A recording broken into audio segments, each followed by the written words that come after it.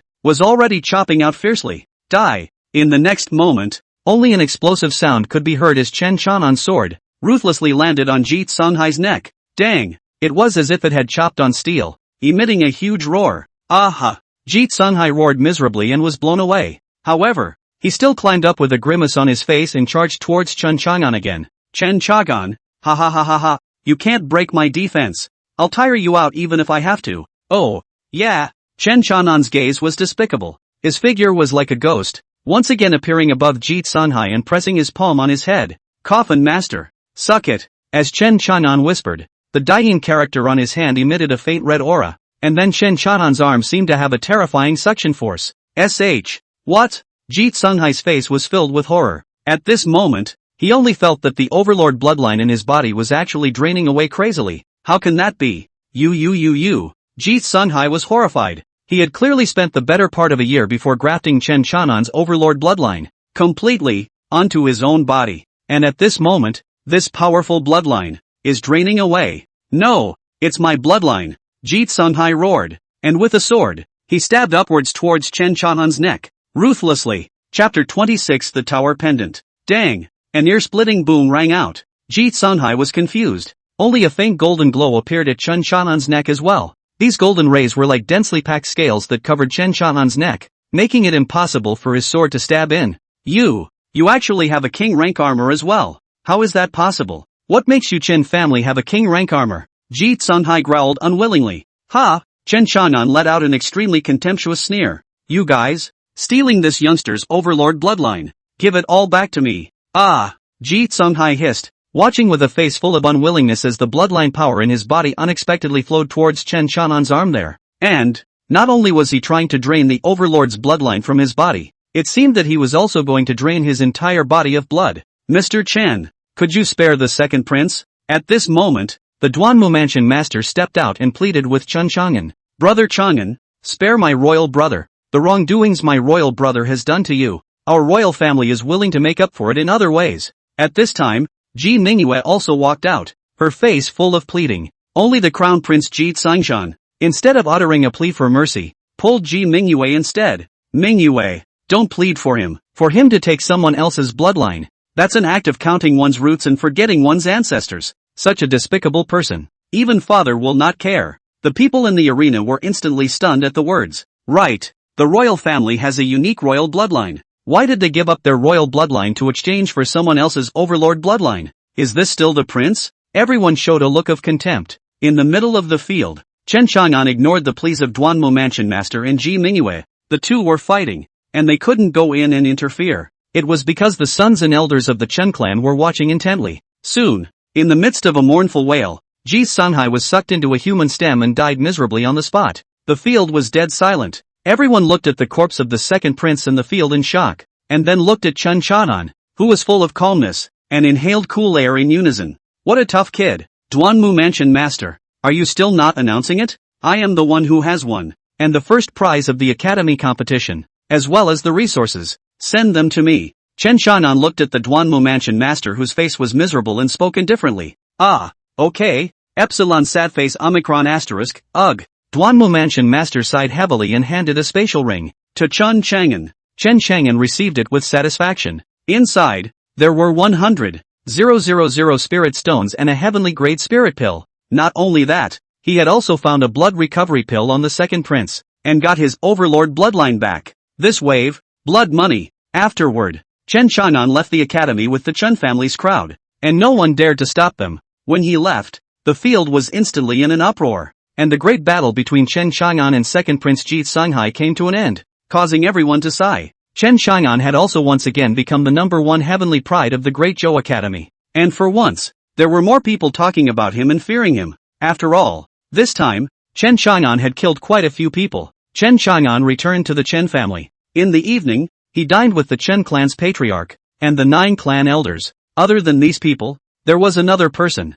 and that was Qin Xian. The dinner was sumptuous, with meat from all kinds of spirit beasts. This was also the first meal Chen Chang'an had with a group of elders after his return. The Chen family also had the rest of the elders. Only those elders didn't have the status of these 9 clan bosses. Cha Han. At that moment, Chen Xiantong spoke faintly. Well, patriarch, you say. Chen Chang'an desperately in dry rice, vaguely returned. He hadn't had anything to eat in 100 years. His mouth was bland as a bird. Although it was said that inside the burial god's coffin, there was no feeling of hunger, he still missed eating and the taste of meat. The second prince has seized your overlord bloodline, and you and he are in a fair match. Even if you kill him, you don't have to be burdened. Patriarch, I'm not burdened. Chen Chang'an shrugged his shoulders and said, well, that's good. But well, Chen Xiantong said, looking at Chen Chang'an and said in a meaningful way, the great Zhou Lord wants to bestow Princess Mingyue's marriage to you. Are you willing to accept it? Giving in marriage?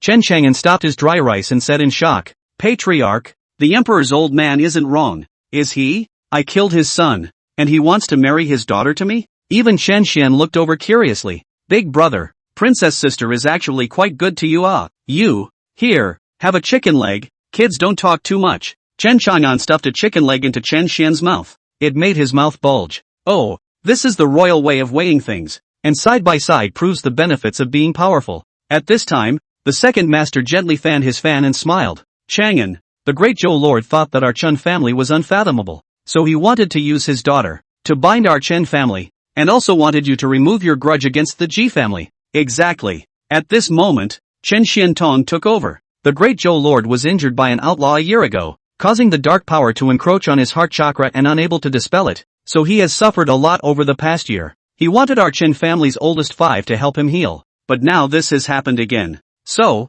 if you become the emperor's son-in-law, then it would be only natural for him to want to ask for old 5 to help him heal. Chen Chang'an froze. He disappeared for a year and then the emperor's old man was seriously ill for a year. Stabbed? Is that such a coincidence? Seeing Chen Chang'an frowning in contemplation, the second master laughed. We also suspect that this matter is related to the second prince. What? He's so vicious? Chen Chang'an froze. For that seat. Master 9 skimmed his lips and opened his mouth. Chen Chang'an was silent and turned to continue. Patriarch, masters, I don't need this marriage contract for now. Okay, all yours. Chen Xiantong laughed and didn't ask why or why not. All of them nodded mildly. After finishing their meal, Chen Chang'an and Chen Xian left the table together. The two made their way to the roof and lay down. Here, Chen Chang'an handed Chen Xian a spatial ring. Big brother, what is this? Chen Xian froze, and after looking inside, he instantly pushed it back. Big brother, I don't want it. There are too many resources, and I still have the spirit stones given by my father.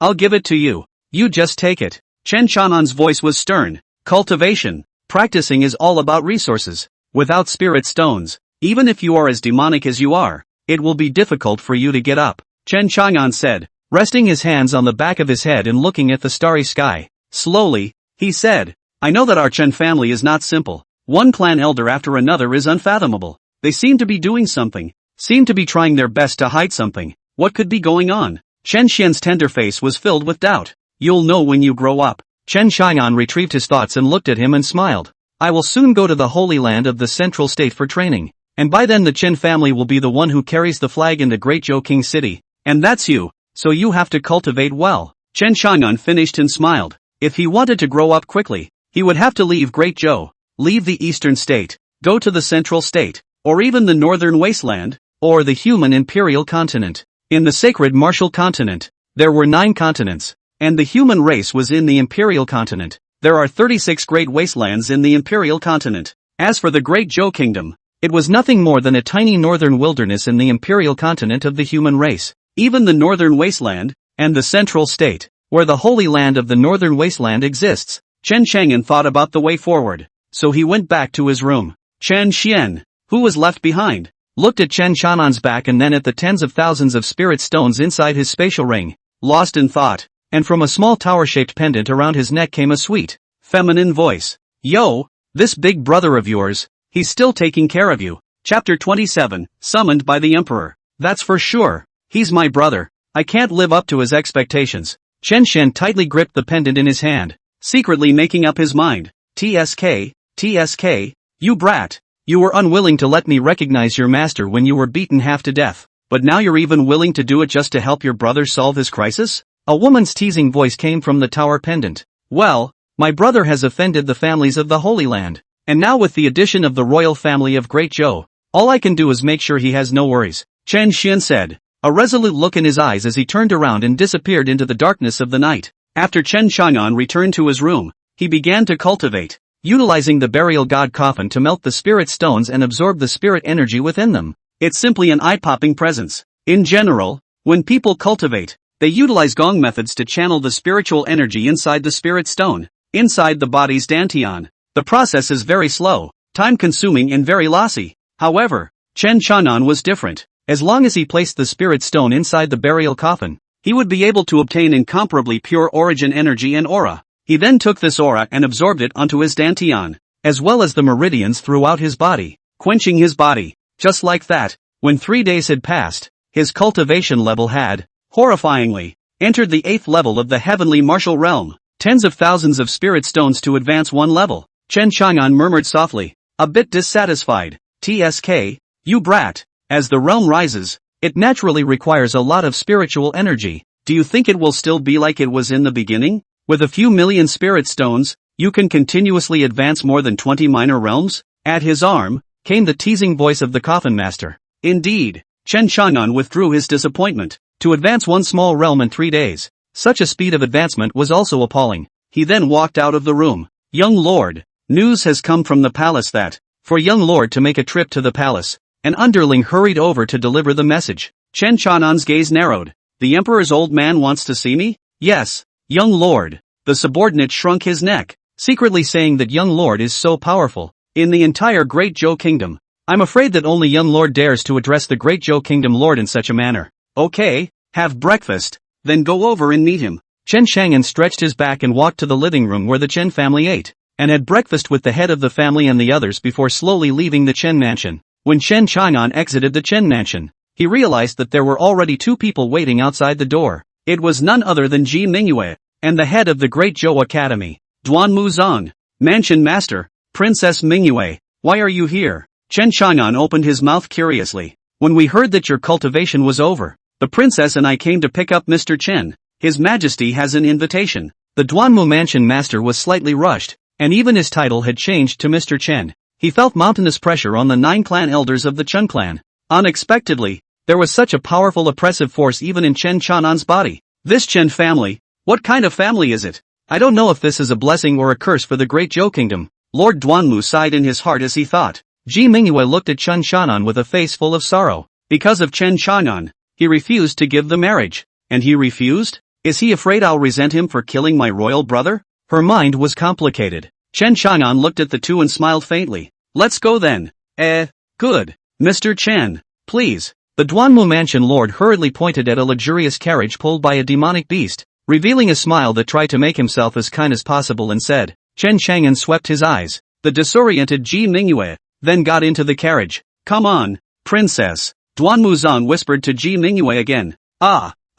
Ji Mingyue seemed to be out of her element. The whole person was like a lost soul. Oi, sins. Duanmu Zong let out a low sigh. And then they all boarded the carriage. The crowd headed toward the palace. The palace was extremely luxurious, with gold and blue splendor, showing off the majesty of the royal family. Soon, Chen Chang'an was meeting the Great Zhou Kingdom State Lord, Ji Wentian. Ah Chahan, you're here. Ji Wentian stood in the middle of the main hall. His royal robe and crown were yellow, and his face was slightly pale. However, a pair of eyes carried 3 sharp points, 3 majestic points, and a naturally released arrogant disdain. His gaze landed on Chen Chang'an, who was dressed in a white tunic, handsome and elegant with an outstanding temperament, and he revealed a gentle smile. Greetings, Lord of the land. Chen Chang'an took a step forward and slightly saluted without being humble. Aha! Ji Wentian let out a hum, his face showing concern. Chang'an during this year, it's been bitter for you. It's my Ji family that has wronged you.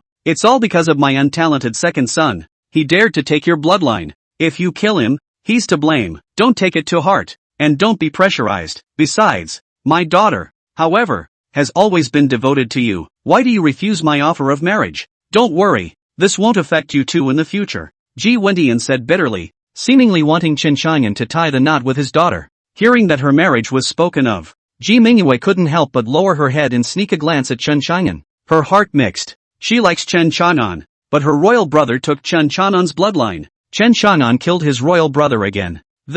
Hey, it's so complicated and disorganized. Chen Chang'an smiled faintly, arching his hand and saying, the state lord is joking, only that I just retired a marriage, and for the time being, I don't want to re-enter. Speaking of this, Chen Chang'an smiled. Wow, that's also true. You've also just retired from that Gu family wench not long ago, so let's put this matter aside for now. Ji Wentian laughed, seemingly relieved. Chen Chang'an didn't obviously refuse, so there was a chance. However, Ji Mingyue was incomparably lost. At this time, the Duanmu Mansion master suddenly said, Your Majesty, the Chen family's fifth master, is a supremely renowned doctor, and I've heard that Mr. Chen has also received most of his legacy, so why don't we let Mr. Chen come and take a look at your illness? Upon hearing this, Ji Mingyue raised her head furiously and anxiously came to Chen Chang'an's body. Brother Chang'an, can you help my father see his condition? Chen Chang'an froze and thought for a moment. That's fine. With that, Chen Chang'an looked at Ji Wentian. State Lord, may I remove your top? Ha ha ha ha ha. Yes. Ji Wentian surprisingly did not hesitate and directly took off his top, revealing his fine muscles. And at the location of his heart, there was a black handprint, and there was even a faint golden aura lingering on it. Chen Chang'an observed and his gaze narrowed instantly. This is a palm from the Saint Emperor realm. As the words fell, everyone in the arena was shocked. Chapter 28 Southeast Wind Alliance. Ji Wentian stared tightly at Chen Chang'an. Shocked. As expected of you, I think you've already obtained most of your family's fifth master's true passages, and with just one glance, you were able to discern the source of my injuries. Ji Mingyue beside her was overjoyed and pulled Chen Chang'an's arm nervously. Brother Chang'an, then can you save my father? Chen Chang'an shook his head slightly. My cultivation is still shallow and I cannot undo the injuries to the State Lord's heart chakra, because the State Lord had injured his heart chakra. In his heart chakra, he was being eaten to death by this sacred Emperor realm energy, suffering day and night. If you want to lift it,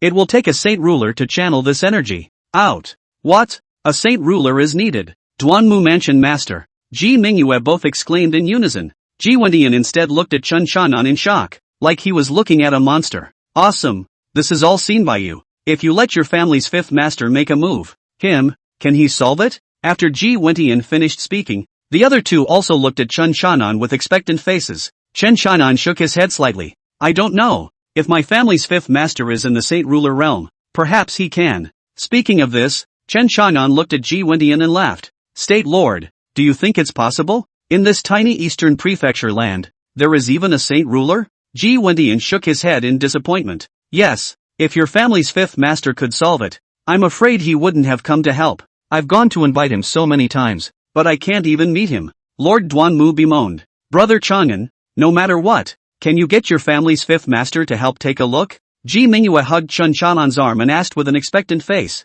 Yes, Chang'an, no matter what your Chen family wants, as long as I, royal, have it and can do it, I will definitely do it. Ji Wentian nodded heavily, his face full of sincerity. Chen Chang'an's heart stirred and said, I'll give it a try. If Master 5 can really cure the Emperor's old man, it's going to take a huge amount of resources. I'm afraid this will be a deal that doesn't lose money. Chen Chang'an thought in his mind, already having an idea. And right at this moment, outside the palace hall, a terrifying fluctuation came in, followed by a loud laugh that was so wild that it came in. Ha ha ha ha ha. Dongxian Kingdom's royal son, Dong Lian Tian, has come here to ask for an audience with the great Zhou Kingdom's lord. The words fell out, said he was seeking an audience, but he broke in recklessly, accompanied by a wailing sound. Bang, bang, bang. A burst of energy struck, emanating the sound of collision. It must have been the guards outside the great hall who failed to stop them and were blown away, making a miserable noise. The faces of the people in the great hall changed drastically.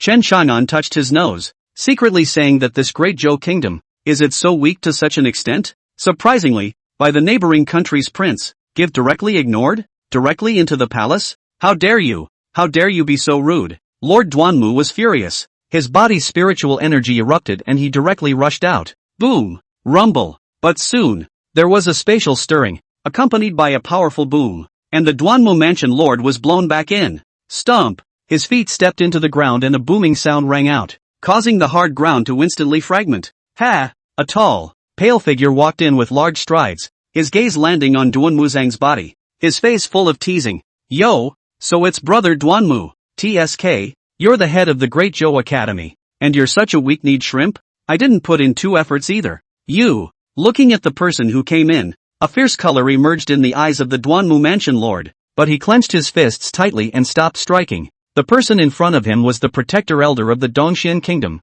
He Wuchun, and an old rival from his youth. Earlier on, he had actually been defeated by 3 moves. It made him turn inside out, as He Wuchun walked in. After he sidestepped, another youth with a folding fan and a graceful demeanor walked in. This youth was none other than the 9th prince of the Dongxian kingdom, Dong Lian Tian. Next to him was another youth with a face full of contempt. Da-day-day-day-day. Noisy footsteps sounded as a team of palace guards hurriedly ran in, but to Chen Chanan's surprise, this Ji Wentian, with a gloomy face, actually waved his hand, letting those guards go out. Seeing this, one of the guards exited the hall amidst a face full of confusion. Seeing such a scene, the corner of Chen Chanan's mouth revealed a touch of contemptuous mockery. This emperor's old man, who was so recklessly intruded into the palace and didn't even dare to send out fire, was really cowardly to the extreme. No wonder he managed to send up his daughter after he killed his son. Thought he was going to pull some kind of trick himself? In the land of the Eastern State, there are 4 major countries. They were the East Xian Kingdom, the South Ming Kingdom, the Wind and Feather Kingdom, and the Great Zhou Kingdom. Ever since Ji Wentian had become the country's lord, the Great Zhou Kingdom had gradually declined. In these 30 years, every 3 years, among the 4 countries' Heaven's Pride competition, the 10 times the competition was held, all of them were ranked at the bottom. The great competition of the Heavenly Pride of the 4 nations was for the purpose of fighting to enter a secret realm for cultivation, and the rankings determined the number of Heavenly Pride from each nation that would enter the secret realm for cultivation. Due to the fact that the Great Zhou Kingdom came in last every time, it caused the younger generation of the Great Zhou Kingdom to gradually lag behind the remaining 3 countries, so it made the remaining 3 countries look down on them. Moreover, the Grand Lord of Great Zhou was assassinated, and he couldn't find out which person did it. How sad. Now that an imperial son of the Dongxian Kingdom had dared to directly intrude into the imperial palace of the Great Zhou Kingdom, this was disregarding the authority of the Great Zhou Kingdom to such a serious extent. Dong Lian Tian,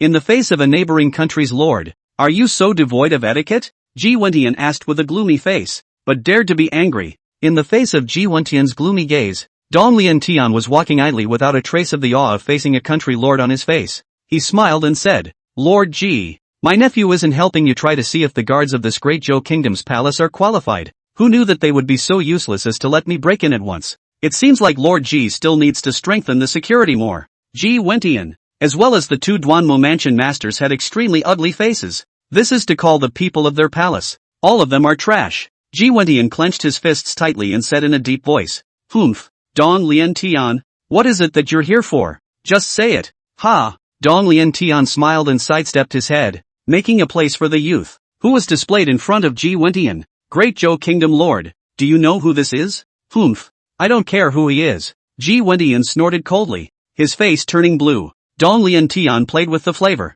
Oh, then since that's the case, if the Great Zhou Kingdom is destroyed and you, Lord Ji, become the king of the fallen country, don't blame my nephew for not reminding you. What? The words Great Zhou Kingdom was destroyed caused Ji Wentian, Duanmu Mansion Master, and Ji Mingyue to turn pale. What do you mean by that? Ji Wentian stared at Dong Lian Tian, and this time, his voice went cold. Ha ha ha ha. At this moment, the young man laughed. I am the Southeast Wind Alliance, the son of Alliance Master Zhao Tianwei. Zhao Zihan. What? You're Zhao Tianwei's son? Ji Wentian's gaze contracted. Exactly. Zhao Zihan's face was proud. The Southeast Wind Alliance was an alliance force formed by the first-rate sects within the 3 countries of the Dongxian Kingdom, the Nanming Kingdom, and the Wind Feather Kingdom, who had joined together. Simply put, behind this alliance are those 3 major countries. As for Zhao Tianwei, it was rumored that had entered the Holy Land and become an elder of the Taitsang sword sect with a lofty status. Humph. Zhao Zihan, I don't care about your alliance.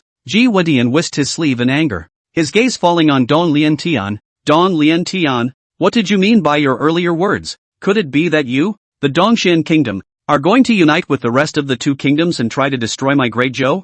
Ha! Dong Lian Tian smiled and said, to start a war, that will cause the people to suffer. My nephew is not such an outlaw. Saying that, his gaze narrowed. Only well, our three great countries believe that you, Great Zhou, do not deserve to be one of the four great countries of the eastern state. So why don't you just let your Ji royal family quit the dynasty and let the Southeast Wind Alliance on, and form a new Southeast Wind Alliance country? His words caused everyone in the arena to be instantly stunned. That meant that Ji Wendian should hand over the Great Zhou Kingdom, and then change it to the Southeast Wind Alliance Kingdom. This is how outrageous it is. Instantly, Ji Wendian only felt a cold air that ran straight to the sky. Chapter 29, Who the hell is a jumper? What if I don't allow it? Ji Wendian stared at Dong Lian Tian and spoke coldly. Oh, not allowed? Dong Lian Tian spoke disdainfully. This is to give your Ji royal family a chance to live. Don't be ungrateful. At this time, Zhao Zihan tilted his head, looked at Ji Wendian with pity in his eyes, and said disdainfully,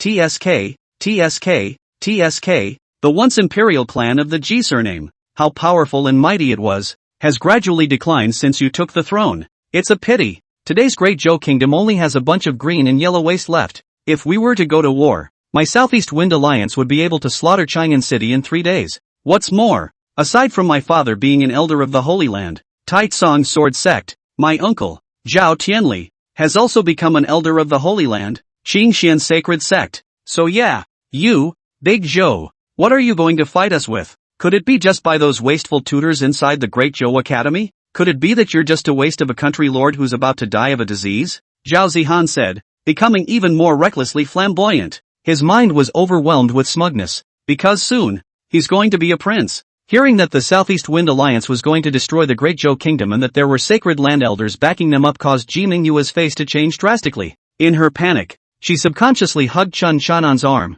distorting that massive towering softness and squeezing it tightly. Chen Shan'an glanced at her and drew it out without a trace, holding his arms and teasingly watching the show. In the center of the field, Ji Wendian's face was miserable as he deadened the agitated breath in his heart chakra, trying his best to maintain the majesty of a country's lord. But it's still a breath away. You coveted the kingdom of my Great Zhou, Ji Wendian said, his face instantly turning as white as paper, his body swaying and nearly falling. Father! Ji Mingyue was shocked and rushed forward to support her. Ji Wendian, this prince advises you to make good plans, lest you end up with a clan full of people exterminated. Dong Lian Tian snorted.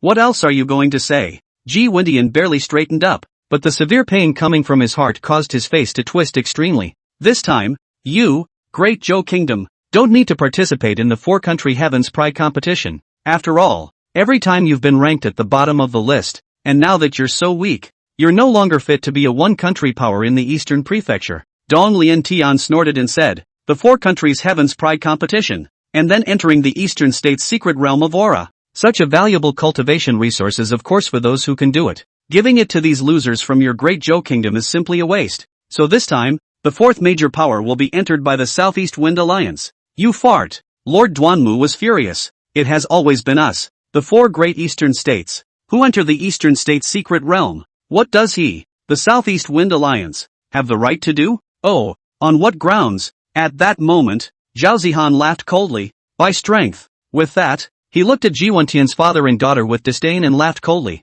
Ji Wendian, it's better to find a way back for your Ji family, early on. Ha ha ha ha ha. Yes. Dong Lian Tian laughed out loud and opened his mouth. This imperial prince does have a clear path. With that, he looked at Ji Mingyue. Princess Mingyue, why don't you marry Zhao Zihan and become his concubine? That way you might be able to save your Ji family. What? Let Ji Mingyue marry Zhao Zihan? And still just become Zhao Zihan's concubine? You, don't bully people too much. How could Ji Wendian bear to make his precious daughter the concubine of the thief in front of him? Such an insult caused his entire body to tremble and his forehead veins to bulge to the point where he was almost ready to explode. Ji Wendian, don't be unconvinced. Dong Lian Tian snorted. This brother Zhao is at least a supreme pride of the younger generation. At such a young age, he's already at the 10th level of the heavenly martial realm. That's right, Ji Mingyue, it would be your honor to become my concubine, Zhao Zihan said, his gaze covered in lustful colors. I'm an invincible existence in the same realm of the heavenly martial realm.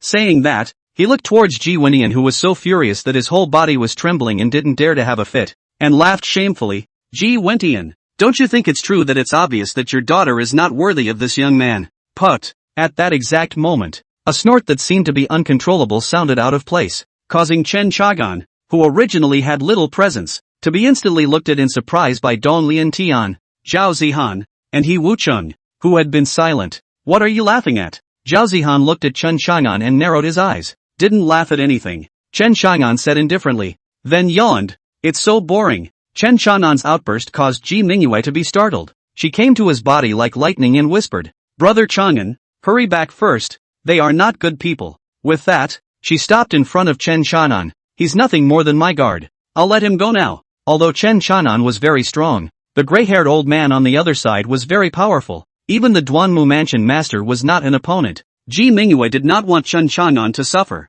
Guards? The corner of Dong Lianchang's mouth lifted. So good looking. Could it be Princess Mingyue's male favorites? TSK, TSK. The old man takes back his earlier words. Zhao Zihan teasingly opened his mouth. The seemingly pure and lovely Princess Mingyue. Secretly she's actually the goods that's being played rotten. It's really uninteresting. Your bull asterisk ting me. Being insulted in such a manner. Ji Mingyue's face instantly flushed red, but she turned around and said to Chen Chang'an again, Brother Chang'an, hurry up and go. Oh, want to go? Dong Liantian walked up to Chen Chang'an's body and sneered. Tell me first, what were you laughing at earlier? Chen Chang'an's face was calm. I merely thought of something happy. A dangerous glint flashed across Dong Liantian's eyes. Ha, is that so? Say it, so that Brother Zhao and I, too, will be happy. Upon hearing this, Chen Chang'an's gaze narrowed. Since the other party was so uneducated and wanted to be slapped in the face, then he himself would not be polite, letting out an undisguised snort. Lousy laughs at you two dirtbags. Disgraceful contraptions. What heavenly martial realm invincibility? What makes a country's princess his concubine? TSK, TSK, what a toad yawning. What a big mouth. I don't know that they are just two jumping clowns. Frogs at the bottom of the well who don't know the sky and the earth. Chen Chang'an's words fell, and the scene was instantly silent. He sensed that the two of them, Dong Liantian and Zhao Zihan, were gradually becoming ragged in their breathing. Chen Chang'an continued, how about laughing at you two ungrateful trashy things? Brother Chang'an. Ji Mingyue looked at Chen Chang'an, who opened the spray in shock and froze for a moment. Then her face turned pale and covered with worry. The two of them, Duanmu Mansion Master and Ji Wentian, glanced at each other and couldn't help but breathe a sigh of relief. Having Chen Chang'an intervene made them inexplicably feel a bit more at ease. However, the two of them, Dong Liantian and Zhao Zihan, completely froze, and then their faces were covered in teasing. After all, in their opinion, Chen Chang'an was more like a clown by more points. Ha ha ha. Good. Very good. You're very courageous. Dong Liantian swept his gaze up and down on Chen Chang'an.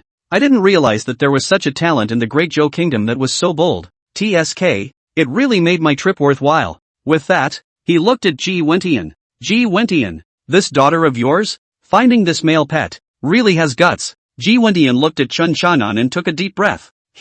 Chapter 30, a kick to the death. Ji Wentian looked at Chen Chang'an and sighed. He is the person whom I will be giving Princess Mingyue in marriage? The young master of the Chen family. Chen Chang'an. Father. Ji Mingyue looked at Ji Wentian in surprise. She didn't know why her father was singling out Chen Chang'an's identity. Yo, so you're the young master of the Great Zhou country's #1 family, the Chen family. No wonder you're so arrogant. Dong Liantian teasingly opened his mouth. That's right, but I heard that he killed the second prince. TSK, so that's how it is. The #1 heavenly pride of the Great Zhou Kingdom. I'm so scared, yo. Zhao Zihan opened his mouth with a face full of teasing, and then turned to a face full of disdain. Even though you were able to defeat that punk Ji Sanghai, then you think you have the guts to dare to go wild in front of this young man? Dong Liantian said with the same disdain. Yes, a small frontier country in the district, defeating a loser from the same country and then really taking themselves seriously. How ridiculous. Chen Chang'an looked at the two such arrogant people.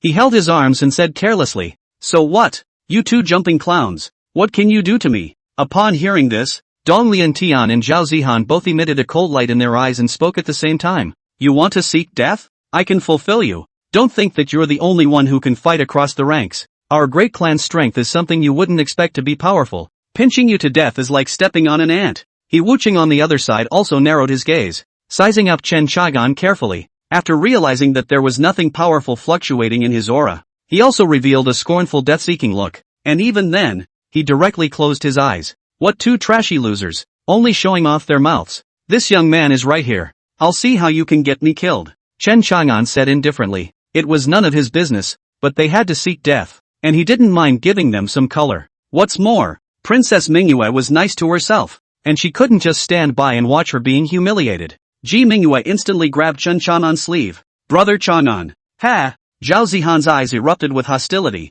His smile gradually distorted as he craned his neck and said sorrowfully, since you want to seek death, then this young man will fulfill you. After saying that, he violently rushed out, his palm turning into a claw, directly grabbing fiercely towards Chen Chang'an's neck. Ah! Seeing Zhao Zihan, who suddenly struck out with an appalling aura, Ji Mingyue cried out in fear. However, in the next instant, Chen Chang'an's foot, which was extremely fast, kicked out viciously. Bang! The forceful, heavy, indestructible kick instantly landed on Zhao Zihan's chest, sending him flying out viciously. Boom! Zhao Zihan seemed to have transformed into a human-sized cannonball and ruthlessly smashed inside the walls of the Great Hall. Ji Mingyue's exclamation of surprise stopped and her small mouth opened wide. Dong Liantian's mockery also choked violently. Even He Wucheng's pupils suddenly contracted into pinholes. Duanmu Mansion Master and Ji Wentian expected Chen Chang'an to make a move, but they didn't expect that Chen Chang'an would be so strong that he would kick the person away. Both of their jaws almost crashed to the floor. Everyone landed their horrified gazes on the breezy, even handsome young man with a white shirt that didn't even have dust on it for a long time, unable to return to their senses. Bang bang! Zhao Zihan drilled out of the hole in the humanoid wall, his bloodied face filled with a grimace. His gaze was deadlocked on Chen Chang'an's body, hissing grimly, "You!" Whoosh! Chen Chang'an suddenly rushed out, his figure rapidly expanding in Zhao Zihan's pupils, and then it was to see a large footplate raised high in the air, expanding rapidly in his pupils, and then smashing down hard. Bang bang! Chen Chang'an stomped down hard on his head, causing his head to blast against the wall and embed itself directly. In the burst of debris, his entire body was upside down, his head embedded in the wall, and his two limp legs, swaying helplessly above him. This is the heavenly martial realm being invincible in the same realm? Chen Chang'an let out an extremely mocking voice from his mouth. Looking at the two wobbly thighs, his eyes fell back to the bulge in the middle of his thighs, and violently he raised his footplate high again and slammed it down hard. Ka-ching! What seemed to be the sound of a broken egg rang out. Ow! Zhao Zihan, whose head was embedded in the wall, let out a mournful whimpering wail. The whole body was trembling rapidly, red and white, running all over the crotch of his pants. TSK, TSK, what a laugh! What trashy thing, with such a throwaway little caterpillar. You're also worthy of coveting my great Zhou Kingdom's Princess Mingyue? Dog-like thing, you deserve it too, Chen Chang'an said with extreme mockery, turning back his head, his gaze landing on Dong Liantian, who was filled with shock. Come on, waste number 2, it's your turn. Dong Liantian finally reacted. Elder He, help! He even screamed a few times, but he suddenly realized that He Wucheng was actually standing in place, his eyes glaring round, with a horrified gaze quivering inside him, not moving a muscle. His forehead, in a fine cold sweat, could not even open his mouth to speak. Dong Liantian didn't notice He Wucheng's strange behavior as he walked towards Chen Chang'an vigilantly. Chen Chang'an, how dare you make a move against us? Snap! Just as the words fell, Chen Chang'an had already arrived in front of him and slapped his palm on his face, instantly sending him spinning and flying, and again smashing him hard against the wall. Bang! Immediately after that, his head slowly slid downwards towards the bottom, ruthlessly hitting the ground in an extremely odd position. Dong Liantian let out a hoarse sound of pain as he slowly climbed to his feet, staggering to his feet at a pace. His face was broken, blood flowed like a column. He ruthlessly touched his face and looked at Chen Chang'an with a fierce gaze, his heart boiling with endless humiliation and anger, almost burning up every cell of his body. He was the imperial prince of the Eastern Xin Kingdom, and he had been slapped away, and the other party was nothing more than the young lord of a tiny family. Such a great insult is unprecedented. Even if the other party died 10,000 deaths, it would still be hard to get rid of the hatred. Aha! You dog trash! You lowly! I'm going to cut you alive! Dong Liantian let out a low roar like that of an evil spirit, his face extremely hideous. Ha! Just you? Chen Chang'an's gaze narrowed slightly. A despicable fool. Even if he is the second prince of the great Zhou Kingdom, he is still better than you. At least he can still have a few moves with this young man. Whereas you two, trashy losers who can only show off your mouths. One was killed by 2 kicks from this young man. As for the rest of you, it's just another slap in the face. facing such a contemptuous gaze from Chen Shan'an, as well as the insulting words, caused Dong Liantian to be completely detonated inside. His feet lashed out and a long spear appeared in his hand, stabbing fiercely towards Chen Shan'an. Wherever the gunnels passed, spiritual energy erupted with a shocking aura. The tiger's whistling gun, Ji Wentian exclaimed. This is a king-rank weapon, a treasure of the Dongxian kingdom's royal family, and it's actually on Dong Liantian's body. Dong Liantian had an additional long spear in his hand. His aura was extremely appalling, and his cultivation aura, surprisingly, had also reached the third level of the Heavenly King realm, stronger than Ji Tsunhai. But alas, Chen Shan'an was able to abuse Ji Tsunhai, and with his cultivation advancing a small realm, he was equally able to abuse Dong Liantian, Overlord bloodline. In an instant, Chen Shan'an's hands became covered in golden light, and he just directly grabbed towards the long spear that was stabbing over. Chapter 31 Who gives account to whom? Humph. Looking for death. Dong Liantian snorted coldly, and the tiger whistling gun in his hand once again erupted with a king-level aura, like a fierce tiger pouncing on Chen Shan'an. Clang! It seemed that the lance was firmly grabbed by an adamantine iron claw, making it impossible for him to break free. What? Seeing that Chen Shan'an had actually grabbed the tip of his spear with his bare hands caused Dong Liantian's heart to suddenly tighten. However, right at this moment, Chen Shan'an's hands that were grasping the lance instantly slid forward like a snake, followed by a punch toward Dong Liantian's arm that was clenched in a fist, and slammed it fiercely. Boom! A roar rang out, accompanied by Dong Liantian's miserable scream, as his right hand was directly shattered by Chen Shan'an. In the midst of the blood and flesh flying, the lance in his hand had already reached Chen Shan'an's hand. Chen Shan'an then slammed his gun viciously across Dong Liantian's face. Bang! Dong Liantian once again howled miserably as his entire body was sent flying backwards. Whoosh! Immediately following, Chen Shan'an hurled his spear, and with a poof, it directly penetrated his chest, the tip of the spear piercing through his back and directly stabbing into the ground, pinning Dong Liantian to the ground. Cough cough cough. Dong Liantian was hanging on the tiger's whistling gun. His entire face was rapidly wilting, coughing up blood continuously, and his eyes were already devoid of the previous cockiness and arrogance, but instead were covered in extreme panic.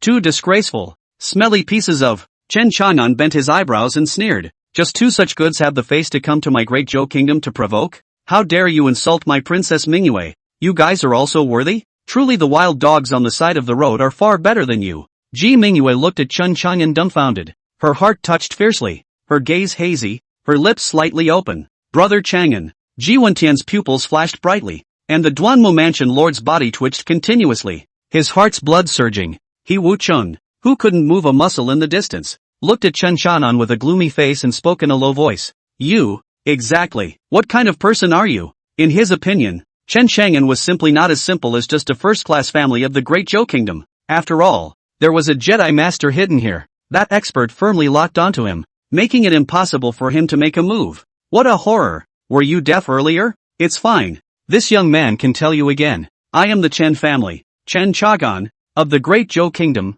Chang'an City. Chen Chang'an spoke indifferently, his gaze looking out of the corner of his eye. He Wuching stared at Chen Chang'an dead in the face and realized that Chen Chang'an showed no signs of lying. His face became even more ironic. He clasped his fists and saluted in all directions. I wonder which senior is here and why they are obstructing old me. The treatment that the Great Zhou Kingdom can give, my Dongxian Kingdom can do the same. I still hope that senior can give my Dongxian Kingdom face and refrain from meddling in this matter. At those words, Ji Wentian and Duan Muzan were stunned, and then they realized that it must be the Taoist protector behind Chen Shan'an. Sure enough, thinking of this, the two of them looked at each other with a great determination in their hearts. Although Chen Shan'an knew that there was a protector of the Tao following him behind, he wasn't sure who it was. I wonder which master. After waiting a few moments, none of them responded. He Wuching's face was incomparably ugly as he turned to Ji Wentian, thinking of pressuring him, so he coldly snorted.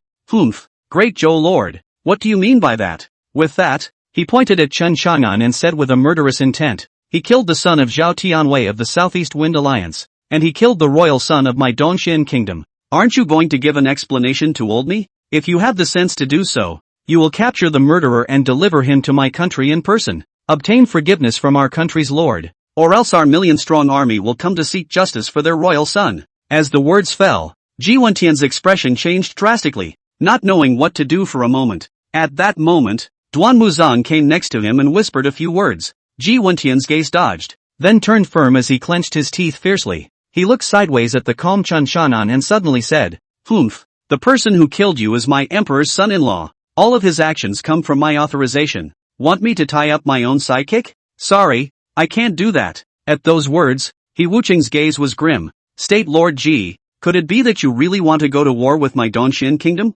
Ji Wentian's neck shrank as he turned his gaze for help to Chen Shan'an. Nowadays, the only plan was to listen to Duan Muzang and bind the Chen family with full force. This may be the only way out for his great Zhou kingdom. Seeing this, Chen Shan'an skimmed his mouth and looked at He Wucheng, saying disdainfully, "You old thing, what explanation do you need this young man to give you? Earlier, the two of them were outlaws and disrespected my great Zhou kingdom's lord. They even humiliated Princess Mingyue of the great Zhou kingdom, and they both deserve to die." "Humph, and you want us to give a statement? That's hilarious." With his hands behind his back, Chen Shan'an blandly walked up to He Wucheng, looking down from above and said, "Still sending 1,000,000 troops to seek justice? You can try as much as you like. My country has been established for 1,000 years. How can I be afraid of you? You say that we are weak as a nation. Then how do you know that our 1,000-year-old nation has no unknown heritage?" Chen Shan'an's words were resounding and deafening. It made Ji Wentian almost think that his Ji surname royal family possessed a strong heritage, and he couldn't help but raise his head and chest. "You?" He Wucheng's eyes shook as he saw unrivaled arrogance in Chen Shan'an's eyes, the demeanor that only belonged to a great nation of all times. "How is that possible? The royal family of the great Zhou kingdom was clearly defeated. Where does he have any substance left? Then where does this kid in front of me come from?" You?" Chen Shan'an snorted and pointed at Zhao Zihan, Dong Lian Tian's two corpses and said coldly, "Take your 2 bedbugs and get the hell out of here, and have your country's lord give my great Zhou kingdom an explanation, or else we won't be polite at the 4-country heavens pride competition." "Kid, don't be so wild. You're nothing but a fox and a tiger." He Wucheng coldly looked at Chen Shan'an, his chest rising and falling violently. "Ha!" Chen Shan'an sneered. "Are each and every one of you Dongxian kingdom stupid?" "You!" He Wucheng was furious, but he held his tongue and didn't dare to strike at Chen Shan'an. After all, in the shadows, there was a mysterious and powerful presence. "Ah, that's right. And how does a fool know he's a fool?" Chen Shan'an snorted and opened his mouth. "Whether it's some bull Southeast Wind Alliance or you, Dongxian kingdom, are you so stupid as to think that you can eat the great country that we, great Zhou, have accumulated over the millennia, generation after generation? What a head case of stupidity and ignorance." Ji Wentian's eyes wandered,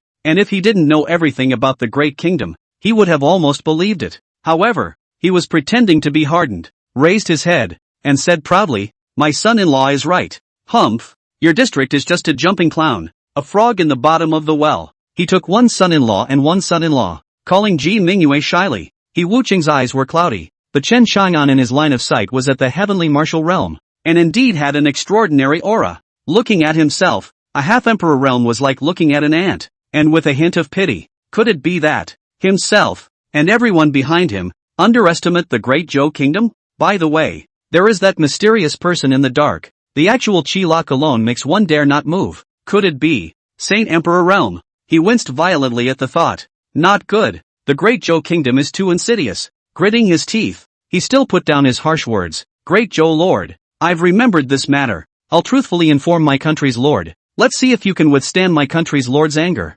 After saying that, he walked forward and left with the 2 cold corpses, came in with a vengeance and left in a state of disarray. Chen Shan'an didn't stop it. "I apologize for not seeing you off." Only Ji Wentian, who was full of smiles, spoke up. "Humph." He Wucheng snorted coldly and quickly leapt out of the palace. Chapter 32, Kill me, do you dare? Seeing this, both Ji Wentian and Duan Muzang breathed a sigh of relief, but then Ji Wentian's face was worried again. After all, if the other 3 countries really wanted to send their troops to invade, then they really didn't have a clue. Unless the Chen clan really had a strong hidden underbelly like Duan Muzang said, Ji Wentian thought, and then glanced at Chen Shan'an, whose face remained calm, with a complex expression. "Brother Shan'an, are you okay?" Ji Mingyue moved forward and hugged Chen Shan'an's arm, asking with a worried face. Previously, Chen Shan'an's outburst and his words of protecting her had caused her heart and mind to tremble. There were so many ripples in the slightly swaying eyes at the moment. The 2 people beside them,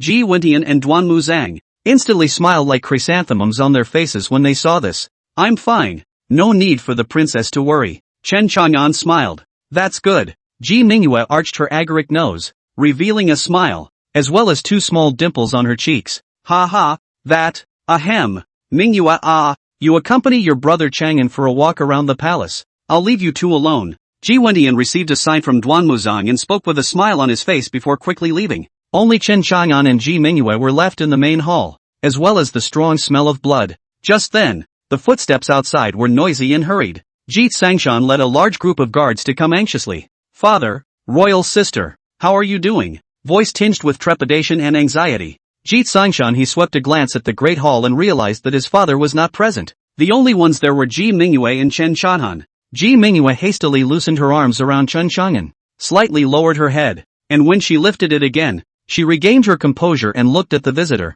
Imperial brother, why did you just come? Royal sisters, are you alright? Where's father? I'm sorry, I'm late. Ji Tsangshan came to Ji Mingyue's body, his face full of panic and worry. It's all right already, they're all gone. Father, he and Lord Duanmu left, Ji Mingyue said, and there didn't seem to be a trace of dependence or relief in her eyes. It seemed to be displeased with the crown prince in front of him. It was obvious that someone had entered the palace and bullied father, but he had only just come, obviously, coming late on purpose. She didn't expect that her crown prince royal brother would be such a wimp.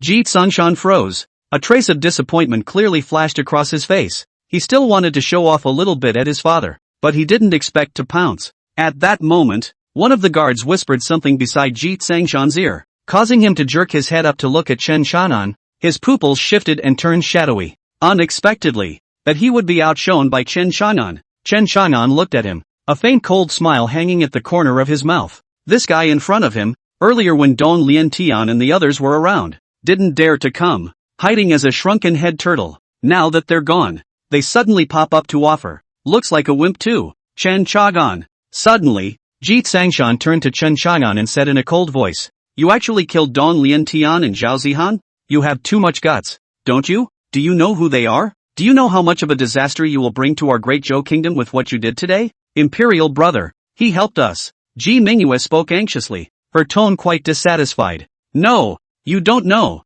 Imperial sister, he was trying to harm our great Zhou kingdom. Ji Tsangshan hurriedly said, Father and you have been deceived by him. If he really wanted to help us, he wouldn't have killed your second royal brother. Now that he's offended the Dongxian kingdom, as well as the Southeast Wind Alliance, he's trying to bring down our great Zhou kingdom, Ji Tsangshan said. A wise light seemed to flash in his eyes, and with a face full of righteousness, he said, No, we have to go and quell the anger of the Dongxian kingdom, or else a war will start, and that will be the result of the destruction of life and death. Snap, pop, pop. Hearing his words, Chen Chang'an gently clapped his hands and snorted. Yo, truly worthy of being our great Zhou kingdom's crown prince. Earlier, the other party had come on strong, all but bullying his own father's head, and he was hiding like a shrunken head turtle. Now instead, they're jumping out to take on one of their own, and to continue to curry favor with the enemy who bullies you? Sheesh, His Highness the Prince's style, being so deceitful and soft. It's really an eye-opening experience for this young man.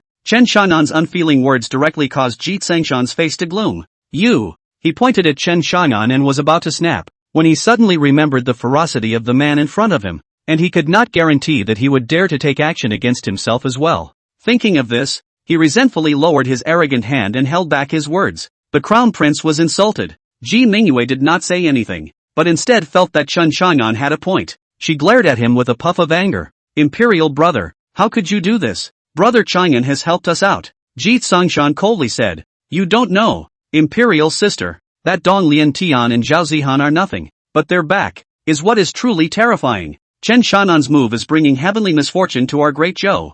Ha! At this time, Chen Chang'an let out an undisguised contemptuous sneer. Those two are indeed nothing. Earlier when they came in they were so arrogant and rude. I now finally understand why that was. It turned out to be His Royal Highness, the Crown Prince of the Great Zhou Kingdom, who turned out to be a weakling without a spine. No wonder they dared to bully their way to the door and still hid from it, and now they have to go and curry favor with someone else. Chen Chang'an's words undoubtedly pierced Ji Tsangshan's weak heart. As the Crown Prince, coupled with being insulted by Chen Chang'an again and again, his anger rubbed off on him and he shouted angrily, Chen Chang'an, you're not from the royal family. What do you know? You don't know anything. Who are you to tell me what to do? Do you know that this is a matter of life and death for hundreds of millions of living beings in my great Zhou Kingdom? You're cool, you're high, but what's next? We're the ones who suffer. Ji Tsangshan's face flushed red, and he really looked like he was working for the greater good of the country. Chen Chang'an's face was full of contempt. with a faintly despicable smile. Ji Tsangshan, do you know that the other party has used words like a large army and destroying the Great Zhou Kingdom to terrorize us? Do you still want to go on your knees? Your knees are still really soft. If my expectations are correct, the Great Zhou Kingdom should have old ancestors in seclusion who are also at the half-step Saint Emperor realm, right? In this eastern prefecture land, on the bright side, the half-step Saint Emperor realm was already the absolute top. If they dare to come, and the entirety of our Great Zhou's reserves are deployed, then both sides will absolutely suffer the consequences of fish death. So for them, the best way is to take down our Great Zhou without bloodshed. Chen Chang'an said this, staring at Ji Tsangshan and sneering, cowardly crown prince. For your Great Zhou royal family, the best way to respond is to bluff and be strong. The stronger you are, the more the Dongxian Kingdom and the Southeast Wind Alliance, the more they will be scrupulous, suspicious, and even want to understand and figure out our cards before they dare to wage war against us. After all, the development of the Great Zhou Kingdom over the past 1,000 years, when used properly, is also very bluffing. What's more, there were countless other great families and clans in the country. These are also a very powerful force if you can utilize them. Ji Tsangshan froze as he opened his mouth, but then he violently realized that what Chen Chang'an had said actually made so much sense. However, Ji Mingyue next to her was completely listening. She looked at Chen Chang'an with both eyes glowing with surprise. At this moment, Chen Chang'an gently patted Ji Tsangshan's cheek and snorted. You're not even as good as Ji Tsanhai. If I hadn't killed him, how would you still be able to sit on your throne as the crown prince? With his cheek slapped, Ji Tsangshan only then reacted in shock, instantly taking 2 steps back, his whole body shaking with anger. He was at least the crown prince of a country, but to be ignored like this? How dare you? Do you really think that this palace doesn't dare to kill you? Ha! Chen Chang'an laughed contemptuously and coldly once again, stepping forward and reaching out to slap his face again. Kill me? You dare? Chapter 33 Eastern State Aura Secret Realm. In the face of such a rude action from Chen Chang'an, Ji Tsangshan was actually so shocked that he took another 2 steps back, looking at Chen Chang'an with a red face, his chest heaving violently, and the guards next to him were simply dumbfounded. They did not expect Chen Chang'an to be so brutal. They had their eyes wandering, not daring to look at the two of them. Ji Tsangshan's chest was heaving and cracking. His face was full of shame and anger at the moment, but the scene of his royal brother's death at the hands of Chen Chang'an surfaced in his mind, causing him to really not dare to lash out at Chen Chang'an. Snap! Pop! Pop! Just then, another clap sounded. The two who had gone and returned, Ji Wentian and Duan Muzang, were back again. Father, Chen Chang'an he is too arrogant. You must punish him. He will bring disaster to our Great Zhou Kingdom. Seeing Ji Wentian's arrival, Ji Tsangshan immediately stepped forward and cried out. Pop! Ji Wentian fiercely slapped Ji Tsangshan's face, instantly blindsiding him. Father, it's my son's fault. Regardless, he immediately knelt down and admitted his mistake first. Humph! Ji Wentian snorted coldly at him and turned to Chen Chang'an, his face piling up with smiles again. Nephew Chang'an is right. You'd better go back and reflect properly. Ah! Ji Tsangshan was confused. He didn't expect his father emperor to side with Chen Chang'an. Father emperor? He also killed second brother. Ah, how can you speak for him? Shut up! Ji Wentian kicked him down again and said angrily. It's a life and death battle between them. What's more, Sanhai murdered Chang'an. Forget it. This matter, no one is allowed to mention it in the future. Men, lock His Royal Highness the Crown Prince into the Eastern Palace for 3 months, forbidding him to go out, so that he can reflect on himself. When the words fell, all the guards froze. But soon, a man walked out and dragged the disbelieving Ji Tsangshan down. Ah, nephew Chang'an, don't pay any attention to that rebellious son's words. Ji Wentian laughed at Chen Chang'an. With that, he looked at Ji Mingyue again. Mingyue, from now on, when you are free, follow me around and help me properly. But, father, I don't know how to do anything. What can I do to help you? Ji Mingyue didn't react for a moment. Instead, Chen Chang'an's gaze narrowed. When did this Ji Wentian have such vigor? Is this the tempo to abolish the crown prince, and get a queen out of it? He's trying to use Princess Mingyue to bind my Chen family, Chen Chang'an thought, his heart clear as a mirror. After coming out from the palace, Chen Chang'an was directly back to the Chen family again. The Chen family hall, Eastern State Aura Secret Realm? The two of them, Chen Xiantong and Chen Chang'an, sat facing each other. Chen Xiantong held the teacup in his hand, gently sipped it, and slowly said, the Eastern State Secret Realm is the place where the spiritual energy of the entire Eastern State is the most dense, and it requires the Dongxian State,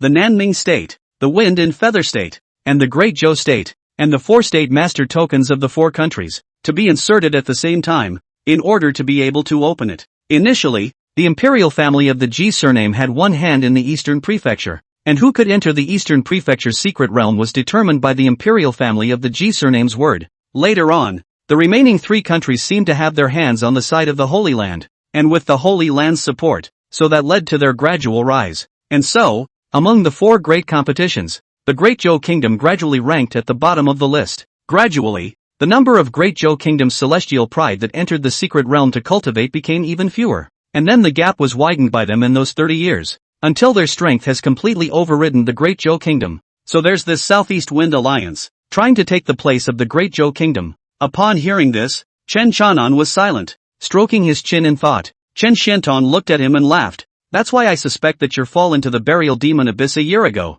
Aside from the second prince, behind this, I'm afraid that there are still the rest of the 3 great powers, or that what's his name Southeastern Wind Alliance messing around. After all, with your talent, you will be a dark horse-like existence amongst this 4 nations competition. Chen Chang'an nodded deeply. There was a major Jedi in the eastern state, and that was the burial demon abyss, and even the Holy Land, or the strongest people from the imperial continent, did not dare to enter it hastily. There was another blessed land, and that was the eastern state's secret realm. This secret realm was the core of the land of the Eastern Prefecture, and the spiritual chi inside was incomparably dense, incomparable to the rest of the 4 lands. It just so happened that this blessed land, which was right at the center of the intersection of the 4 countries, contained a boundary laid down by the ancestors of the countries. You need all 4 countries to take the Jingguo token at the same time to open it. Chadan, do you have any plans? Chen Xiantong asked with a smile. Win the 4 nations competition and enter the secret realm for training. Chen Chang'an laughed.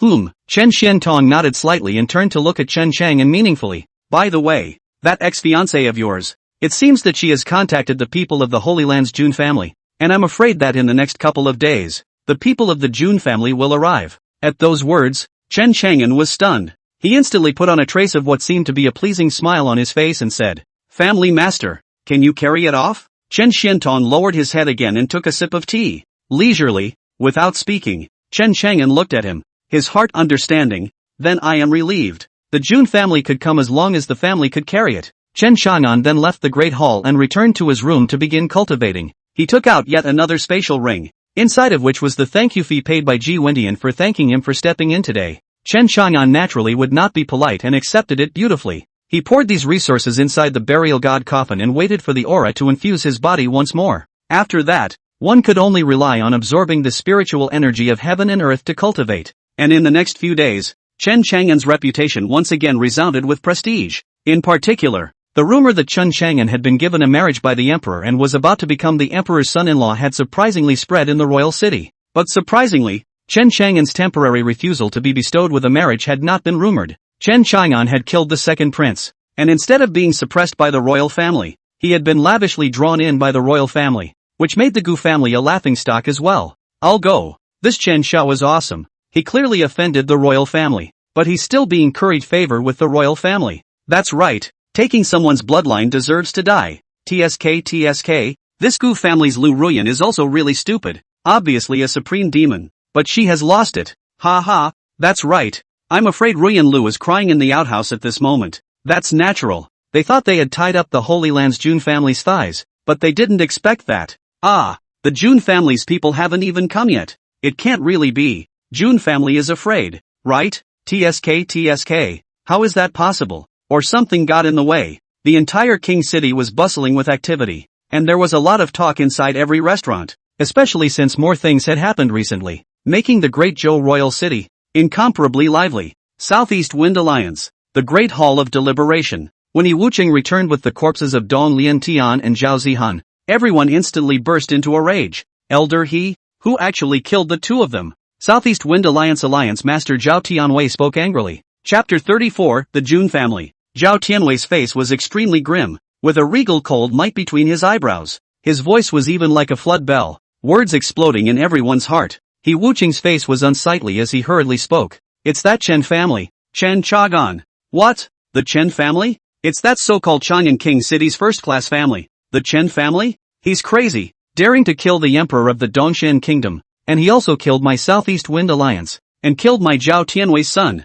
Zhao Tianwei's eyes snapped wide with disbelief. Ah, my lord, you must avenge our son. Destroy his Chen family and kill everyone in his Chen family. Next to her, a middle-aged woman hugged Zhao Zihan's corpse and cried her eyes out. Her words filled with hate. And that Chen Chanan, he dared to kick my son's balls. Get him back and I'll crush his balls a little bit. The middle-aged woman spoke through gritted teeth. Everyone looked at the twisted Zhao Zihan's corpse, as well as the crotch where it was rotting beyond recognition. And instantly, one by one, they felt their crotch chilling. Secretly, that little brat was really tough. That's right, this Chen family is crazy. At this moment, a eunuch-like man with a white face presented a horrifyingly grim expression. He dared to kill my Dongxian kingdom's royal son. And the great Zhou Lord didn't even stop it. So they'll have to bear the wrath of my Dongxian kingdom. Inside the grand hall, there were standing the executives of the Dongxian kingdom, the Nanming kingdom, the Wind Feather kingdom, and the Southeast Wind Alliance. They have gathered here to take the great Zhou kingdom in its place.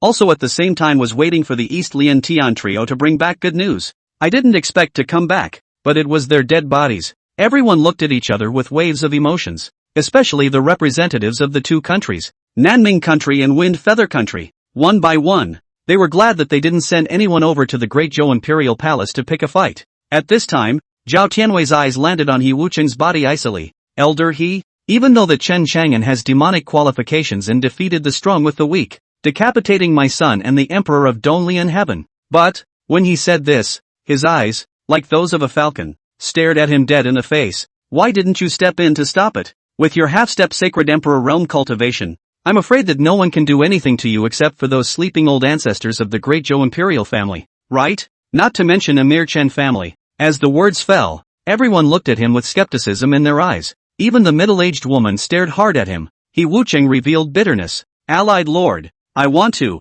but someone has locked my aura. I can't move, and if I force my hand, I'm afraid even I'll be killed. But I can't die. If I die, who can bring the message back? It's possible that their Great Zhou Kingdom's royal family is hiding a sacred Emperor realm powerhouse. What? You're telling the truth? Zhao Tianwei's eyes snapped wide. How could there be a Saint Emperor realm powerhouse in Great Zhou? Allied Lord, if that were not the case, could I stand by and watch the young lord as well as the Imperial Prince die there? He Wucheng said helplessly. Hiss. Everyone in the arena sucked in a breath of cold air. If the Great Zhou Kingdom was really hiding a Saint Emperor, then it would be troublesome. A Saint Emperor realm powerhouse, on the battlefield, was a destructive existence. The crowd looked at each other in disbelief. We have to go back and report this matter to His Majesty. At this moment, the eunuch from the Dongxian Kingdom spoke grimly. With that, he looked at He Wucheng again. Elder He, do you know if that Saint Emperor realm powerhouse who can control your actions is from the Chen family or someone from the Great Zhou Imperial family? I don't know. I tried to communicate with that mysterious powerhouse in the dark, but the other party doesn't give a damn about me, He Wucheng said truthfully. He Wucheng then went on to make that statement of Chen Shanan's, saying that the Great Zhou Imperial family had powerful underpinnings that they didn't know about. Now everyone was silent once again. Could it be that this Great Zhou Kingdom was really a mistake in their previous estimation? Obviously has a strong background, but is deliberately showing weakness? After a short silence, Zhao Tianwei spoke again. Ever since the cowardly Ji Wentian came to power, in the past 30 years, the younger generation of their Great Zhou Kingdom has failed. If they really do have a powerful underbelly, it may be nothing more than one or two old undead, used up and gone. Upon hearing this, the crowd nodded their heads, feeling that they had a point. That's right, just like that mysterious powerhouse that Elder He said. It must be some old undead from the Ji Imperial clan. If he could really do it at will, I'm sure Ji Wentian wouldn't be so cowardly. Yes, it was a critical situation, so it came out as a deterrent. The crowd speculated. All think it's someone from the Ji royal family. Humph. At this moment, the middle-aged woman holding Zhao Zihan's corpse snorted coldly. I don't care about the bull ****** Chen family. That Chen Shagan killed my son. I'm going to make him accompany him to the funeral. Zhao Tianwei was about to say something, but looking at his wife who was so sad, he had to stop. After all, it was through his wife's connections that he was able to enter the Holy Land Taitsung sword sect, so he nodded his head and continued to look at the eunuch. Eunuch Gao. It seems that the matter of forcing the Great Zhou Kingdom to automatically give up on entering the Eastern Prefecture's secret realm has failed. Our next step, then, is to fully prepare for the four-country Heavens Pride competition in half a month. Good. I'll go back and report to the State Lord to know that the matter behind it. Still need the State Lord to take the idea. Eunuch Gao said and quickly left with Dong Lian Tian's corpse and He Wucheng. So next, the Dongxian Kingdom, the Nanming Kingdom, the Wind Feather Kingdom, and the Southeast Wind Alliance were all making preparations to enter the Eastern State's secret realm, and there was another team that quietly set off toward Chang'an City. Their target was the Chen family, Gu family. Gu Qingshan's face was filled with bitterness as he sat on the main seat, and he was just furious as he looked at each and every one of the family elders in the arena who looked like they had died as old fathers. After the matter of Lu Ruyan asking Chen Chang'an to withdraw from the marriage, he, the Gu family, had become the laughingstock of Chang'an City. What an eye for gold and jade! What a love affair! What with the whole family being dog-eyed and all. Humph, when the people from the Jun family come over, I'll see how arrogant he, Chen Chang'an, can still be. At that time, even if he is Ji Wentian's son-in-law, he won't be able to help him. Gu Qingshan coldly grunted. The others, one by one, were filled with disheveled faces, glancing at Lu Ruyan, who was sitting there with a cloudy face, and sighed heavily again. They all felt that if the Jun family was really helping Jun Wujian to avenge his death, why hadn't the people arrived after so long? Lu Ruyan snorted coldly and raised her head like a proud white swan. Humph, there is no need for the elders to be like this. The Jun family's people will be arriving soon, and they even said that they would take me back to the Jun family. What? What? Miss, are you telling the truth? That's great. If Miss is really into the Holy Land's Jun family, then our Gu family will hopefully rise to prominence. Ruyan Lu's words instantly caused the lost souls of the elders in the arena to spirit up one by one. Humph, naturally true, Ruyan Lu proudly said. Upon hearing this, Gu Qingshan was also overjoyed. Chang, you contacted the Jun family. Why didn't you say anything to Dad? I wanted to surprise Dad. Ruyan Lu laughed. Miss, right at this moment, an old man ran in from outside. He hurriedly came to Lu Ruyan's body, his face full of excitement. Miss, the people of the Jun family have arrived. They have just entered the King's City. What? Ruyan Lu rose with an open heart. Oh, tilting city, then let's go greet them. Gu Qingshan was similarly filled with excitement. That's right, let's go meet them. Ruyan Lu's face was filled with excitement. Then her face quickly turned cold. Chen Chang'an, the Jun family has come once again. I'll see how you're going to die this time. This time. Chapter 35, The City of Perfect Color. Originally, she had no beef with Chen Chang'an. After all, she was once a person who had a marriage contract. Having come to this point, it had almost become a nightmare in her mind. She didn't want to admit she'd made the wrong choice. Therefore, the guilt towards Chen Chang'an had changed from unwillingness to present-day resentment. Everyone wanted to see her make a fool of herself, and she wanted to prove to everyone that her choice was not wrong, and that Chen Chang'an was the clown. So Lu Ruyan and Gu Qingshan, with a few family elders, hurried out the door. On the other hand, Chen Chang'an's cultivation had fearfully entered the 9th level of the heavenly martial realm after this period of cultivation. Phew! Chen Chang'an gently exhaled a mouthful of turbid air before looking towards the door. Enter! The boy who had been waiting outside the door for a long time, hurriedly pushed the door in, and also brought in sumptuous food. Young lord, Princess Mingyue is here. She said that the state lord's condition has worsened and wants you and our 5th master to go into the palace to help take a look. She also brought numerous gifts. With that, he placed a spatial ring on the table. Chen Chang'an's gaze narrowed. For resources, he was incredibly thirsty at the moment, because as long as there were resources, if he wanted to advance, it would be as simple as drinking water. Is 5th master willing to enter the palace? Chen Chang'an asked casually as he looked at the space ring on the desktop while eating. The 5th master has explained that you should go. Young master, this is the jade slip that the 5th master has given you. The boy said and gave Chen Chang'an another long white jade stone that could record words inside. Chen Chang'an nodded. Chen Da,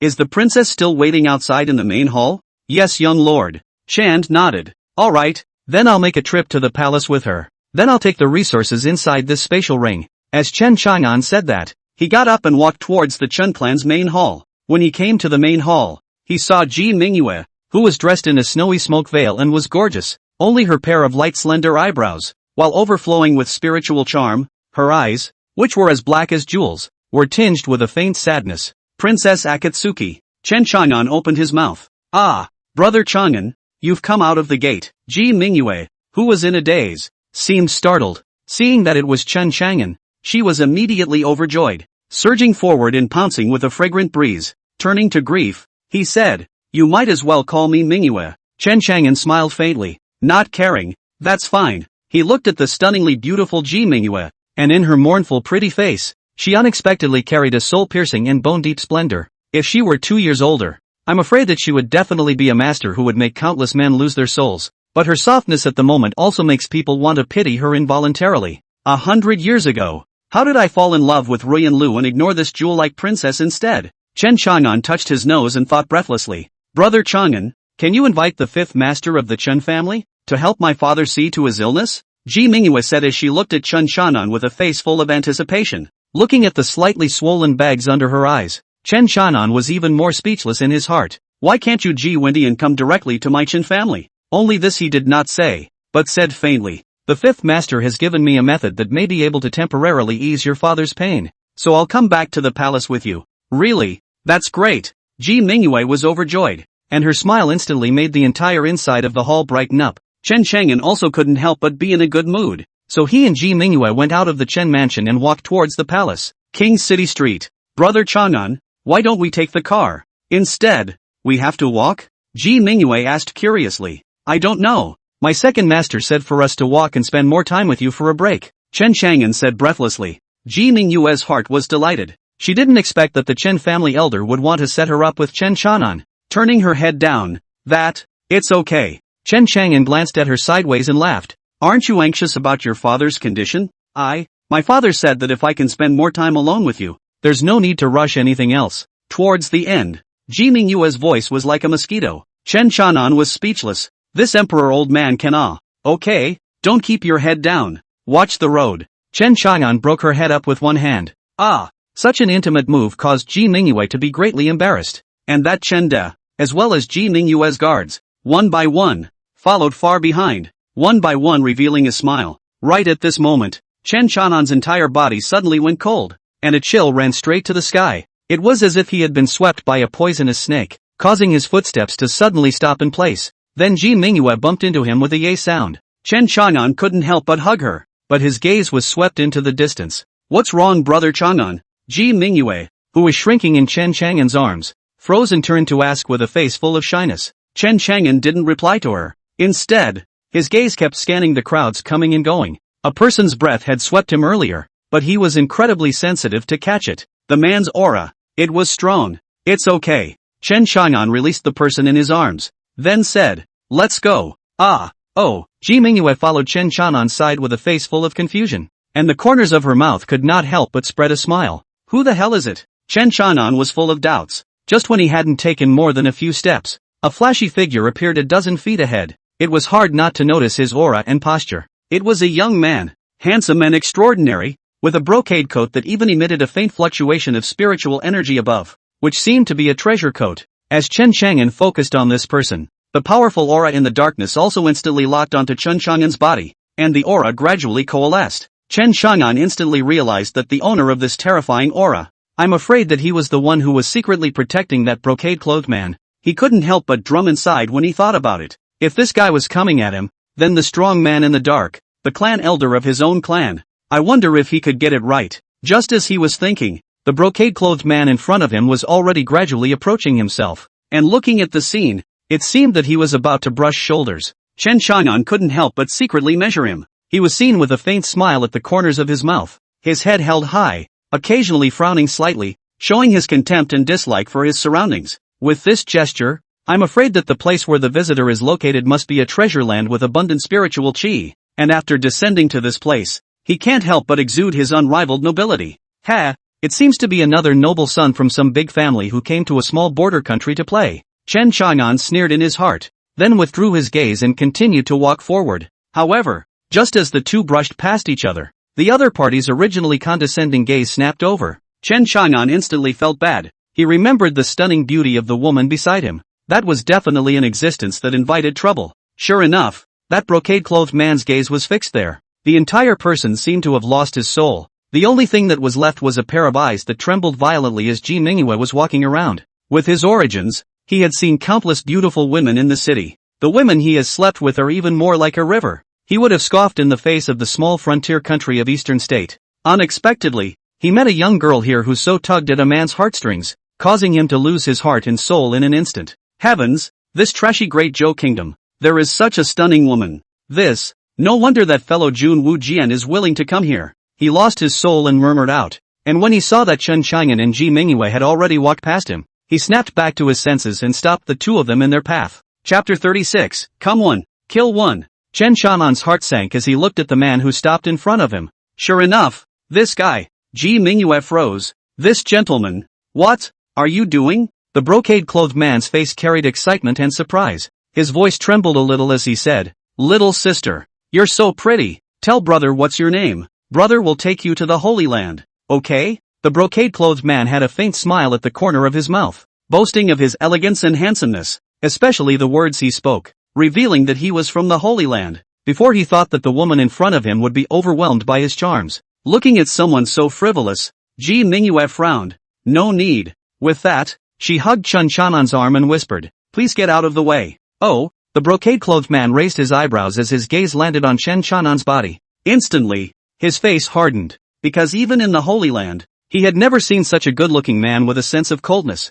Little sister, don't rush off yet? The brocade-clothed man swept a disdainful glance at Chen Chang'an. In his opinion, what else did Chen Chang'an have besides good looks? He directly ignored Chen Chang'an and continued to look at Ji Mingyue. Little sister, I am from the Holy Land Jun family. He paused and saw that Chen Chang'an and Ji Mingyue both froze at the same time. Then smugly said, When I first came here, I was unfamiliar with life, so how about trying to befriend you? Don't worry, I have absolutely no other thoughts. The Holy Land's Jun family? Ji Mingyue couldn't help but look at Chen Chang'an. Chen Chang'an narrowed his gaze and smiled, wrapping an arm around Ji Mingyue's shoulders as he gently spat out two words at the brocade-clothed man. Get lost. Upon hearing this, Ji Mingyue froze. Feeling the strong arm, she instantly shyly lowered her head, pulled Chen Chang'an's sleeve, and whispered, Brother Chang'an, he's a member of the Jun family. Chen Chang'an gave her a relieved look before looking at the brocade-clothed man. If you want to befriend someone, turn right on the street over there. There's a hookah.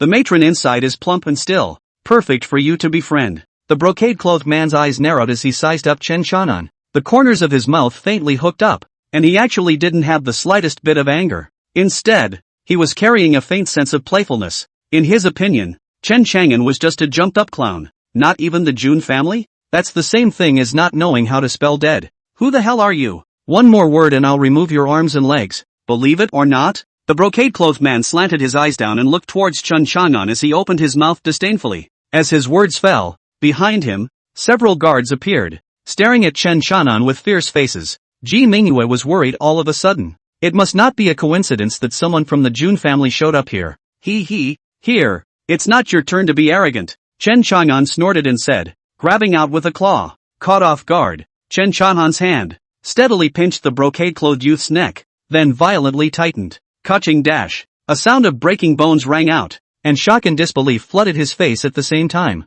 Ahem. You dare to make a move on me? You want to die. The man in brocade clothes grabbed Chen Chang'an's arm in death and tried to shake it off. But Chen Chang'an's arm was like an iron hoop, deadening his neck. The instant lack of oxygen and suffocation, as well as the sharp pain in his neck, made his face whiten and turn green again. How dare you? Next to him, his guards, one by one, moved forward and surrounded the two Chen Chang'an, but they did not dare to make a move. After all, the man in brocade clothes was still controlled by Chen Chang'an. Let go of him. If you dare to make a move against a member of our Jun family, your entire family will be exterminated. One of his guards grimaced. Ha! Chen Chang'an sneered and increased the strength in his hands again. Instantly, the brocade-clothed man's body was trembling violently. His features were twisting madly, and he began to roll his eyes. Let go of him. Right at this moment, a gray shadow steeply appeared at the side of the brocade-clothed man and was about to strike. If you dare to move, I will immediately crush his neck, Chen Chang'an coldly said. The gray-robed man immediately stopped his hand movements and looked at Chen Chang'an with a gloomy face, while at the same time, a terrifying and overwhelming pressure poured toward Chen Chang'an. TSK, your Jun family is really asking for death. Ha! Just then, a middle-aged man carrying a sword slowly walked over. With his appearance, the four directions of heaven and earth seemed to fall into dead silence all of a sudden. The gray-robed old man instantly scalped. He looked at the person in front of him. This is an unusual-looking middle-aged man. Only the eyes are deep and sharp. The face is engraved with the traces of the years. A simple Taoist robe is composed of thousands of sword chi. Seeing the person carrying the sword, Chen Chang'an spoke respectfully. Eighth Master. So it's you. The Eighth Master smiled faintly. His gaze fell on the gray-robed old man, and he said indifferently, Go back and tell Jun Xian Hao Han that if he dares to come to the Great Zhou Kingdom again, this seed will break his dog's legs. What? The gray-robed old man froze. Save.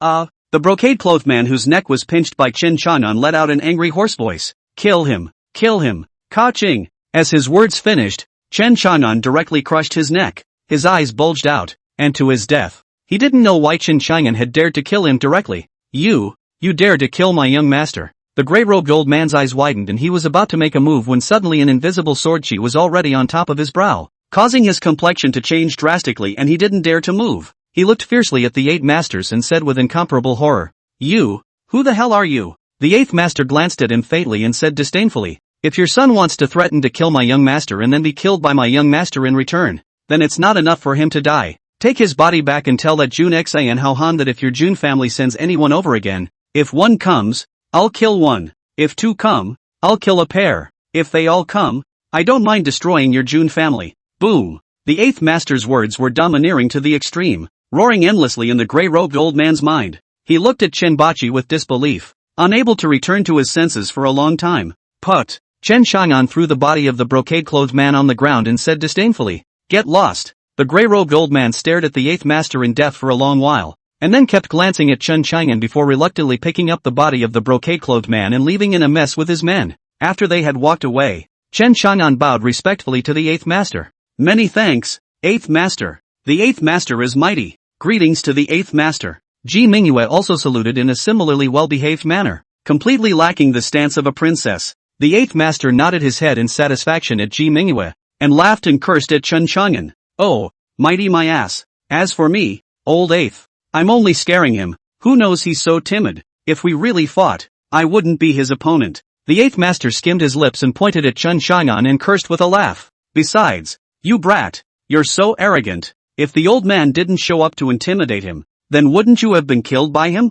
"Hey," Chen Chang'an laughed. "This is in Chang'an City. If I were to be bullied by that old thing, wouldn't that be a slap in your face, 8th master, right? Hey, here comes the ass-kissing again." The 8th master waved his hand and continued, "Alright, go to the palace to see the state lord. Old man, I'm leaving." After saying that, he then turned to Ji Mingyu, whose face was burning red, and with a slight nod, he turned to leave. Chen Chang'an stroked his chin, his gaze narrowing. This 8th master is actually a sword cultivator. Saying that the 8th master couldn't defeat the grey-robed old man from earlier, Chen Chang'an didn't believe even a word of it. Chapter 37 scared away the Jun family visitors. Ji Mingyue was even more complicated, looking at the direction the 8th master left. In this moment, she seemed to understand why her own father, the emperor, wanted her to please Chen Chang'an. But, one's favorite person with a powerful family, rather a very good thing, and in that case, brother Chang'an, then he won't be bullied by others. Just as she was thinking, Chen Chang'an's hand waved in front of her. "What are you thinking about?" "Ah, no." Ji Mingyue hurriedly lowered her head and said in a glutinous voice, "I was thinking, your family's 8th master is so powerful, and what you say is so domineering. No wonder you are so sexual." "Oh, what's my nature?" Chen Chang'an asked with a smile. Won't take a loss. Strong." Ji Mingyue thought for a moment and said, "You and a year ago are completely changed. There are more vicissitudes and depth in your eyes. It seems, devoid of the childishness and youthfulness of the past." Speaking here, she looked at Chen Chang'an and said with a face full of heartache, "Brother Chang'an, you must have suffered a lot in the year you disappeared, right? And there's no bitterness." Chen Chang'an said, thinking of the 100 years in the burial coffin. His eyes were incomparably deep, and suddenly, he asked curiously, "Why don't you mind that I killed your royal brother?" "Ah." Ji Mingyue froze. She obviously did not expect Chen Chang'an to ask about this topic, and after thinking about it, she sniffled and said, "I don't know. Maybe it's because I'm not on good terms with either of my royal brothers, because their mother consort also treated my mother consort badly, calling my mother consort a vixen, and they've been bullying me since I was a kid. But you're different, brother Chang'an. You've been protecting me since I was a child." Speaking here, her eyes flashed with disappointment. "It's just that you've grown up and only have that Ruyan Lu in your eyes." As she said this, she lowered her head and intertwined her fingers between her hands. Chen Chang'an froze. He then remembered that Ji Wentian's sons, there were many daughters, and it would be normal for siblings to have a bad relationship. After all, there are open and shut battles within the royal family, and it's not uncommon for brothers to kill each other. When he thought of this, the hint of stigma and defensiveness in his heart finally disappeared as well. Smiling at Ji Mingyue, she said, "Alright, that's all in the past. Let's hurry to the palace." Ji Mingyue looked up in surprise and saw Chen Chang'an's warm gaze. It seemed that the layer of barrier on him against himself was gone. She was overjoyed and her little head nodded repeatedly. Meanwhile, outside the royal city, the gray-robed old man from the June clan, with the body of the brocade-clothed man, piloted the airship and flew at a rapid pace. His face was incredibly gloomy and scared to death. The remaining few guards were all breathless and full of incredulity. Finally, one of the guards couldn't help but speak up.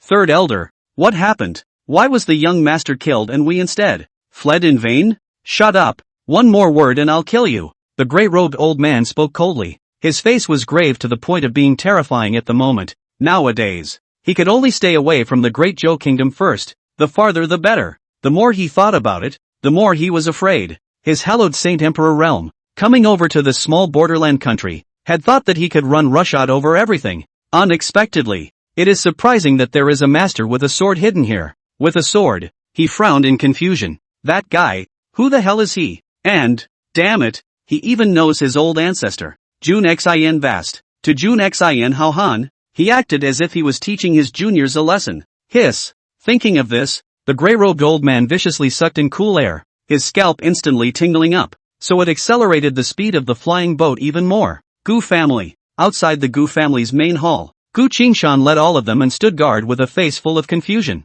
At the same time, Ruyan Lu and the others returned from outside. Father, I don't see anyone from the Jun family, Ruyan Lu said doubtfully. How is that possible? Gu Qingshan was filled with confusion. Haven't they entered the royal city? How come they haven't reached our Gu family yet? The rest of the elders also looked at each other, a bad premonition surging up from the bottom of their hearts. Could they be trying to give us a run for our money? Ruyan Lu thought for a moment and said, after all, that's the big family of the Holy Land, so if they come on time, it would be strange instead. When the rest of them heard this, one after another nodded their heads, thinking that Ruyan Lu was right. It's normal for such a character to be late. But soon, they waited for another long time in front of the Gu family, and still no one came. Everyone in the Gu family was instantly unsettled. At that moment, a member of the clan hurriedly ran from outside. Seeing the other party looking so anxious, Gu Qingshan stepped forward and said in a cold voice, How? What happened? Everyone looked at the visitor. Master, Miss,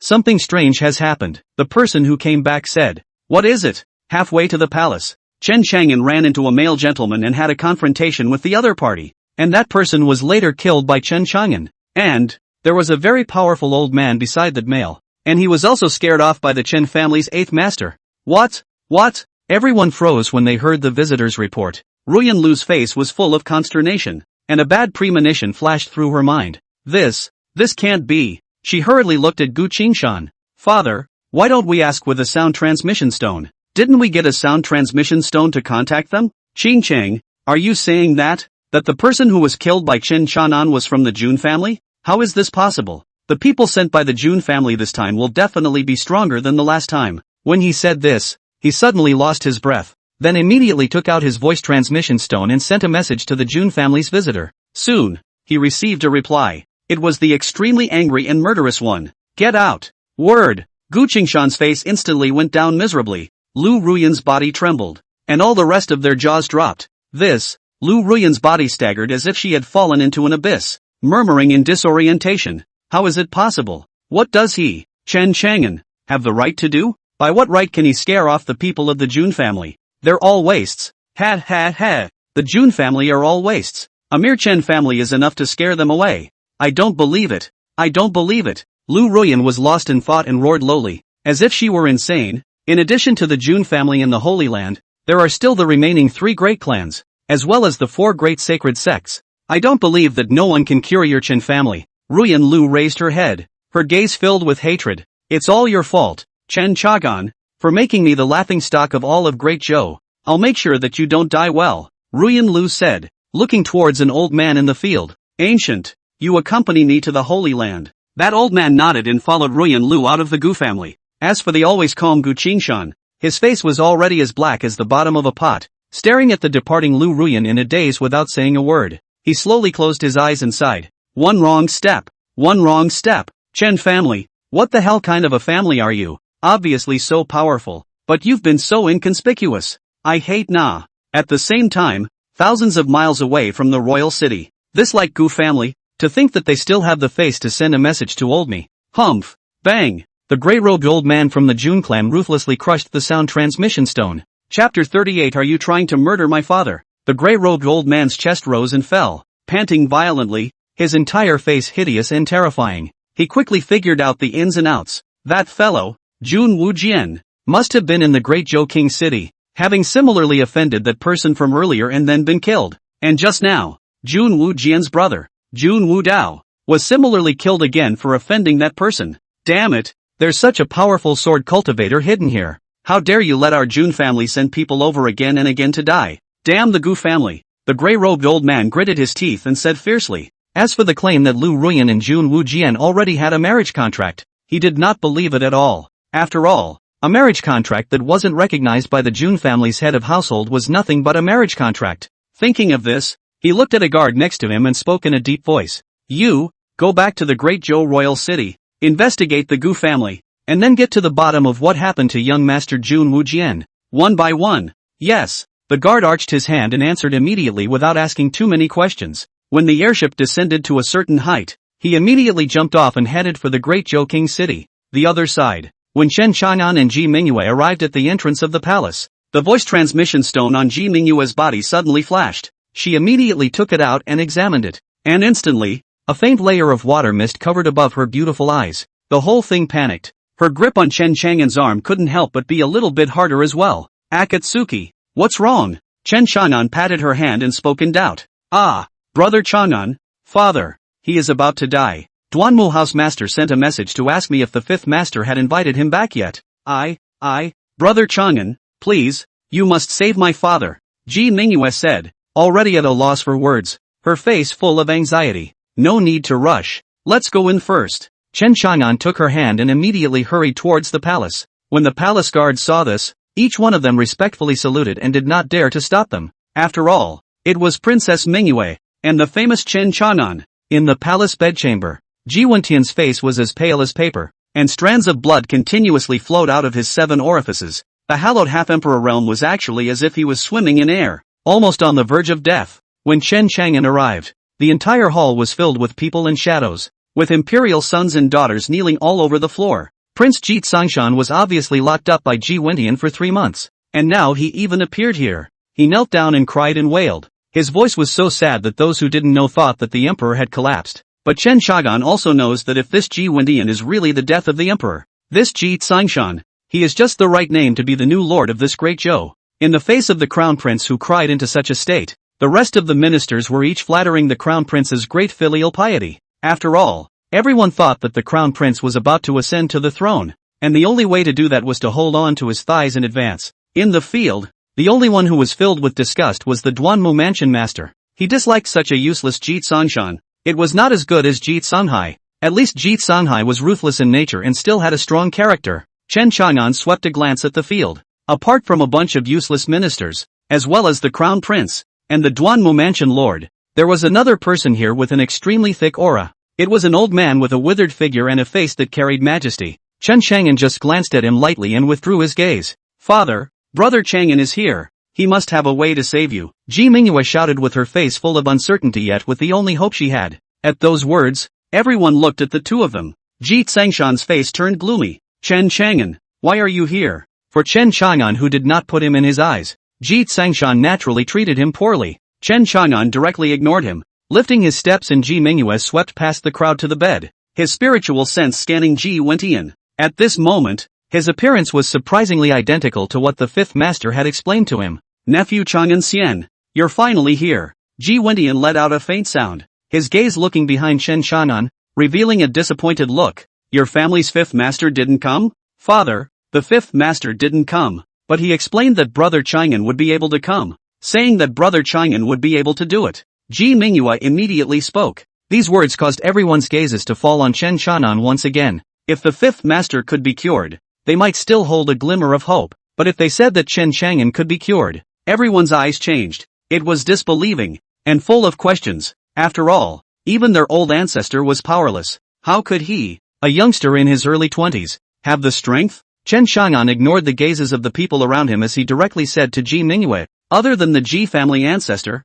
Duanmu mansion master, and Princess Mingyue, the rest of them all stand down. That old man gave Chen Chang'an a surprised look. This nonchalant sentence caused everyone in the room to freeze in their ears. Ji Tsangshan was the first to jump out and point at Chen Chang'an, cursing, Chen Chang'an, who do you think you are? Who are you to tell us what to do? That's right, even if you are the young master of the Chen family. So what? This is the Imperial Palace. Where is it your turn to give orders to, you kid? That's it. The old minister sees that he's just here to make trouble. Princess, you can't be fooled by him. Yes, your majesty is wise. And what about that fifth master of his family? Is he crazy? How dare you not come to see his majesty? How dare you send a brat? Outrageous. With your majesty's permission, let my humble servant tie that piece of fifth master. Over here. When Ji Tsongshan finished speaking, the rest of the ministers seemed to want to show off in front of him, and one by one, they pointed at Chen Chang'an with righteous indignation and shouted curses. Chen Chang'an squinted his eyes and wrote down those ministers who danced the most joyfully,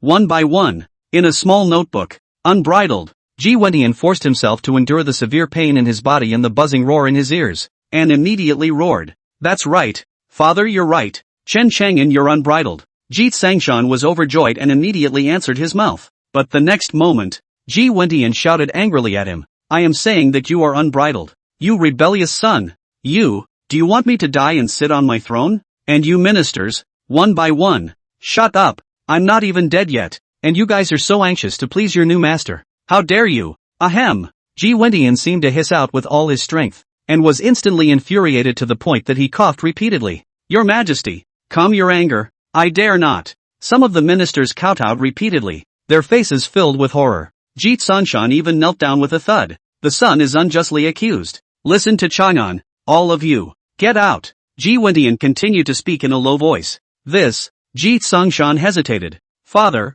how can you believe his words? How could he possibly cure you? Ji Wentian's heart exploded with anger. He also finally realized how much it seemed that the crown prince in front of him wanted this position.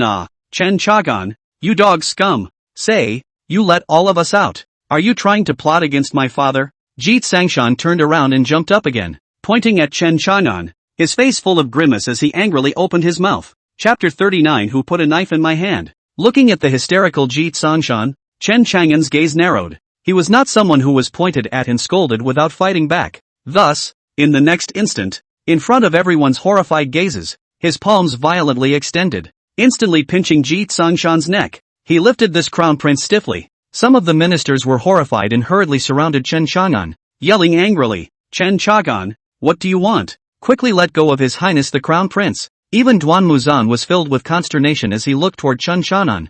Mr. Chen, don't be impulsive. Instead, it was that Ji-clan ancestor whose eyes looked up and down at Chen Chang'an as if in thought. Brother Chang'an, you, let go of my royal brother. He didn't mean it. Ji Mingyue, her face full of shock, went over and hugged Chen Chang'an's hand, anxiously saying, everyone has seen that he, Chen Chang'an, wants to rebel, and he dared to make a move against me. Old ancestor, take him, quick, take him. Ji Tsongshan was surprisingly not scared at all. Instead, he hissed with a fierce face. Everyone instantly tensed. The Ji clan's old ancestor frowned. He always felt that this crown prince had his head pushed through a door. Cultivators who could be so reckless would have no fear of royalty. However, he didn't make a move because he sensed a powerful aura locking onto him. This caused him to be incredibly appalled in his heart. This Chen family was indeed not simple. Seeing that no one dared to step forward, Ji Tsongshan's heart was filled with rage. He's the titular crown prince, the future head of a nation. Now that he was actually carried by Chen Chang'an by the neck and lifted up like a chicken cub, it was a great shame, and the shame of his life. For a moment, anger washed over him, and he opened his mouth at Chen Chang'an in a hideous manner. Chen Chang'an, you dog, you let go of this palace, or else, this palace will make you die a horrible death. Either you kill this palace, or, in the future, your Chen family will not be able to live in peace. Chen Chang'an's gaze narrowed and an icy cold light shot out from his eyes.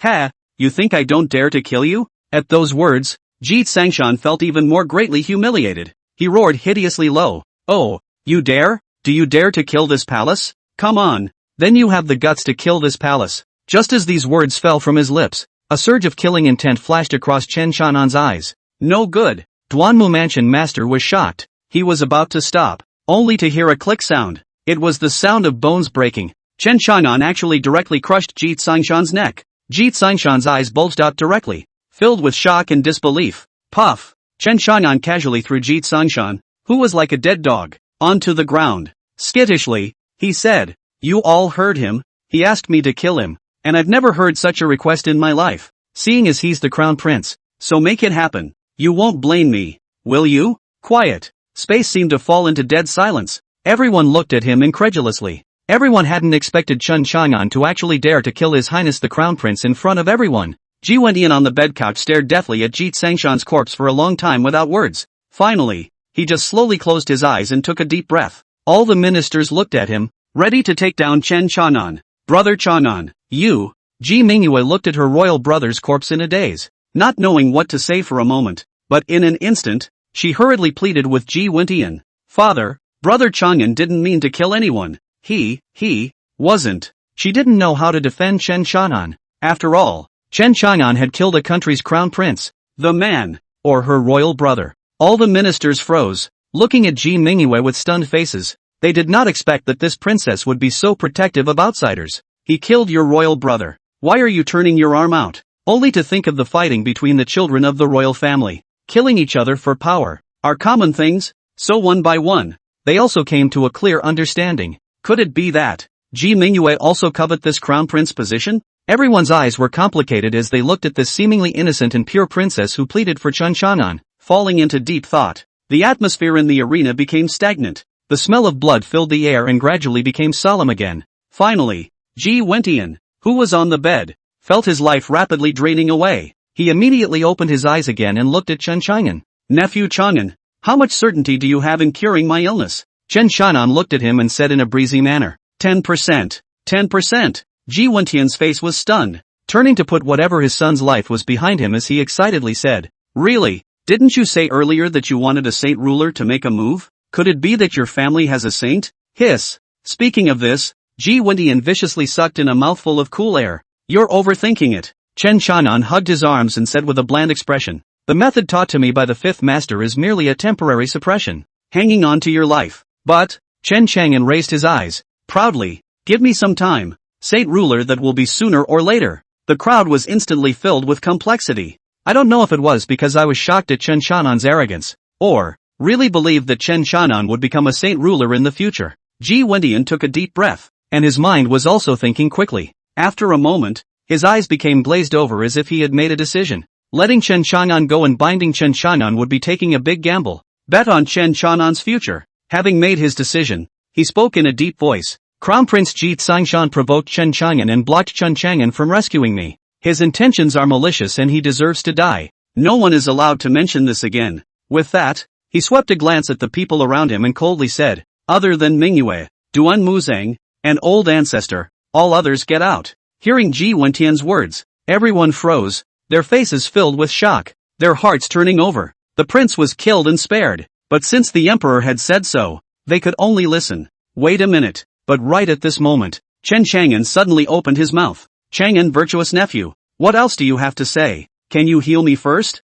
I can't hold it anymore, Ji Wendian said with an incomparably pale face. Chen Chang'an ignored his words and instead walked over to one of the ministers, gazing at him icily. Earlier, were you the one who insulted my family's fifth master? Called my fifth master a dog's ass? And you, who said earlier that you would tie up my fifth master? Facing Chen Chang'an's murderous gaze, the faces of the two ministers who had previously jumped the most happily turned pale in an instant. Wait, they spoke in trembling voices, cold sweat beading on their old faces, but the aura on Chen Chang'an's body caused their chests to suppress and their bodies to shiver. Chen Chang'an, what the hell do you want? At that moment, another gray-haired minister stepped forward and drank with righteousness. Do you still want to kill all of us ministers? Seeing someone come out to contradict Chen Chang'an, the two ministers seemed to have found their backbone and immediately spoke up. Lord Tang, this son is guilty of the most heinous crimes, but his voice ended abruptly, because his head had flown off. Swish, with two more knives, the other minister, as well as the so-called Lord Tang, had their heads instantly cleaved off by the knives that Chen Chang'an had taken out from who knows where. In their gazes filled with horror, 3 fresh, hot heads rolled to the ground, and the arena was instantly dead silent once again. All the ministers looked at the calm-faced Chen Chang'an in horror. Okay, you guys can off. Chen Chang'an threw away the knife in his hand. TSK, I don't know which fellow it was earlier, but he even slipped me a knife. All the ministers, as well as those royal sons and daughters, exited the hall in fear, never daring to stay again. Chapter 40, Establishing Mingyue as the imperial daughter. Ji Sangshan is the prince dared to talk to himself, so even if these ministers even so Chen Chang'an directly split them. Don't want to bull asterisk them. Seeing that in the Great Hall, there were only a few people left, Chen Chang'an spoke indifferently. Alright, now you can treat the State Lord's illness. Well, nephew Chang'an Xian, quickly show me. Ji Wentian was overjoyed. Chen Chang'an, are you really able to save the State Lord? The Ji clan's old ancestor also opened his mouth, his voice flat, a little skeptical but not contemptuous. After all, earlier Chen Chang'an had killed his crown prince and his minister in front of the emperor. If you don't have real talent or a strong family, it's definitely a death wish. And now, the more arrogant Chen Chang'an was, the more it proved that he had strength, or his family had strength. Chen Chang'an had read the jade slip Chen Wu had given him and thought for a moment,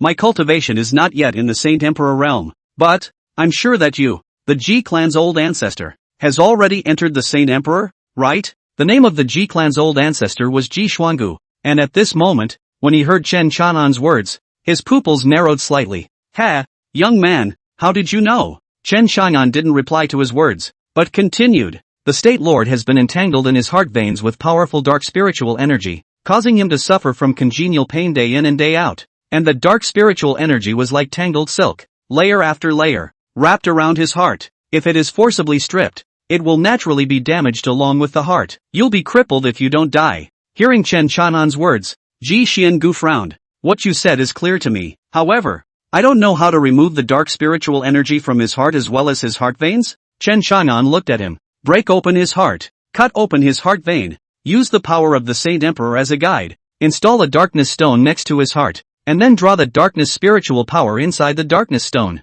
Later on, find a saint ruler and use the power of a saint ruler to take out this dark night stone from his heart. It's not a forced stripping, but it's a way to automatically draw the dark spiritual energy in his heart to the darkness stone first, and then remove it later. The words Chen Chang'an spoke were calm, but in the ears of Ji Xiangu, Ji Wentian, and Duan Muzong, it was undoubtedly a pie in the sky. Breaking open the heart, breaking open the lifeline, installing a piece of darkness stone to attract. Such a bizarre maneuver is simply unimaginable. What's more, how are you going to repair a broken heart vein? As long as you can complete the first step, repairing the heart later, it won't be a problem. Seemingly aware of their thoughts, Chen Chang'an held out a white jade slip. Inside this is the method for my fifth master to repair his heart veins. What?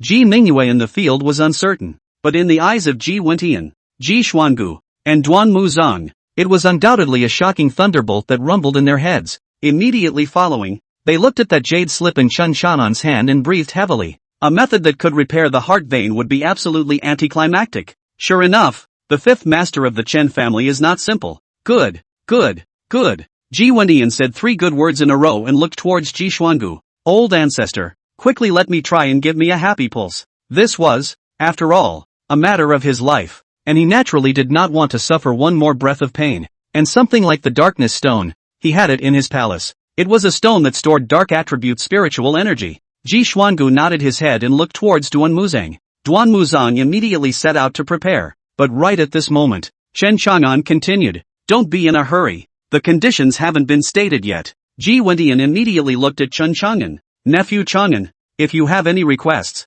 feel free to ask. Ji Xuangu also looked at Chen Chang'an in surprise. Facing the lord of the country, he was not even intimidated by the slightest bit of the might of the lord of a country, but instead, he had always maintained an overbearing stance. If it were anyone else, I'm afraid they would have offered free treatment in order to cover up the crime of killing the prince. The method I mentioned earlier, as well as the secret formula for repairing the heart vein inside this jade slip, is worth 20 million spirit stones, right? Beyond that, there's an additional condition, Chen Chang'an said, sidestepping, his gaze turning to Ji Mingyue, seemingly smiling, and continued, since all of your crown princes are dead, then, establish Ji Mingyue as the imperial crown prince. Well, it should be called the imperial crown daughter. How about these 2 conditions? Chen Chang'an's words caused Ji Wentian to freeze. Even Duan Muzong, who had gone and returned, was stunned. The method he used to repair his heart vein required the sale of 20 million spirit stones, which was a lot, but it was indeed worth it.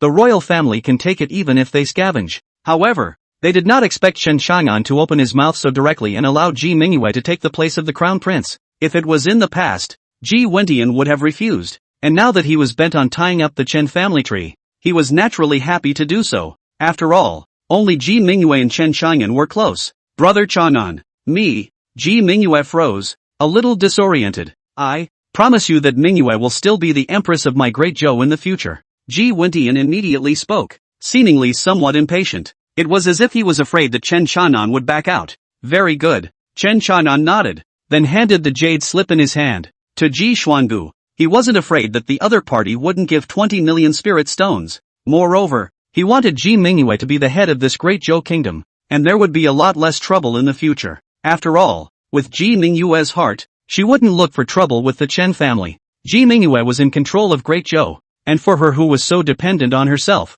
then it was also equivalent to being in control of Great Zhou herself. In this way, when he left the eastern state, he could go out and break the world outside without worry. Then Chen Chagan, Ji Xiangu, and Duan Muzong together opened up on Ji Wentian's heart. It didn't take long for a strong aura, mingled with miserable screams, to come out from the palace hall. It was followed by a loud, weak and cheerful laugh that came out. It seemed like Ji asked for a much easier time. What happened today though was given a death order by Ji Qiangshan not to spread the word to the outside world. It was said that the crown prince suddenly and violently died, and then Ji Mingyue was established as the imperial daughter. This piece of news was like a shocking wave that set off huge waves in the king city, and countless people's jaws dropped. The prince died violently, and the crown prince's seat was immediately taken by another, still a princess. This caused the entire king city to stir up a furor. Countless people were shocked. After all, this is too rushed. However, there were still many great clans as well as top-tier powerhouses that smelled an unusual flavor.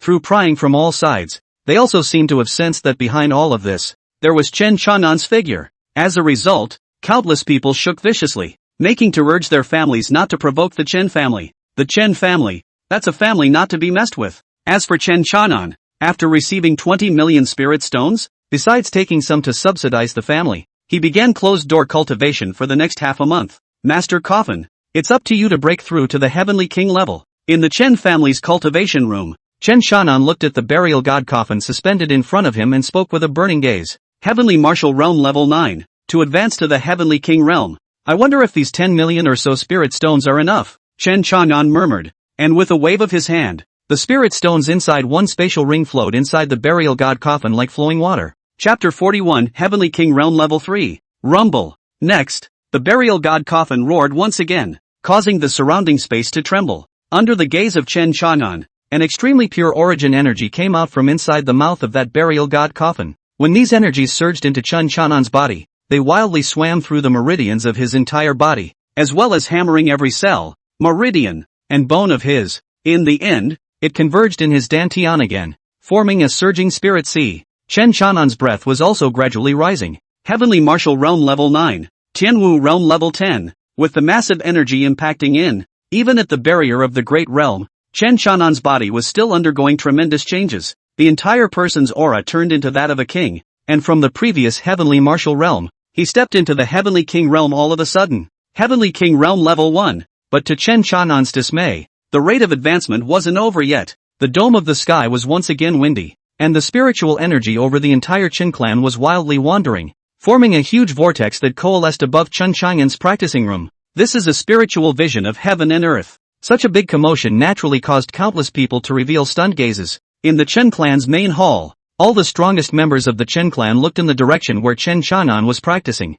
This brat, surprisingly broke through to the king level, and even triggered a heaven and earth vision, worthy of being the seed of our Chen family, Chen Xiantong said with a smile on his face as he carried his hand on his back. Behind him were the clan elders. Each and every one of them revealed a thoughtful look. Family master, this kid, he's not right. When he just came out from the burial demon abyss, he did have no breath at all on him. Why is his cultivation speed today so fast? The second master fiddled with his goosefeather fan and whispered softly. Elder 2, could it be that you want to say that this brat was possessed by a demon into his body, and then performed some sort of evil means to raise his cultivation? Moncler Outlet Store asked with a slight smile. Unconcerned. It doesn't matter, the second master said. Chanan's body, there is no case of being taken over. Only, his chronology seems to have changed, not like a person in his early 20s. If not, his nature would not have become what it is today. Only nowadays this is good. It won't be like a year ago when the whole person was just a love brain, being mesmerized by a district little girl. The crowd nodded. The third master, who was clutching a guqin, said, we should still not interfere too much with Chang'an's growth. As long as we're not being bullied by those old monsters in a big way, We can't even step in to help him. Well, third master is right. Chen Xiantong laughed. At that moment, his eyes contracted violently. How is it possible? This brat has actually sucked the aura of the entire King City dry. What? It's all drained. Could it be that he's upgraded our Chen family's hegemonic king bloodline into the hegemonic emperor bloodline? Only the hegemonic emperor bloodline coupled with the exertion of our Chen family's hegemonic emperor's heart technique, formed to cultivate the legendary hegemonic emperor's domain, can have such a change in cultivation motion, Chen Xiantong said, his face filled with shock. Hegemonic emperor's domain. Hiss. The others woke up as if in a dream, and they all sucked in their breath in unison, unable to stop themselves from whimpering. Sure enough, the entire royal city was in an uproar over the commotion of Chen Chanan's cultivation, causing an incomparably huge sensation. Only he knew nothing about the sensation outside and was not interested. At this moment, he was also shocked to look at his own bloodline. The golden light on his body flourished. On his head was formed an amazing crown. Above the crown, it was formed a surging vortex of airflow.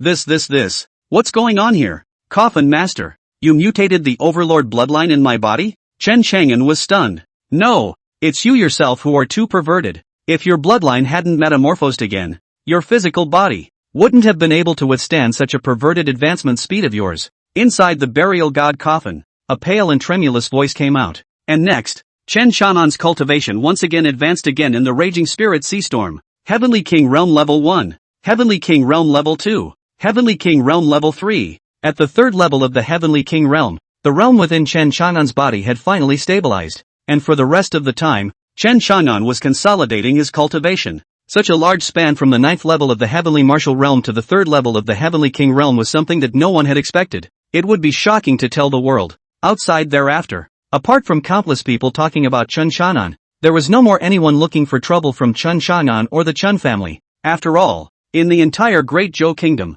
those who had the strength to find trouble with the Chen family, after those 100 or so people disappeared last time, no one had the guts to come anymore. What's more, nowadays, the Chen family, there is also the Ji royal family in full favor. It is even more so that no one dares to come and look for trouble. The Dongxian Kingdom, as well as the Southeast Wind Alliance, along with the Jun family, were also silent. After all, the powerful mysterious person in the dark, if they couldn't find out the details, they wouldn't dare to act rashly. But to their horror, none of them could find out about the powerful mysterious man in Chang'an City. Whether it was He Wucheng being immobilized in the palace or the grey-robed old man of the Jun family being immobilized on the street, all of them could not guess who it was. Under these bizarre circumstances, the Four Kingdoms Heavens Pride competition in the Eastern State quickly arrived. On this day, countless cultivators in the Eastern Prefecture, large and small clan forces, all gathered towards the core of the Eastern Prefecture. On the side of the Great Zhou Kingdom, there was Ji Mingyue leading the way, with the Duanmu Mansion Master at the head. Even the Great Zhou Kingdom's oldest ancestor, one named Ji Xiangu, had come out to follow. They led the pride of the younger generation of the Great Zhou Kingdom in a huge flying boat and flew towards the location of the Eastern State's secret realm. Naturally, Chen Chanan was among them. He quietly looked at everything around him and realized that all of the people on the flying boat were at least at the fifth level of the Heavenly Martial Realm. They clustered behind Ji Mingyue, their faces full of excitement. After all, that was to enter the Eastern State's secret realm for cultivation. Who could not be happy? Among them, there were two other men who were particularly arrogant and haughty, purposely revealing their own aura, which were clearly at the Heavenly King Realm Level 4, and the Heavenly King Realm Level 5. These two are, who? They shouldn't be students of the Great Zhou Academy, otherwise, their reputation would definitely be very loud. Chen Chanan thought in his heart. Among that large group of people, although they were all wearing smiles, Ji Mingyue was full of worry. She swept a glance around and when she found Chen Chanan standing alone on one side, she immediately came to his side and spoke in a low voice. Brother Chanan, what are you thinking about? Who are they? Chen Chanan asked as his gaze fell on the two men with extraordinary cultivation. They? Ji Mingyue looked over with a sideways glance and said thoughtfully, the one at the fourth level of the Heavenly King Realm is called Li Hong. The one at the fifth level of the Heavenly King Realm was called Meng Kaijun. It should be the foreign aid that old ancestors spent a large price to bring back from outside. Foreign aid? Chen Chagan froze. He didn't even participate in the grand competition 3 years ago because his realm wasn't enough at that time. As for those above the Heavenly Martial Realm, they were basically young people around 30. That's why he's here now, and he stands out. After all, he's the youngest one. Yeah, for every big competition, you can hire 2 outside helpers. That is, they can be drafted in the country. or out of the country in those big clans? Ji Mingyue said seriously. Wow, Chen Chang'an responded indifferently. While Ji Mingyue was originally the center of everyone's attention, her arrival at Chen Chang'an's side also instantly brought the gazes of all the heavenly prides to fall on Chen Chang'an's body. Chapter 42, The Great Competition of the Four Kingdoms. Meng Kaijun and Li Hong, who were surrounded by the crowd in the center, both of their gazes were also instantly unfriendly, landing on Chen Chang'an's body. TSK, that little white boy. Is he the Chen Chang'an who recently shook Chang'an City with his fame? Meng Kaijun spoke arrogantly. Mr. Meng, it's him. Someone next to him immediately chimed in. Oh, it really is a sight to behold. Li Hong spoke with a crooked mouth, and in the corners of his mouth, what he carried was a sense of contempt. Indeed, he is a talented man. If not, why would he have charmed the princess to death? He. A lewd man next to him snorted and opened his mouth. The crowd laughed lightly. What they meant was that Chen Chang'an was a white boy who relied on his face. Duke Meng, we still need to rely on the two of you in Ducely for this grand competition. One more victory for us could determine the number of people who enter the secret realm. We're relying on Duke Meng and Ducely this time. Yeah.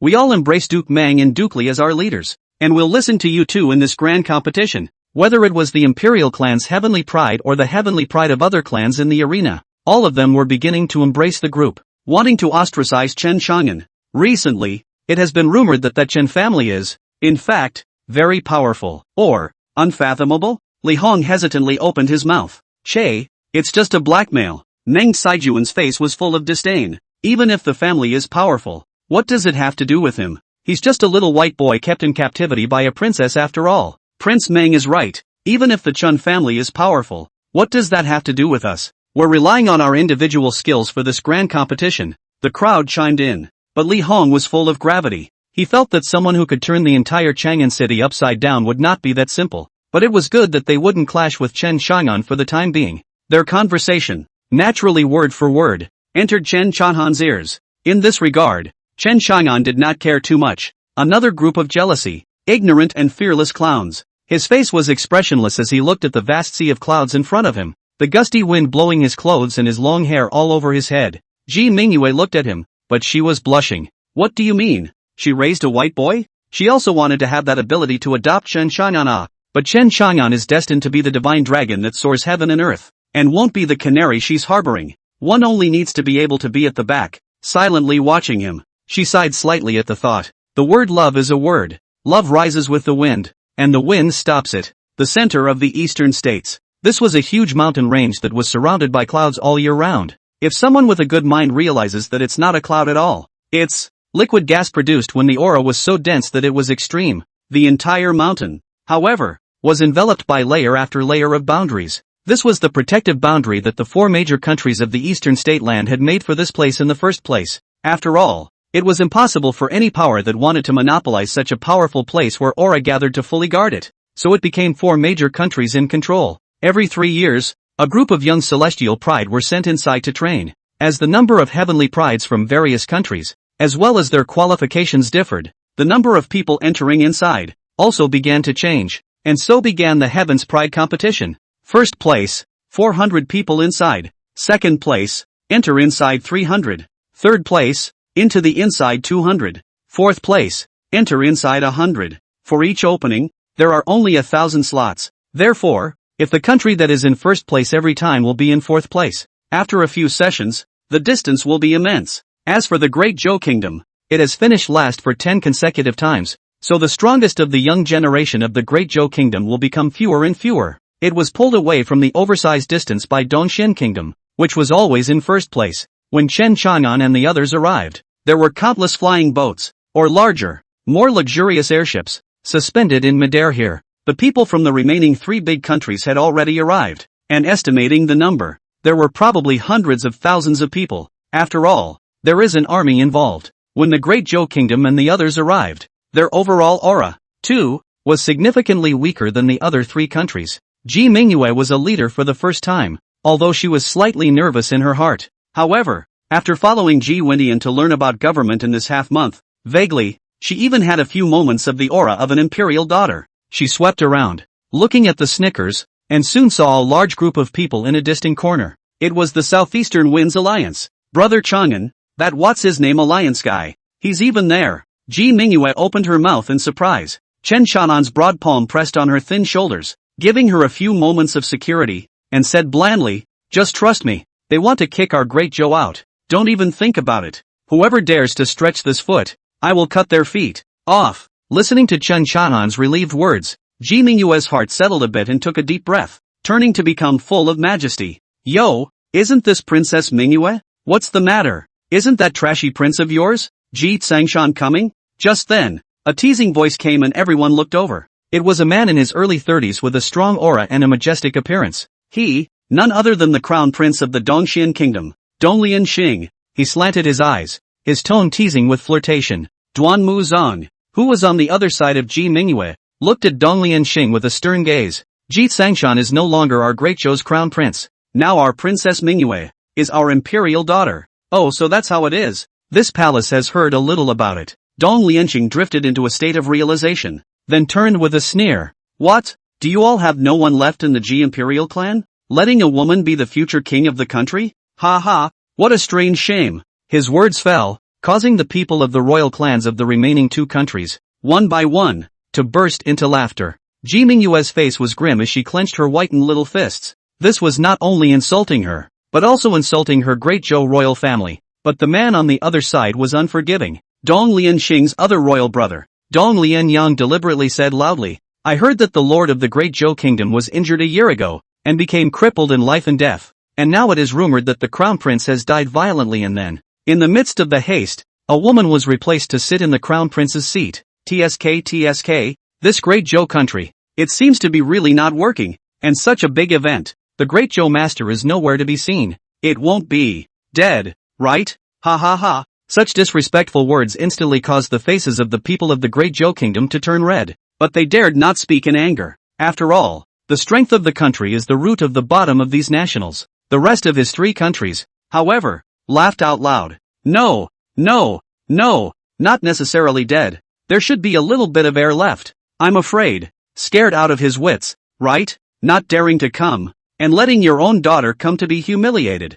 TSK, that could really be the case. That incompetent and wasteful lord of the country. I heard that they were also held down and rubbed on the ground by a domestic family called Chen. TSK, it's really a disgrace to the word royal family. The people on the opposite side of the room scoffed back and forth, causing another large chorus of laughter to ring out. The people of the great Zhou kingdom were all furious and clenched their teeth in death. They all looked at Ji Mingyue, lest Ji Mingyue lose her temper. But surprisingly, Ji Mingyue looked calm, with a proper palace dress, showing her royal majesty, but unseen in the wide sleeve robe. Her jade hand had been squeezed in death. Never mind. Chen Chanhan's hand, resting on Ji Mingyue's shoulder, seemed to give her a great sense of security, as well as strength. It's a waste of words to do verbal arguments with these jumping clowns. When you get on the stage later, I'll help you slap their mouths, one by one. Good. Ji Mingyue nodded heavily, her entire body filled with strength. Chapter 43, The Human Sword Execution Palace.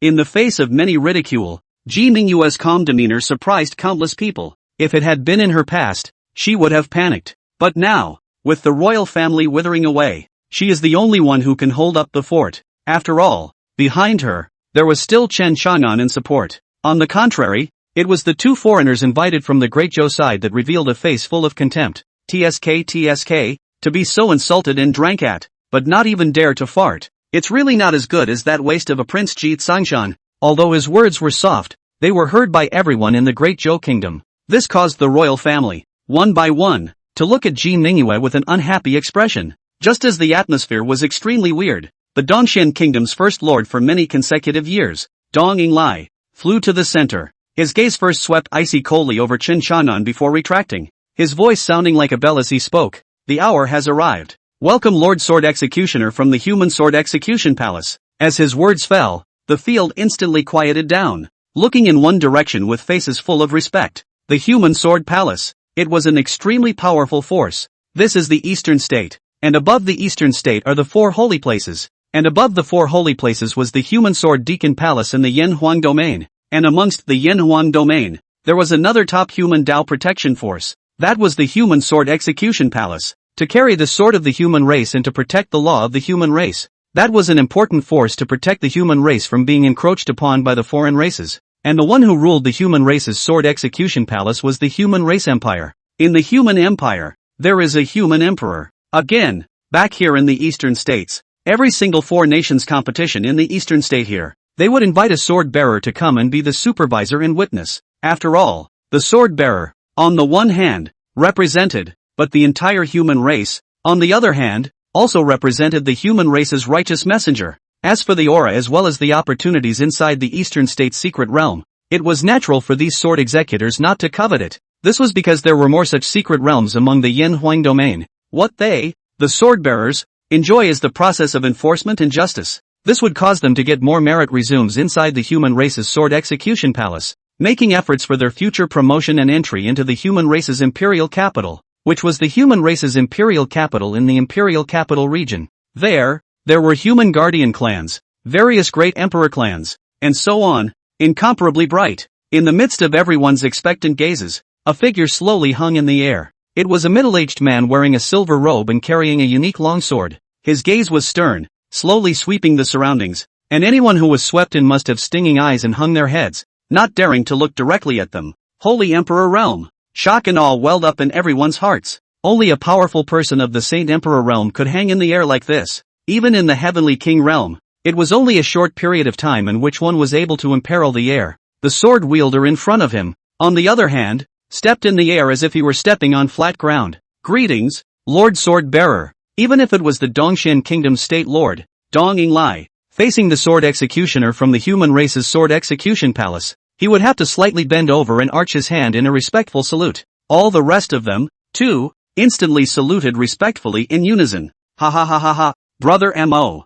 goodbye. At that moment, a voice that caused everyone to be startled resounded abruptly. 2 men slowly piloted the flying boat out, looking at the sword wielder in front of them with smiles on their faces. That's Southeast Wind Alliance's alliance leader, Zhao Tianwei, and his brother, Zhao Tianli. Oh my god, they even know this sword bearer lord? It's not strange to know each other. After all, Zhao Tianwei is an elder of the Holy Land Taitsong sword sect. As for Zhao Tianli, he's an elder of the Holy Land Qingxian sacred sect. This Southeast Wind Alliance is awesome, with 3 great powers behind it and the support of 2 great sects in the Holy Land. Seeing that the 2 of them, Zhao Tianwei and Zhao Tianli, were still so familiar with Lord Sword Executor, the crowd murmured. Soon, a gaze of pity fell on the crowd of the Great Zhou Kingdom. After all, the land of the eastern state and the sudden rise of such a powerful force, the original resources are limited. That is not, have to squeeze a power out of power? If this is the case, I'm afraid that the Great Zhou Kingdom, which has always been weak,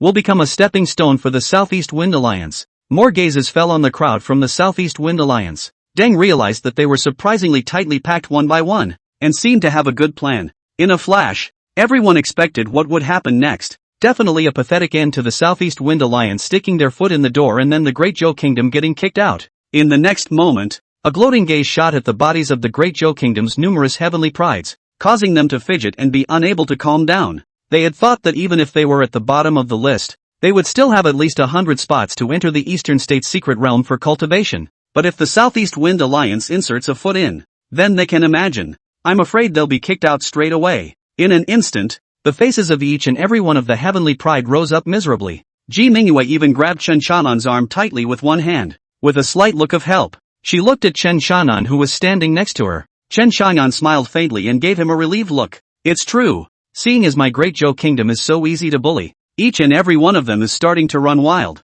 Ji Xiangu spoke faintly, his eyes filled with coldness. Lord Duanmu sighed as he looked at the heavenly pride in the field. Even if Ji Tsunghai was still alive, he was still in a weak position. When he looked at the opposite side's heavenly pride again, there were several in the Heavenly King realm, and the gap between the two sides was simply a world of difference. Thinking of this, he looked at the 2 foreigners from Great Zhou. At this moment, Li Hong and Meng Kaijun, both of them revealed extremely ugly expressions. They originally wanted to come over to play the game as well, and even if they lost, they would still be able to enter the secret realm to cultivate. Today, it's hard to predict the outcome. It seems that the Southeast Wind Alliance had prepared for this. They are familiar with that Lord Sword Bearer. I'm afraid it's just for them to get a foot in the door as well. Ji Xuangu spoke faintly. Old ancestor, is there nothing we can do to stop it? Ji Mingyue asked worriedly. Can't stop it. Chen Chang'an spoke up at this time. I'm afraid they will use. Only the strong can enjoy absolute resources. With this as an excuse,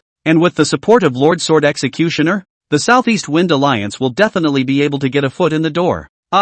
Ji Mingyue's face turned slightly white. Brother Chang'an, what should we do then? Most of our Celestial Pride's cultivation levels are low, so I'm afraid it will be difficult to defeat any of their 4 forces. It's okay. Chen Chang'an swept a glance at the heavenly pride of the 4 forces across the street and spoke disdainfully. Just a bunch of earthly chickens and dogs.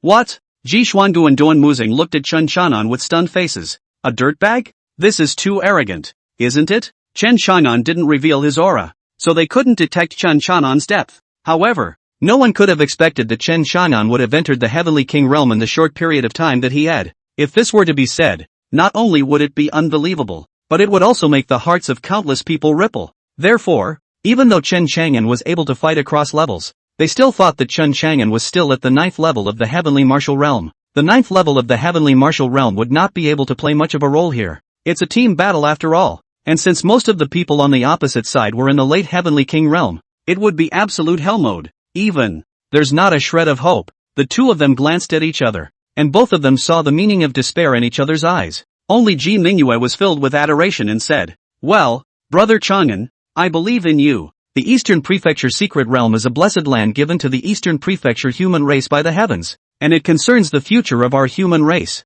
Only the absolute best amongst the pride of the human race, even the mighty ones, can enter it." At this moment, the Dongxian Kingdom State Lord, Dong Yinglai, spoke loudly, his gaze sternly sweeping the entire arena. The quota of those who enter it for cultivation has been fixed at 1,400 for first place, 300 for second place, 200 for third place, and 100 for fourth place. Speaking here, Dong Yinglai paused and was about to continue speaking when he was suddenly interrupted. "Lord Dongxian, we are not convinced." A loud cry rang out abruptly, causing everyone to look over. Chapter 44, Foreign Aid Reversal. That turned out to be Zhao Tianwei. Hiss. Everyone sucked in a breath of cold air and showed expressions of watching a good show. "Oh, I wonder what Alliance Master Zhao has to say." Dong Yinglai put on a slightly surprised expression and asked lightly, "Lord Dongxian, since entering the Eastern Prefecture's secret realm is a matter of the future of my human race, those who can enter, then those who can't, naturally, must be replaced."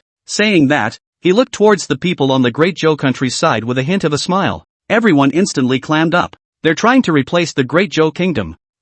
Dong Yinglai let out a faint smile. There are a lot of talents inside the Southeast Wind Alliance, and the Heavenly Pride has gathered, so it's justifiable that you guys are not convinced and also want to enter the secret realm to cultivate. Only, the 1,000 slots to enter the secret realm, that can't be changed, that I certainly know. With a meaningful smile on his face, Zhao Tianwei scanned the surroundings and exclaimed, "So, what I'm saying is, those who can enter, we're also going to participate in the grand competition, and if we're ranked in 5th place, we naturally can't enter inside." Wow! The scene was instantly in uproar. The Great Zhou Kingdom's crowd of celestial pride was agitated in a flash. If the Southeast Wind Alliance had also participated in the grand competition, it would be a fool's errand for them to enter 4th place. Sure enough, the 2 foreign aiders that Great Zhou had invited, Meng Kaijun and Li Hong, both of their faces instantly became incredibly ugly. The great competition of the 4 kingdoms had always been a pattern of a great melee, and whichever power could overcome to the end would definitely be number 1.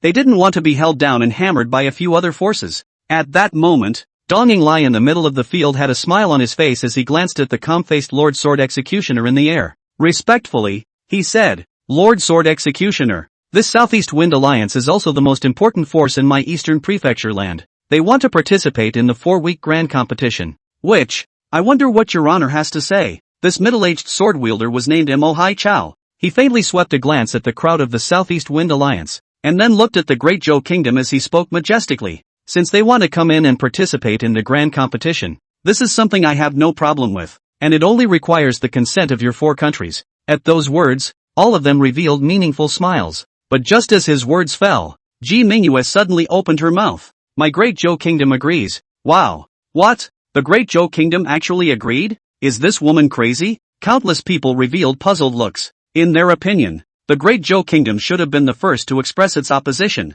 but they did not expect that the moment Ji Mingyue opened her mouth, she agreed. So they all thought Ji Mingyue was crazy, wanting to give up her qualification to enter the secret realm for cultivation and preparing to swing for the fences. One by one, the Great Zhou Kingdom's celestial pride looked at Ji Mingyue with a face full of consternation. Ji Mingyue, however, looked towards Chen Xiaonan, because it was Chen Xiaonan who made her agree. Chen Xiaonan said indifferently, since the Southeast Wind Alliance wants to get a foot in the door and have some fun, it's useless for us to oppose it, so we might as well let them in and knock them off their feet. The Duanmu Mansion Master as well as Ji Xuangu looked at him with complex faces before nodding slightly. Now, one could only rely on Chen Xiaonan to save the day. Since the Great Zhou Kingdom has agreed, we, the Southern Ming Kingdom, also agree. We, the Wind Feather Kingdom, also agree. Our Dongxian Kingdom also agrees. The remaining 3 countries, subsequently, agreed. As a result, the Heaven's Pride competition of the original 4 countries suddenly had an additional power.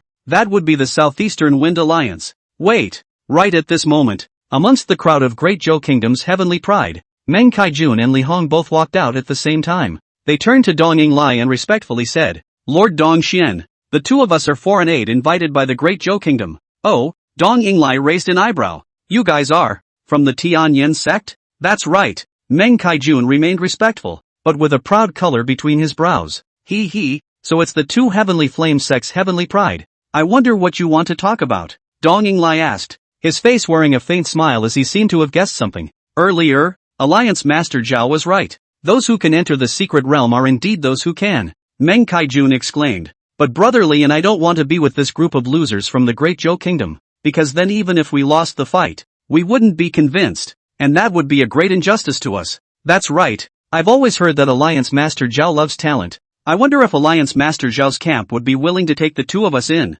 Li Hong also spoke loudly, his face full of contempt for the Great Zhou Kingdom's group of Heavenly Pride. But as soon as the 2 of them spoke, the scene once again instantly boiled over. I'll go. This Great Zhou Kingdom is really Jedi. I didn't expect it, but the foreign aid they hired has turned against the bone on the verge of a fight? Ha ha ha ha ha. It's a laugh riot. Yo, this is going to be a good show. These 2 are the Heavenly Flame sect's Heavenly Pride. The Heavenly Flame sect also belongs to a tier 1 sect, and with the lack of their 2 powerful external supporters, I'm afraid that the Great Zhou Kingdom will be even more miserable. TSK, it's true that the walls fall down and the poorer you are, the more you see ghosts. Who made Princess Ji Mingyue agree to the Southeast Wind Alliance entering? This is great. Ha ha ha ha ha ha. Gee, maybe she wants to get it over with early and leave with her tail between her legs too. That's true. The Great Zhou Kingdom has fallen, and if they stay here for one more breath, they'll be disgraced for one more breath. Meng Kaijun and Li Hong's proclivities were not expected by anyone. There was a huge outcry and agitation instantly. Even the Great Zhou Kingdom's group of Celestial Pride were dumbfounded. The outside help they had been licking earlier had deserted them and gone to the enemy's camp when they were about to start fighting. It was nothing short of overwhelming embarrassment and irritation on their faces. In an instant, all this anger was directed towards Ji Mingyue. Some of the royal princes of the imperial family even suddenly lost their minds and became furious. Ji Mingyue, are you crazy? Who told you to agree to the Southeast Wind Alliance entering the competition? This is great. I'm afraid we'll all be eliminated. What kind of mind are you resting on? As the words fell, Ji Mingyue and Chen Xiaonan instantly looked over. Chen Xiaonan's gaze narrowed as he remembered this fellow, who seemed to be called Ji Tsongtian. Ji Mingyue was stunned and turned to speak sternly. Shut up. Anyone who dares to be rude to this palace will be punished with 100 strokes of the cane. With that, she looked at Meng Kaijun and Li Hong again and said icily, since you want to withdraw from my Great Zhou's camp, then get lost. Meng Kaijun and Li Hong skimmed their mouths, seemingly completely unconcerned about Ji Mingyue's attitude. The 2 of them looked at Zhao Tianwei with anticipation. Zhao Tianwei's mouth revealed a teasing smile. Since the 2 little friends want to join my Southeast Wind Alliance, I naturally welcome them. Then thank you, Alliance Master Zhao. Meng Kaijun and Li Hong were overjoyed. They finally had a chance to enter the secret realm as well. Damn the Great Zhou Kingdom. It almost spoiled them. The scene was wonderfully reversed, and countless people cast strange gazes toward the Great Zhou crowd. The Great Zhou Heavenly Pride were each as if they were on their backs, itching to find a crack in the ground to burrow into. Chen Xiaonan ignored all the gazes and gently pressed one hand on Ji Mingyue's shoulder, steadying her nerves. Even though Ji Mingyue maintained the majesty of an imperial daughter of the Great Zhou, he could see that she was a bit weak. Then, the great competition will begin. At that moment, Dong Yinglai scanned the surroundings and spoke faintly. Chapter 45, a 3-party melee. The crowd stopped talking and looked at the field. At this moment, 2 suspended competition platforms stood in the middle of midair. Everyone sat on the flying boat and surrounded it. Since there are 5 camps, there's a bout stage that's a 3-way melee. Then the victorious side will then fight for first place with the camp that came out victorious from the other bout. Gentlemen, do you have any comments? All of them were stunned and showed contemplative expressions. There were 2 bout tables in the arena. One of the bouts goes to 3 camps on the stage. Then, if the remaining 2 camps were to unite, this would be a great disadvantage to that camp alone. I have no comment. At this time, Ji Mingyue was the first to step out, took a deep breath to not let anyone see her panic and show her timidity, and said loudly, "Moreover, there's no need to be so troublesome as to draw lots. I, Great Joe, am willing to enter the 3-way melee on the competition stage." Wow! The surrounding area was in an uproar as countless people looked at her in shock. Lord Dongxian is right. The Eastern Prefecture's secret realm is naturally for those who can enter. Therefore, we, Great Joe, are willing to weed out those wastes, one by one. Ji Mingyue spoke out again. The crowd looked at her in shock. Ji Mingyue, you're crazy. If we take the initiative to go up to the 3-way mixed battle arena, the 2 camps on the opposite side will definitely cooperate to get us. Among the Great Joe heavenly pride, Ji Tsangtian once again bellowed with a face full of indignation. Slap! Ji Mingyue's voice steeply turned cold. Duan Muzang's body instantly swept out and slapped on the mouth of the one called Ji Tsangtian. Boo! Instantly slapping him to the ground. Ji Tsangtian was stunned. His face reddened and his eyes surged with anger. She is the imperial daughter after all. If you continue to be unreasonable, the cane will kill you. Lord Duanmu looked at him and coldly said, "This guy, he still thinks it's his brother Ji Tsangshan who is the crown prince. Even if Ji Tsangshan was there, he wouldn't dare talk back. After all, Ji Mingyue had Chen Chanan's backing." Good. Yes. Ji Tsangtian's face was filled with gloominess as he spoke in a low voice. His face twisted. "I'll see how you'll end this." Ji Mingyue sighed in relief. Having taken care of the stirrer in her team, she secretly glanced at Chen Chanan. Chen Chanan nodded at her. "Ha ha, good. Then since that's the case, we'll fulfill you, Great Joe. So let's have a few forces draw lots." Dong Yinglai smiled faintly. The rest of the forces were even more so, as if they had already eliminated the Great Zhou Kingdom. Then Dongxian Country, South Ming Country, Wind Feather Country, and Southeast Wind Alliance began to draw lots. The Wind Feather Kingdom versus the Southeast Wind Alliance. At bout stage 1, Dongxian Kingdom, Nanming Kingdom, and Great Zhou Kingdom. The 3 kingdoms were mixing it up at the second competition stage. Seeing this result, everyone looked at the Great Zhou Kingdom crowd with pity. Among the 3 major countries, the Dongxian country was the strongest. The second is the Southern Ming State. I didn't expect that in the first battle, the Great Zhou Kingdom would face off against the number 1 Dongxian Kingdom and the number 2 Nanming Kingdom. The bout begins. Dong Yinglai bellowed, "Please invite the Heavenly Pride participating in the competition to enter the competition stage." As the words fell, 20 figures had already landed on the second competition stage. It was none other than the pride of the Eastern Xian Kingdom and the Southern Ming Kingdom. From the aura they displayed, all of them were of the Heavenly King realm. The strongest among them was at the 6th level of the Heavenly King realm, the Crown Prince of the Dongxian Kingdom, Dong Lianxing, as well as the 5th level of the Heavenly King realm, the Crown Prince of the Nanming Kingdom, Nan Hong. On the other hand, on the side of the Great Zhou Kingdom, it was much shabbier. In addition to Chen Chanan's unknown Heavenly King realm level 3, there was also that Heavenly King realm level 1 Ji Tsangtian. But what was even more surprising was that Ji Tsangtian turned a cold brow at Ji Mingyue. "Humph. Ji Mingyue, I am at least your royal brother. Don't use your status as a royal daughter to suppress me. You created this situation today, and you're asking us to go up and fight such a powerful opponent? You're crazy. If you want to go, you go. I'm not going up there." With that, he looked at the others. "Think about it. If we are beaten to dust on stage, it will be the shame of our lives. This isn't a fight of the same magnitude after all. We're bound to lose." As Ji Tsangtian's words fell, the rest of the Celestial Pride each cowered, not daring to go up. Ji Mingyue's body shook lightly, her face showing huffing. You guys, but she is only a woman, and has never been gentle and accustomed to, even if she became the imperial daughter. Not much time. A time is also difficult to press the crowd. Mingyue, it's fine. It's useless for these cowards to go up there. I'll be fine on my own. Chen Chanan patted Ji Mingyue's shoulder and looked at Ji Tsangtian, as well as the remaining 8 Celestial Pride with contempt, slurping twice amidst their incomparably ugly faces. Chen Chanan then flew towards the competition stage. Instantly, he caught everyone's eye. Ha ha ha ha ha. No, the Great Zhou Kingdom just went up to 1 person? TSK, that group of Goonies. Seeing such a powerful lineup from the Dongxian Kingdom and the Nanming Kingdom, they don't even dare to go on stage. I'll be damned. It's embarrassing. Countless people made mocking remarks. This caused Ji Tsangtian, as well as the rest of the Heavenly Pride, to have faces as ugly as if they had eaten a fly. On the competition stage, Dong Lianqing carefully sized up Chen Qianan.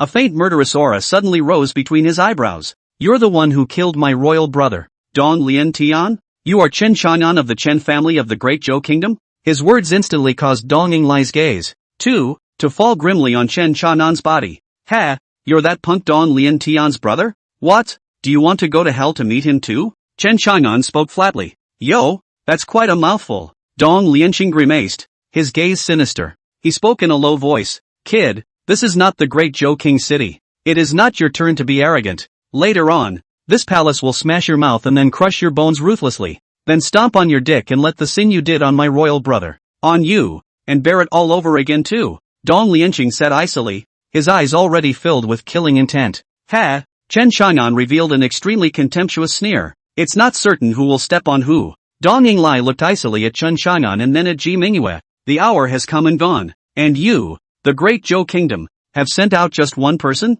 The faces of the crowd of Great Zhou Heavenly Pride were extremely ugly as they hesitated.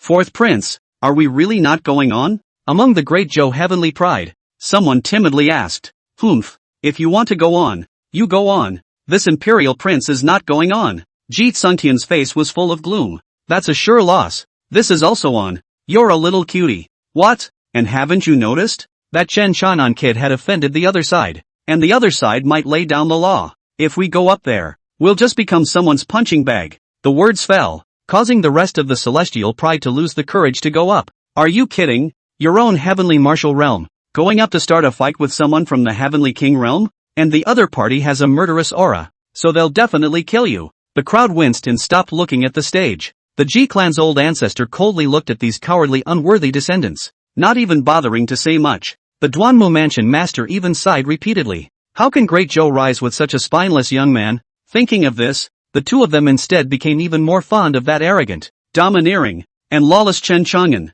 On the competition stage, Chen Qianan spoke faintly. Let's begin. Those wastes, coming up is useless. With that, he looked at the 20 people across the street again and said indifferently, if they come up, it will only affect the speed at which I can sweep away these 20 pieces of trash in front of me. With one sentence, Chen Qianan offended 3 gangs of people. Instantly, an angry gaze was directed at him. Although Ji Tsungtian didn't dare to lash out at Chen Qianan, his face was extremely ugly as he gritted his teeth. Dong Lianqing, Nan Hong, and the others froze. They didn't expect Chen Qianan to have such a big mouth. Arrogant, calling us trash. Then I'd like to see what you, this fellow, are capable of. Go on, dismantle this kid. But the men in his camp, one by one, grew angry. Chapter 46, A Wild Blast. Dong Yinglai looked deeply at Chen Qianan. This person who had killed one of his sons, was he emboldened or was he just ignorantly arrogant? He then withdrew his gaze and spoke faintly. 3 parties will engage in battle and be ranked in the order of defeat.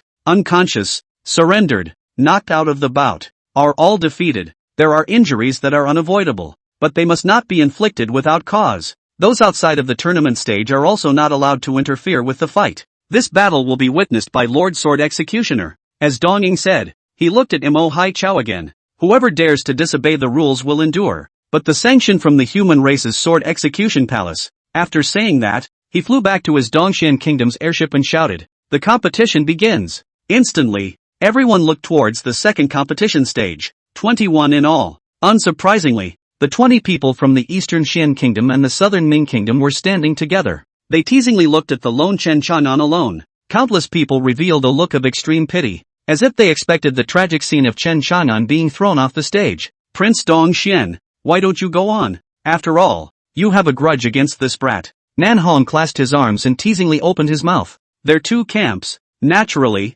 wanted to throw Chen Qianan off the stage first before they fought against each other. Good thing too, earlier this kid's mouth was too talkative. So this palace will break his mouth full of big white teeth first. Dong Lianqing opened his mouth hideously as he twisted his neck and pinched his finger bones, making clicking sounds. The rest of the people were all holding their arms, showing a look of watching the show. In their view, dealing with Chen Qianan, Prince Dongxian alone was enough. However, right at this moment, Chen Qianan, who was wearing a white coat with an extraordinary demeanor, steeply struck out, cutting through the field and becoming a white shadow. Whoosh! Unimaginable speed. Appalling. In an instant, he reached Dong Lianqing's body. Not to mention reacting, he hadn't even retracted his teasing expression before he felt his chest being viciously collided by a huge mountain. Boom! A loud boom exploded. and the berserk force instantly dented Dong Lianqing's chest. Sharp pain spread throughout his body, causing his eyes to instantly become covered in blood red. Even more, his body, as if broken sacks like flying out backwards,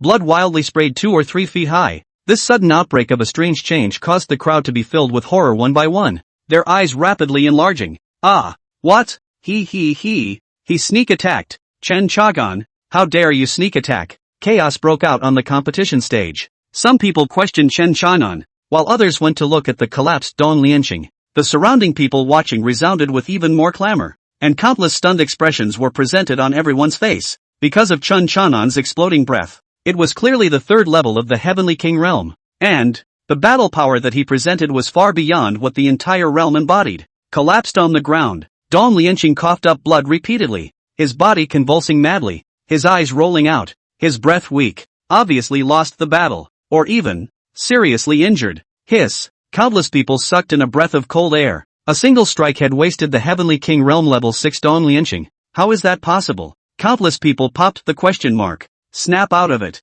He's only sneak attacking. Nan Hong looked at the crowd full of stunned faces and hurriedly roared. But right at that moment, Chen Chang'an had already arrived in front of him, his body glowing with a faint golden light as he slammed his fist down. Boom! Instantly, a loud boom rang out, and Nan Hong's face was directly smashed into a bloody mess by him. As the entire person was about to fly out backwards, Chen Chang'an grabbed his feet, then swung him up and swept him viciously across the room towards the rest of the people. A Heavenly Pride's face, again, was ruthlessly smashed down by Nan Hong's head. Instantly blood soared wildly, and with an ah sound, he was spinning and flying out horizontally. Rumble! The field was instantly agitated and confused. Your Highness! In the middle of the field, the remaining celestial pride of the two countries were each horrified as they took out their weapons and tried to attack Chen Chanan. However, what was incredibly annoying was that Chen Chanan was dragging both Dong Lianqing and Nan Hong by their ankles. Using the two of them as weapons, dragging them by their feet, they were easily swung up, like two swinging mallets, ruthlessly smashing into the others. Ah, Chen Chagan, you're despicable. The crowd of Heavenly King Realm's Eastern Xin country and Southern Ming country's celestial pride were dumbfounded. And then one by one, they cursed. They carefully avoided the two humanoid weapons in Chen Chang'an's hands while trying to counterattack. But there is simply no way to get started. The hegemonic emperor bloodline on Chen Chang'an's body was exerted. A layer of golden light filled his body. His strength was immense and infinite, and he wielded the two Heavenly King realms without any effort. Ah! Another celestial pride was smashed into his chest by Dong Lianqing's brain. Boom! In an instant, his chest burst open, blood splattered everywhere, and his entire chest dented violently, his back protruding out. Ah! Miserable roars rang out as several more people were smashed out. Bang bang bang! The field continuously resounded with loud booms and miserable roars. Outside the arena, countless people were dumbstruck. The eyes of both Duan Muzong and Ji Xuangu snapped open. Third level of the Heavenly King realm. Oh my god!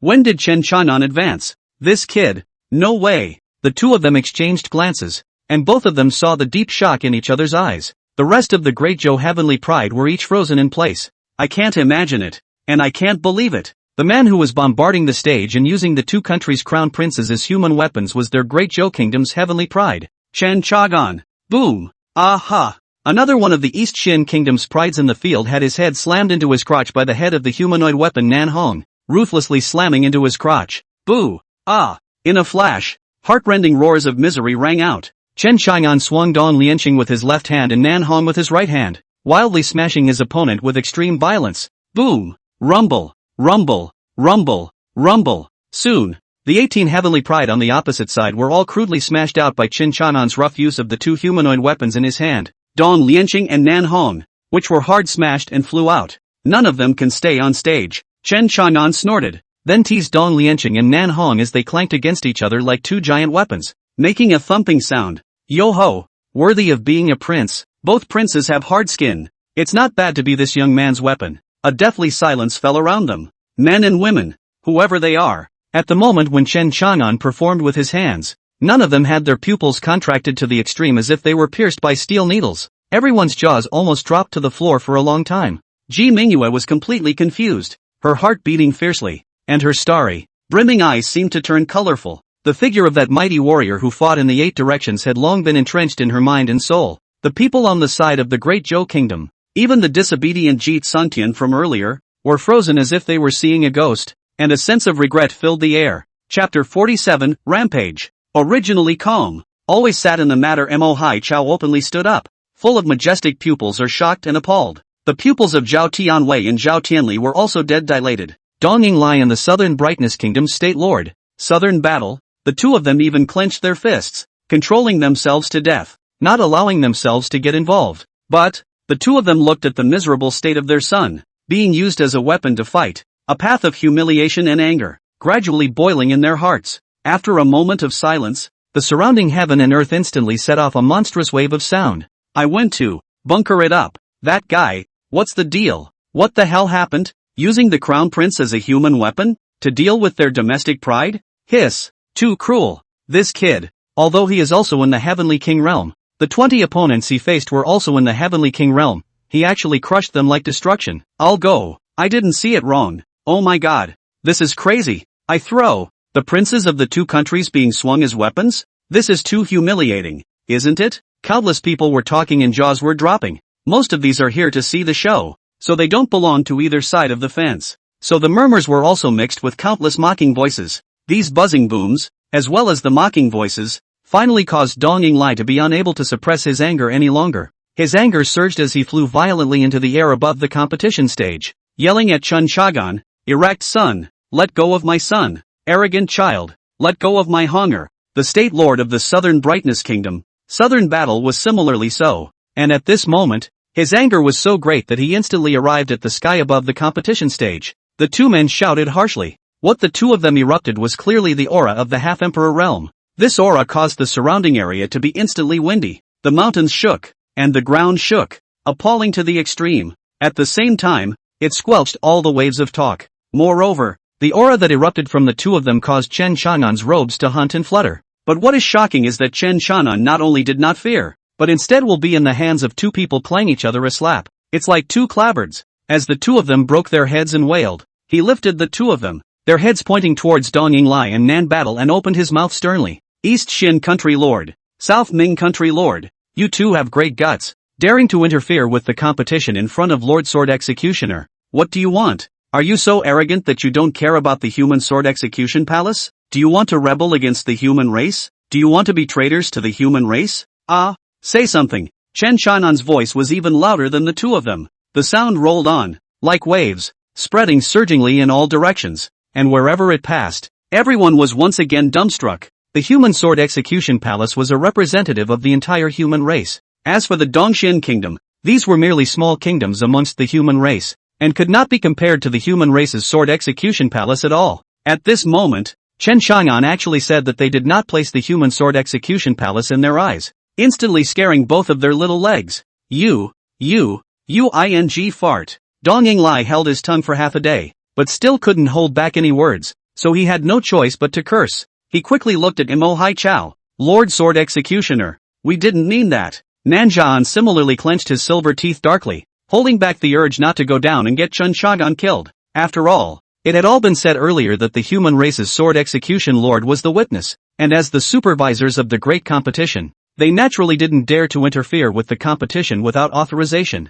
Lord of Dongxian? How about me? Have I violated any rules? Chen Chang'an looked at him playfully and said lightly, I didn't intentionally kill anyone. They were merely seriously injured. If you don't believe me, you can go and take a look. They definitely still have a breath. This I can guarantee. Chen Chang'an swore with conviction, looked at the two of them face more and more ugly face, continued, but, I don't know after a long time. After all, everyone's physique is different, and it's their poor physique that kills them. Dong Yinglai's eyeballs almost burst as he braced himself. He clenched his back teeth in death and pointed at Chen Chang'an, almost spitting out blood at the tone of Chen Chang'an's words. He was the head of a country. Even if he was threatened and ignored, no one had ever dared to be like this, using his own son as a weapon and pointing at him to drink and scold him. It's just a strange shame. Chen Chagan, that's enough. Nanwar was also full of gloom as he opened his mouth. You've already won. Put Nan Hong and Dong Lianxing down. Oh, the corner of Chen Chang'an's mouth revealed a teasing arc.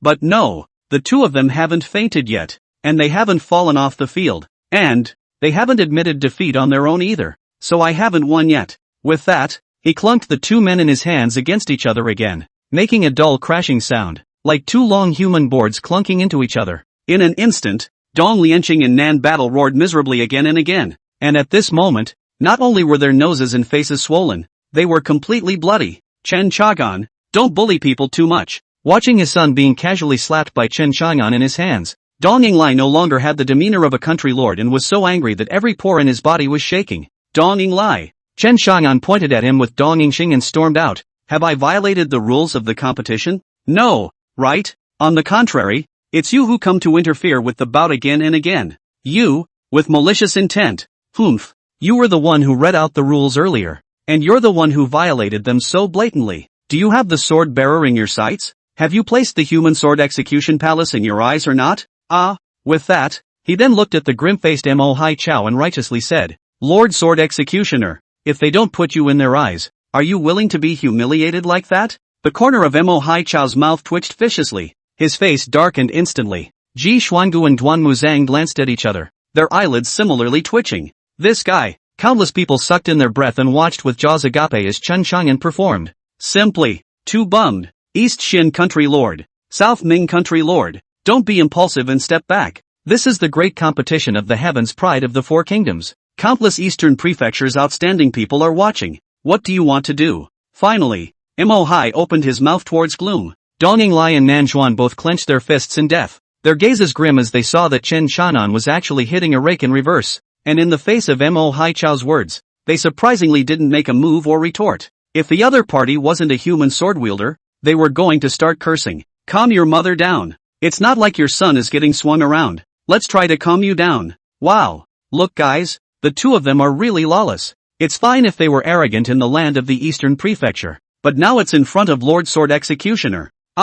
They're so unruly. TSK. It seems like the two of them really don't put the human sword execution palace in their eyes. Chen Chang'an roared incomparably exaggeratedly again. Lord Sword Executioner, do you just allow others to provoke your authority like this? Do you not get angry? Hit him. Beat the out of them until they don't even recognize their mother. Chen Chang'an's words caused the corners of countless people's mouths to twitch sharply as they rolled their eyes repeatedly. Mo Hai Chao was finally not calm. His voice became incomparably cold. East Xin Country Lord. South Ming Country Lord. Stand down. Sensing his anger as well as his surging killing intent, the hearts of both Dong Yinglai and Nan Warrior rose and fell violently. Lord Sword Deacon rest his anger. It was my two who were reckless. Finally, the two of them took a deep breath, and after giving Chen Chang'an a vicious warning glance, they retreated back to their respective airships. Alright, Chen Chang'an, you guys continue. Mo Hai Chao landed his gaze on Chen Chang'an again. You throw the two of them out, and then you're victorious. Now that the two of them,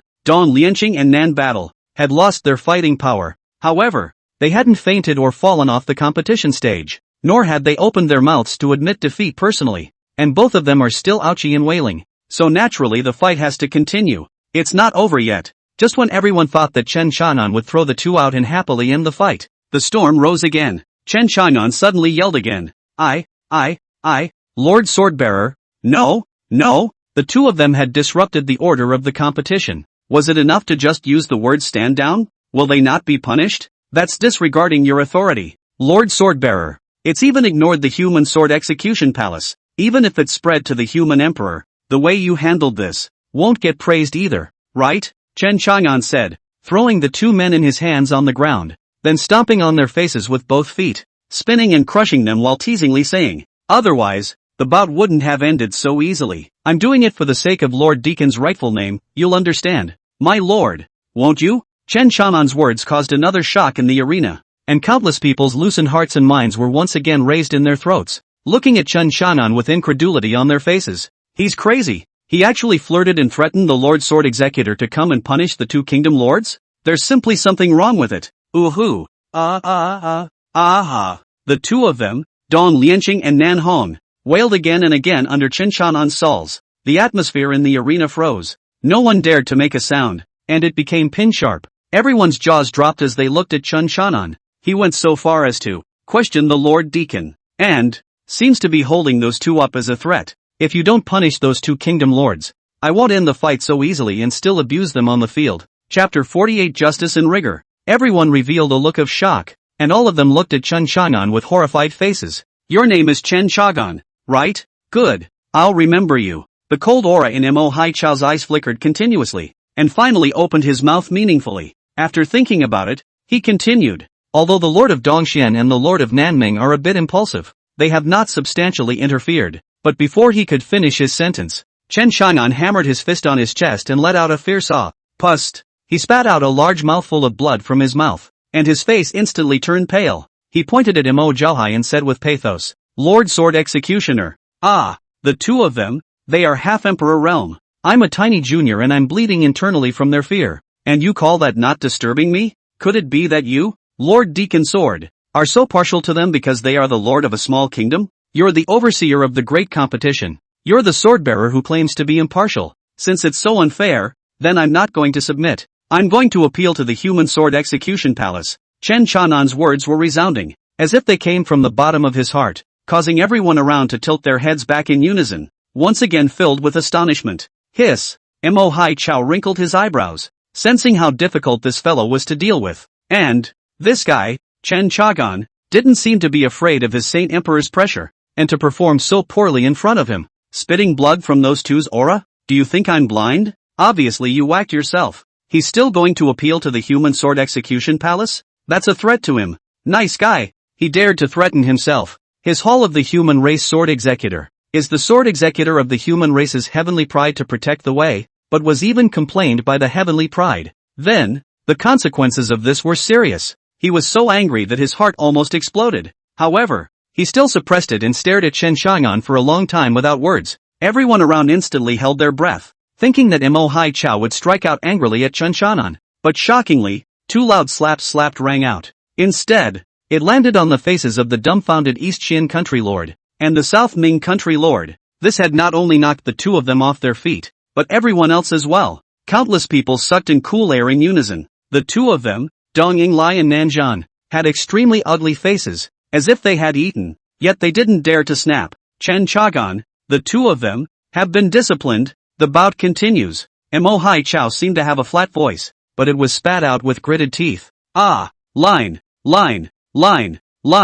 As expected of Lord Sword Executioner? You are indeed just and impartial. Chen Chang'an smiled, then kicked Dong Lianqing and Nan Hong, who were like dead dogs at his feet, out. As he fell out of the competition stage, he was caught by Dong Yinglai and the two southern warriors. The two of them went back inside their respective spaceships with their faces full of irony, and it was time to treat them. In this round, the Great Zhou Kingdom wins. Mo Hai Chao opened his mouth gloomily. Boom! The result that surpassed everyone's expectations was like a thunderbolt, causing countless people in the arena to boil up. Buzzing murmurs and whispers formed a lurid wave of sound that swept through the 8 directions. Chen Chang'an left the competition stage and returned to the Great Zhou Kingdom's airship. Ji Mingyue lunged over at once, but stopped hard when she was within a stone's throw in front of Chen Chang'an. Her eyes were filled with mist and tears. She sniffled and her vermilion lips lightly opened. "Brother Chang'an, are you alright? Scared me to death. This. Akatsuki, we won." Chen Chang'an smiled. "It seems that there are more than 100 people from our Great Zhou Kingdom who have entered the secret realm to cultivate this time." Ji Mingyue nodded heavily, her eyes with crystal tears, brimming with different colors, looking at Chen Chang'an as if the other party had become the only one in her world. "Little friend Chahan." Next to him, Ji Xiangu spoke hoarsely. His eyes were thick with awe. "What kind of family is the Chen family, that during these 20 years of my seclusion, another one of such astonishing talent has been born from the sky?" "You?" Chen Chang'an laughed. "You're too kind. Senior, we're merely a billion points better than the others," Chen Chang'an said, pinching his fingers and making a gesture. The crowd was instantly speechless. "And strong billion ... But what they didn't know was that the billion ... that Chen Chang'an said was billion. He, Duke Chang'an is a blessing to our Great Zhou Kingdom." Lord Duanmu returned to his senses and hurriedly lamented. Ji Xuangu nodded heavily and looked at Ji Mingyue again, his face full of relief. Although each and every one of the Ji clan's descendants were so useless, it was fortunate that there was such a beautiful Princess Mingyue. The important thing is that this princess made a very good move. Chen Chang'an didn't talk too much, when his gaze suddenly landed on Ji Xingtian's body, as well as that group of so-called Great Zhou Heavenly Pride. Under his gaze, the eyes of those Heavenly Prides each averted up, filled with awe, and Ji Xingtian was even so shocked that he stumbled a step and almost fell. "A bunch of cowards. This young man is looking forward to the quota I fought for. And which of you will dare to enter the secret realm with a thick skin?" Chen Chang'an's words caused the group of people's bodies to tremble one by one, their faces reddening, both before and after the war. None of them dared to provoke Chen Chang'an. After all, Chen Chang'an's fierce reputation was well known in the Great Zhou King City. And now it's even the crown prince of the Dongxian kingdom and the Nanning kingdom, all of which are rubbing on the ground. It's predictable, they don't count for. On the other hand, the seat of the Southeast Wind Alliance. Zhao Tianwei looked at Chen Chang'an's figure dead on, murderous intent erupting in his eyes. Chen Chang'an had killed his son, Zhao Zihan. He's really rampant. He's not even afraid of the sword-bearer, Zhao Tianli coldly said. Zhao Tianwei then looked at He Wucheng, who was beside him with a complicated face. Elder He, are you sure that there is a powerful Dao protector behind Chen Chang'an? He Wucheng shook his head slightly. I don't know. At that time, when he was in the Great Zhou Palace, there was indeed. Could it be that Ji Xiangu? Zhao Tianwei asked with a frown. Definitely not him, He Wucheng affirmed. Although Ji Xuangu was at the Saint Emperor realm, he is merely only a first-level Saint Emperor. If it's at this level, I'm not afraid at all. That's right, our old ancestors, all of them are at the Saint Emperor level. With our 4 families allied together, we'll have it 4. Of course we're not afraid of that old fellow Ji Xiangu. Zhao Tianli spoke disdainfully. At this time, Zhao Tianwei took a heavy and deep breath. The Chen family. Where exactly is this family from? Previously, they had been unassuming and unseemly, but now they are surprisingly uncomplicated one by one.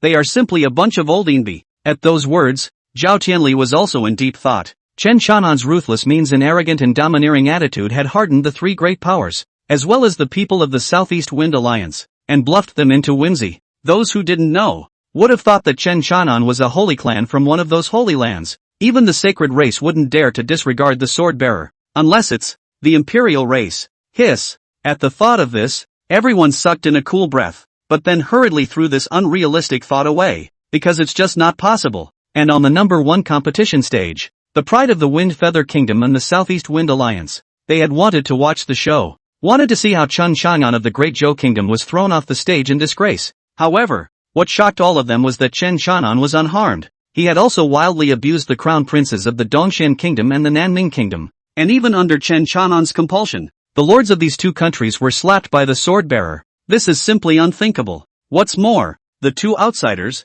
Meng Kaijun and Li Hong, had their jaws dropped in shock. In doing so, the Great Weekly Kingdom has at least made it into the top 2. This is as unbelievable as a dream. But despite how shocked they were, they had to fight next. Thus, the Wind Feather Kingdom's heavenly pride and the Southeast Wind Alliance's people battled. However, what was shocking was that the Southeast Wind Alliance had a powerful and mysterious person in addition to the 2 outside helpers, Meng Kaijun and Li Hong. That person was actually at the 8th level of the Heavenly King realm. Chapter 49, War Against the Southeast Wind Alliance. And the moment the aura of the Heavenly King realm's 8th level came out, it caused everyone's gazes to fall on her body. It was a figure dressed in a gray robe, masking half of his face and revealing a pair of stern eyes. I don't know about men and women, but going by the tall stature and the dimpled figure, it seemed to be a woman. With her big show, all eyes in the arena focused on her. Heavenly King Realm Level 8. A Heavenly King Realm Level 8 around 30 years old. This caused countless people in the arena to be horrified.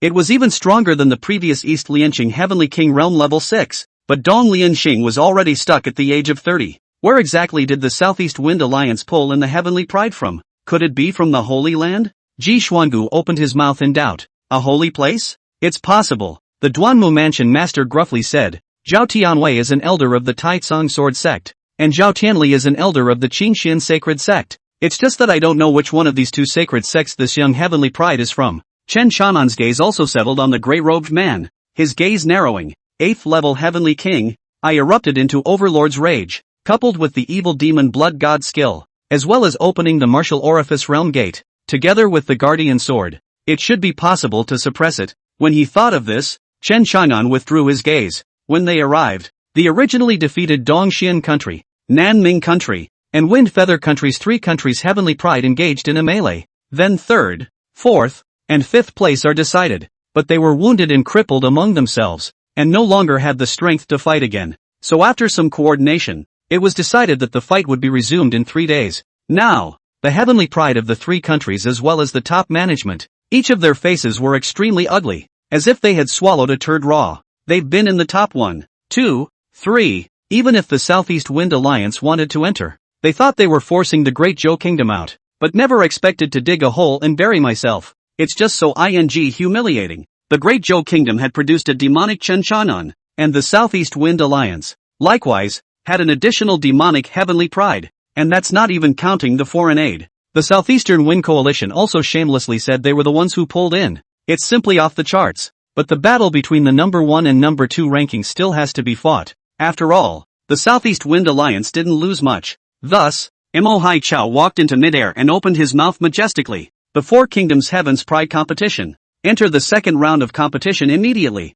In this battle, first place and second place will be decided. Please invite the Southeast Wind Alliance's Heavenly Pride, as well as the Great Zhou Kingdom's Heavenly Pride to the competition stage. As the words fell, he left the middle void. Thus, the 9 Heavenly Prides of the Southeast Wind Alliance flew down onto the competition stage. On the side of the Great Zhou Kingdom, Ji Mingyue pulled Chen Chang'an's hand and suddenly said, "Brother Chang'an, why don't you let Ji Xingtian and the others go up to help you as well, so that you have 9 helpers as well?" Upon hearing this, Ji Xingtian and the other Celestial Pride each had a look of expectation on their faces as they looked towards Chen Chang'an with a high level of wariness. At this moment on the stage, they had taken second place even if they lost, so they naturally wanted to go up and show their faces. And Ji Mingyue was completely afraid that Chen Chang'an would suffer. But surprisingly, Chen Chang'an patted Ji Mingyue's hand. He looked at Ji Xingtian and the others and sneered. "There's no need for that. These 9 stragglers are affecting the speed at which I draw my sword. As for those 10 bedbugs across the street,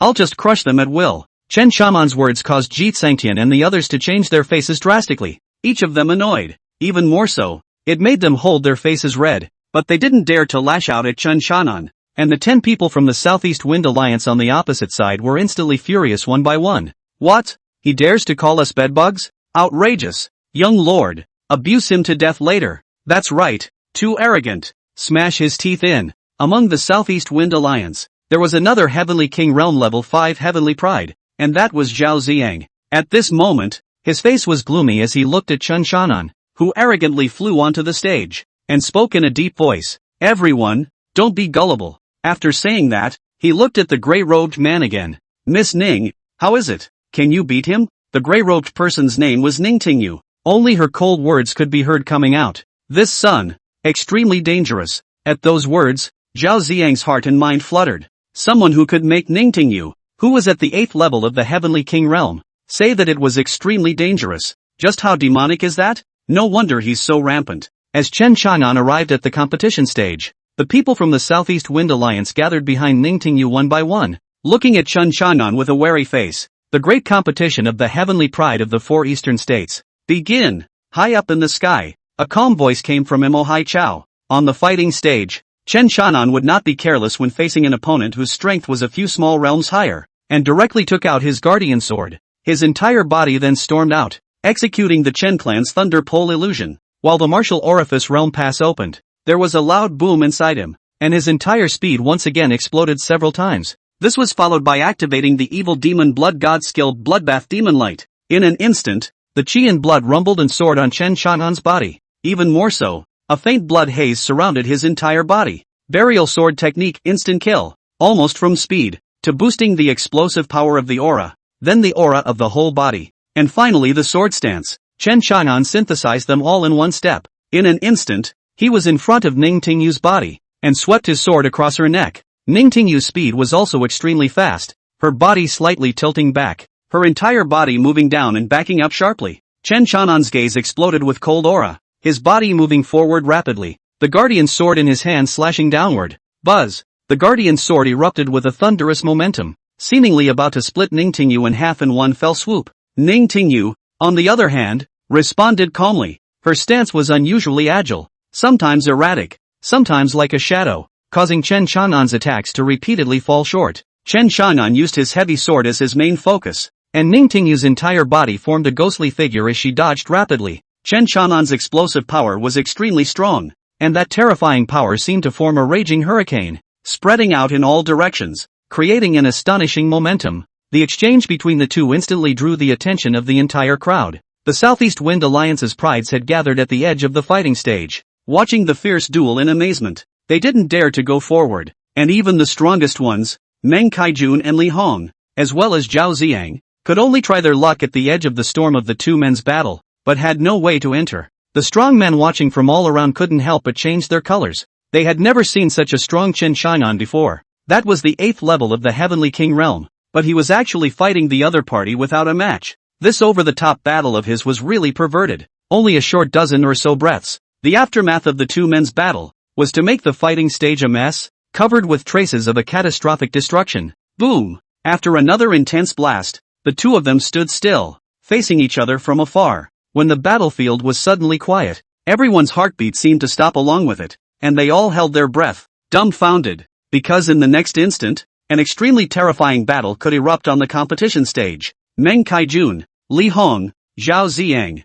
all the celestial pride of the Southeast Wind Alliance gathered behind Ningtingyu, all of them ready to go, looking at Chen Chang'an with vigilance. At this moment, no one dared to underestimate this young pride from a country that had always been at the bottom of the list. Drink! At this moment, Chen Chang'an suddenly let out a violent cry, and his entire body abruptly shot up high into the air. Then once again, a shocking aura erupted, rolling like a wave, pouring down towards Ningtingyu and the others. Chapter 50 Locked in First. Chen Chang'an once again opened the second stance of the evil demon blood god skill. Jinshan shakes the sea. Boom! The amazing aura was like 10,000 mountains sinking. Before the person arrived, a fierce wind had already descended steeply, pressing Ningtingyu and the others to the point where their skin ached. Gun out like a dragon. Ningtingyu roared lowly as a long spear sprang straight up, instantly resounding with the sound of a dragon's roar. Roar! Facing such a powerful shot, Chen Chang'an once again slashed down with his sword. Burial sword technique shattered sky. At the same time,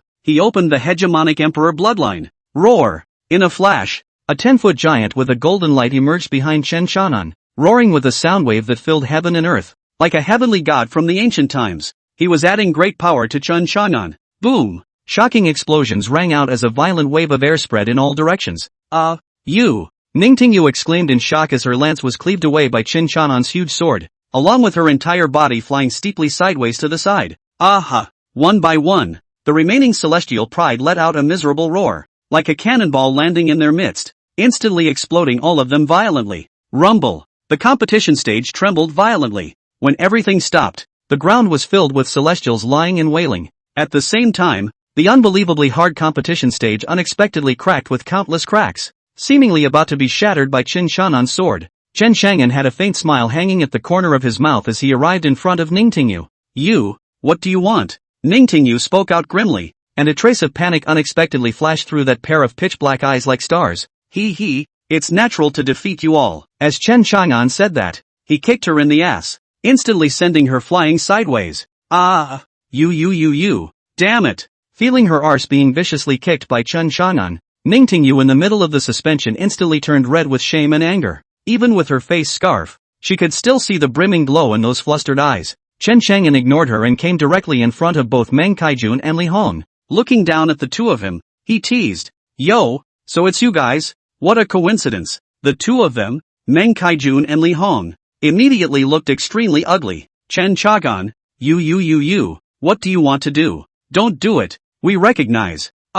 Meng Kaijun and Li Hong both opened their mouths in trembling voices and were about to admit defeat when they were suddenly kicked in the mouth by Chen Chang'an. Bang! The two instantly flew backwards, their teeth all falling out and their entire mouths becoming a bloody mess. The two of them let out a mournful and miserable roar, their faces full of horror. Yo, so you guys are such losers. TSK, it's really something for this young man to see. Chen Chang'an snorted in feigned innocence. What are you guys talking about? I can't hear you. With that, he stepped forward again, and one of them kicked them hard in the head. Boom! Instantly their heads exploded with blood and light, and the two roared miserably as they flew backwards again and landed heavily again, falling into a coma, not dead but also seriously injured. Hiss! One by one, the remaining celestial pride sucked in cool air, their faces filled with astonishment. We concede. Zhao Ziyang and the remaining people hurriedly opened their mouths. Kidding aside, even the Heavenly King level 8 Ningtingyu had lost, so where would they have the strength to fight again?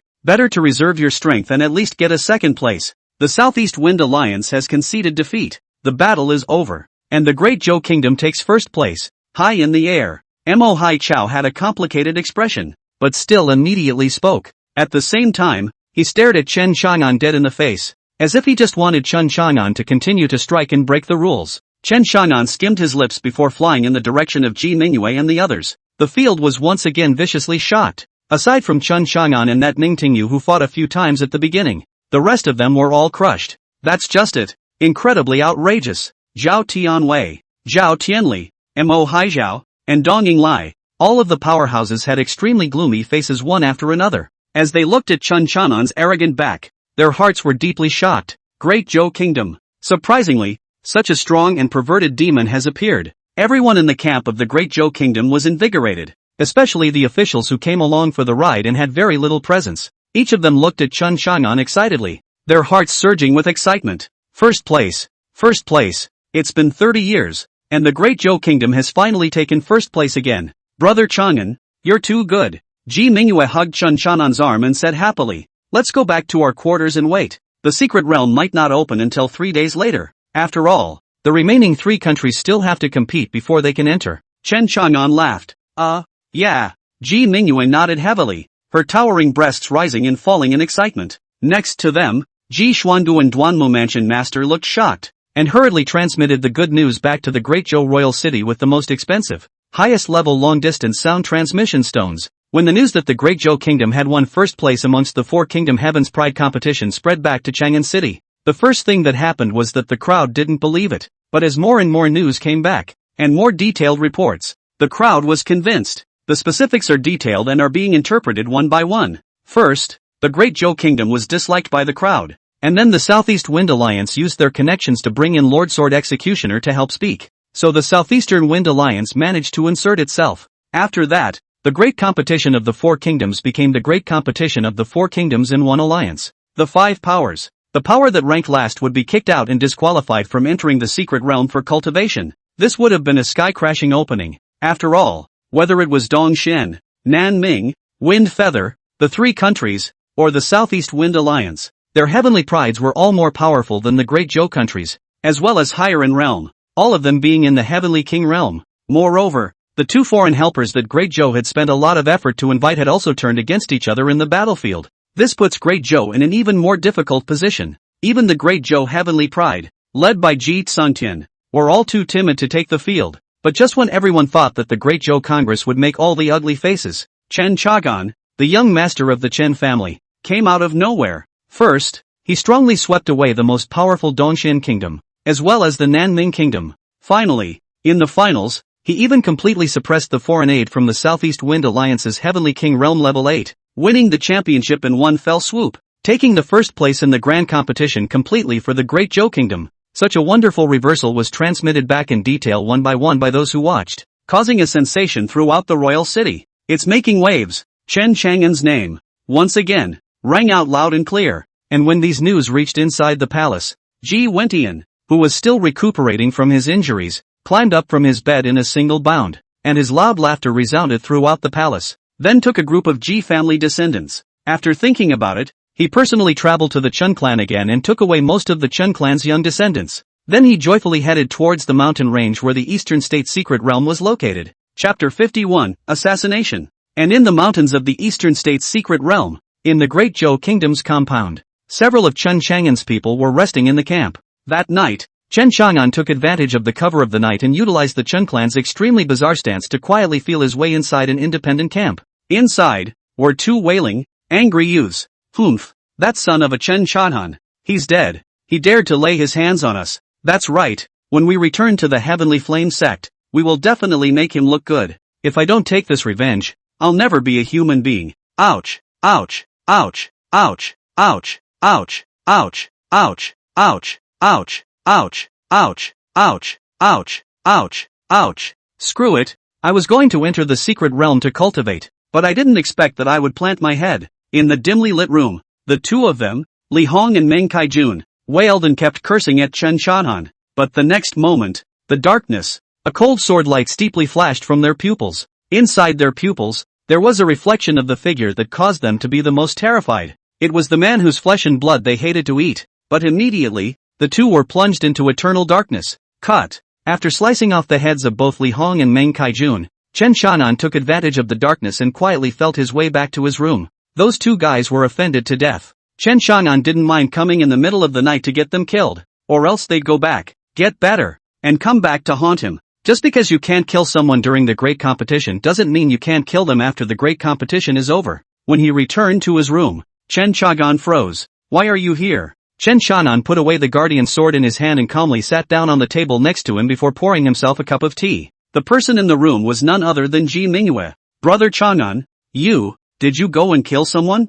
feeling the blood aura on Chen Chanan's body. Ji Mingyue worried. Chen Chanan nodded his head. Then I'm not going back tonight. I'll be here all night. Ji Mingyue spoke seriously. Chen Chanan froze, but in an instant, he understood what she was thinking. She's trying to be her own witness, prove that she was with her all night. After thinking about it, Chen Chanan shook his head. Mingyue, it's not necessary. That whatsoever heavenly flame sect, I don't put it on my mind yet. The heavenly flame sect was merely a first-tier sect within the eastern Xian country. He, the Chen family, was a family that was fearless in the face of all Tier 1 forces within the Great Zhou. No, I'll be here tonight. I can't let you get left behind, Ji Mingyue said seriously. It's fine. I don't mind, Chen Chang'an said. But looking at Ji Mingyue's obstinate appearance, he could only nod his head in agreement. Instantly, Ji Mingyue's pretty face was covered in joy. Then I'll sleep on the bed and you'll cultivate next to me. Chen Chang'an nodded his head, and after taking a few sips of tea, he began to cultivate on his knees. These 2 days of competition had caused him to become more and more skillful in controlling his own gongfu. Moreover, he was more composed with his combat experience, which was something other people of his age couldn't do. There was no talk all night. Early the next morning, when the people of the Southeast Wind Alliance realized that the two of them, Li Hong and Meng Kaijun, were dead, they instantly became agitated, especially the East Inglai Kingdom Lord and the others. After all, the Tianyin sect was the heavenly pride of their domestic clan, and when something happened to them, they naturally had to want to make something happen. And all of a sudden, it was locked onto Chen Chanan's body. Whether or not Chen Chang'an did it, they didn't want to make Chen Chang'an feel better. Thus, a large group of unconvinced celestial pride came to Chen Chang'an's door. Chen Chagan, you're despicable and shameless to go and assassinate Li Hong and Meng Kaijun in the middle of the night. That's right, Chen Chagan, get out. Such despicable tactics. You don't deserve to be an Eastern State Heaven's pride. You assassinated the Heavenly Flame Sect's heavenly pride. They won't let you go, and you'll have to bear all the consequences of this. One young man was screaming up a storm in a frenzy. When Chen Chang'an opened the tent and appeared sleepily with Ji Mingyue, everyone outside the tent froze. Even Ji Xuangu and Duan Muzang, who had arrived at the news, froze. Shut up, my ass. All of you are crazy for staying up so early in the morning. Chen Chang'an glanced at the crowd and spoke faintly. Princess, you are. Oops. Duan Muzang hesitantly opened his mouth, but immediately, he and Ji Xiangu, both of them, smiled their old faces into chrysanthemums. Ji Mingyue nodded slightly to Duan Muzang and the Ji clan ancestor before coldly shouting at the rest of the people who were clamoring. You guys said earlier that what's his name Li Hong and Meng Kaijun are both dead? What business is it of my brother Chanan's to have them two white-eyed wolves die? When the others heard this, they immediately clamored. Princess Mingyue, those two had a beef with Chen Chang'an. It must have been Chen Chang'an who killed them. He acts in such a despicable manner. He doesn't deserve to be a heaven's pride of the Eastern Prefecture. Che, you guys said that brother Chanan killed those two. What about the evidence? Ji Mingyue lightly swept a glance at the crowd, full of royal majesty, and spoke disdainfully. I was with my brother Chang'an all night last night. Could he still split up to kill? What? Upon hearing this, everyone froze. They had looked at the two of them in amazement. What's so surprising? He's the palace's emperor's son-in-law, given in marriage by the palace's father himself. What's so rare about the palace and the emperor's son-in-law sleeping together? Ji Mingyue's every move showed her authority, but the words she spoke were so natural, and incomparably domineering. Even Chen Chang'an froze. That's right, you people, are you trying to slander our emperor's son-in-law? Ji Xuangu was overjoyed in his heart and spoke coldly to all the celestial pride. Instantly, the pressure on the crowd of celestial pride increased. Humph, Chen Chang'an is Princess Mingyue's son-in-law, so naturally he'll be biased in his favor. And with her as a witness, this doesn't count. A celestial pride spoke loudly. That's right, this doesn't count. He must be the one who quietly went and killed both Li Hong and Meng Kaijun. Yeah, we're not convinced. We defy a heavenly pride with such despicable behavior. The crowd bellowed. Just then, Chen Chang'an walked out, facing the clamoring crowd and sneered.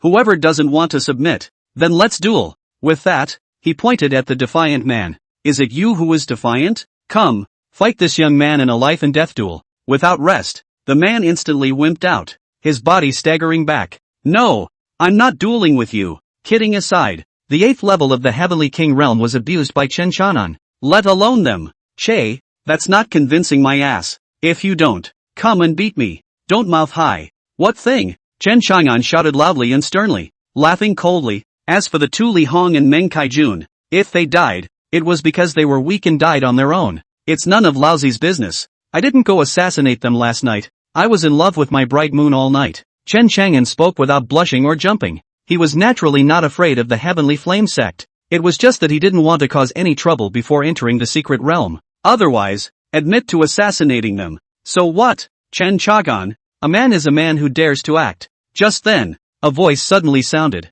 Dong Yinglai, Zhao Tianwei, Zhao Tianli, and Nan Battle were furious and joined forces. Chapter 52, A Hardening of the Back. Oh, you guys, what do you want to do? If I want to bully my juniors, my old bones, I won't agree. Seeing that the other party's elders had appeared, Ji Shengu on the Great Zhou country's side naturally stood out and spoke coldly. Seeing this, Dong Yinglai, Zhao Tianwei, Zhao Tianli, and Nan Battle looked at him, and almost at the same time, 4 old men appeared behind the 4 of them. All of their auras erupted, and they were all Saint Emperor realm level ancestors. Ji Xuangu, you old man, why aren't you dead yet? Do you want to have a fight with us? TSK, let the old man show me if your bones are still hard or not. The old ancestor of the Eastern Xian Kingdom and the old ancestor of the Southern Brightness Kingdom teasingly opened their mouths. But Ji Xiangu did not show any weakness and snorted. If you guys are not afraid to die, I can fight with you. Even if I can't kill you all at once, I can still make you not dead but also disabled. Can you dare to bet? Saying that, Ji Xiangu directly burned the qi and blood on his body, forming shocking waves that intimidated the 8 directions with a desperate stance. Old man, you're crazy. The old ancestor of the Dongxian Kingdom shouted angrily. For the sake of a junior, you're going to fight us to the death? Humph, that's my Great Zhou Kingdom's son-in-law. If you guys dare to bully him, our Great Zhou Kingdom would rather be broken for the sake of jade than for the sake of tile. Ji Xuangu blew his beard and glared, showing no weakness. Now, not only were the 4 major powers confused, even the people of the Great Zhou Kingdom were confused. They didn't expect the old ancestor of their family's royal clan to be so rigid. Ji clan ancestor, Chen Chang'an is a person of despicable character. He doesn't deserve to be the Eastern State's heavenly pride, much less enter the Eastern State's secret realm. At this time, Dong Yinglai opened his mouth faintly, his eyes incomparably stern. In this regard, you, the Great Zhou Kingdom, can't make a mistake for yourself. You're ing farting. The old man doesn't want to hear about trumped-up charges. If you want to deprive Chang'an of the name of Heaven's Pride today, as well as the qualification to enter the secret realm, I will not let you get away with it even if I spell out this old life. Come on, fight for your life. Saying that, Ji Xuangu's murderous aura exploded once again at the Saint Emperor realm level, almost to the brink of collapse. There is an aura of a deadly battle at the drop of a hat. Duan Muzan did the same as he bellowed. That's right, if you dare to unite to bully our Great Zhou Kingdom, even if we die, we will bite off a large portion of your flesh. After saying that, the elders of the Great Zhou Academy appeared one by one, all of them at the 10th level of the Heavenly King realm, at the command of the Great Zhou Kingdom's army. Prepare for battle. Ji Mingyue also raised an Imperial Daughter's token at this time and bellowed out with an extraordinary aura. Yes, in an instant, the thousands of soldiers brought by the Great Zhou Kingdom were murderous. A few of Dong Yinglai's brows furrowed. They were trying to suppress Chen Chang'an's arrogance, not trying to fight to the death with the Great Zhou Kingdom right now. Moreover, Sword-bearer Mo Hai Chao was still here. He wouldn't just stand by and watch the human kingdom fall into war. That's right, whoever dares to bully my Ji Wentian's virtuous son-in-law, I will fight them to the death even if I have to drag the entire Great Zhou Kingdom with me. Just then, an airship, rumbling, arrived quickly. On top of the airship was none other than Ji Wentian, who had hurriedly arrived, full of spirit. Meanwhile there were the young sons of the Chen family. Whoever dares to touch our Chen family's young master, kill! A group of young teenagers shouted, their killing machines boiling over. The Chen clan's leader was not one of the 9 clan elders, but a few ordinary elders. When they saw the scene of confrontation below, they also broke out into fighting stances one by one. Seeing the visitor, Dong Yinglai and the others' faces instantly darkened. Great Lord of Zhou, I didn't expect you, the old undead, to come. Dong Yinglai snorted. Humph, if you, an old miscreant, are here, why can't I come? Ji Wentian laughed coldly and opened his mouth, immediately coming to Ji Mingyue's face.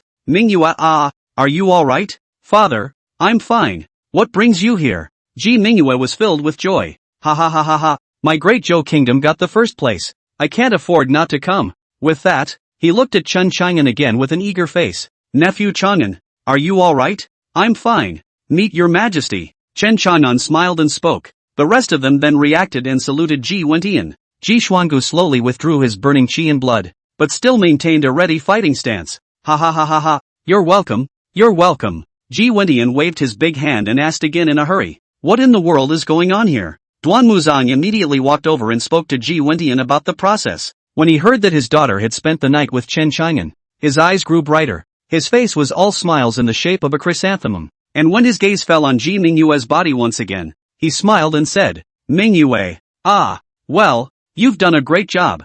No one knew if his phrase very good meant that Ji Mingyue had told all of them to prepare for war, or if he was referring to it. Turning his head, Ji Wentian looked at Dong Yinglai, Nan Battle, the two country lords, and seemed to have a bottom line as he arrogantly said, Two country lords, what do you mean by this? Is it because you want to start a war with my great Zhou kingdom? My great Zhou kingdom can accompany you to the end. Upon hearing this, Dong Yinglai, Zhao Tianwei, Zhao Tianli, and Nan Battle, the four of them glanced at each other, their faces incomparably gloomy. It would be extremely unwise to go to war with the great Zhou kingdom here today. What's more, according to He Wucheng, that mysterious Saint Emperor realm powerhouse had yet to appear. They're afraid of kicking the can down the road. A few people silently glanced at each other and could only give up for the time being. The great Zhou kingdom lord is joking. If it wasn't Chen Chang'an's doing, we naturally wouldn't have disqualified him hastily. Zhao Tianwei spoke coldly at this time, his gaze falling on Chen Chang'an's body. Only, as people do,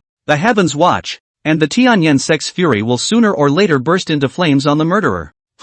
Let's go. After saying that, Dong Yinglai, Zhao Tianwei, Zhao Tianli, and the southern warriors could only leave with cold grunts. Ji Mingyue and the others were shocked in their hearts, especially Duan Muzang as well as Ji Xuangu. Ji Wentian, in particular, was incomparably pleased in his heart. They finally understood Chen Chang'an's words that day. As long as you are strong yourself, the other party may not dare to fish with you. Sure enough, it really is. Seeing that they had all left, Ji Wentian greeted Chen Chang'an with incomparable enthusiasm. Chang'an, virtuous nephew, hard work you. If not for you our great Zhou country will be miserable. You are a meritorious servant of my great Zhou kingdom. I don't even know how to reward and thank you. With the method given by Chen Chang'an, he had temporarily suppressed the condition in his body and was no longer as sick as he used to be. Moreover, his face became more and more flushed as he held Chen Chang'an's hand and became more and more excited as he talked. In previous years, the Great Zhou Kingdom had ranked last among the grand competition and could only enter the secret realm with 100 people. And today, a full 400. Cultivating in the eastern state's secret realm, even if it wasn't off the charts, it could be a big step further. This is simply an incomparable gain for the next generation of the Great Zhou, and nothing thrilled and invigorated him more than the fact that his loins were, at last, hard for once, and surprisingly so cool. In the past, when he was in front of these country lords like Dong Yinglai and Nan Battle, he would be polite and courteous, to the point where he didn't even dare to breathe more than a few breaths of air. He'd never had the pleasure of a big fight like today. With raised eyebrows, all of this was brought about by Chen Chang'an. He alone had completely abused all the heavenly pride of the four opposing forces. He even dared to confront Lord Sword Executioner, causing those two country lords to lose face. This is simply setting a historical precedent for the Great Zhou Kingdom. These facts made him excited and thrilled. And more importantly, someone so demonic was with his own precious daughter. It's like a double whammy. He rose up in ecstasy. If he was bound together with the Chen family, what was there to fear from the Dongxian Kingdom? What's to fear from the Southeastern Winds Alliance? They're all bull *******. So looking at Chen Chang'an again, he fervently seemed to be seeing his old father who had died many years ago. No, this is his favorite son-in-law. Even if he had killed his two sons, he didn't mind it one bit anymore. After all, he has plenty of sons. But, Demon Chen Chang'an, there is only one. Chapter 53. Like the style of a great villain. Next, the camp of the Great Zhou Kingdom was quiet, yet incredibly lively. After all, the Lord of the land is here. He was celebrating a group of celestial pride. It also began to reward the crowd in a big way. And 3 days later, the three countries of Dongxian, Nanming, and Fengyu also decided the third, fourth, and fifth places. This time Windemir country was frustratingly fifth. Each of them looked at the people from the Southeast Wind Alliance with a face full of resentment. If they hadn't gotten involved, they'd be in third place. It was at least the fourth place to enter the secret realm's 100 heavenly pride. Today, surprisingly, I'd been kicked out. The Wind Feather Kingdom State Lord sighed heavily and could only lead the crowd to cultivate outside the secret mountain range. In the Great Weak Camp, Chen Chang'an was discussing with Ji Mingyue and the others about which heavenly pride to select to enter the secret realm.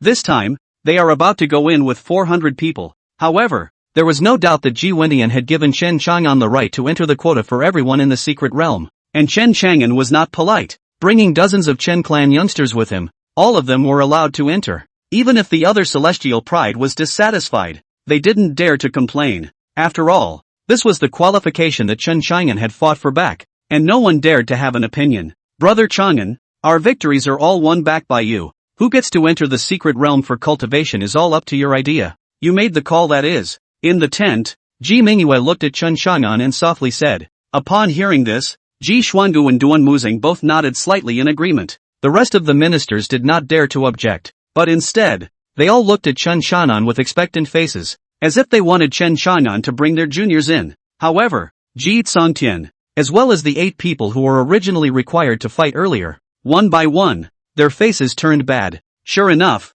their fears were realized. Chen Chang'an immediately spoke. Whether or not the rest of them can go in, it all depends on this young man's mood. But 9 of them. Saying that, he pointed at Ji Tsongtian's few people and said disdainfully, rubbish, only worthy of languishing in a trash can, not worthy of entering the secret realm with us heavenly prides to go and cultivate. So you 9, get lost. The faces of Ji Tsongtian's few people instantly became incomparably ugly. He hurriedly looked at Ji Mingyue. Mingyue, please help me persuade Mr. Chen. I also want to enter the secret realm to cultivate inside. Ji Mingyue hurriedly waved her hand. No, this palace can't make the decision either. Who made you even dare to go on the field during the grand competition?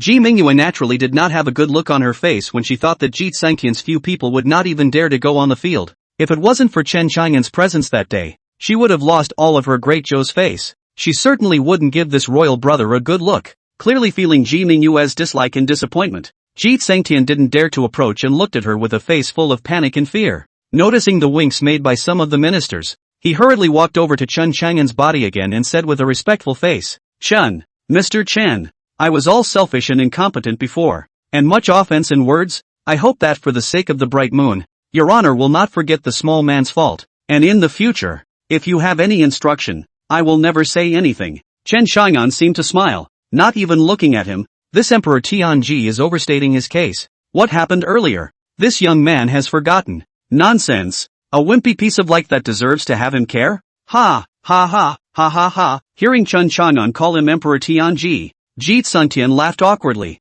not daring to speak differently. Then, since Mr. Chen doesn't care about what happened earlier, then can we be allowed to enter the secret realm to practice as well? After all, we are also the great Zhou Kingdom's pride. Yes, Mr. Chen is so magnanimous that he won't take our faults into account. We'll all be looking out for Mr. Chen from now on. That's right. Mr. Chen is the number 1 of our great Zhou heavenly pride. If Mr. Chen says 1, we definitely won't say 2. The remaining 8 celestial pride also opened their mouths, one by one. Their hearts were apprehensive as they looked at Chen Chang'an and opened their mouths respectfully. After all, entering the secret realm to cultivate was something that was off the charts. I heard that it is to enter the cultivation for 3 months, and after coming out in 3 months, you can top others for 3 years. If they let the others in, their cultivation, they would be left behind. Asterisk asterisk asterisk asterisk off. None of you are going in there. What a load of crap. If you have the ability, go and defeat the remaining 3 kingdoms heavenly prides yourself. But surprisingly,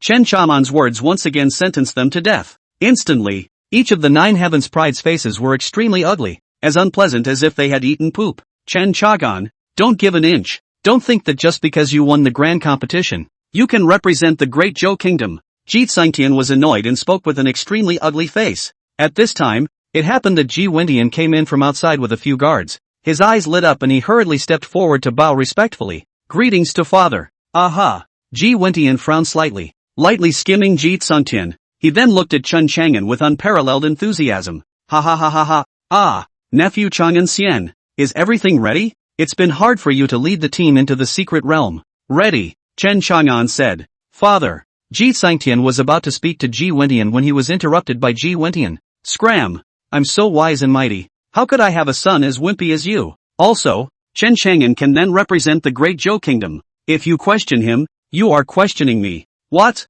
You want to rebel? Facing Ji Wendian's words as heavy as a mountain, Ji Tsongtian was so frightened that he hastily knelt on the ground. Father, forgive me, my son wouldn't dare. Humph! Ji Wendian snorted coldly, no longer bothering to look at him, and turned to look at Chen Chang'an again with a full smile on his face. Nephew Chang'an, it's time to set off. Aha! Chen Chang'an softly hummed and got up, leading those who had decided to enter the secret realm, preparing to go out. As he passed by Ji Tsuntian's side, he kicked him away again. Get lost. Good dogs don't get in the way. Kicked down to the side of Ji Tsuntian instantly stiffened. The five senses cannot stop shivering. Gradually, even with the whole body is trembling. When everyone had gone out, a clicking sound began to emanate from his deeply bowed head. The entire back slot of his teeth was hardened. The frantic upwelling of anger and shame almost drove him mad. However, Chen Shannon's might made him not dare to go up to him to ask for a word, so he could only let out a low roar of incompetence. The remaining 8 celestial pride even fell to the side with pale faces, not daring to speak. Outside the tent, Chen Shannon walked on his own. The young celestial pride of the Chen clan each gleefully clustered around Chen Shannon's side. It had never been like this before, that so many people from the Chen family had entered the Eastern State's secret realm to cultivate. In the crowd, Chen Xian looked inside the tent and quickly came to Chen Shannon's side, whispering, "Big brother, your earlier appearance." As if the villain in the story of the words that Ji Tsuntian is afraid to hate you. Upon hearing this, Chen Shannon glanced at him, wrapped his arm around his shoulders, and whispered, "I know. So, why don't you help me go kill him?" Chen Xian's eyes revealed ruthlessness as he nodded heavily. Chapter 54, Entering the Secret Realm. "Ha ha, you brat." Seeing this, Chen Chang'an happily threw a firm arm around his shoulders. "But this matter, Chen Xian just made a note of it. Right, big brother. 8th Master asked me to bring you something." Chen Xian slapped his head as if he had just remembered something, and hurriedly took out a spatial ring and handed it to Chen Shannon. Chen Chang'an froze. "What did the 8th Master give me?" Then he probed his spiritual sense into his spatial ring, and violently discovered a sword case, and a sketchbook. "Big brother, inside that sword box, it's the 8th Master's 16 swords of the Broken Army, as well as the sword manual." Chen Xian spoke in a low voice. Upon hearing this, Chen Chang'an was stunned in his heart. 16 swords of the Broken Army? Although he hadn't heard of it, Master 8 was a sword cultivator. So what Master 8 gave him, could it be bad? He was so happy in his heart that he hurriedly put it away. The crowd then boarded the airship and headed towards the entrance of the Eastern State secret realm. On the airship, Chen Shannon stood at the front of the airship's deck. Behind him were the 400 young celestial pride of the Great Zhou Kingdom and the future of the Great Zhou Kingdom. Not far away from the airship, Zhao Tianwei and the others looked at the Great Zhou country's airship with gloomy faces. "Grand Elder," Zhao Tianwei spoke in a low voice. "Allied Master, the old man is here." Behind him, an old man in a gray robe with short hair and a square face answered in a deep voice. "You take 2 people with you. Dress up as young men under 30. Blend inside the secret realm. And," Zhao Tianwei said with a flash of murderous intent in his eyes, "kill all the Great Zhou Kingdom's heavenly pride." At those words, the several people next to him were stunned. Then one of them revealed a sardonic smile. "Good plan, Alliance Master." Another old man sneered. "That group of young people is the future of the Great Zhou Kingdom, especially that Chen Shannon. If they all die, the future of the Great Zhou Kingdom will be more and more difficult." Jia. The words spoken by several people were small, but a few of the young men still heard them. The crowd of Heaven's Pride, led by Zhao Ziang, each revealed a hideous gaze. Ning Tingyu, who was half-veiled, frowned slightly, her eyes revealing a complicated look. She looked across the street again. The man in white, so handsome that he was like an exiled immortal descending to the earth. Her silver teeth clenched secretly. "Humph, this stinking rogue, prodigal, colorful batch, abominable." When she thought of Chen Chang'an kicking her ass and kicking her off the competition stage, she was inwardly incomparably shamed. Now there is still a hot sensation coming from her buttocks, making her cheeks instantly crawl with a blush. Phew, she took a deep breath to calm her thoughts. At that moment, 4 people appeared in the field. Dong Yinglai, Lord of the Dongxian Kingdom, Nan Battle, Lord of the Nanming Kingdom, and Ji Wentian, Lord of the Great Zhou Kingdom. The 3 of them walked out and took out a token, holding it high. Even the very unconvincing Lord of the Wind Feather Kingdom, Feng Mingho, reluctantly took out the Kingdom Lord's token. Although the pride of his country could not enter the secret realm, a loss was a loss, and the Southeast Wind Alliance replaced his Wind Feather Kingdom. The countless people watching from all around were snickering at him. He was responsible for opening the entrance to the secret realm himself, but he was unable to enter, which made him the laughingstock of others. Buzz. Despite this, Feng Mingho still inspired the token in his hand. Then 4 beams of light shot out from inside the golden token and into the large formation in front of them. Boom!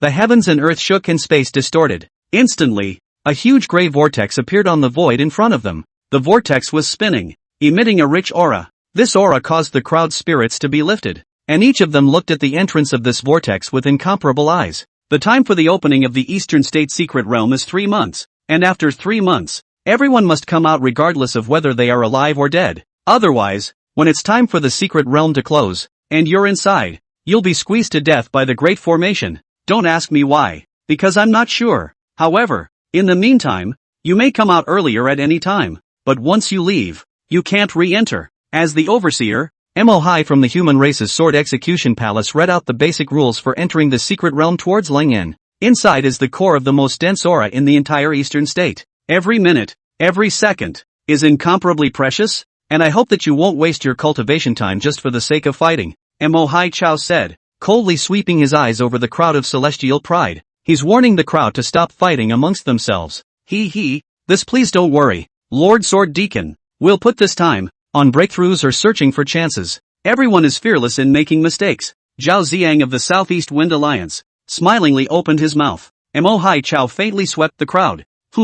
This is best. Cherish the opportunity to cultivate, and when you have the chance in the future, become a sword wielder who guards the human race. After saying that, he stepped into the air and left, giving way to the direction that the vortex was now heading in. Go in. During this period, I will keep guarding this place until the secret realm closes. The pride of the four great powers were all excited, and they all had respectful faces as they saluted the sword executioner Mo Hai Chao before entering the secret realm in an orderly manner. Chen Chang'an did not salute, but only looked at Mo Hai Chao with slight surprise. Mo Hai Chao was, after all, at the Sacred Emperor realm, and although he still had the intention to help the Southeast Wind Alliance, he was a sword bearer, and as a sword bearer, he had to guard the human race. I didn't realize that. At this point, he was doing a competent job. This world was immense. Not only did it have human races, but also foreign races. Therefore, the human sword execution palace that guarded the human race and had been fighting for the human race was still worthy of Chen Chang'an and the others' respect.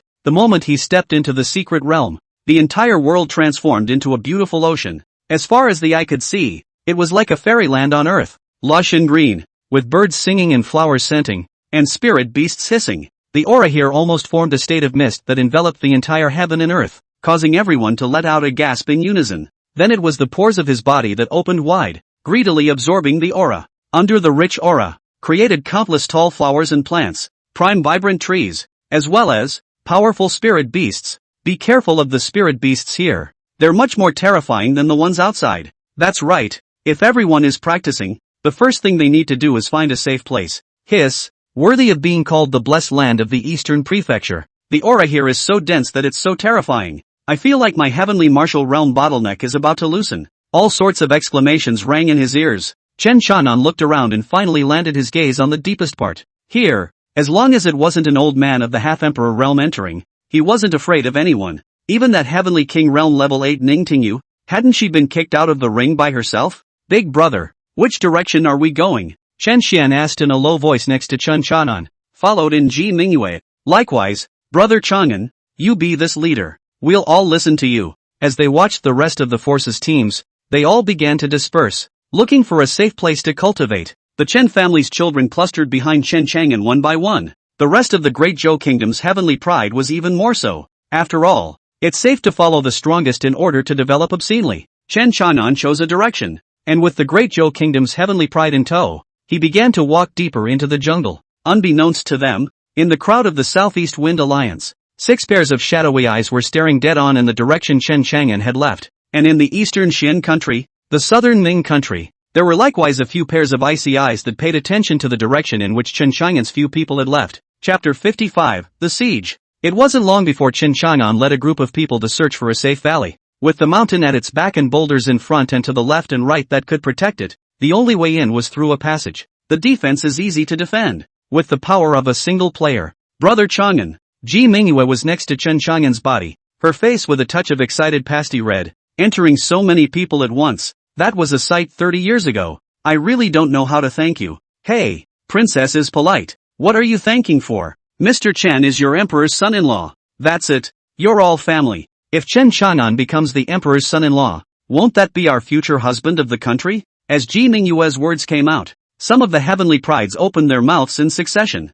their faces full of flattery. If Chen Chang'an is the side horse harnessed by the emperor's side, then Ji Mingyue becomes the empress. But to say it now is a bit of a cudgel. Chen Chang'an silently looked at the ones who spoke with a cold smile on his eyes. Ji Mingyue also felt that something was wrong and chided. If you guys say anything else, watch out for your dog's life. The guys shut up instantly. Brother Chang'an, I'm going to break through to the heavenly martial realm here. Are you going to follow us and cultivate together? Ji Mingyue looked at Chen Chang'an and asked with a face full of expectation. Chen Chang'an shook his head slightly. Mingyue, you take everyone here to cultivate. I'll go look for opportunities and treasures. Big brother, wouldn't that be dangerous? Chen Xian worried. Chen Chang'an looked at him. It's fine. You and the Chen clan's children guard this place. As long as you set up the defense formation boundary given by the second master, no one can break through. Watch out for those other three forces. None of them can be trusted. Chen Xian nodded heavily. Well, big brother, don't worry. We all know what to do. Brother Chang'an,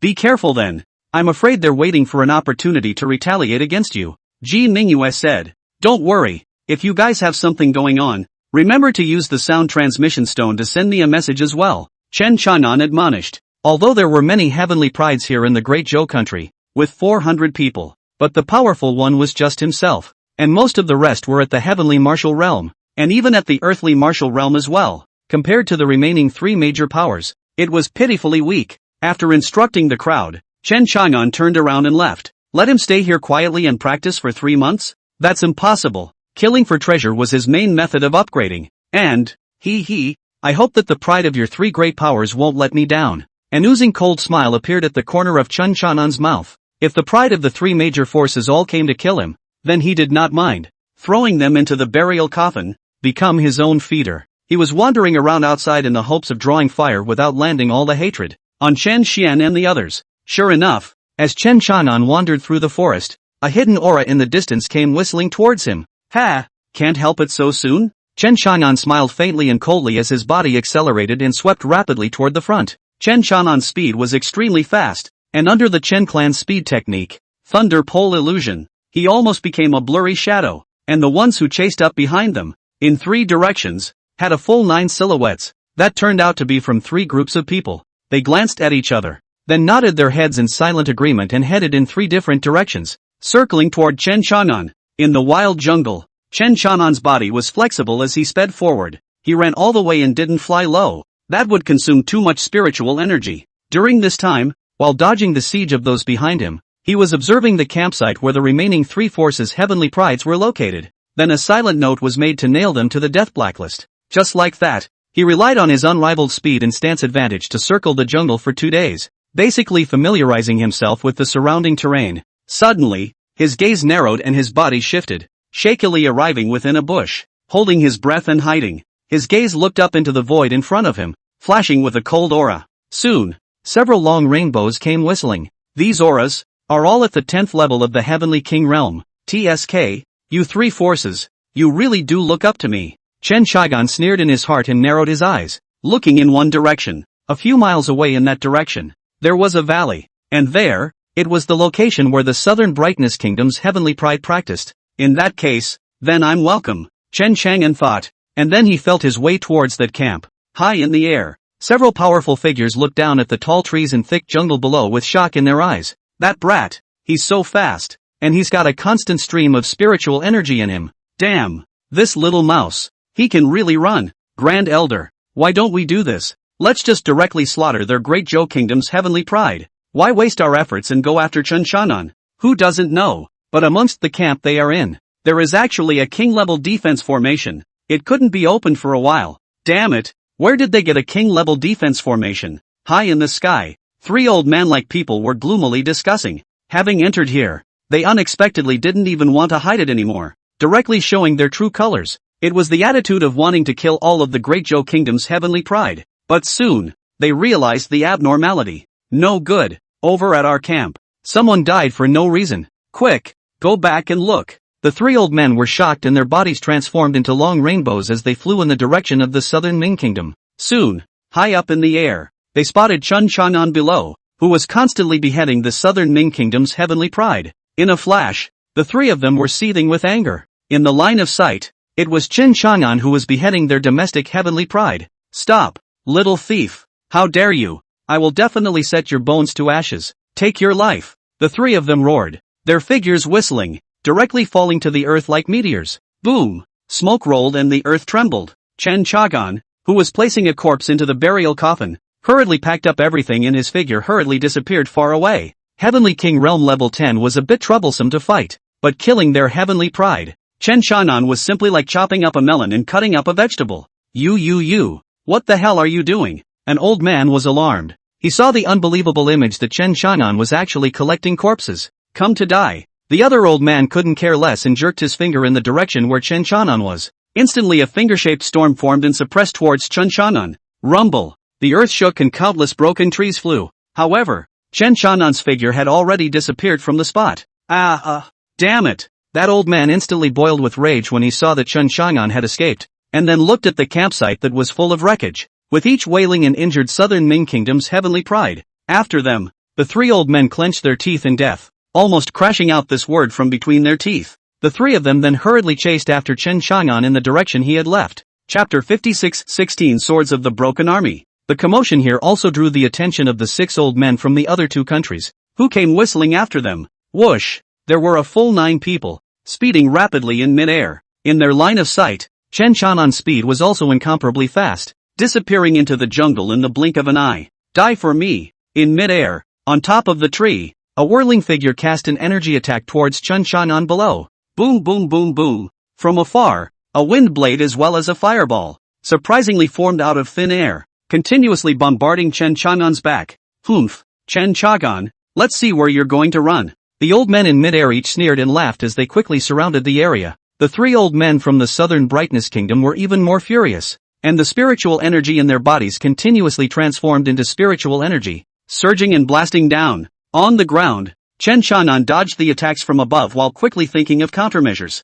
Humph, East Xian Kingdom, South Ming Kingdom, and Southeast Wind Alliance. You're so shameless that you sent old undead to enter to hunt me down. Chen Xiaonan snorted coldly as his figure accelerated once again. In this way, both sides chased each other, and it was late into the night again. Chen Xiaonan took advantage of the night and his speed to avoid one dangerous attack after another in a raw manner. At the moment he was lying on his back in a bush, holding his breath and waiting for the whistling departing breath in the sky. Another half-hour later, Chen Xiaonan, who was trying to move his body, suddenly heard several disorganized footsteps. He immediately stopped and held his breath, his gaze narrowing slightly. Soon, 3 figures broke into view, yawning and chatting idly as they pulled out their dicks, obviously out in the middle of the night in a group together to let the water out. Ah Ming, do you think those elders of ours can catch that Chen Xiaonan? TSK, how big is this place? Even if we can't catch him, it's fine to trap him. In that case, he won't be able to cultivate in peace. That's right, we mustn't let the Great Zhou Kingdom's pride cultivate in peace for 3 months.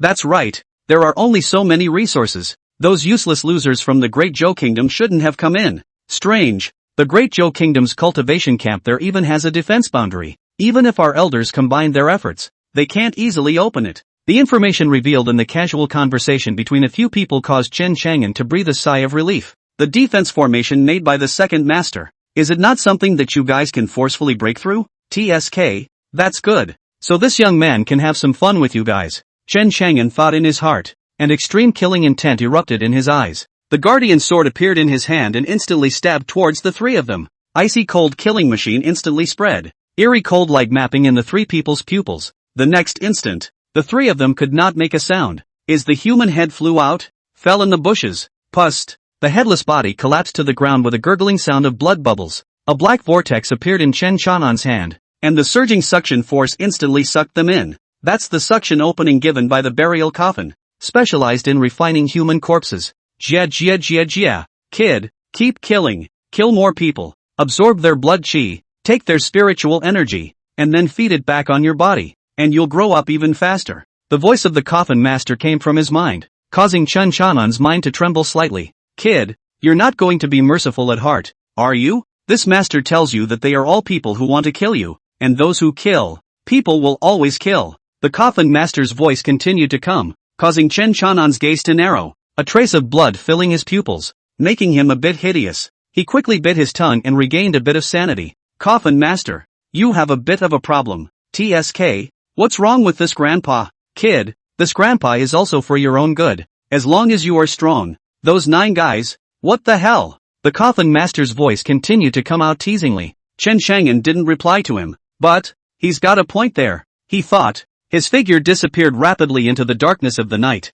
and then the spiritual energy absorbed by the people he had killed in the past 2 days the corpses buried in the burial god Coffin, began to feed back to him as well. It caused the aura on his body to be rising at an extremely appalling speed. Those 3 people earlier were the Tianjiu of the Dongxian kingdom, and they appeared there to let the water out. So, their camp. It must be around here, Chen Chanan thought, holding his breath as he slowly approached towards the front. Soon, there was the sight of the swaying lights ahead, and now and then, the sound of purring. After Chen Chanan got close, he hunted down 2 more people, changed into their clothes, and put on a black veil that covered half of his face, then strutted toward their camp. Yo, back from draining? A celestial pride guarding the entrance of the camp yawned and greeted with a smile, as there were celestials inside the camp who were also wearing black sarongs. Therefore Chen Xiangyan was wearing their clothes and their sarong, and they didn't realize at all that they were already a different person. What's more, they were all heavenly prides. Most of them were arrogant people, and there were fewer people dealing with each other. Thus, after Chen Xiangyan lowered his head and gave a soft he smoothly walked in. Due to the darkness of the night, the other party did not even realize that the person dressed in the clothes of Dongxian Kingdom's heavenly pride was Chen Chanan. After entering their camp, they found that inside the tents, most of the people were meditating and practicing, while some were sleeping, and in the middle of the midair, spiritual energy gathered crazily, forming a spiritual storm vortex above their heads. Chen Chang'an's gaze narrowed as he took advantage of the night's color and swaggered to sit at the end of the crowd. Since there were also 300 Tianjiao from the Dongxian country, no one knew that a Tianjiao from another country had been mixed in. Chen Chang'an sat cross-legged and scanned the surroundings, suddenly realizing that they had actually used a spirit gathering formation. No wonder, so much spiritual energy gathered here. Good you guys. Then, this young man, you're welcome, Chen Chang'an thought in his heart, and a meaningful smile appeared at the corner of his mouth. Then he began to operate the Chen clan's hegemony Emperor Heart technique. In an instant, the swirling vortex of aura that was spinning in midair began to converge towards Chen Chang'an. Moreover, as Chen Chang'an absorbed it for longer, the speed began to gradually become faster. At this moment of peaceful cultivation, no one realized it. Even the 3 old men from the Dongxian kingdom who had mixed in to assassinate Chen Chang'an did not know that the person they were trying to kill had mixed into their own cultivation team. After that, Chen Chanan put his spirit skill and probed into the spatial ring given by the 8th master. He began to skillfully work on the sword manual given by the 8th master. 16 Swords of the Broken Army. Chen Chanan's gaze narrowed as he flipped through the description of the sword manual. Inside, the stances and corresponding sword moves are written separately. Speed, stabbing based, harnessing the wind, piercing the wind, blazing the wind, gale, to break the surface with a point, in a small area, attack with a high burst of damage of, break the air, break the shadow, break the enemy, break the formation, great destructive power, great ranged attacks, great ranged bursts,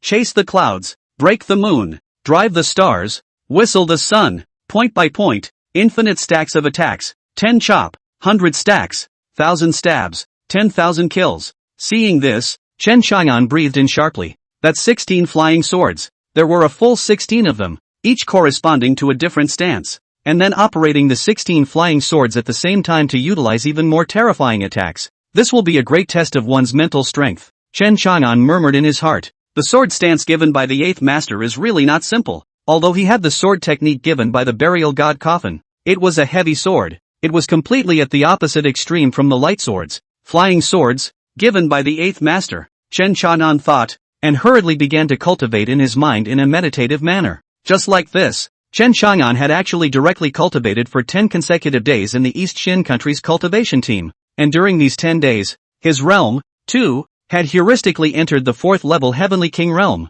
At the same time, with the 16 swords of the broken army, he could now maneuver 4 flying swords at the same time. They are, respectively, harnessing the wind, piercing the wind, blazing the wind, and blazing the wind. This gave Chen Chang'an a powerful backbone to deal with those 9 Heavenly King realm level 10 old men. His grandmother. Strange, that kid Chen Chang'an. Where did he run off to? Another day passed, and the 3 old men returned to the Dongxian kingdom's camp with puzzled faces. Their faces were covered in disbelief. Could he be inside their camp? Impossible. Our men have been guarding the outside of Great Zhou's camp and have never seen Chen Chang'an go back at all. That's strange. The 3 old men talked to each other and walked into each other toward the camp. Right at this moment, one of the white-haired old men suddenly spoke. By the way, the Grand Elder of the Southeastern Wind Alliance suggested that all 3 of our forces work together. First break through the Great Zhou Kingdom's defensive boundaries, then go in and kill all their heavenly pride. Second Elder, shall we agree? Hearing these words, behind the crowd of their heavenly pride who were cultivating on their knees.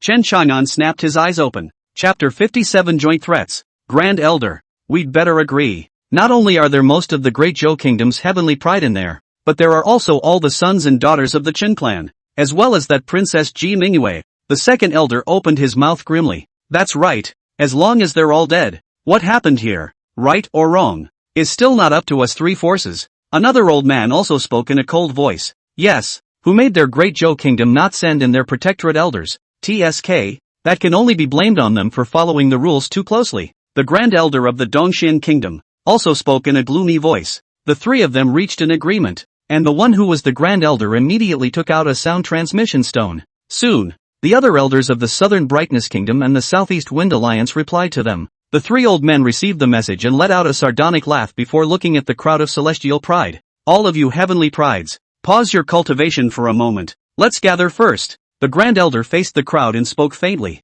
All the heavenly prides who were cultivating opened their eyes and stopped cultivating. Among them, there was Dongxian Kingdom's Crown Prince, Dong Lianxing, who was bandaged all over his body, as if he was a mummy. He snapped open his eyes, killing intent filled inside. Gritting his teeth, he asked, Grand Elder, is it true that you have captured Chen Chang'an? We'll give him to this palace to deal with? This palace will definitely skin him and tear his bones apart. Don't worry, Crown Prince, although Chen Chang'an has yet to be found. We have now united everyone from the remaining three forces to join forces to break through the Great Zhou Kingdom's camp. Then, speaking of this, the Grand Elder laughed sardonically. Let your highness the Crown Prince play. Ho ho ho. Dong Lianxing let out a gloomy low laugh. Very well, that's best. That Ji Mingyue is that Chen Chang'an's woman. This palace will ravage her viciously and directly play with her to vent the hatred in this palace's heart. When Dong Lianxing thought of himself being wildly bombarded by Chen Chang'an as a humanoid weapon, he was so enraged that he couldn't wait to return the favor.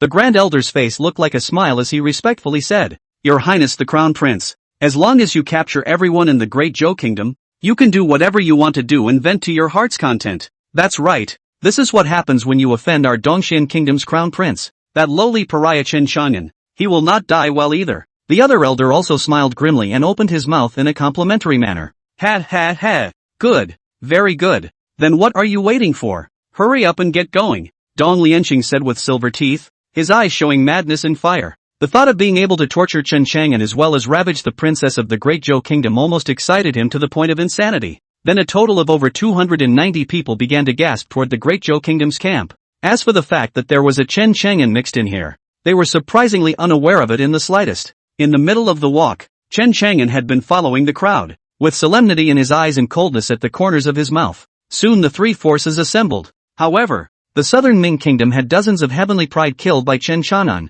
leaving them with about 100 people left. So the three forces altogether amounted to about 500 people. But it was enough. The fire of anger that made them battle-hardened. They assembled outside the camp of the Great Zhou state, looking at a transparent defense boundary in front of them, as well as one of the Great Zhou heavenly pride inside the boundary who were cultivating on their knees. Dong Lianxing of the Dongxian Kingdom, Nan Hong of the Nanming Kingdom, and Zhao Ziang of the Southeast Wind Alliance. Each of their eyes flashed with a cold light, seeing the people from the three major powers coming in force. Ji Mingyue's face was extremely grim in the camp of the Great Zhou Kingdom. She walked up to the formation boundary and questioned in a cold voice. East Xin Country, South Ming Country, Southeast Wind Alliance. What do you want? Humph. What for? Ji Mingyue, hand over Chen Chang'an. Otherwise, we'll break through your defense boundary and kill all of you. The two of them, Dong Lianxing and Nan Hong, whose entire bodies were bandaged, walked together and opened their mouths angrily. The graceful, uninjured Zhao Ziang also walked forward and laughed coldly. Ji Mingyue, Chen Chang'an, he killed my younger brother, and I'm just here to avenge my younger brother's death. As long as you hand over Chen Chang'an, we won't make things difficult for you. Hearing this, Dong Lianxing and Nan Hong both instantly understood. That's right, Ji Mingyue, you obediently open the defense boundary. And as long as you hand over Chen Chang'an, this palace guarantees that it won't be difficult for you. The palace promises the same. Nan Hong also opened his mouth gloomily. Among their three forces, Dong Lianxing, Nan Hong, and Zhao Ziang were considered to be the leaders. As for the three elders they mixed in, they also listened to them. But, Chen Chang'an is not with us. Finally, within the Great Zhou Kingdom's heavenly pride, someone suddenly spoke. You shut up. Ji Mingyue fiercely looked at the man and spoke sternly. The Chen clan's celestial pride was dominated by Chen Xian, and each of them looked over with a stern gaze. Princess, they only want Chen Chang'an. The things he caused. You let him go out and set things right. You can't let us get into trouble as well. Another person spoke up, full of innocence, and with a look of "I'm doing this for the good of everyone." Chen Xian was instantly enraged. Fine. You dogs. The spot to come in for cultivation was still fought for by my big brother. And you guys are so quick to betray him. Facing Chen Xian, who had just entered the heavenly martial realm, the man didn't seem to be too afraid as he said in a conspiratorial manner. Chen Xian, we can't be left to suffer from the enmity that your big brother has caused. Can we? Another person said in a salty manner. That's right. On what grounds? We're able to come in and cultivate. That's because we're the Great Zhou Heavenly Pride, not because of Chen Chang'an. Upon hearing this, the rest of the Chen family also became enraged as they shouted, "Put your mother's bull ********.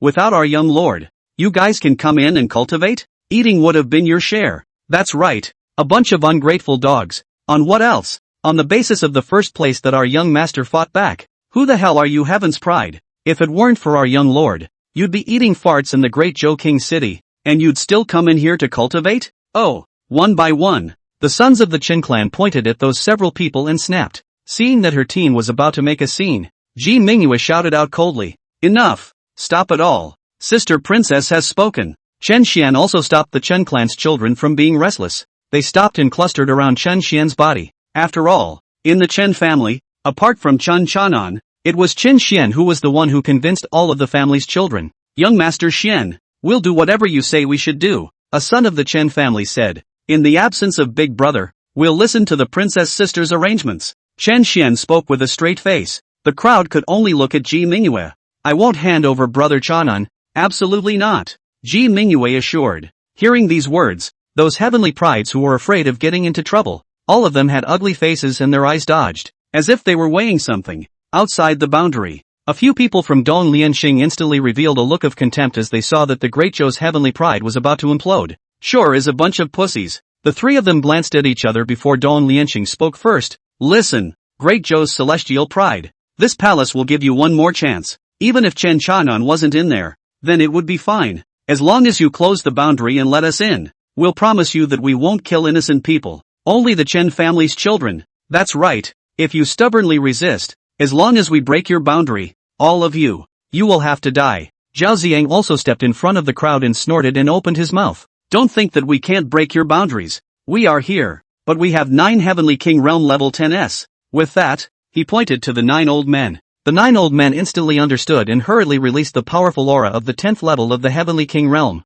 Instantly, each of the Great Zhou Kingdom's Heavenly Pride's face became even more ugly. Some of them even went so weak that they directly sat down on the ground. Chapter 58, Civil Unrest. Seeing the Great Zhou Kingdom's Heavenly Pride, except for the Chen family's children who had no fear, the rest of them were instead egged into that appearance. And several of Dong Lianxing's gazes narrowed. The Chen family's children. You can't keep them. Each one has too strong of a heart. Zhao Ziang spoke in a low voice. "Humph. This palace doesn't want any of them to be alive. All of them will die." Dong Lianxing simply couldn't listen to what Zhao Ziang's words were referring to, and his gaze was grim as he said, Put some pressure on them. It's possible that we don't need to attack to make them disintegrate from within." Zhao Ziang continued to speak in a low voice before waving his hand. Instantly, the 9 Heavenly King Realm level 10 elders, as well as all the Heaven's Pride children, made a stance to attack. In the crowd, Chen Chang'an's gaze narrowed as he looked at the Great Zhou Kingdom and the others. He wanted to see if Chen Xian and Ji Mingyue could cope in the face of such a predicament,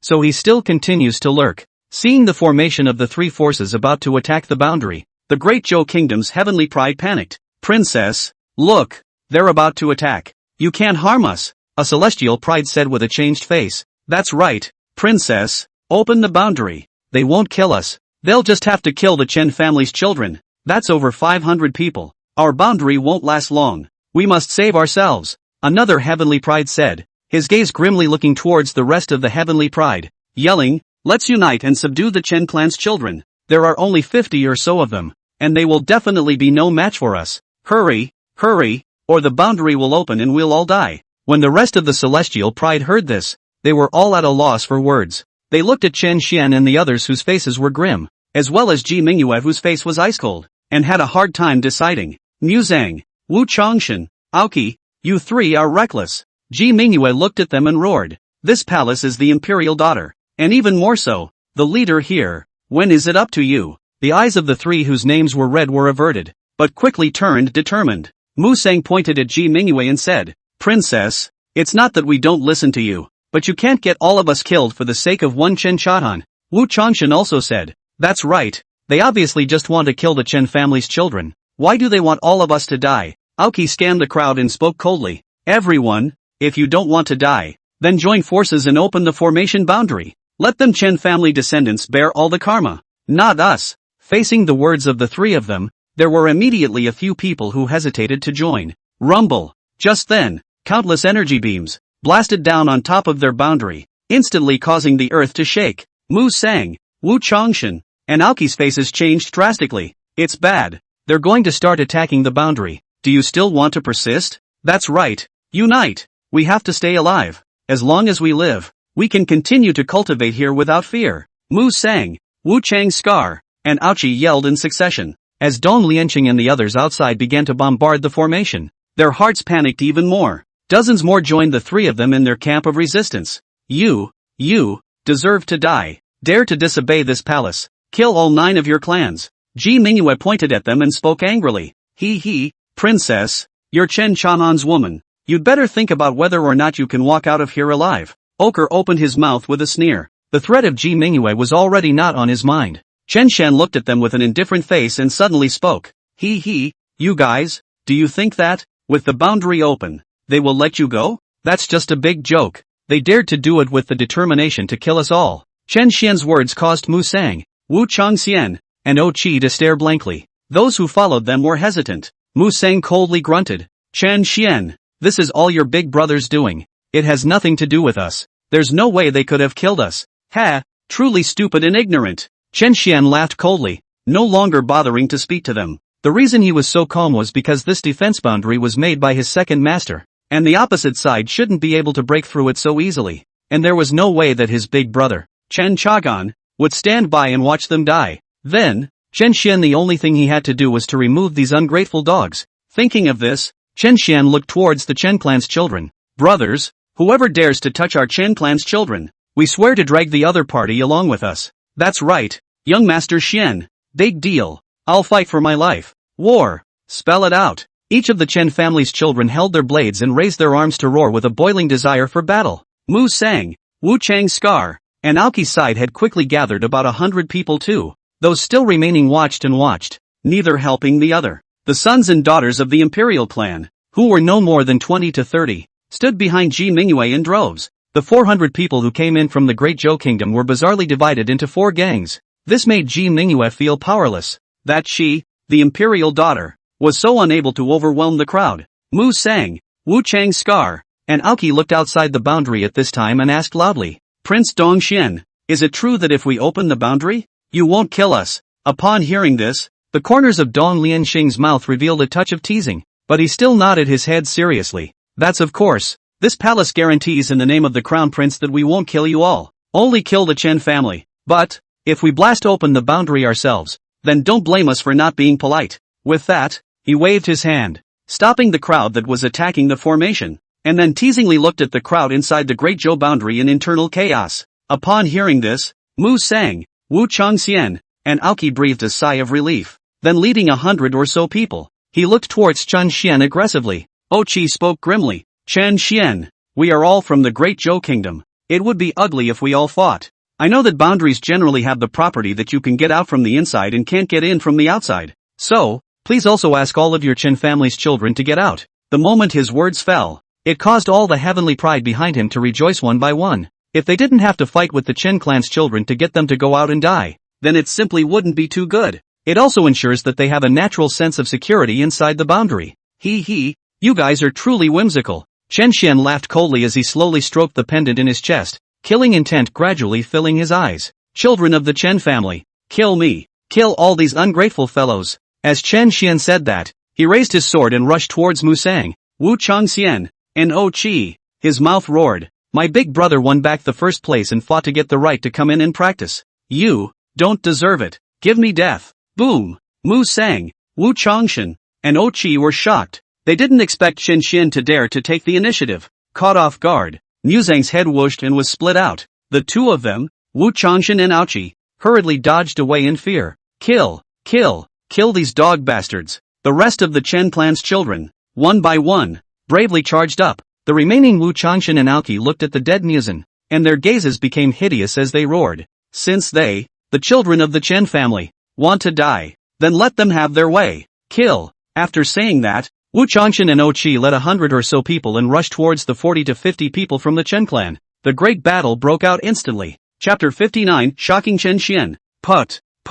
In just a single glance, countless heads flew out, and the one who decapitated their heads was clearly Chen Xian. Oh my god, how can this be? Someone exclaimed. Most of them were students of the Great Zhou Academy, and a few months ago, Chen Xian was still a student of Grade C, clearly still only in the Xuanwu realm. At first, he was also bullied by the scholars of the Lu, Wang, and Wu families. Nowadays, Chen Xian's strength was clearly that of a Grade A scholar, which was the heavenly martial realm. Chen Xian, you old Inbi, could it be that you've hidden your cultivation as well? Wu Changshuan's face was filled with disbelief. The Chen Xian of today was actually at the heavenly martial realm. How is this possible? In a short period of time, Chen Xian had crossed 2 great realms. How did he do it? Crazy. Humph. Betrayer. Die. Chen Xian's eyes grew more and more hideous as he stroked the pendant on his chest. Killing someone for the first time made him more than a little nervous, but he still went ahead and did it. And at this moment, while inhaling deeply, he secretly said,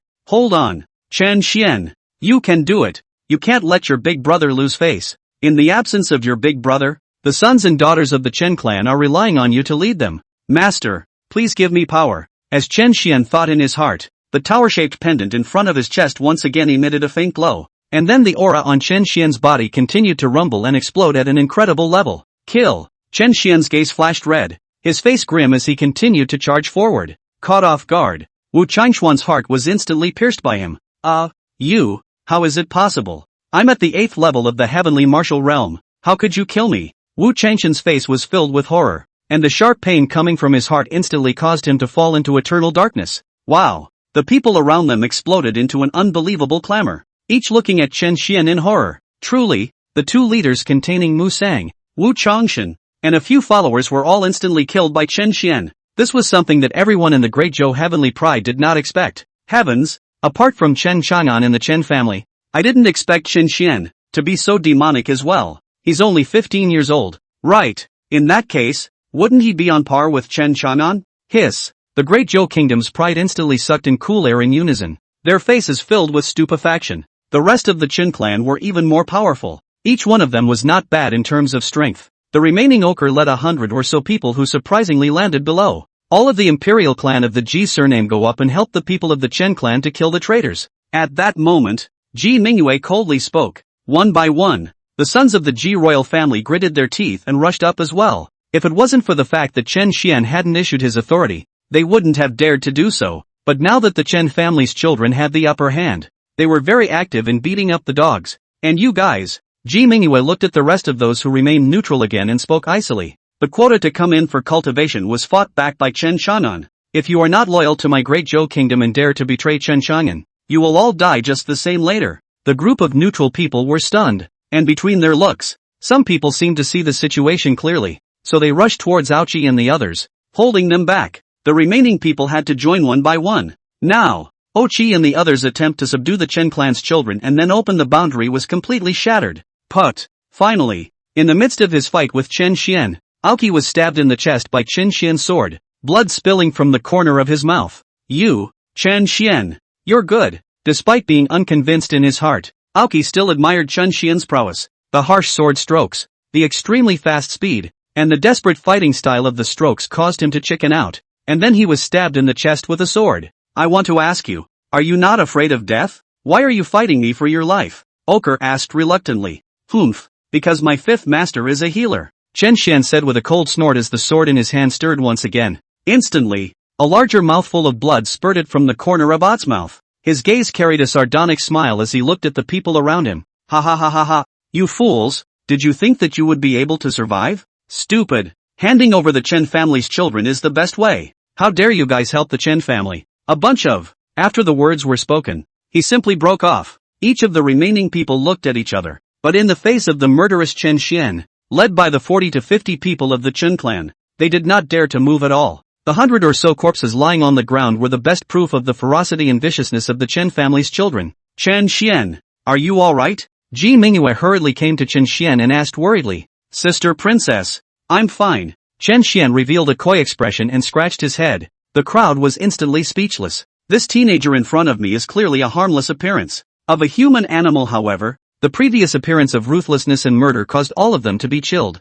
As expected, his brother Chen Chanan was ruthless. He's also ruthless and acts like a little sheep. In an instant, one by one, the rest of the celestial pride moved away from Chen Xian. The only ones who were filled with excitement were the Chen clan's children, who each excitedly gathered around Chen Xian's side. Aha, it's good to be okay. Ji Mingyue breathed a sigh of relief and suddenly realized that Chen Xian's arm was cut, immediately exclaiming in shock. Then she immediately got a bandage and wrapped him up. This caused Chen Xian to be incomparably rushed, even though he hadn't been that nervous in the face of the previous tussle. Hey, young Master Xian, that's our sister-in-law. Why are you nervous? That's right, there's no need to be so nervous about your sister-in-law bandaging your brother-in-law. The sons of the Chen family flirted one by one. Instantly, Chen Xian became even more nervous. Ji Mingyue, on the other hand, was blushing with a touch of joy and shyness. You guys, you're quite bold, daring to flirt with this young man. Chen Xian immediately slammed his face at the Chen clan's children.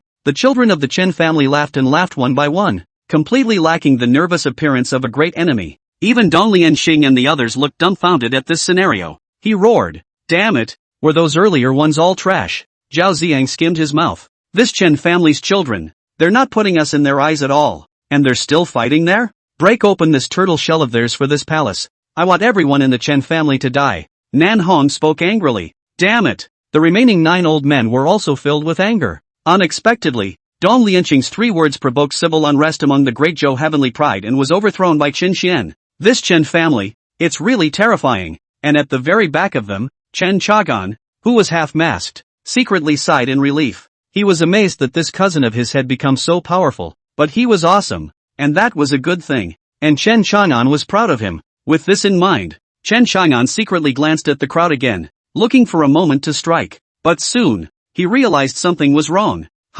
Where's that Ning Tingyu? She's surprisingly not here. When Chen Chang'an thought of this person, he quickly searched for him, but still no sign of the woman here. Everyone, strike with all your might. Make sure to blast through their defensive boundaries as soon as possible. At that moment, Dong Lianxing's voice came from the front. Yes, the crowd shouted. Then one by one, they erupted their full cultivation, frantically condensing a powerful attack, seemingly wanting to shatter the Great Zhou Heavenly Pride's defensive boundary all at once. Seeing this, Chen Chang'an took a few steps back and fell behind everyone, a cold aura flickering in his gaze. Good chance. Chapter 60 Harnessing the Wind, Piercing the Wind, Blazing the Wind, Gale, Buzz. A full 500 or so powerful spiritual energy attacks coalesced, instantly causing space to tremble. And behind his back, Chen Chang'an did the same. Only, in front of him, there were 4 more sharp swords without hilts. Buzz. The 4 swords hovered in front of Chen Chang'an, emitting violent tremors. Everyone,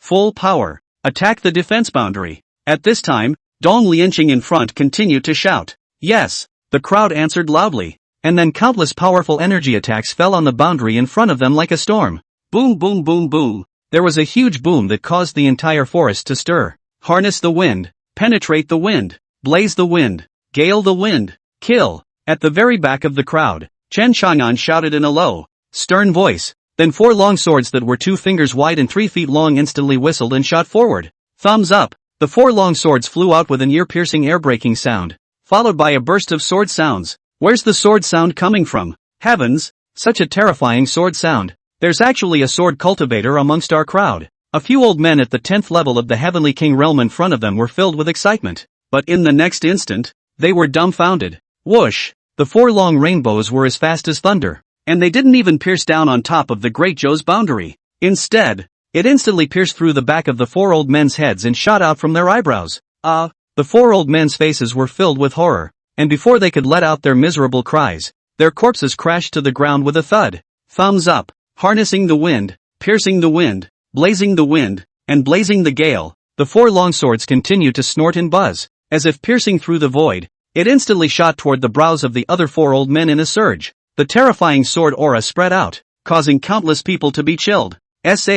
What? Two of the old men couldn't react in time and instantly had their eyebrows pierced through, dying tragically on the spot. The remaining two old men hurriedly dodged out of the way. The sword's light grazed the skin on their temples while slicing a chunk out of their long hair. Clang! The sword light clanked and whistled as the rest of them dodged. Hiss! Looking at his long hair that was flowing down, the three remaining old men who were still alive. Each one of them had a cold sweat and a numb scalp. Enemy attack! The few people from Dong Lianqing finally reacted and hurriedly scattered in fear. But those four flying swords continued to fly around the crowd. Buzz! Clang! Thumbs up! Another heavenly pride's brow was pierced through, and blood shot out. Whining and ah sounds rang out, and countless people died directly on the spot.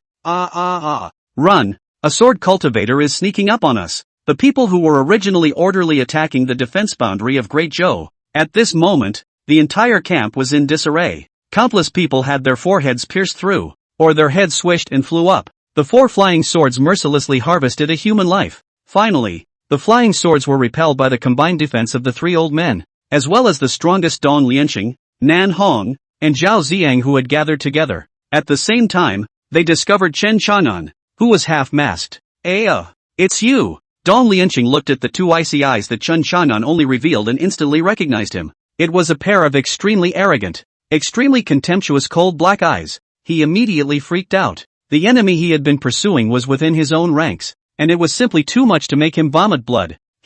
It's Chen Chanan. Dong Lianqing practically growled through clenched teeth. The moment his words came out, the three old men were suddenly horrified. Young lord, quickly go! This Chen Chanan's cultivation has advanced. It's already at the 4th level of the Heavenly King realm, and his flying sword is weird. The three old men were no cuties either. Chen Chanan was only one person and it was too easy to kill their young master. Even if it was the three of them at the 10th level of the Heavenly King realm, they no longer had the backbone to suppress Chen Chanan at once. So the remaining three old men happened to be the only remaining Grand Elder of the three forces. They all flew away with their respective young masters. Seeing that it was actually Chen Chanan, Chen Xian and the others who were inside the boundary were overjoyed and immediately opened the boundary. Big Brother is back. Brothers, follow this young man to kill out and support Big Brother. Chen Xian hissed and rushed out as soon as the boundary opened. The rest of the Chen clan's children were even more valiant. Each one was like a god of killing. They all went crazy. Ji Mingyue looked at the remaining people and said coldly, "Why don't you guys go help?" The remaining people woke up and rushed out to help. And so the incredibly bizarre scene appeared. Originally, there were more than 500 people, and the three major forces that were raging to kill all of the Great Zhou's heavenly pride. As Chen Chanan was hidden amongst their crowd, a backstab was realized. After killing the 6 elders, the remaining people didn't even dare to resist and directly drove off. Now, Chen Chanan's flying sword made them know what fear meant. Thumbs up. Running even faster was not as fast as in Chen Chanan's flying sword. In just a dozen breaths of time, the number of celestial pride who had died under Chen Chanan's flying swords had reached over 400. Of the three forces, only a pitiful few dozen escaped. It was something they were beyond humiliated by. Big Brother, are you okay? Chen Xian came to Chen Chanan's body and asked with worry. I'm fine, Chen Chanan said. Then he patted Chen Xian's shoulder and said in relief, Chen Xian, you did a great job earlier. He did not ask Chen Xian why his cultivation advanced so quickly. After all, everyone had their own secrets. It's Big Brother who taught me well. Chen Xian spoke coyly. Chen Xian is being modest. At this moment, Ji Mingyue walked over quickly, her face full of emotion. Brother Chang'an, if it wasn't for young Master Chen Xian's decisiveness, we would have been in danger. The Chen clan's children nodded their heads one by one, looking at Chen Chang'an and Chen Xian with adoration on their faces. The rest of the Great Zhou's heavenly prides were even more so, looking at the Chen clan's crowd with a strong sense of awe in their eyes. Chen Chanan nodded his head and swept a glance at the crowd, saying faintly, I'm afraid that they won't dare to come anymore. So you guys go into the boundary first, make good use of the time, and start cultivating. The Great Zhou Heavenly Pride and the others nodded their heads and went back inside the boundary, continuing their cultivation. After all, they didn't kill the people, so they didn't even bother to worry about the consequences. Ji Mingyue looked at Chen Chang'an and worriedly said, Brother Chang'an, if we kill so many of their heavenly pride, will we cause other wars at the national level for our Great Zhou? It's fine. No one can guarantee that something won't happen when we cultivate inside the secret realm. Since they dare to lay their hands on us, they have to be prepared to be killed. With that, he looked at the people of the Ji Imperial clan. You guys take the princess back to cultivate first. Yes. The man from the Ji Imperial clan froze, but still responded respectfully. You go back to practicing first. Chen Chang'an continued to say to Ji Mingyue again. Good. Then be careful. Although Ji Mingyue was simple, she seemed to see through a lot of things at once since she took over the affairs of state. She knew that Chen Chang'an still had important matters, or secrets of his own. So she had to turn around and go back to the boundary to cultivate again. Big brother, what do you need us to do? At this time, Chen Xian spoke. You gather all the corpses outside. I'm going to dispose of them, Chen Chang'an said. Good. Without asking any more questions, Chen Xian led the remaining 40 or so Chen clan children to carry all the corpses to the nearby woods. Then he was forced by Chen Chang'an to go back to cultivating again. After they had all left,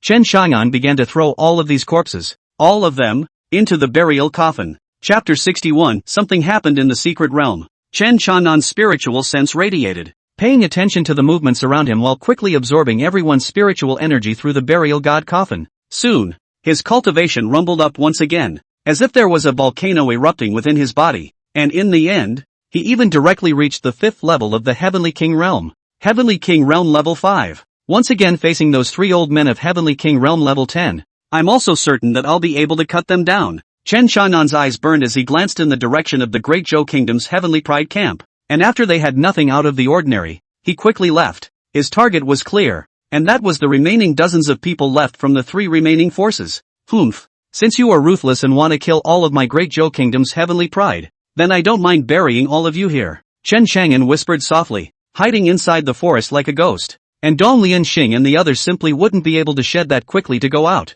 After all, this place was rich in aura and was a holy place for cultivation, so it would be a great waste if it was only half a month before he slipped out in the dust. So they gathered together and made a camp and also made a stronger defense. Humph. Chen Chang'an. Damn it. Damned. This palace will surely thwart your bones and ashes. Inside the camp, Dong Lianxing angrily bellowed. The faces of Nan Hong and Zhao Ziang were also extremely ugly. Originally, he had a full 10 grasp of burying the Great Zhou country's heavenly pride in this place, but he did not expect that he would be backstabbed by Chen Chang'an, especially those from the southern Ming kingdom. Most of the heavenly pride had died. Only Nan Hong, the crown prince, and his family's protector elder remained. The plan for today is that we need to send someone out to tell your lord of the land, and my father, the news of this place. In the scene, only Zhao Ziang was calm and quickly spoke out a countermeasure. After all, the formations here were special, and normal sound transmission stones could not be used at all. That's right, have my father send in another person.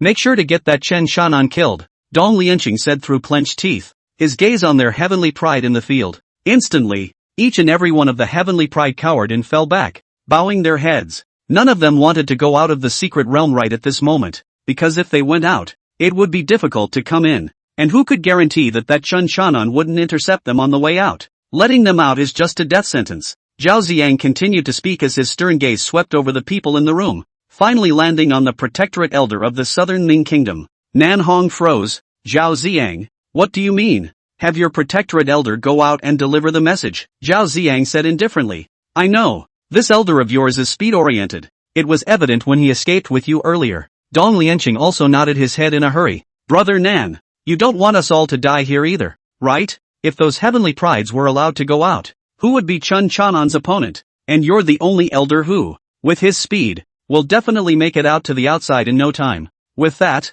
he also looked at that Protectorate Elder of the Southern Brightness Kingdom. It was an old man with a thin figure and a gaze like electricity, and between his walks, hidden lightning flickered on his body. Nan Hong froze, and he quickly agreed, as this was indeed the only way. So he looked at the old man. The old man nodded slowly and turned around, disappearing into thin air, the entrance to the secret world. Although the aura here wasn't as dense as the one inside the secret realm, the aura overflowing from the teleportation vortex still made it denser than all the other places in the eastern state. In addition to the 5 major forces, there were countless people cultivating here on their knees. Buzz. Just then, someone sensed a rumble coming from the teleportation vortex there, as if someone was about to come out. What's going on? Is someone actually coming out? It's only been half a month. Did something big happen in there? It can't be. That's the strongest heavenly pride in the entire Eastern Prefecture. What big deal could it be? There was a lot of chatter in the arena. However, Dong Yinglai, Nan Battle,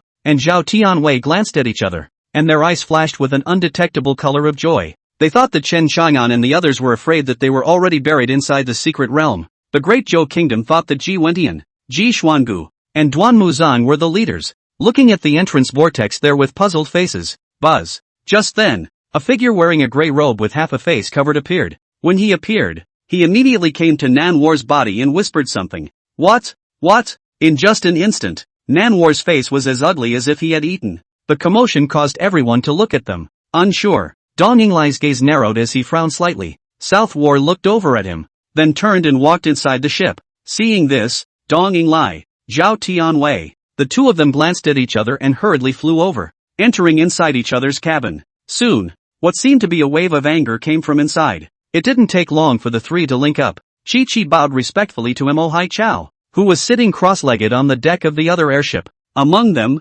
Dong Yinglai grimaced and exclaimed, Lord Sword Executioner, the celestial pride of our three forces came across a nest of king-level spirit beasts inside the secret realm, and the celestial pride suffered a surprise attack and were severely killed or injured. So we applied to go in and bring out the injured man. Nan Hong was also filled with anxiety. I implore Lord Swordbearer to grant me permission. Lord Swordbearer, we know it's against the rules to go in like this, but that's the future pride of our human race. That's an incalculable loss. Zhao Tianwei also spoke with a face full of anxiety. Wow. As the words of the three of them came out, they instantly caused everyone in the arena to clamor. A king-level spirit beast? Or a raid? That's too scary. There was already a gap above the physical body between humans and spirit beasts, and a strong person of the Heavenly King realm might not be a match for a Heavenly King realm-level spirit beast. And, listening to their words, it was still a nest of spirit beasts, and that might not be just one. No wonder they're in such a hurry. Mo Hai Chao opened his eyes and exchanged a deep glance with Zhao Tianwei.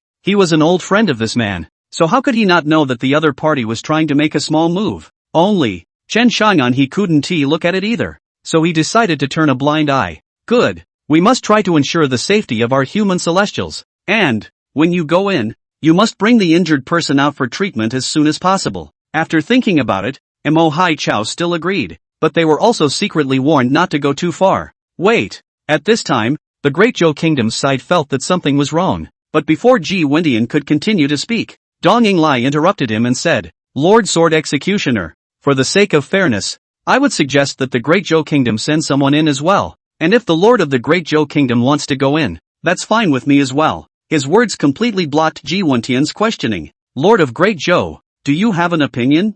Mo Hai Chao looked at Ji Wendian and asked indifferently. I'm fine with that. Ji asked. Thus, the four forces, surrounded by the State Lord, as well as the Elder Ancestor, and 10 Protectorate Elders of the Heavenly King realm at around level 10, entered inside the secret realm. As Dong Yinglai and Nan Hong, Zhao Tianwei looked at each other, incomparably dense killing opportunities erupted in all three of their eyes. Chapter 62 Origin Lotus. The reason they didn't tell the truth was because it was too embarrassing. After all, they cheated and sent 9 old men in, and they were even able to be countered? You'd be snickered out of the room if you said it. This is also an active violation of the rules, and I'm afraid that even Mo Hai Chao wouldn't dare to help them. So they told a lie about going inside, a lie about saving the pride of heaven, and without doing anything, he directly counted even the Great Zhou Kingdom's lord and the others. Inside, they were going to not only decapitate Chen Shang'an and the others, but also along with them, all of the top brass such as the Great Zhou State Lord. If people knew about their ploy, then they would definitely say that they were really ruthless enough. It's crazy. In the meantime, after Dong Yinglai and the others entered the secret realm, they violently realized that the heaven and earth aura in the secret realm had begun to stir. That's what? Everyone froze and looked towards the core of the secret realm. There, amidst the thick mist, sparkling light shimmered. It was that piercing white light that stirred the aura of the entire secret realm, causing these auras to form a stunning storm and become agitated. Dong Yinglai, Zhao Tianwei, and the others were staggered in the midst of such a manic spiritual energy storm. They hurriedly distributed their spiritual senses in an attempt to detect what was going on in the depths of the secret realm. However, as their spiritual senses spread, a touch of extremely dense origin aura ruthlessly touched everyone's hearts and minds. That stock origin breath entered the body, causing everyone's mind as well as their 5 senses to clear up several times at once, and even the bottleneck that hadn't loosened up for a long time had, at this moment, actually loosened up. Hiss! Everyone invariably sucked in cool air viciously. Even Ji Xuangu, as well as the old ancestors of the remaining 3 forces were staring in unison. As Saint Emperor realms, they knew deeply what that aura represented. Oh my god. The aura is so dense that it has condensed into a solid. That's Origin Spirit Crystal. Solidified Origin Spirit Crystals? What a huge, rich aura that was. And with such pure origin power, it would definitely be possible to successfully advance a cultivator at the Half-Emperor realm to the Saint Emperor realm. The one who cried out in shock was Ji Xuangu. Immediately he also realized what a horrible thing he had said, and immediately shut his mouth. But it's late. As soon as this voice came out, all of the half-emperor realms present had their eyes widen, and amongst their trembling pupils, fiery auras erupted. Boom! In the midst of this thunderous roar of news, everyone's pupils dilated to the extreme. Even the matter of their domestic celestial pride being killed, they didn't want to bother with it. Everyone follow! Dong Yinglai roared out, and he charged towards the core place. Zhao Tianwei and the others were equally unwilling to lag behind.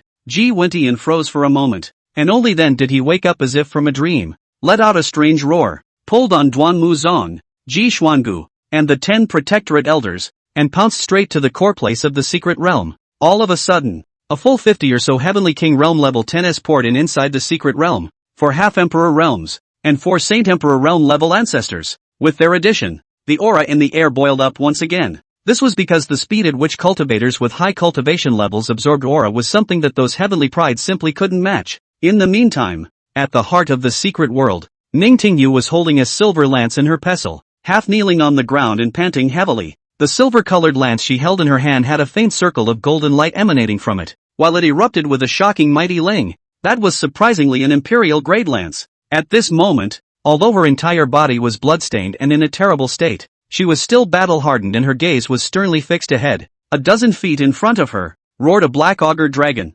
Roar! With a body over 30 feet long, the dragon roared angrily at Ning Tingyu, its hideous fangs dripping with saliva, and as it lunged over, it also set off a fetid gale. Bang boom! Ning Tingyu violently leapt up high, dodging one of the Jiaolong sweeps. Instantly the earth cracked and rubble flew. Tai! Leaping high into the air, Ning Tingyu roared harshly, the long spear in her hand stabbing out repeatedly, a spear on shooting toward the Jiaolong. Bang! Bang!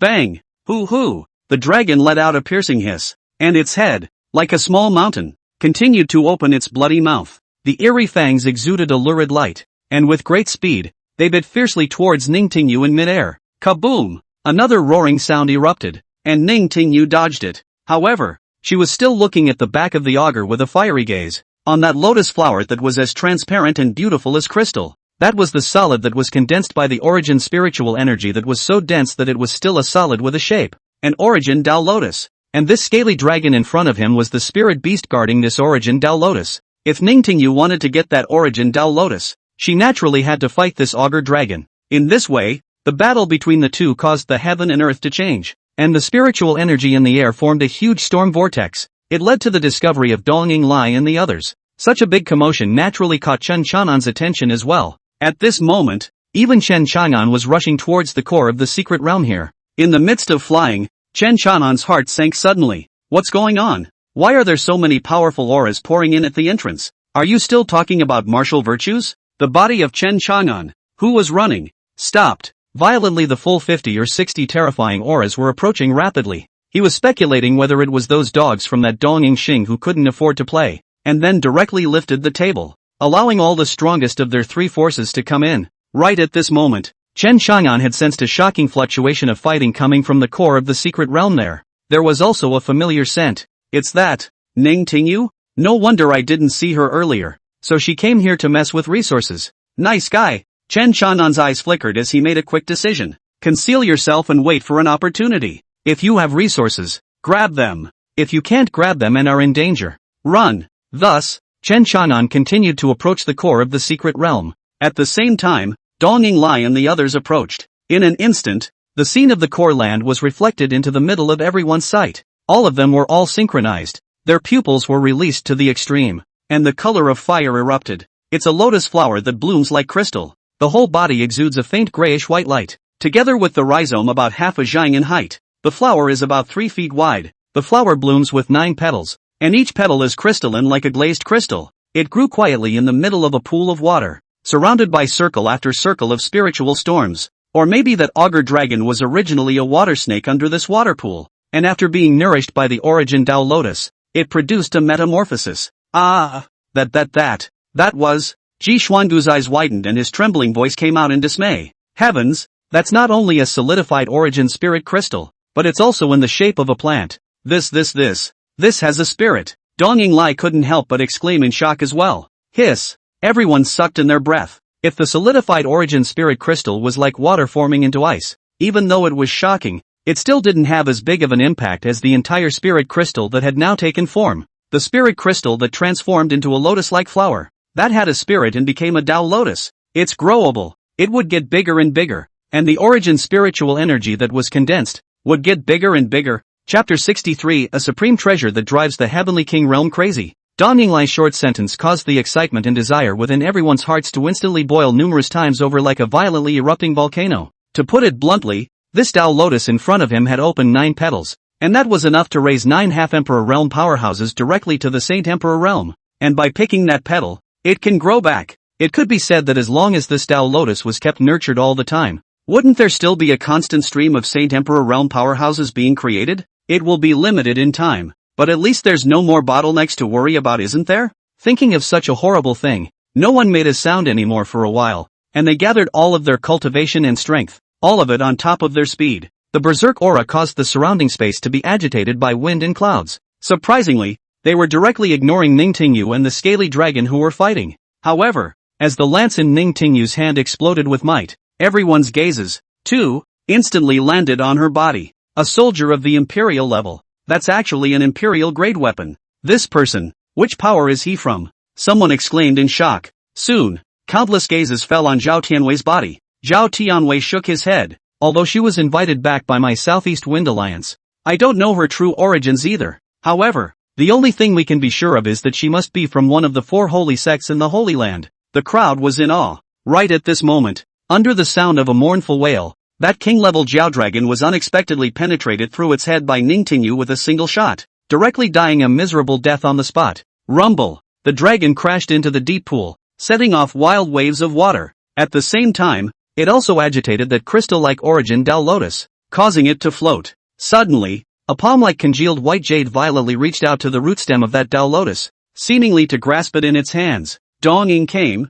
Zhao Tianwei and the others' eyes suddenly widened, and their bodies even emitted a gut-wrenching mighty ling. Stop! For Saint Emperor Realm Level 1, for Half-Emperor Realm powerhouses, 8 people roared in unison. All of the pressure, as well as the aura, instantly overlapped like a storm, pouring towards Ning Tingyu, who was holding the Origin Duel Lotus. But what made them incomparably angry was that Ning Tingyu directly ignored them, emitting a soft light from her hand, instantly enveloping the Origin Duel Lotus before putting it into a brocade-like storage bag. And in the face of the surging pressure from the 8 people, she actually swept her silver lance in a sweeping motion, and instantly, her Imperial-level aura erupted, and all the mighty Ling collapsed in an instant, and she catapulted far away, tens of feet away from the crowd. However, the previous pressure of the Saint Emperor realm still caused a trace of crimson blood to spill from the corner of her mouth. The surging, dense to the point of agitation aura between heaven and earth instantly disappeared, and the manic aura storm stopped in an instant. Only Ning Tingyu was left holding a gun in her right hand,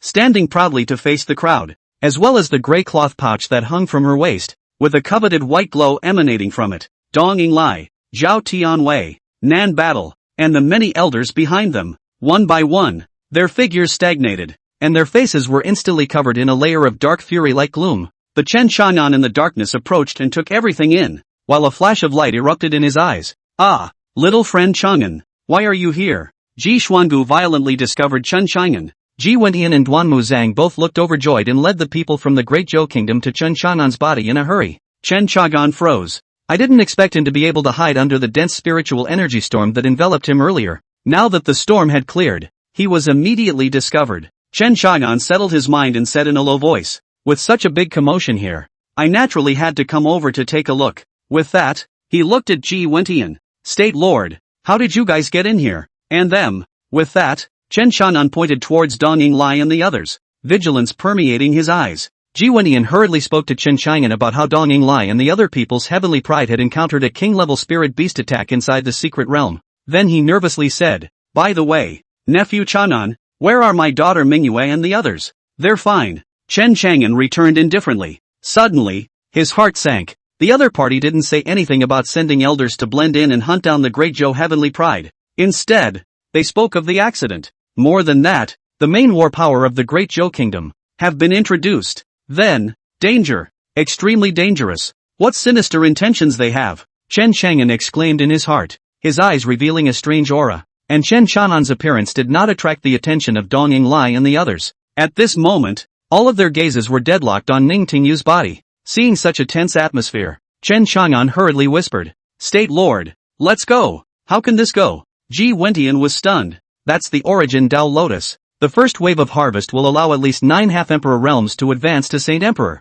Fire filled Ji Wentian's eyes as well. It was impossible for anyone not to be moved by such a spiritual treasure. "But will they give us a share of the Great Zhou Kingdom?" Chen Chang'an whispered. "To tell you the truth, they mixed in 9 elders earlier, wanting to decimate all of our Great Zhou Kingdom's celestial pride. And then I turned them back on most of them. There was no spirit beast attack at all, but rather they wanted to come in and exterminate all of us. As for letting you in, they're merely trying to cut off the roots. If you die, Kingdom Master, the Great Zhou Kingdom will die." Chen Chang'an said quickly. Ji Xuangu sucked in a breath of cool air. Ji Wentian's eyes were deathly wide. Deep panic flashed in his eyes, and his body trembled all of a sudden. "But that's a spiritual treasure that can allow me to enter the Saint Emperor realm." Ji Wentian's face presented an incomparable look of flesh pain. "Moreover, if we let the remaining 2 countries obtain such a treasure, and they have a few more Saint Emperor powerhouses, then wouldn't my great country be in even more danger?" Ji Wentian, who had never been very bold, rarely had the courage to want to stay, and even said very realistic words. With unusual benefits, the average person will weigh the risks, and when the temptation is great enough, desire overcomes reason. Moreover, this temptation in front of him was enough to drive all Heavenly King realm cultivators crazy. What's more, this was a secret realm shrouded by layers of formations, and anything that happened could be pushed to the spirit beasts or on top of the secret realm's turbulent robberies. It was simply the perfect to the extreme place to kill. "Miss Ning, the secret realm belongs to our eastern prefecture. I'm afraid it's not proper for you to have the Origin Duel Lotus all to yourself." At this time, Dong Yinglai finally spoke. He thought for a moment and said majestically, "How about this? How about you take off a piece of the petal and leave the rest to us?" "That's right, as long as you need any more treasures, Miss Ning, as long as we have them in the Eastern Prefecture, we'll definitely give them with both hands to repay little friend Ning's great kindness." They came up with the best solution. That was to leave a petal for Ning Tingyu, and then she could naturally leave safely and still gain the friendship of Dong Yinglai and the others.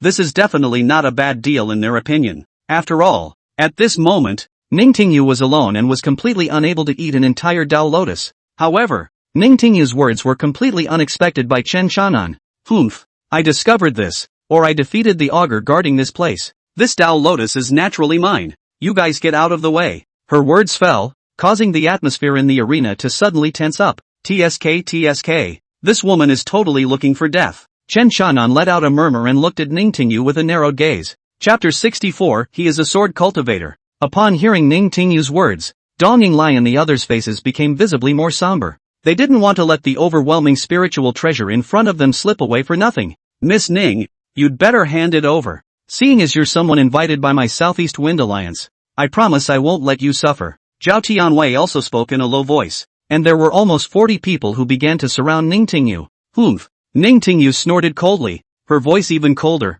"My 100-flower immortal sex things. You guys dare to rob them? Don't want to live? The 100 Flowers Immortal Sect?" Upon hearing those 4 words, the crowd narrowed their gazes without surprise. Chen Chang'an frowned slightly, secretly saying, "Is this girl child not out for her first time to practice? She's finished." The 4 holy sects of the Holy Land were the Taitsong Sword Sect, the Qin Xian Holy Sect, the 100 Flowers Immortal Sect, and the Sun, Moon, and Star Islands. Although the 100 Flowers Immortal Sect was a holy sect and powerful, saying it here and under such a great temptation was nonetheless daunting. Instead, it will provoke them to kill and kill. Dong Yinglai, Nan Battle, Zhao Tianwei. The 3 of them coincidentally locked gazes, and in the same instant, they all made a decision. Zhao Tianwei coldly said, 9 petals, exactly 3 petals for each of our 3 forces, and as for the entire Duel Lotus, it will also be farmed by us together. How about that? Just right. Fair enough, Dong Yinglai nodded. Good. The southern warrior also opened his mouth,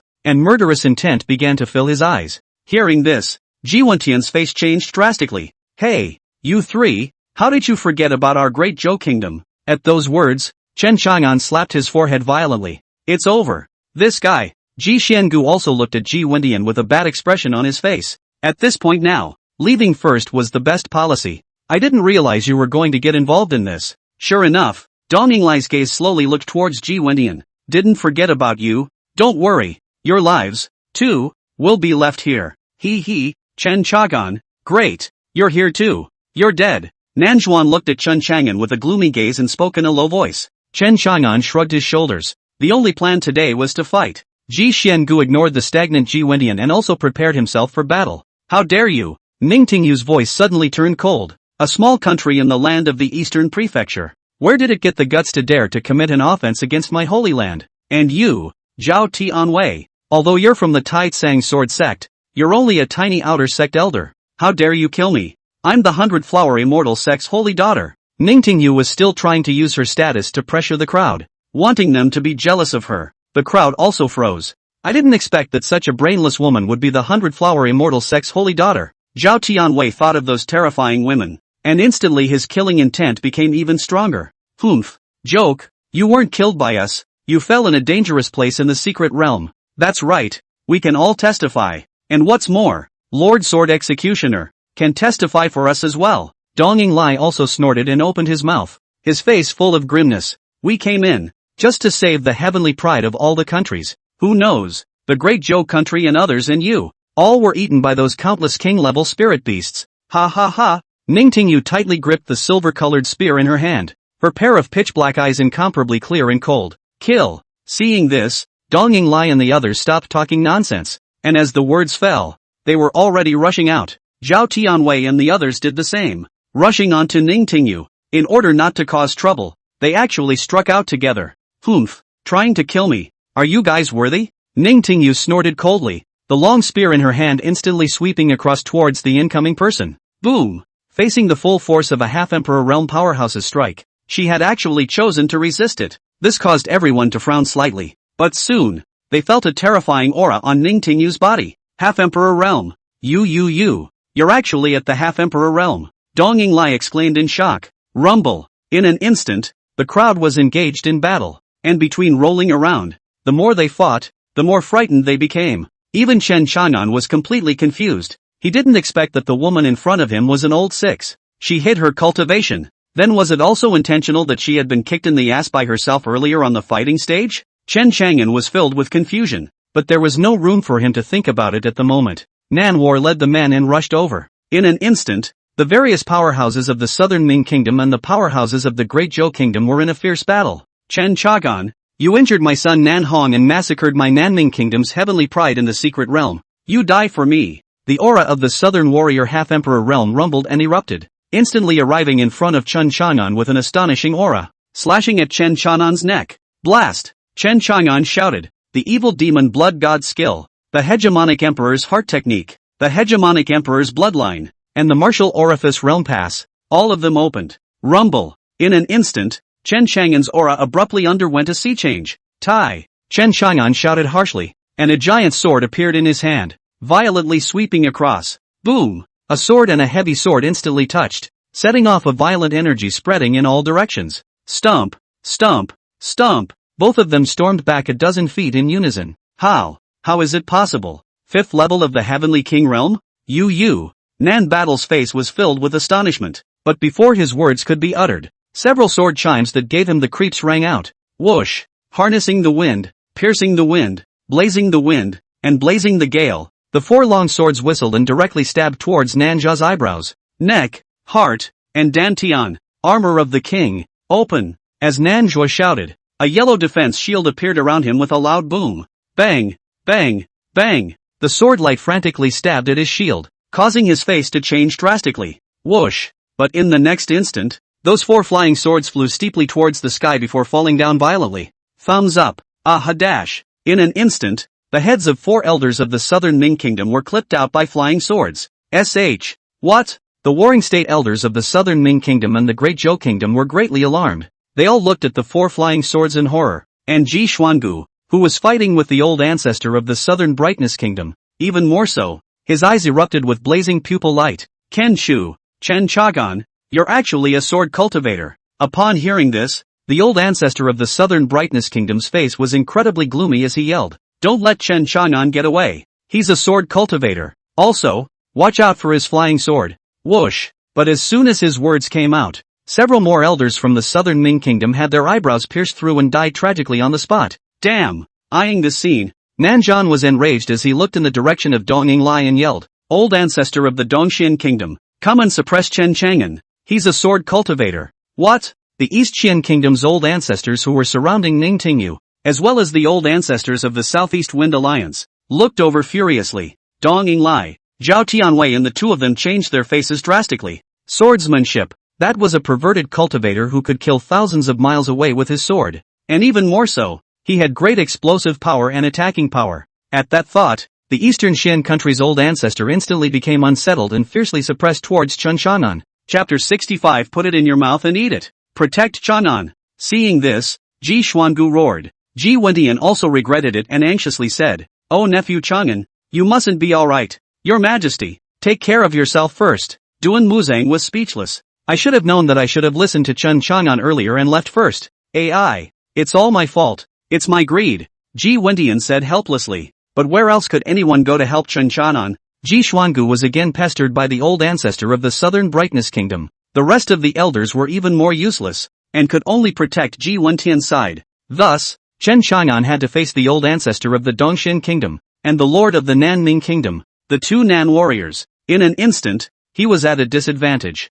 Chen Chang'an held the guardian sword in his hand, and his aura was monstrous. There were also 4 flying swords circling around itself, waiting for an opportunity to move. Every now and then, they even sneak attacked the other party, causing the other two to be distracted from dealing with Chen Chang'an's flying sword. Just like that, Chen Chang'an had actually persevered under the attacks of a Saint Emperor realm and a Half Emperor realm. Although he was at a disadvantage, it wasn't that easy to kill him. On the other hand, Ning Tingyu, despite her outstanding natural talent and profound background, however, under the siege of a Saint Emperor realm, 2 Half Emperor realms, and more than 20 Heavenly King realm level 10s, they were also beaten to the point that they spat out blood and flew backwards. Their masked gauze scarves flew, and their whole bodies' robes were drenched in blood. Rumble. Dong Yinglai and the others were deadly in their moves and did not hold back. When Ning Tingyu made a mistake, she was swarmed by another group of people, beating her to the point that her blood sprayed wildly. Her body was like a withered leaf, and she flew far away horizontally. Thumbs up. The hat on her head ripped open, revealing her full head of black hair. A gust of wind rolled in, and between the long hair flying, revealed her true face that she had been covering up. Hiss. Seeing this face, Dong Yinglian, Zhao Tianwei, and the others all had their breath caught in their throat, and their pupils appeared momentarily disoriented. It was a face of indescribable beauty, and it was as beautiful as it was bewildering. Even the Eastern Yinglai Kingdom Lord, who had read countless women, appeared stunned and disoriented, murmuring, "Worthy of being the 100-flower immortal sex holy maiden. Her appearance is truly stunning." The pair of faces that looked like a gift from heaven were as exquisite as if they came from an immortal-level master who had personally sculpted them. Every strand of skin was as if it could seduce the soul and capture the mind. Zhao Tianwei jolted and took a deep breath. Turning his face to be covered with killing intent, he said grimly, "It's a pity that such a good-looking big beauty will soon perish. Kill her and snatch the Origin Duel Lotus on her." As the words fell, Dong Yinglai also returned to his senses, and the two of them, Zhao Tianwei, struck out at the same time. In an instant, 2 Pomons materialized out of thin air, carrying a terrifying and overwhelming aura as they ruthlessly slapped down towards Ning Tingyu's head. Thumbs up. Right at this moment, the sound of swords whistled as 4 flying swords stabbed rapidly towards the two of them. The two people were horrified, and their palm manis could only land on top of the 4 flying swords. Boom! The flying sword was sent flying out, and the palm awnings of the two instantly collapsed and dissipated. Chen Chang'an's figure appeared beside Ning Tingyu's body and spoke without question. "Give me the Origin Duel Lotus. But it's mine. I worked hard to kill the augur to get it. Why should I give it to you? Buy now." Ning Tingyu was still incomparably stubborn. Even though she was covered in a mess and bathed in blood, she was still full of defiance. Pop! Chen Chang'an threw a slap on her face and drank coldly. "With your life gone, what's the point of you needing that Duel Lotus? Leave it to me to have a chance of survival." Chen Chang'an's slap instantly blindsided her. "You?" She stared dead at Chen Chang'an's cold face, wanting to say something but not knowing how to speak for a moment. She gritted her teeth and threw the gray storage bag that was close to her body to Chen Chang'an. She also found out that Chen Chang'an was also being pursued by the other party. The so-called enemy of the enemy is a friend, so she could only be temporarily pinning her hopes on Chen Chang'an. And when the surrounding people saw that Chen Chang'an had gotten the Duel Lotus, they instantly wanted to rush up. "Stand still. Come over one more step and I'll destroy it." Chen Chang'an held the storage bag and spoke coldly. In an instant, Dong Yinglai, Zhao Tianwei, and Nan Battle didn't dare to move forward. "Chen Chang'an, how dare you?" Dong Lai's eyes glared deathly at Chen Chang'an as he roared violently. Humph. See if I dare, Chen Chang'an said, taking out the Origin Lotus from his storage bag. In an instant, a rich spiritual chi surged and erupted, causing the surrounding people to be greatly energized. Chen Chang'an, don't be impulsive. If you destroy it, all of you won't be able to escape as well, and I promise that I will make your life worse than death.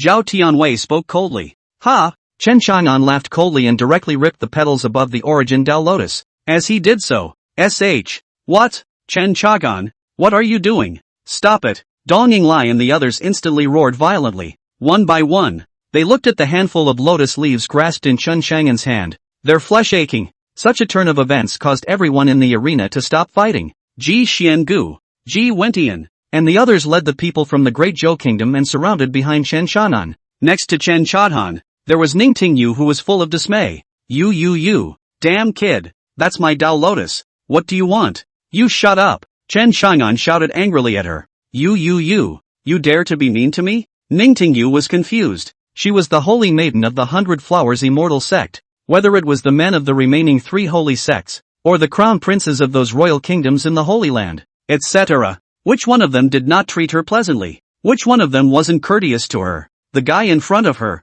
not only kicked her ass at the bout, but slapped her earlier. Nowadays, still so mean to yourself. Abominable. Thinking of this, even though she was not afraid of death earlier, she could not help but feel aggrieved. Chen Chang'an didn't bother to pay attention to her mood as he laughed fiercely and roared at the crowd. Scram! All of you back away 1,000 feet away. Otherwise, no one will be able to obtain this Dao Lotus. As long as you guys retreat to 1,000 feet away, I'll immediately put down the Dao Lotus and let you guys come over and grab it then. Dong Lai and the others froze, but soon guessed what Chen Chang'an was planning to do. He was trying to put down the Origin Dao Lotus and run with the people. Chen Chang'an, you better be true to your word and be able to put down the Dao Lotus. Otherwise, humph, Zhao Tianwei coldly threatened. Get back. Chen Chang'an didn't want to listen to his nonsense, and the 4 flying swords immediately pointed at the Dao Lotus that only had its rhizome left, and Chen Chang'an's hand that was grasping the 9 lotus petals was also closing slightly as it exploded with destructive power. Alright,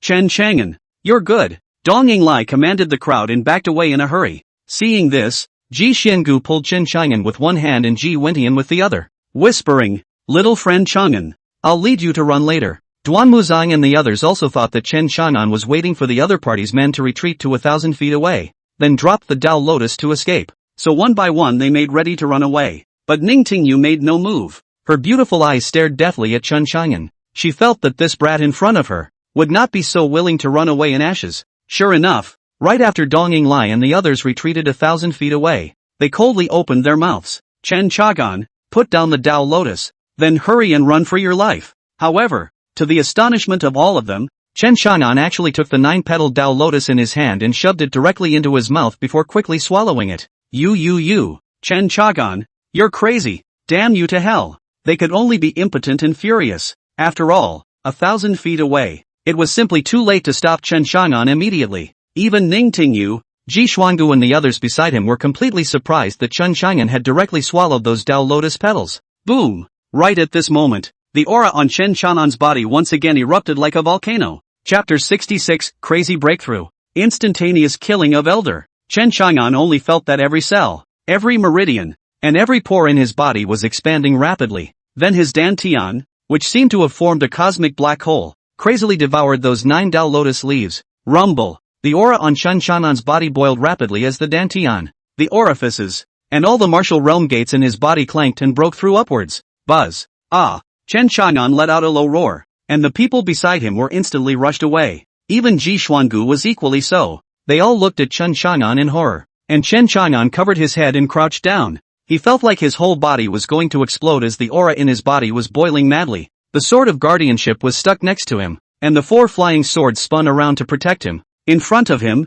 the root of the Origin Dao Lotus, which had fallen, was again grasped in Ning Tingyu's hand. She looked at Chen Chang'an, who had actually eaten 9 lotus petals raw, and angrily rebuked. Kid, you're crazy. This is the Origin Dao Lotus. Each petal carries a huge amount of aura. Your body won't be able to withstand it at all. You'll explode and die. Ning Tingyu's face was filled with complexity. She felt the surging spiritual energy on Chen Chang'an's body, causing Chen Chang'an's entire body to redden as if it was about to crack. And somehow, she let out a dark sigh. It's a shame to die for such a demon. Right at this moment, Dong Yinglai, Zhao Tianwei, and Nan Battle surrounded Chen Chang'an. Each of them was furious. Chen Chang'an, you asshole, you dare to eat the Duel Lotus directly. You're dead. Dong Yinglang opened his mouth in a violent gulp. Don't talk to them, kill them all. Zhao Tianwei was similarly surging with rage. As the words fell, the people around them wanted to rush up. Boom! Right at this moment, an extremely violent aura instantly erupted,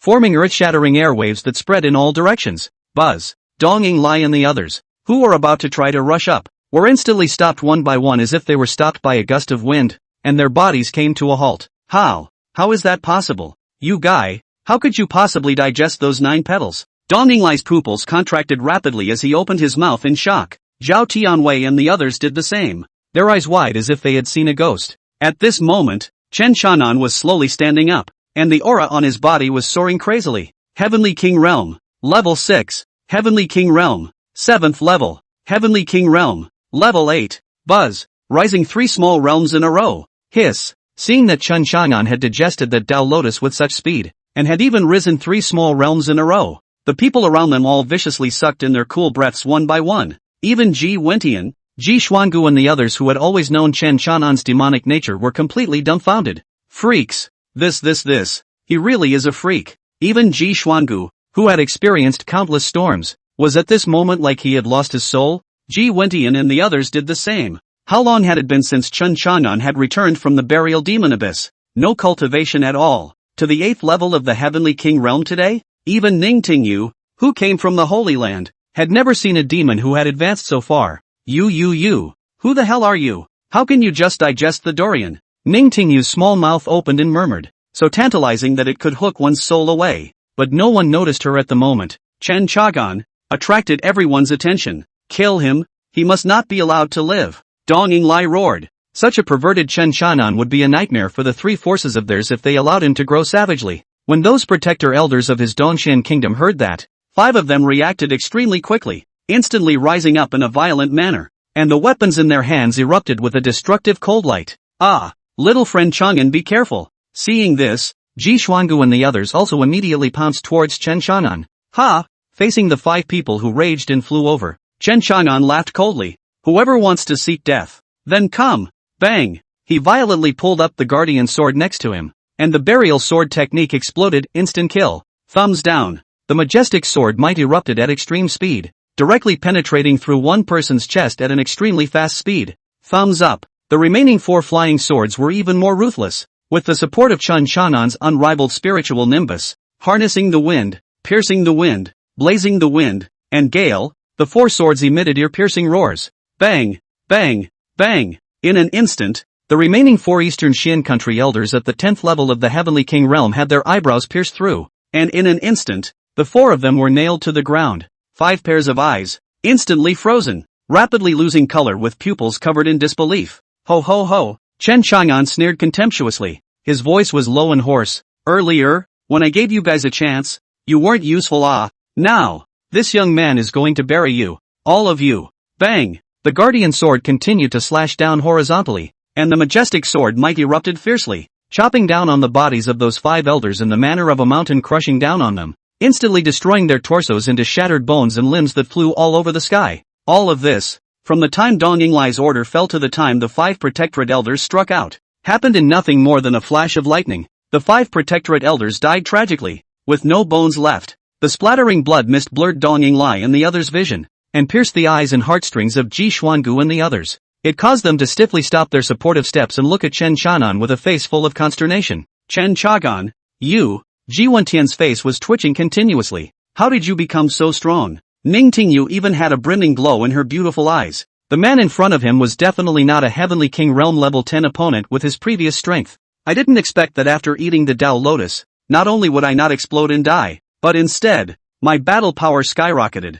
Scary as hell. Chen Chang'an. Dong Yinglai spoke through clenched teeth. The fact that 5 of his own Protectorate elders were instantly killed was unexpected and even more incomprehensible. Even if he could fight across the ranks, he believed. But how did it turn into a cross-step spike? Chen Chang'an had a faint smile hanging at the corner of his mouth. Dong Yinglai, Zhao Tianwei, Nan Battle, you, all of you, come, this young man will bury all of you. As Chen Chang'an said, With a bang, a huge bronze ancient coffin appeared next to him, which was 5 or 6 feet long. Click, click, click. On top of the bronze ancient coffin, the coffin plate that covered it was slowly opening, revealing a pitch-black, abyss-like coffin opening. Looking at such a bizarre coffin, Dong Yinglai and the others' hearts skipped a beat. Zhao Tianwei, Nan Battle, and the old ancestors of their 3 forces were unable to laugh. Chen Shanan's previous strength of instantly killing 5 heavenly king realms in seconds, as well as the appearance of this bizarre bronze ancient coffin now, had caused a precipitous uneasiness to grow in the hearts of these Eastern State hegemony level figures of theirs.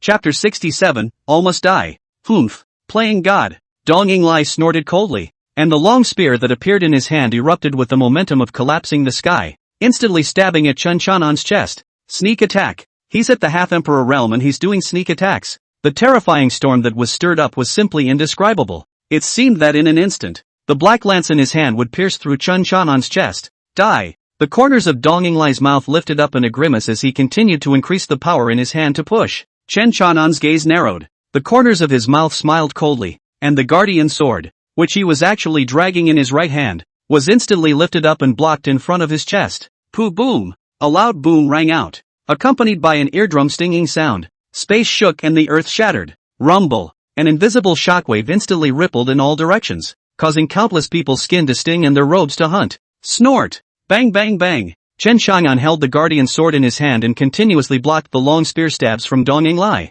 and his 4 flying swords were instantly formed to take over. Pust! Pust! Dong Yinglai dodged 3 flying swords, and the last one, Gale, actually pierced his head directly. From Chen Shanan's direction, one could clearly can Dong Yinglai that hollow inside his head. The scene over there behind him. Puff! Within Dong Yinglai's eyes, in his trembling pupils, there was clearly the meaning of death and disbelief. Lord of the Dongxian kingdom dead. The remaining faces of the people suddenly appeared shocked. Dong Yinglai, dead? Snort snort dash. Chen Shanan's 4 flying swords would not give them a chance to react. In the midst of the whistling, the heads of another 4 or 5 heavenly king realm level 10 elders were pierced through. Aha! Someone screamed, full of horror. The remaining Zhao Tianwei, Nan warrior, and their old ancestor were all shocked to the core as they looked at Chen Shangan, who was holding a giant sword. What kind of origin? What kind of talent can accomplish a freak that completely transcends cognition and completely distorts common sense? Seconds to the 10th level of the Heavenly King realm, killed the half-emperor realm in 3 moves. If he was given time to grow, wouldn't he still be able to set his feet on the entire eastern state? With this in mind, coldness and killing intent rose madly in all of their hearts, especially the old ancestor of the Dongxian kingdom. The desire to kill Chen Shangan was incomparably strong. He, Chen Shangan, must die. Zhao Tianwei's voice was all but unconsciously squeezed out from between his clenched teeth. Rumble! Kill! We must not let Chen Shangan walk out of here alive. Zhao Tianwei and the others roared in anger, and each of them pounced on Chen Shangan like hungry wolves. Swear to protect Chen Shangan to the death. Ji Xuangu roared. Ji Wentian, Duan Muzang and the others also saw Chen Shangan's great potential and immediately ordered people to protect Chen Shangan. With Chen Shangan, he, the great Zhou kingdom, would surely rise. Boom! In an instant, both sides battled again, and Ning Tingyu, who was covered in blood and was originally seriously injured, was also frantically getting high on drugs, suppressing her injuries and fighting back. The roar sounded again. Thumbs up. Another dozen or so Heavenly King realm elders had their heads cut off by Chen Shangan before kicking their bodies and heads into the burial coffin. The old ancestor of the Dongxian kingdom, the old ancestor of the South Ming kingdom, the old ancestor of the Southeast Wind Alliance, as well as Zhao Tianwei, Nan Battle, and the others, looking at Chen Shangan, who was still able to kick corpses into coffins in the middle of a sparring match. One could not help but feel fear. This guy, whether it was combat experience or combat mentality, was incomparably outstanding. It simply drives them crazy with jealousy. Snort! Chen Shanan's 4 flying swords were more like the god of death's reaping scythes, causing the heads of their elders to fly up. One by one. Stand back, guard the perimeter, and let none of you go. Chen Shangan roared at Ji Xuangu and the others. Ji Xuangu froze. However, he was invariably deeply shocked at the sight of Chen Shangan, who was killing people in all directions. Even he, a Saint Emperor realm first sky powerhouse, couldn't help a bit. And Chen Shangan clearly wanted to kill them all. What a ruthless young man. Such a terrifying young man has not been seen in ages. Little friend Chang'an, then you take care of your safety. I guarantee that not a single person will be able to escape out. Ji Xiangu's eyes showed a cold light. Nowadays, the only plan was to listen to Chen Shangan. He then yelled at Duan Mozang and the 5 remaining elders of the Great Zhou Kingdom. Surround the perimeter. Yes, the elders of the Great Zhou Kingdom each had monstrous waves in their hearts. From the fact that they were being chased, to the fact that they were actually trying to surround them and not letting them go. This was simply overturning their perception of the Great Zhou Kingdom. Even Ningtingyu was dumbfounded as she looked hard at Chen Chanan's body for a few moments before quietly leaving. She had already obtained the Origin Lotus rhizome, and although the petals had been eaten by Chen Chanan, she had obtained the rhizome, and as long as she went back to cultivate it, then it would still be able to grow flowers. Humph, Chen Chagan, I'll remember you. Ningtingyu snorted coldly as her figure disappeared in place.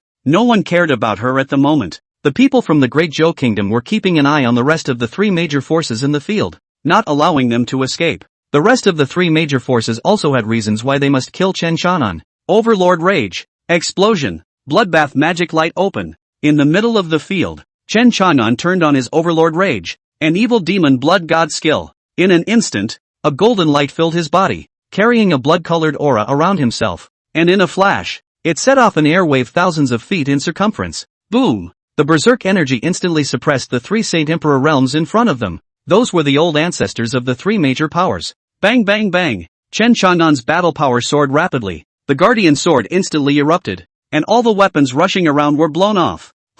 What? Ah! The field erupted with cries of alarm, miserable roars, and chaotic overlapping booms. Those Heavenly King Realm elders were killed one by Chen Chanan or turned into headless corpses. The elders of the Great Zhou Kingdom who were watching around them, each one of them viciously sucked in cool air. The way they looked at Chen Chanan's eyes gradually flooded with a strong fear. Boom boom boom. At the moment, the only ones who could fight with Chen Chanan were Zhao Tianwei and Nanzhan, 2 half-emperor realms. The 2 of them were still incredibly careful so that they didn't have their heads clipped off by Chen Chanan. There were 3 other old men, and those were their ancestors. Sacred Emperor Realm First Heaven. The 3 old ancestors were also getting more and more alarmed the more they fought, the residual light in the depths of their pupils presenting shock, consternation, bewilderment, as well as a kind of bewilderment that had no way to be explained. More than 30 Heavenly King Realm Level 10 died tragically at his hands, and the remaining 5, he didn't seem to want to let go either. What kind of freak is this? Nan Battle and the others were deeply shocked. Oh, you, all, are going to die. Chen Chanan opened his mouth with a low, cold smile as his figure stormed out, once again opening the Martial Orifice Realm Pass. The speed picked up steeply. Poof boom. In an instant, he passed through Nan War's side in a flash. All of the spiritual energy of the South War instantly collapsed and burst into pieces, and his body, along with the long sword in his hand, was also cut off by Chen Chanan. The body that had been turned into 2 pieces, and then shattered again with Chen Chanan's outburst of demonic soul power, and by the time it fell, it had already become a rain of blood mixed with sand and soil. Lord of the Southern Ming Kingdom, Southern Battle, dead. Chapter 68, kill as many as possible. The remaining 3 old ancestors, as well as Zhao Tianwei, a total of 4 people, had their pupils rapidly liberalize and then crazily contract. Half, power of the half-emperor realm. Zhao Tianwei spoke in a trembling voice. His voice seemed to squeeze hard from his throat. After Chen Chanan had opened the Martial Orifice Realm Pass, his battle power surged crazily. That heck, it was the power of the half-emperor realm. He looked at Chen Chanan, and for the first time in his life, he couldn't believe his eyes no matter what, and even more so, he couldn't believe his spiritual sense. Lord of the land, the old eyes of the Southern Brightness Kingdom's old ancestor widened, his pupils trembling with extreme horror. The same was true of the Eastern Xian Kingdom's old ancestor, because Dongying Lai, the lord of his Dongxian Kingdom, was also dead. This time, it's simply a case of stealing a chicken and losing it. Zhao Tianwei's shock hadn't had time to turn into fear when the pressure that was like a terrifying demon suddenly loomed closer. Ah, Skyway, you have to go. The old ancestor of the Southeast Wind Alliance roared. He didn't want his juniors to die in front of him like this. Rumble. He instantly slashed his sword at Chen Chanan, blocking his path. The mighty Ling of the Saint Emperor realm exploded to the extreme. With the magnitude of a large realm, he believed that Chen Chanan would not be able to cross it so easily. Raging spirit, open up for me. Chen Chanan roared low with a fierce smile. With a boom, the aura on his body surged once again. Martial orifices open the first realm level of the demon soul, and the second realm level is the raging spirit. In the state where the 2 realm gates were open, not only was Chen Chanan's soul enhanced, but also his strength. The town's mountain shakes the sea dash. At the same time, Chen Chanan continued to activate the second stance of the evil demon blood god technique. In an instant, his power rumbled and exploded in a way that surpassed perception. The guardian sword in his hand slashed down hard on the Southeast Wind Alliance's old ancestor. Bang rumble. Explosive sounds exploded in front of that old ancestor's body, and the long sword in his hand directly shattered in his horrified gaze. Chen Shanan's sword of guardianship continued to slam down viciously with a posture as heavy as 10,000 pounds. Boom! His two arms burst into pieces, and his body slammed down from the air, directly penetrating into the unknown depths of the ground, and together with his miserable screams, he was buried by the collapsing earth. Soon, the faint vitality of the deep underground instantly dissipated. Old ancestor of the Southeast Wind Alliance, die! The remaining Eastern Xian country old ancestors and the Southern Brightness country old ancestors were finally fearful and wanted to escape, but they suddenly realized that Chen Chang'an had already stormed closer. First was Zhao Tianwei, who looked at Chen Chang'an, who was like a god of killing, with a face full of horror. Die! Chen Chang'an angrily shouted, and the guardian sword in his hand directly chopped down.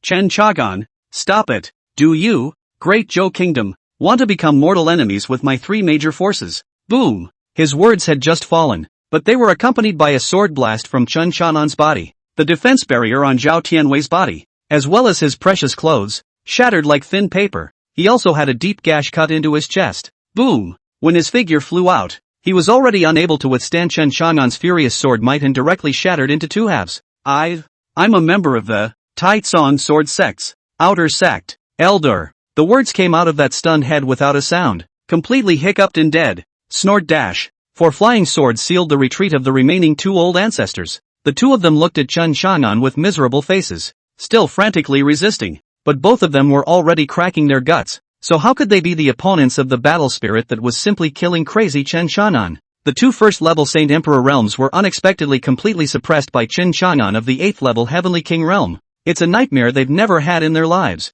Earlier, they had wanted to kill all of Chen Chang'an, and that thought had been the most ridiculous, saddest and stupidest joke they had ever made. Chen Chang'an, I'll fight you. The old ancestor of the Southern Brightness Kingdom hissed miserably as the aura on his body erupted crazily. Countless swordlights surged with sharp killing opportunities, enveloping Chen Chang'an's body in an instant. Burial sword technique shattered sky. How could Chen Chang'an be afraid of him? The thunder pole phantom and the powerful destructive force of the sword art suddenly approached, directly hard. Boom! The space around them shook violently, distorting the nothingness. Berserk heavy sword ruthlessly slashed down. The old ancestor of the Southern Brightness Kingdom was like being hit by a heavenly hammer on his body. His entire body violently shook. His face was as pale as paper, and blood spurted from his lungs to his throat, which he swallowed raw. He hissed angrily, his entire body's blood, chi, spiritual energy, and soul, all burning madly. I'm pulling you down with me. The Southern Brightness Kingdom's old ancestor hissed as the surging swordlight was like a raging tsunami, pouring toward Chen Chang'an. Boom! Boom! Boom! The heavy sword in Chen Chang'an's hand was like a lofty mountain, firmly protecting his body, becoming an impenetrable shield. At the same time, the two flying swords whistled, constantly cutting into the body of the Southern Ming country's old ancestor. Shoo shoo shoo! Sword after sword, the sword energy buzzed, piercing one's eardrums. Only an instant. It is the old ancestor of the South Ming state torn into 1,000 holes, quickly pulling him into the abyss of death. Thumbs up. In another crazy sword chi cut, the old ancestor of the Southern Brightness Kingdom was completely torn apart and became a sky full of broken flesh. Not far away was the old ancestor of the Dongxian Kingdom who was entangled by the other two flying swords, his scalp tingling as he watched the scene. Back, spine, and even every bone in the body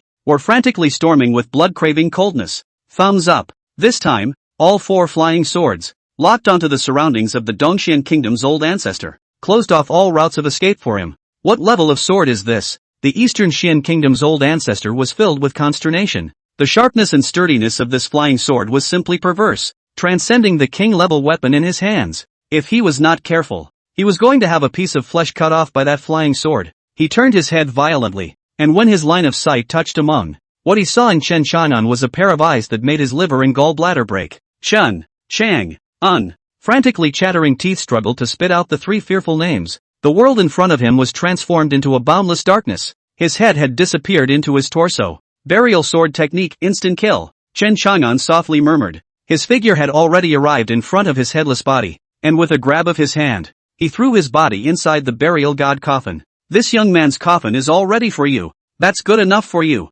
With that said, he continued to command the flying sword, sucking all those scattered heads, bodies, and broken flesh inside the burial god coffin. molten by the funeral coffin. As of this moment, all those who entered the East Xian Kingdom, South Ming Kingdom, and Southeast Wind Alliance, their country lords, elders, and old ancestors, all of them were executed by Chen Chanan. All around, Ji Xuangu, Ji Wentian, Duanmu Zong, and the 5 remaining Protectorate elders were all dumbfounded. One by one, their mouths were open and their throats rolled with difficulty, wanting to say something, but they couldn't make a single sound. The youth in front of him, who was like a god of killing, today, did something that caused the sky to collapse? Chapter 69, Beheading the Half-Emperor Realm. Old ancestor. Ji Wentian turned his head dumbfounded and looked at the equally dumbfounded Ji Xuangu. Chang'an he killed the lords of 2 countries. U.S. He also finally came back to his senses. Chen Chang'an had killed, but the lords of the remaining 2 countries, as well as the ally of a large power alliance. Wouldn't that plunge the Great Zhou Kingdom into war? Ji Xuangu was equally at a loss for words. He was merely an old ancestor, and hadn't dealt with affairs of state. He didn't understand why such a heaven-defying monster had appeared in the small land of the eastern state. Moreover, this monster was also a person from his Great Zhou Kingdom, so he didn't know if this was a blessing or a curse. Elder ancestor, State Lord. At this moment, Duanmu Zhang's voice was low as he stared at the 2 men dead in the face. We, along with Chen Chagan, are already on the same boat. Don't ever try to do the backstabbing thing, otherwise, he, or the Chen family, will be even more terrifying than those other 3 forces. At those words, Ji Xuangu and Ji Wentian looked at Duanmu Zhang's grim and certain face and also took a deep breath. Mistress Duanmu is right. Ji Xiangu secretly gritted his teeth and with his sword in his hand, he suddenly pounced on the remaining 5 elders of the Great Zhou Kingdom. Thumbs up. Boom. The sudden eruption of the Saint Emperor's aura, as well as the surging killing opportunity, caused those 5 elders of the Great Zhou Kingdom to fail to react before their bodies were churned to smithereens by Ji Xiangu. Ji Wentian took a deep breath. He knew that old ancestor did this to keep the news from leaking out. Not only was it the matter of Chen Chanan's murder, but also that one strange bronze ancient coffin. That bronze ancient coffin, just by looking at it alone, made their heads tingle like pain. That was definitely one of Chen Chang'an's underpinnings. Buzz. Right at this moment, the burial god coffin had absorbed the aura, blood, chi, and cultivation of so many people, and once again, it erupted with a roar, all of which fed back on Chen Chanan's body. Boom! Chen Chanan's body once again erupted like a volcano. The cultivation in his body once again skyrocketed crazily at an appalling level. Heavenly King Realm Level 9. Heavenly King Realm Level 10. Buzz. There seems to be some kind of shackle that was broken and failed to break, causing Chen Chanan's realm to enter the Half-Emperor realm. Hiss. Half-Emperor realm now. Ji Xuangu, Ji Wentian, and Duanmu Zhang's eyes snapped wide open, almost bursting open. What the hell? What kind of sick upgrade speed? Could it be because of that bronze sarcophagus? The 3 of them, Ji Xuangu, glanced at each other and felt extreme shock. Phew! Chen Chang'an retrieved the 4 flying swords and squeezed his fists, only to feel an explosion of power coming from his body. Between the contraction of the 5 fingers, it was as if space was being scratched through. What terrifying physical strength! Chen Chang'an was excited in his heart. He put away the burial god coffin and held the huge guardian sword in his hand. Then his gaze landed icily on Ji Xuangu's trio. The 3 of them, Ji Xiangu, instantly fell into an ice cave. They saw Chen Chang'an's secret. Will he kill to silence? Now, Ji Wentian, who was the head of a country, was almost about to kneel down. Chen Chang'an slung the giant sword over his shoulder and took large strides towards the 3 of them. Even if it was Ji Xiangu, he could not help but have his heart violently sudden. The Chen Chang'an of today was even less of an opponent. Chang'an, little Duke Chen, don't worry, we will definitely not say anything about you, Ji Xuangu hurriedly said. His throat rolled with difficulty. Life or death was at Chen Chang'an's whim. That's right, Mr. Chen. I'm also familiar with your second master, so I promise that the 3 of us won't tell anyone. Duanmu Zhang also spoke in a hurry. Chang'an, virtuous nephew, I've always treated you as my son-in-law. I may be timid and afraid of death, but I won't do anything to harm my own daughter. Ji Wentian also patted his chest in assurance. Bang! Chen Chang'an thrust the heavy sword on his shoulder heavily into the ground, startling the Ji Wentian trio. They looked at Chen Chang'an in unison with horror, waiting for Chen Chang'an to speak. My future heaven and earth is by no means the small place in the district of Eastern State. Chen Chang'an looked at the 3 and said lightly, but I grew up in Chang'an City since I was a child, and Chang'an City is my home. As long as you don't fail me or my Chen family, I naturally won't do anything that will harm the Great Zhou Kingdom. If the Great Zhou State is in trouble, my Chen family, too, will not stand idly by. When Chen Chang'an finished speaking, He put away his heavy sword. Ah, yes.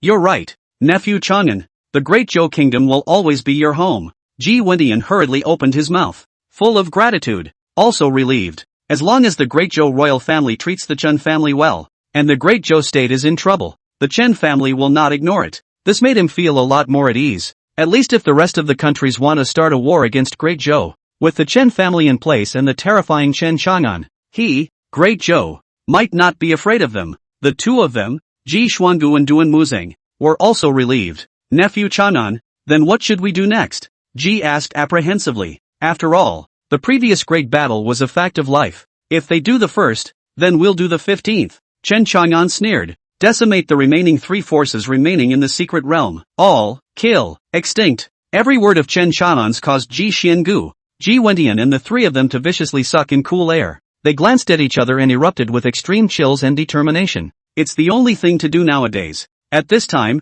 Chen Chang'an swept his eyes around. Where is that Ning Tingyu? Oops. No good. She's the one who knows what's going on. Moreover, she also took away the root of the Origin Lotus. Ji Wentian opened his mouth in a chagrined and meaty manner. Chen Chang'an's gaze narrowed. That woman is the holy maiden of the 100 Flowers immortal sect. It won't be easy to silence her. Forget it, that Duel Lotus was originally found by her. I got the lotus petals and she took the root. There's nothing wrong with that, Chen Chang'an said, his gaze falling back to that pool of water. An Origin Lotus was birthed there, along with a scaly dragon. It might not be that simple. You 3, first go to the camp of our Great Zhou Kingdom's heavenly pride. Find Mingyue and Chen Xian and the rest of them, and then bring them with you and go kill Dongli and Xing and the others, Chen Chang'an said to Ji Wentian. The words, surprisingly, were no longer polite. Instead, it looks like a command. But Ji Wentian was overjoyed and nodded his head in agreement without complaint. After all, with Chen Chang'an's demonic nature and that terrifying rate of advancement,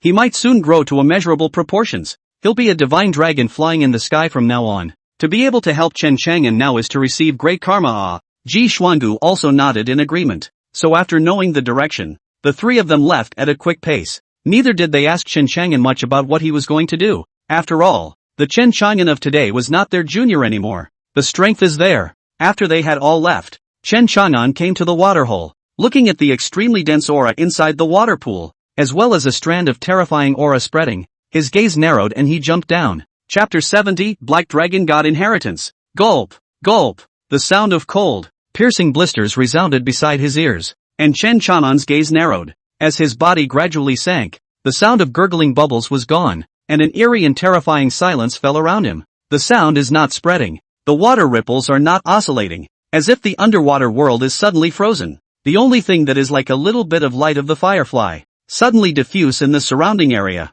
covering the surrounding waters that cannot see the bottom. Chen Chang'an froze. It's not a small puddle at all. It's like entering the world under the sea. Master Coffin, are there really treasures here? Chen Chang'an asked in his mind. Earlier, it was that Coffin spirit inside the burial god Coffin that allowed Chen Chang'an to enter the water pool. TSK, you brat. You're too ignorant. Can a water pool that can give birth to the Origin Lotus, as well as metamorphose a small water snake into a dragon, be simple? I'm afraid that there is a terrifying existence here that even the 4 great kingdoms of the eastern state can't do anything about. That's why they made layers of closed boundaries, shrouded the place, not for others to find out, and let their future generations of children and grandchildren come in to cultivate. It might just be hoping for a fated person as well. I'm afraid that the late emperor of those 4 great nations is not simple. The Coffin master's words resounded in Chen Chang'an's mind, causing Chen Chang'an's heart to be greatly shaken. It made sense to him. Right at this moment, a majestic aura like an endless abyss raged and poured over Chen Chang'an's body, causing him to be about to resist when Master Coffin's voice suddenly rang out. Don't resist. This pressure can't help you. Oh, I'm that good? That's natural. A tiny being from a low-dimensional universe wants to harm the body that this great master has been casting for 100 years? How ridiculous. Hearing this, Chen Chang'an breathed a sigh of relief. This burial god Coffin helped him recast his body, which was not an ordinary body. The terrifying pressure that appeared steeply in front of his eyes naturally couldn't shock his soul as well as his body. There was a momentary confusion in the aura ahead, followed by shock and consternation. This was followed by another strand of strong spiritual sense that swept towards Chen Chang'an, as if trying to see clearly what kind of monster Chen Chang'an was. Suddenly, an extremely soft eep came out. Chen Chang'an fiercely narrowed his gaze. Underneath this pool of water, there is still a terrifying existence. He swept his gaze ahead, and underneath the ever-spreading dots of glowing light was actually a huge palace. There was such a huge palace under the water? Chen Chagan froze. Buzz. Suddenly, the door of the palace opened with a buzz, and then a huge vortex appeared, sucking Chen Chang'an in. Chen Chang'an couldn't resist at all, and soon his entire body was inside the palace. As he entered this place, it seemed as if all the sounds, scents, and even light outside, it was as if the entire world had been cut off by this palace in front of him. Chen Chang'an wanted to spread his spiritual sense out to the outside of the palace, but he detected a void, so weirdly isolated and utterly creepy. Buzz. Suddenly, the space in front of them appeared twisted, blurred, and trembled. Then a pair of huge eye pupils appeared. It was an incomparably huge pair of eyes, narrow and with gray whites. The pupil in the middle coalesced with a circle of fluorescence like topaz, and surrounded by dots of green spots. The huge pupil was like an endless abyss, clearly reflecting Chen Chang'an's white tunic and wretched figure. It seemed that Chen Chang'an's entire being, by the pair of pupils in front of him, was completely locked in place. Whoa dash. At this time, the huge pupil in front of me seems to be fluttering its eyelids, and its huge body hidden behind the darkness seems to be moving. With the turbulence, it seemed to pull the clicking sound of a chain rolling. Ha ha ha, there's even a human kid here. What fun! A majestic and thick old voice suddenly sounded in Chen Chang'an's ears and soul. It seemed that his body came a little closer forward, and the reflection of Chen Chang'an in his pupils became larger. The old voice continued to come out. Since you've arrived here, you're this father's person of destiny. Kid, are you willing to worship this honored one as your master? And all of this honored one's inheritance will be bestowed upon you. Come, loosen your soul and accept the imprint of my father's inheritance. As long as you receive my father's inheritance, you will become a ruler and a saint, or even that high and mighty holy emperor, or even a red dust immortal. Or, one can also become a legendary, a true quasi-immortal. The old voice kept ringing,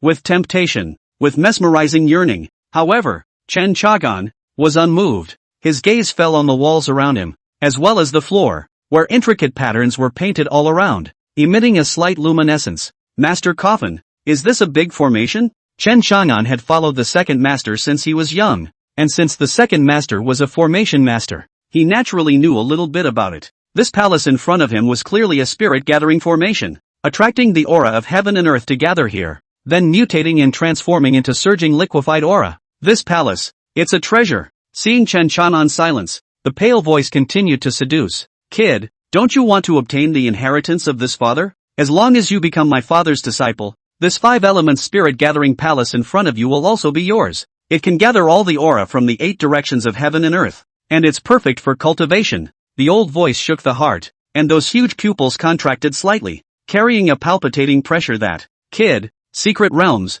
chances, inheritances, and treasures are what you humans look forward to the most. Come on, loosen your divine soul and accept this father's inheritance. Who are you? Chen Chang'an finally spoke. He, vigilant human boy. Not bad, not bad. To become this father's disciple, you're still qualified enough. The old voice continued to come out. This father comes from the Black Dragon God clan of the Divine Realm, and is that supreme ancient Black Dragon God. As its arrogant words came out, they were accompanied by a terrifying and overwhelming dragon might that exploded. It made Chen Chang'an's body as heavy as if he was carrying a million boulders on his head. Asterisk asterisk asterisk asterisk blow awesome. This awesome blow is huge. The Coffin Master's voice rang in Chen Chang'an's ears. Chen Chang'an was calm in his mind. The Black Dragon's huge pupils are amazed Chen Chang'an in the reflection of the dragon's eyes, still standing proudly, without the trembling of the body it imagined, and not even seeing a tiny bit of trembling in fear. The inheritance of the Black Dragon God clan?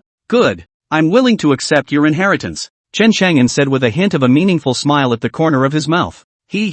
Smart boy. Come, loosen your divine soul and let this father bestow the Black Dragon inheritance upon you. As the words fell, 2 yellow rays of light erupted from amongst those huge pupils, instantly disappearing into Chen Chang'an's brow and entering his soul sea. Chapter 71 Devil Dragon Burning World Technique. At the same time, inside Chen Chang'an's soul sea space, an astounding 10,000 feet black dragon appeared. It was a huge dragon with 9 claws, 6 pairs of black wings, and a whole body covered in black scales. As it appeared, Chen Chang'an's soul sea twisted crazily and seemed to be crumbling. Ha, stupid human brat. Your soul, this honored one eats it, and your body, this honored one takes it. This father can finally escape this hellish place and return to my East Abyss Sea Continent Dragon Clan. Ha, And you guys, that lowly and abominable divine monkey, as well as the abominable head of the academy, you Shanin, you wait. The black dragon grimaced, furious, and roared violently again. Uhu dash.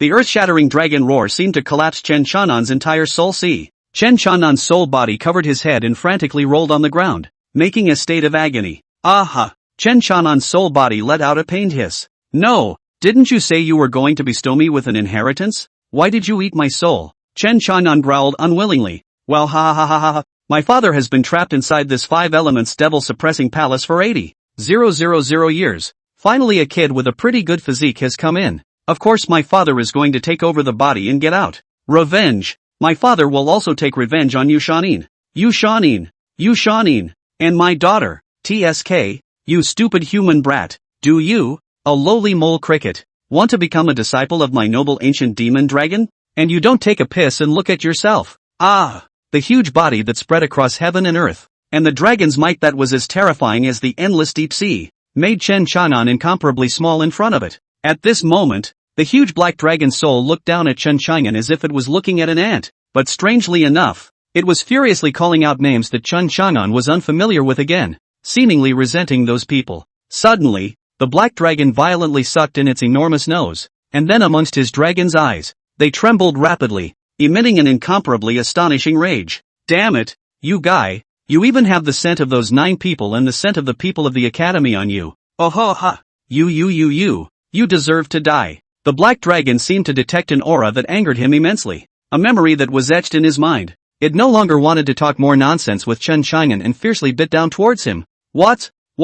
Chen Chanan didn't hear what the black dragon was saying earlier, and as he watched his opponent pounce, he swung violently. Rumble. Suddenly, a shockingly huge coffin appeared next to him. Funeral coffin. At this moment, the burial god coffin appeared in Chen Chanan's soul sea, becoming even more gigantic than the black dragon's soul. The square coffin entrance was like a cosmic black hole, emitting an incomparably terrifying devouring power. Aha! This is... What the hell? The huge dragon eyes of the black dragon suddenly contracted, and it violently threw its huge dragon tail and incited its huge wings, seemingly wanting to escape from the mouth of the coffin. But just as useless, his entire dragon body was suddenly pulled inside the burial god coffin, and then the coffin panel closed with a loud bang. Woo woo! Inside the burial god coffin, the roar of the black dragon kept coming out, and then it frantically slapped the coffin boards again. Boom boom boom! But the coffin boards were firmly covered and showed no sign of lifting. I don't know how long it took, but that frantic struggle,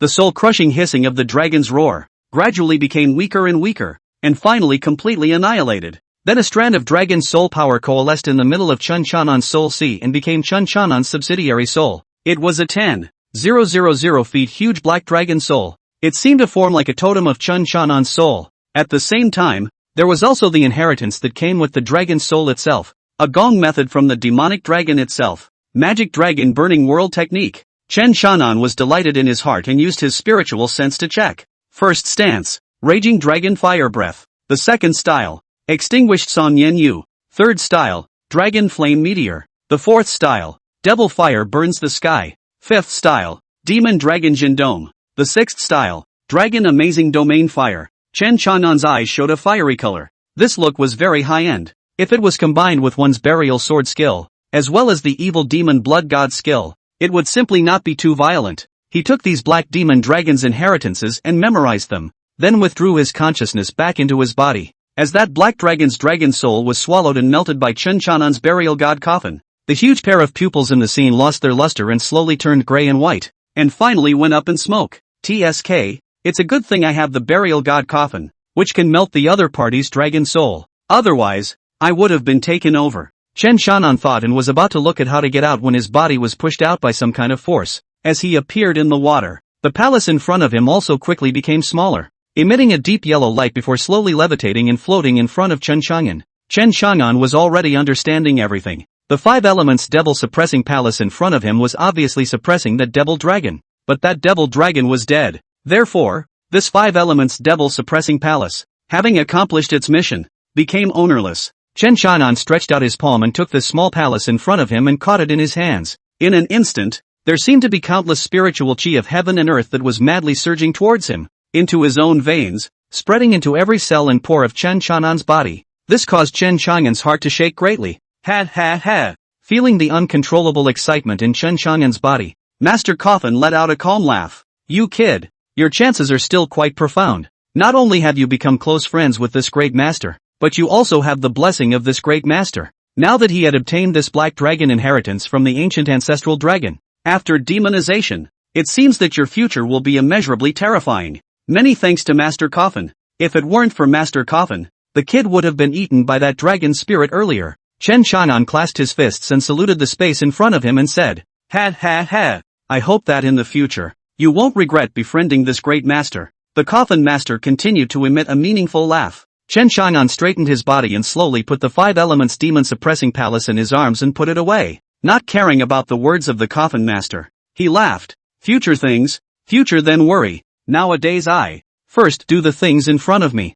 Good boy. Coffin master laughed. Rumble. Just then, the entire underwater world began to roll violently. The demonic dragon that suppressed this place is dead, and the 5 elements demon suppressing palace has also been recovered by you. There is no longer a spiritual treasure that is controlling the spiritual power between heaven and earth. This secret realm is going to collapse. Hurry up and leave. The words came out hoarsely from the Coffin master. Chen Chang'an froze, and was about to say something regrettable, but violently thought, the 5 elements devil suppressing palace is in his hands. Wouldn't that make it possible to establish a terrifying secret realm of aura cultivation in the Chen family? Thinking of this, Chen Chang'an's breath caught in his throat before he quickly drilled out of the water and into the outside world. Rumble. The entire secret realm was trembling madly, and the spiritual energy between heaven and earth was rippling rapidly. These spiritual energies seemed to have been frightened by something and became incomparably chaotic before they began to burst apart. Rumble. Layers of defensive boundaries raged and collapsed, and the entire space became blurry,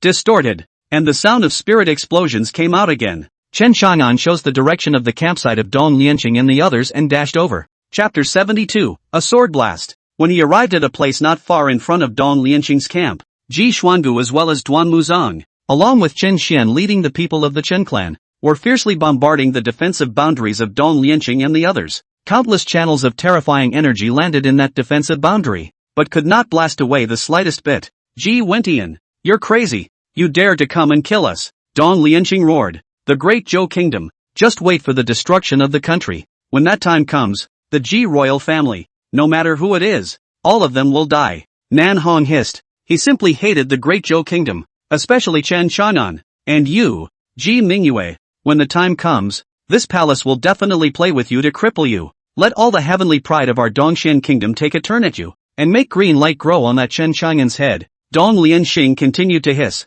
Zhao Ziang's face was full of gloom. If it wasn't for the defense formations of their 3 forces, which were given a stack, I'm afraid that they would have been blasted through by that Ji Xiangu, especially the people of the Chen family, which he hated beyond measure. The Chen family had an especially large amount of reserves, and they had even taken out a psychic energy bomb. Could it be that the Chen family had a master skilled in formations and manufacturing? But how is that possible? It's obviously a holy place to have this kind of talent. In the face of Dong Lianqing and Nan Hong's 2 people's drinking and insults, Ji Mingyue, although angry, did not lose her mind as she opened her mouth with a cold snort. Humph. It's not certain who will die first. With that, she looked at the dozens of people inside. Your 2 country lords, alliance lords, old ancestors, and all the protectorate elders were all killed by my brother Chang'an.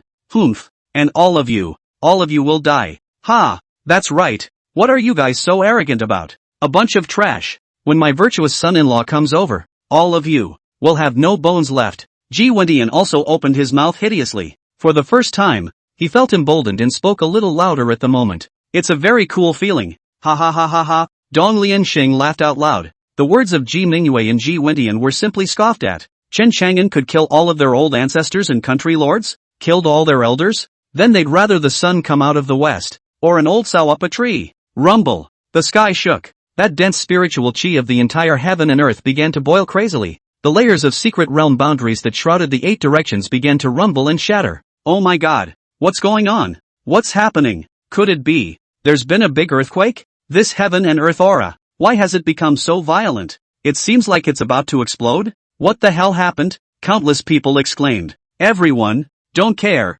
Since Big Brother has instructed us to kill the people in front of us, then no matter what, we must break through their boundaries and kill them all. Chen Xian roared. Yes. Each and every one of the Chen clan's children roared with rage. their battle intent surging to the sky as they desperately bombarded the defensive boundaries of Dong Lianqing and the others. Ji Wentian and Ji Xuangu glanced at each other, both filled with shock at the Chen clan's children's will to fight, and for their young master's words, they carried them out without reservation. "We try to boom too," Ji Xuangu yelled. Thus, one by one, they hurriedly erupted with earth-shattering killing moves and blasted towards the defense boundary of Dong Lianqing and the others. Boom boom boom boom. It seemed to be countless bright and dazzling fireworks that erupted and then annihilated on the defensive boundary arranged by Dong Lianqing and the others. This caused the entire boundary to tremble, like a transparent membrane, and huge dents appeared. Buzz off. However, as Dong Lianqing and the others continued to put in spirit stones, filling them with spirit energy, causing the entire defense capability of the boundary to be replenished.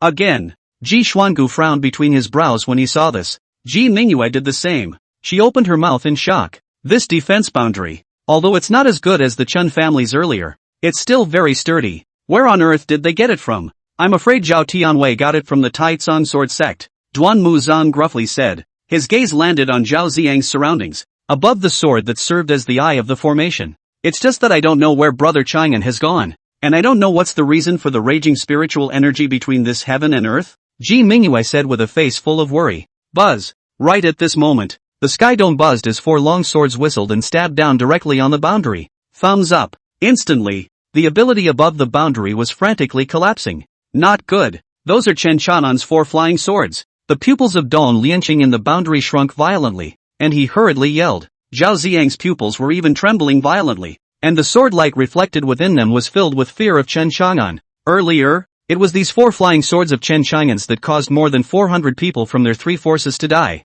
Quickly, all of you will flood your own spiritual energy onto the defense boundary. We can't let that demon Chen Chang'an break through our boundary, otherwise we're dead, Zhao Xiang anxiously roared. In their opinion, Ji Wentian and the others probably wouldn't kill anyone. After all, they had to consider the impact between countries, but that Chen Chang'an guy, he's just crazy. Everyone within the boundary unanimously exploded their spiritual energy without reservation, shooting toward the sky dome and surging into the boundary. It caused the boundary to collapse from those 4 sword stabs, and where cracks appeared, they were replenished with energy, as if they were being smoothed out of those cracks. Buzz. Shoo shoo shoo. The 4 swords flew steeply up into the sky again, and then came down again sharply, rotating around a young man who stood out of the air, his white clothes fluttering, his long hair windless. This scene caused the people of the Great Zhou Kingdom to look dumbfounded. The visitor was like an exiled immortal descending to the earth, sword light whistling all around, and his long hair flying, making him even more handsome.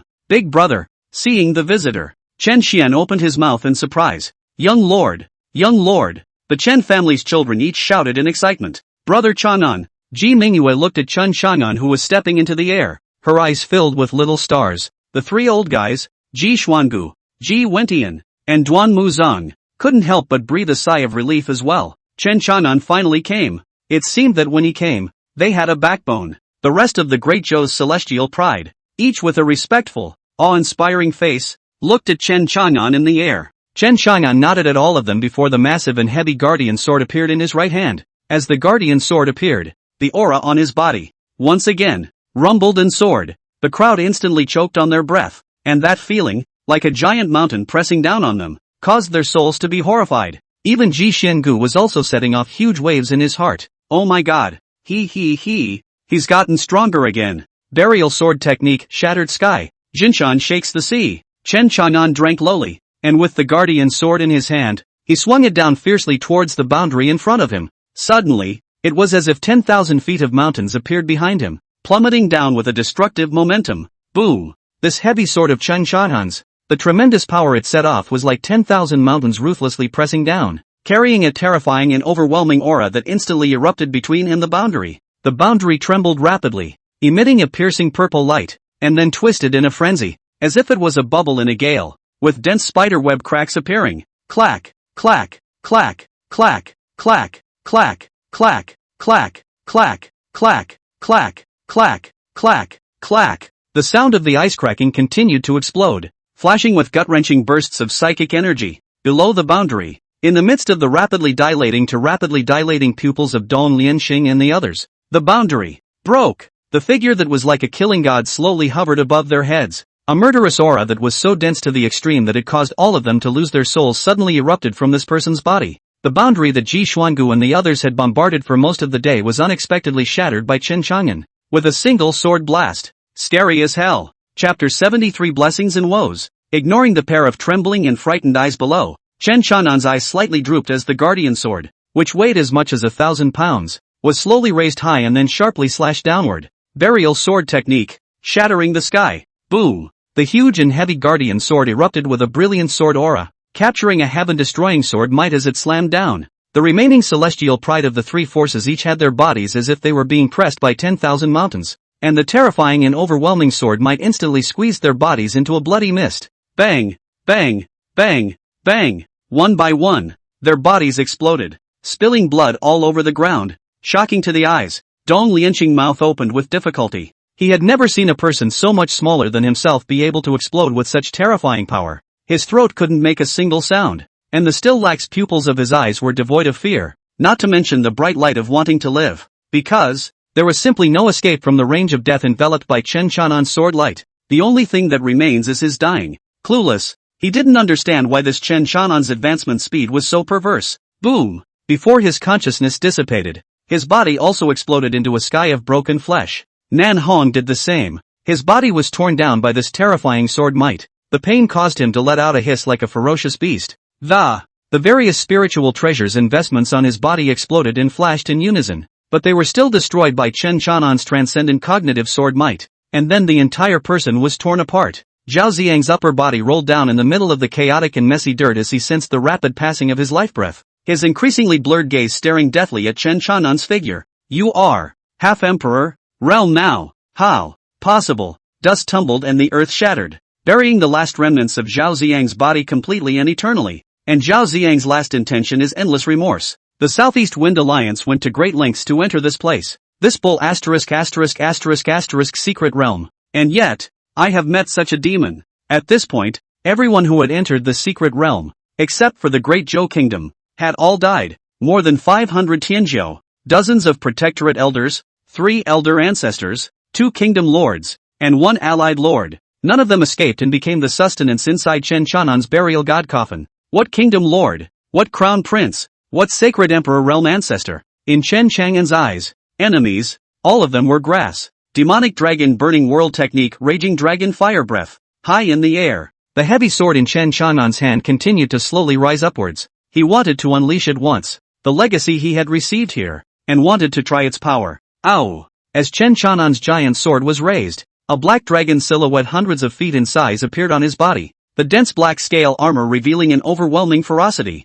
and the deer-like, crocodile-like head was currently roaring fiercely, emitting a heaven-shaking and earth-destroying might. Boom! A black flame unexpectedly erupted from Chen Chang'an's huge sword, and this flame transformed into a flaming sword blade of hundreds of feet as he continued to slash downward. Buzz! Hundreds of feet of the sword's ons chopped down fiercely, inducing the already violent spiritual energy storm between heaven and earth, causing the surrounding space to distort crazily. Boom chow! As the sword fell, the earth in front of them spread out countless miles of great earthquakes, and in the next instant, the mountains crumbled. Rumble! The violent turbulence caused countless bursts of spiritual energy to completely appear throughout the entire secret realm. Boom boom boom boom! The berserk spiritual energy exploded crazily, and countless black flames crazily engulfed everything for a long time. On the earth below, Ji Xiangu, Ji Qiantian, Ji Mingyue, as well as the children of the Chen family, all the heavenly pride of the Great Zhou Kingdom, they each looked at the figure in the air that was like a god's mansion,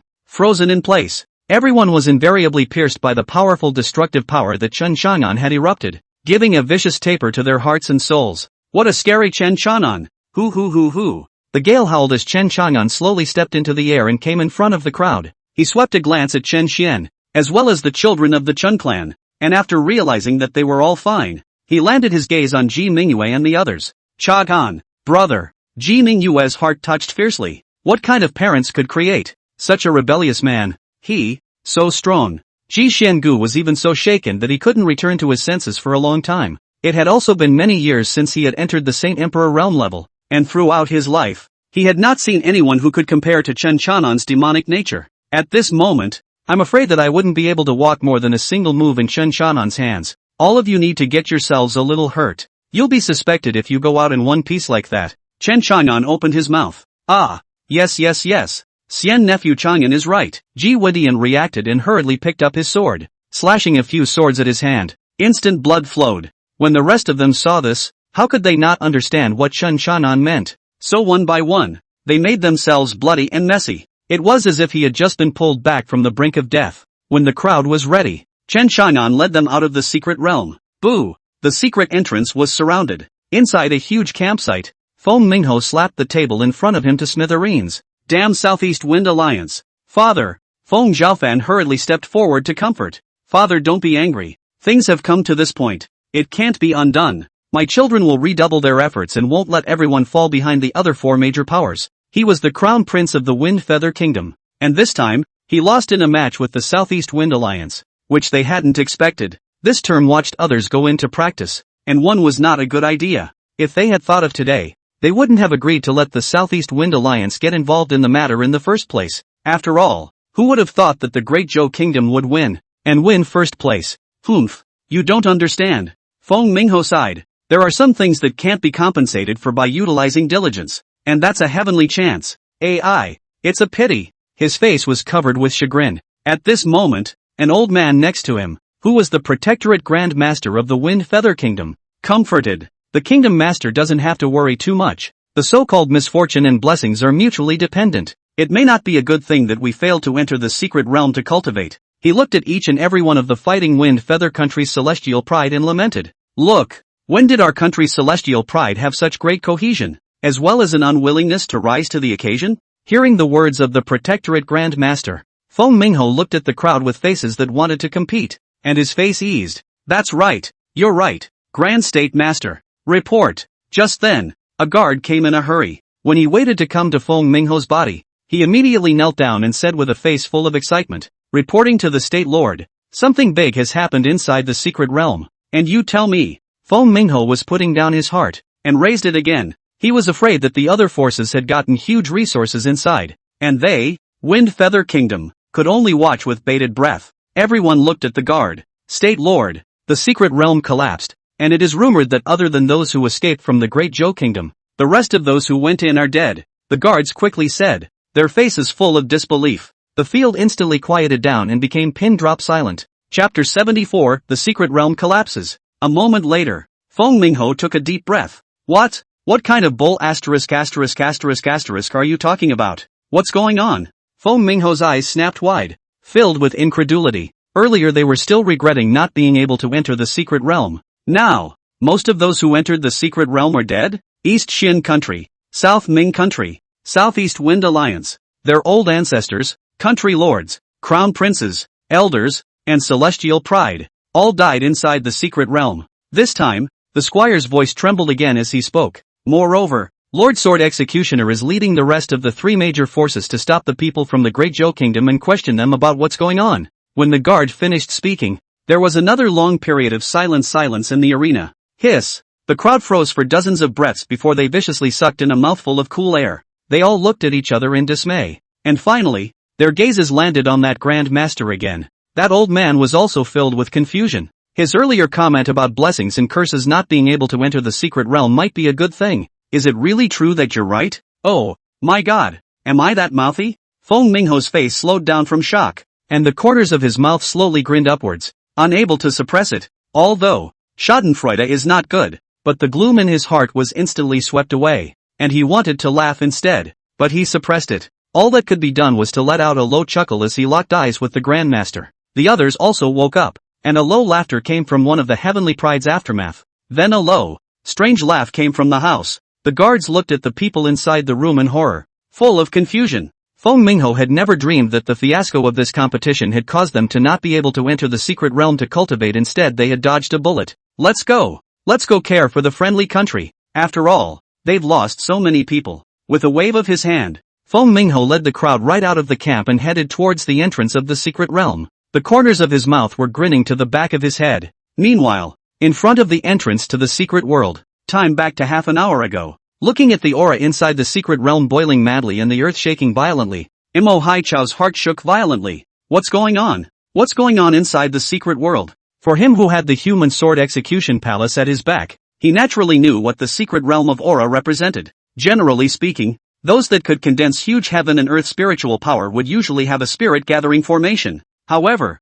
as a sword executioner, he had seen a lot of holy lands, or high-grade aura secret realms over in the Yanhuan domain. So naturally, he wouldn't covet a secret realm in a corner of the world. And in his opinion, the level of the secret realm here would be very low. But today, what caused the aura to be out of order, to go berserk, and the secret realm to collapse? The only thing that has been taken or destroyed is the spirit-gathering array disk. My lord, what has happened? Zhao Tianli's face was filled with shock. Inside is his brother, nephew, as well as all the powerful people of the Southeast Wind Alliance. And now, he anxiously wanted to go inside, but instead, he ran headlong into the front of the raging spatial vortex. Without the combined efforts of the four major powers, it simply could not be opened. Something big is going on in there. Everyone fought in this manner, with horrified looks in their eyes. Buzz, boom boom boom. Right at this moment, in the middle of the space ahead, all the defense boundaries instantly shattered one by one. Eventually, a huge mountain range was presented to the eyes of the crowd. It was a barren mountain range where the earth was shattered. Countless spirit beasts were turned into corpses, and countless sky-high trees were uprooted. The air was still flickering with explosions of various spiritual energies. A ball of black flames, ravaging the various hills. Black smoke rolling, gray and black mist filling the air. A messy appearance. Boom, boom, boom. Soon, a large group of people flew out in a sorry state from amongst the black smoke and rolling, gray and black mist. Seeing this group of people, Mo Hai Chao, led by Zhao Tianli, rushed over. As they approached, their pupils narrowed rapidly. That turned out to be all from the Great Zhou Kingdom. Everyone was bloodied, their breath was confused, and their faces were full of panic. Seeing Mo Hai approaching, Chen Chang'an and the others, who were pretending to escape out, revealed a look of fear. Chen Chang'an even yelled, "Lord Sword Executioner, run quickly, the entire secret realm is collapsing. Run quickly, many king-level spirit beasts have appeared inside, crazily killing people everywhere. We've lost a lot of people." Mo Hai Chao froze. Could there really be a wave of king-level spirit beasts? Wasn't that a lie told by Tunying Lai and others? Even Zhao Tianli was confused. He couldn't think too much about it and hurriedly yelled, "Where are they? How did you guys escape?" They? Chen Chang'an gasped violently and snatched his voice. Everywhere there are sounds of boundaries bursting. Everywhere there are explosions of spiritual energy rumbling. It's because the aura is so dense that it's causing all sorts of big explosions. There are also countless powerful spiritual beasts rampaging madly. Crazy. All of them are crazy. Chen Chang'an's words, coupled with the dense wounds on his body, and the terrified gazes of the people of the Great Zhou Kingdom one by one, all of them made Mo Hai Chao's heart tremble. It was because we were close to the exit of the secret realm that we were able to escape out by chance, and a lot of us from the Great Zhou Kingdom died as well. At this time, Ji Wendian also spoke miserably. It was true that the Great Zhou Kingdom had also lost many people. All 10 of their protectorate elders had died, and amongst the celestial pride, dozens of people had also died, but it was a tiny loss for the other 3 forces that were all but wiped out. All of their eyes widened, revealing incredulity because of the lies that Chen Chang'an had managed to make up so casually. The Great Zhou's heavenly pride even looked at Chen Chang'an with eyes full of awe, and they dared even less to speak through the truth of this matter. After all, their clans were all in the Great Zhou, and they were still threatened by Ji Wendian with 9 clans. Yeah, it was horrible. That aura storm seemed to be out of control and blew up so many of us. What's even more terrifying is that those king-level spirit beasts, one by one, are fighting madly, fighting to the point that the sky is crumbling. That's right, the rest of the 3 great nations seem to be close to the core land, where it's even more terrifying, with destructive storms numbering in the hundreds. Luckily, we only cultivated close to the entrance at first. As you all know, our overall strength is weak and we don't dare to get too close to the core place. Inside the crowd of the Great Zhou Kingdom, Chen Xian, Duan Muzong, Ji Xuangu, Ji Mingyue, and the others opened their mouths one by one under their breaths, talking about what they had seen inside. They were gasping for air with every word, full of fear and palpitations. Next to him, Zhao Tianli was filled with confusion. It was completely at odds with what he knew. It was clear that the news they had received from the elders of the Southeast Wind Alliance was that Chen Chang'an had backstabbed them, causing most of their heavenly pride to die inside. But this is something that Mo Hai Chao doesn't know.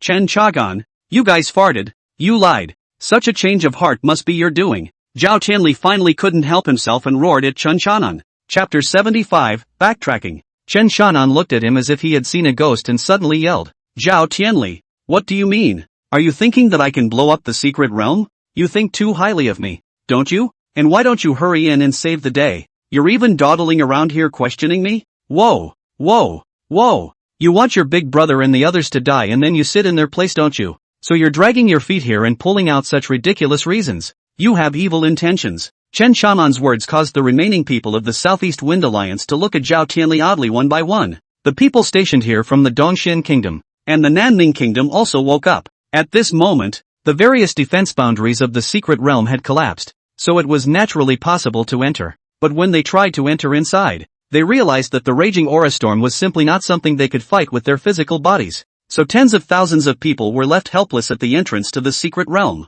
Mo Hai Chao stared at Chen Chang'an dead in the face. He always felt that it was Chen Chang'an who was behind this, but to his immense annoyance, Chen Chang'an immediately growled rudely at him again. Mo Hai Chao, why don't you rush in and save them? There are all the best qualified human prides in our eastern prefecture in there. Hearing this, Mo Hai Chao said in a deep voice, such a terrifying spiritual power storm. Even this official can't do anything about it. You're a sword-bearer of the human race, carrying the sword of the human race and protecting the way of the heavenly pride of the human race. Chen Chang'an hissed, so loud that everyone heard him. In the four directions of heaven and earth, on those hovering airships, countless people looked at him, revealing odd colors. The human race's sword execution palace, specializing in protecting the path of the human race's celestial pride. They wouldn't care if the heavens' pride killed each other. But if the heavens' pride was brutally killed by a foreign race or endangered by a heavenly disaster, they, as sword-bearers, were obligated to save it. Chen Chang'an is standing on the moral high ground to slap him hard in the face.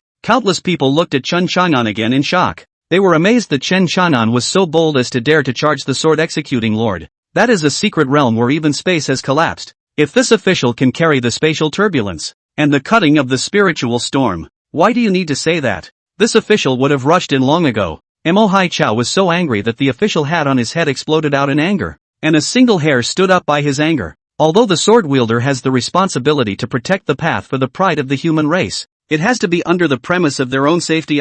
This Chen Chang'an in front of him was good. One big high hat after another was given over. It was really hateful to him. Chen Chang'an was even more furious, pointing at Mo Hai Chao's nose and cursing. You are at the Saint Emperor realm and have absolutely powerful strength. If you hadn't been there to oversee it, it would have been impossible for all of us to cultivate in it without fear and without defense. All of us trusted you so much. Look what you've done. How dare you cower, procrastinate and dilly-dally? That's all you are? Are you ashamed of yourself? Ha! Also, you're practically disgracing the human emperor. Everyone stared dumbfounded at Chen Chang'an, who was spitting furiously, especially those in the Great Zhou Kingdom who knew the inside story. They were shocked at Chen Chang'an's ability to do this backwards. They came out, and what they were originally facing was Mo Hai Chao's cross-examination. Unexpectedly, Chen Chang'an asked back, questioning why he had let these things happen. Hiss! The people around were even looking at the sternly scolding Chen Chang'an with stupefied faces. It felt as if his family had died in there.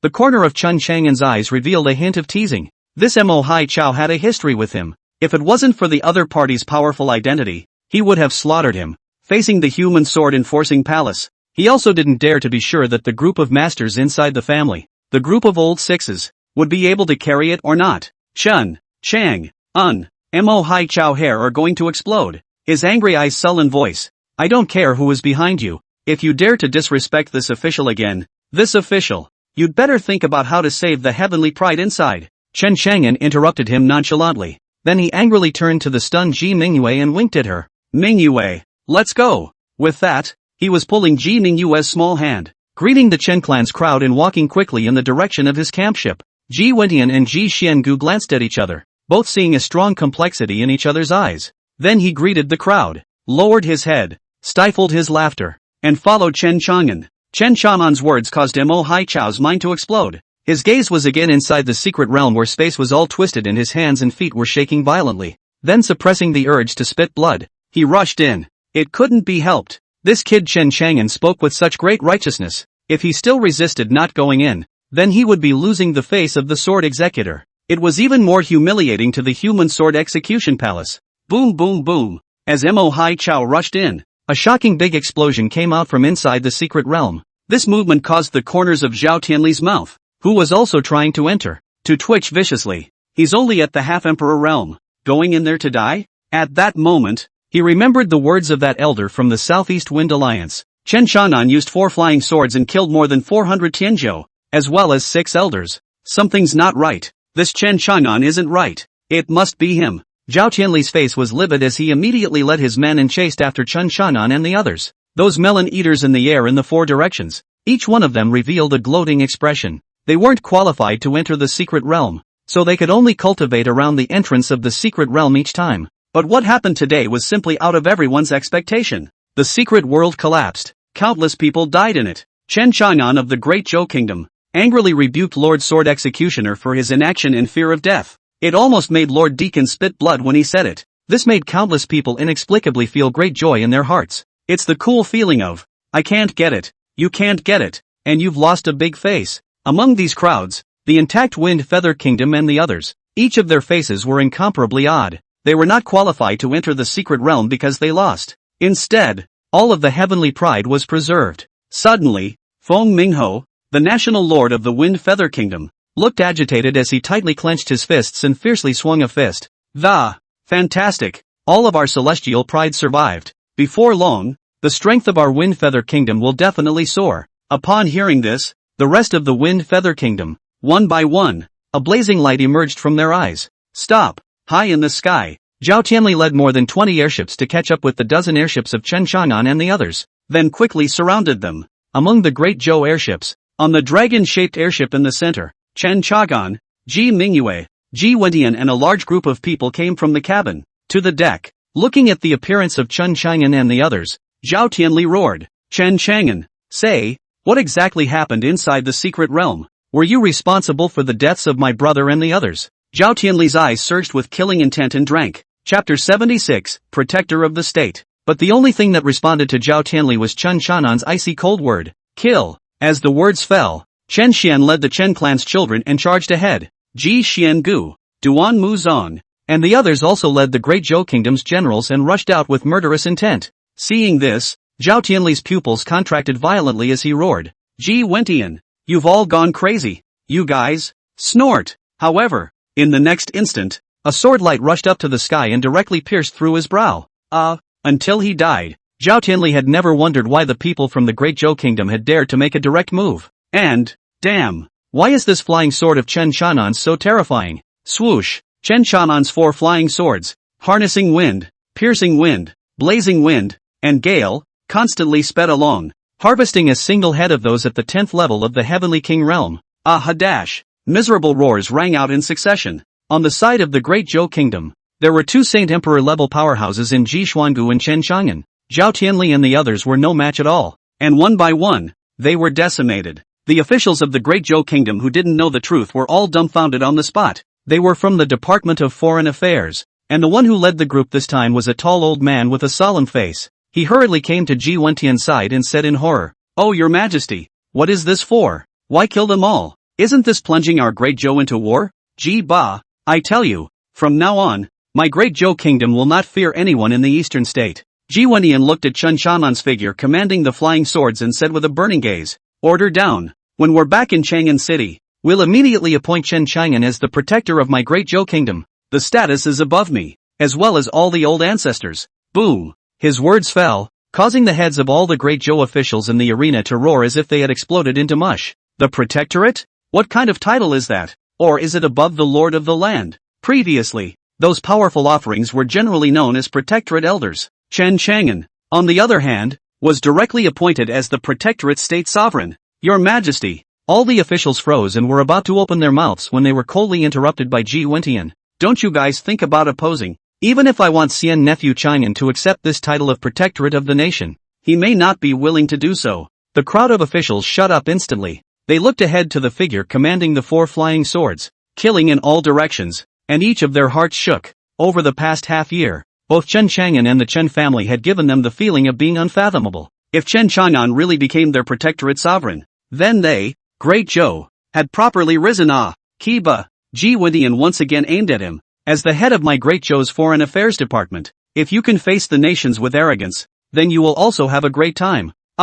Ji Ba, who was the head of the Foreign Affairs Department, was completely confused. The Great Zhou Kingdom has always been weak in its foreign diplomatic relations. That's also because their country's lord is weak. But at this moment, the state lord was surrounded by a murderous aura, looking out of the corner of his eye. It makes them a little uncomfortable. The rest of the officials of the diplomatic department also looked towards that white-clothed figure like an exiled immortal, and for a while, their hearts were filled with waves. One then respectfully answered. His face instantly became incredibly agitated. No one wants to be humbled like a grandchild when facing a diplomatic official from another country. They don't even dare to say anything back even when they are scolded like dogs, so they want to have a good time too. But soon they were guilty. The Great Zhou State Lord was strong, so the next situation in Great Zhou might not be optimistic either. There will be no telling what kind of storm the Great Zhou Kingdom faces. I also don't know whether that Chen Chang'an, this new protector of the kingdom, could help carry Great Zhou. Just as the crowd of officials had mixed feelings,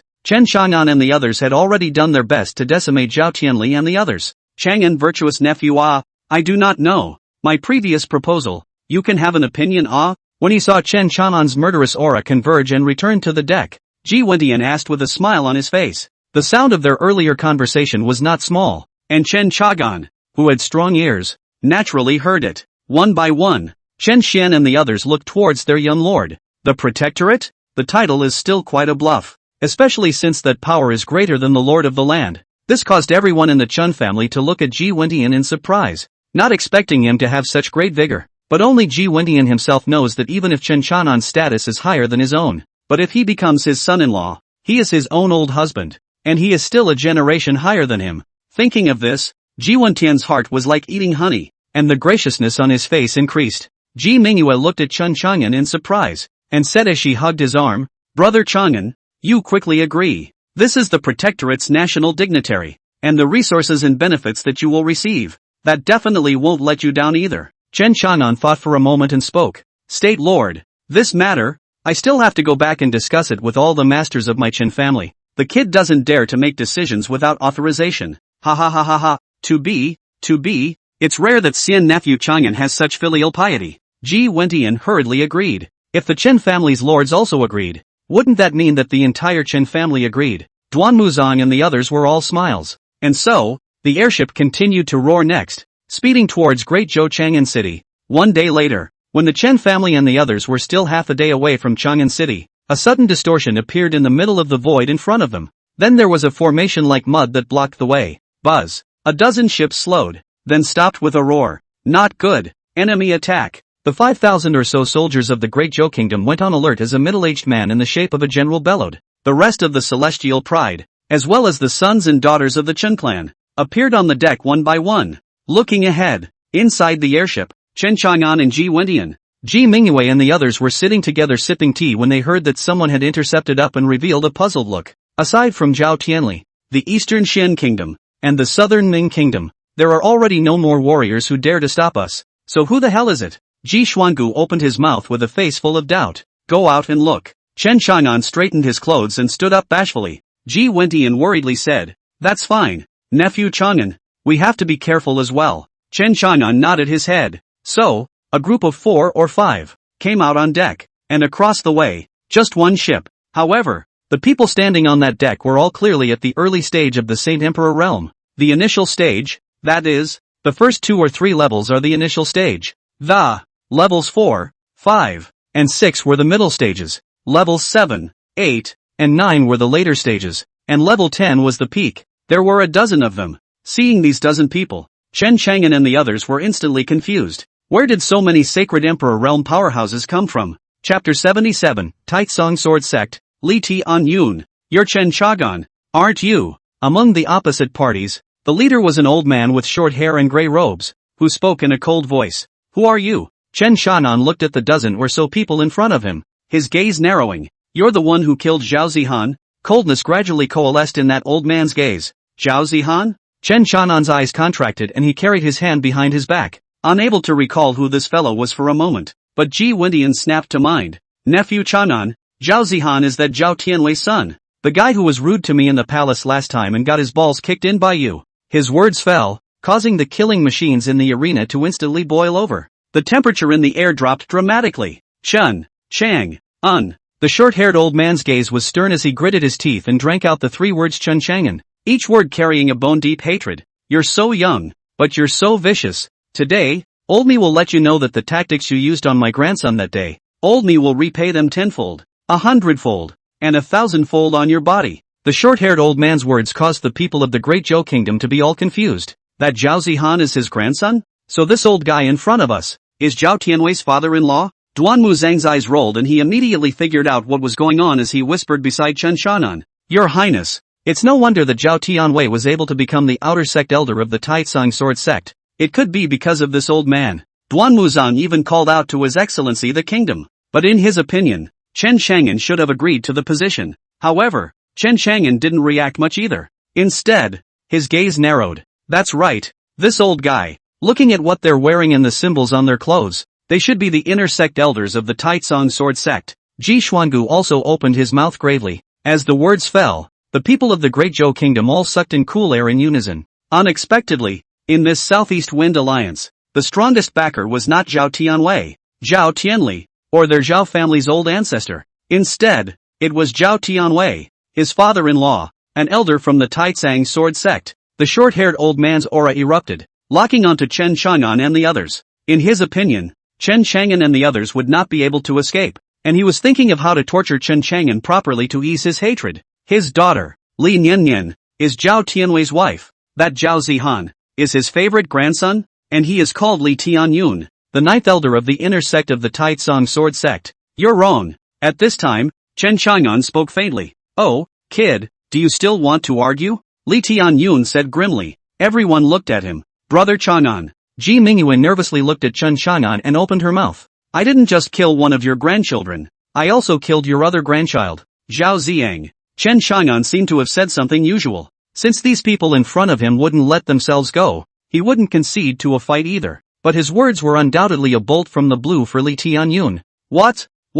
Kid, what did you say? Li Tianyun's pupils fluttered up sharply, and his heart violently ached, followed by an even greater rage that was about to explode in his chest. Snort! But just then, a flying sword steeply expanded rapidly in his pupils. Damn it! Li Tianyun's palm erupted with a powerful palm aura and violently slapped out. Boom! A flying sword was slapped away, but the sword chi that caused his entire body's blood to almost stagnate was still there. Another flying sword appeared behind the hiltless blade that had been slapped away. What? You vicious brat! Humph! Li Tianyun snorted coldly. His whole body's aura suddenly erupted, and a powerful spiritual energy shield defended in front of his body. Clang! Ka-ching! Boom! A loud sword sound rang out, and the shield in front of him suddenly collapsed, then cracked and turned into a roiling sheet of aura light. But that flying sword was also bounced off. Stump! Li Tianyun staggered backward a dozen steps with a face full of shock. Whoosh! But what made his whole body break out in cold sweat was that another flying sword followed like a viper, still on his brow. Humph! Li Tianyun was worthy of being a Saint Emperor Realm Level 3 powerhouse, and in such a critical situation, he still reacted extremely quickly to thrust a longsword out. Thumbs down. The sword light exploded as the flying sword and the tip of his longsword stabbed each other. In an ear-piercing sound, Li Tianyun's longsword crumbled by inches. What? How is it possible? I'm a king-level soldier. Li Tianyun's head roared, simply unable to believe the facts in front of him. 3 flying swords, one of which he slapped away, one of which pierced through his defense shield, and one of which shattered his king-level sword. If there is still a handful of... When he thought about this, Li Tianyun's soul trembled, as the feeling of being stared at by a poisonous snake remained. Thumbs down. Just then, another long sword whistled. Li Tianyun was simply unable to dodge this time. Pust! In an instant, it pierced through his brow. Zip! Zip! Zip! Zip! Zip! Blood soared wildly out of his eyebrows, and his eyes were dead wide with disbelief. 4 flying swords? How can one person control 4 flying swords? How much mental power as well as psychic perception would that require? How is that possible? Puff! Li Tianyun collapsed on the deck of their airship, killing him instantly. All of this happened in a flash of lightning. Everyone did not react, and at the time of Chen Chang'an's flying sword offering, another handful and another handful of... Even though Li Tianyun blocked away the 3 flying swords in front of him, harnessing wind, piercing wind, and blazing wind, the last and most intense gale sword still claimed his whole life. Swoosh! The 4 flying swords flew back to hover in front of Chen Chang'an's body, emitting gusts of sword sounds. Chen Chang'an teasingly sneered, "Since you love your grandson so much, I'll send you to the Yellow Springs, so that your grandparents and grandchildren can be reunited." These words also caused the remaining people to react. Those 10 or so Saint Emperor Realm people were filled with confusion, which transformed into angry chants. "Kid, you dare to kill our elder?" One of the long-haired elders roared. "Kill them all and avenge our elder." Snort! But as soon as his words fell, his brow was pierced through. When he fell, his eyes were still wide and dead. Snort! The flying sword buzzed again, like the scythe of death, and stabbed towards the rest of the fly. Look out everyone! One by one, the remaining people yelled and resisted in a hurry. Bang bang bang bang! In an instant, all sorts of booms exploded over their ship. The rest of you attack remotely. Those above the 10th level of the Heavenly King realm surround the perimeter and don't give a single person a chance to escape. Chen Chang'an held the guardian sword in his hand and raised it high, shouting loudly before charging forward. Ji Xuangu was filled with astonishment, then shook his head and smiled bitterly as he brought everyone from Great Zhou and surrounded the perimeter. Chapter 78 Killing a Saint Emperor in Seconds. How could the group of Taitsong Sword Sect elders in front of them not expect that they would be surrounded and killed when they came to this nook and cranny of the eastern state? That's just a huge shame. This time, they were merely following the 9th elder to the eastern state to meet their grandson. I didn't expect to meet a team of Li Nian's personal guards halfway. Of course Li Tianyun recognized them,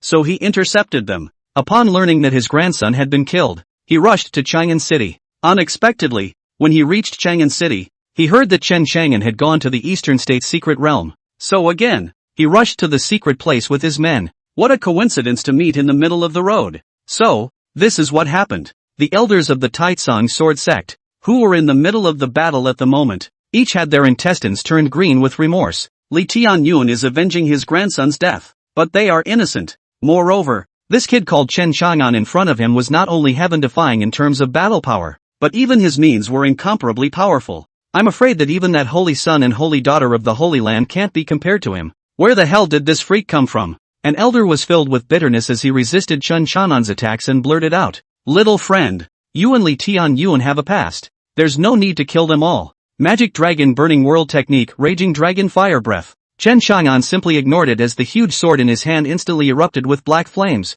Rumble! A berserk black dragon coalesced behind it before emitting a regal pressure. This is... what martial art? This elder in front of me was filled with astonishment. The spirit beast silhouette that was condensed. This, could it be a martial soul? Or a battle totem? Burial sword technique seal throat. Thumbs up. But in the next instant, his throat was directly penetrated by a sword. The pain and death made him panic endlessly. Chen Chang'an, do you really want to be immortal with my Taitsong Sword Sect? Let us go and we'll call it quits on this matter. Seeing another elder die under Chen Chang'an's sword, the rest of the elders panicked and hurriedly yelled.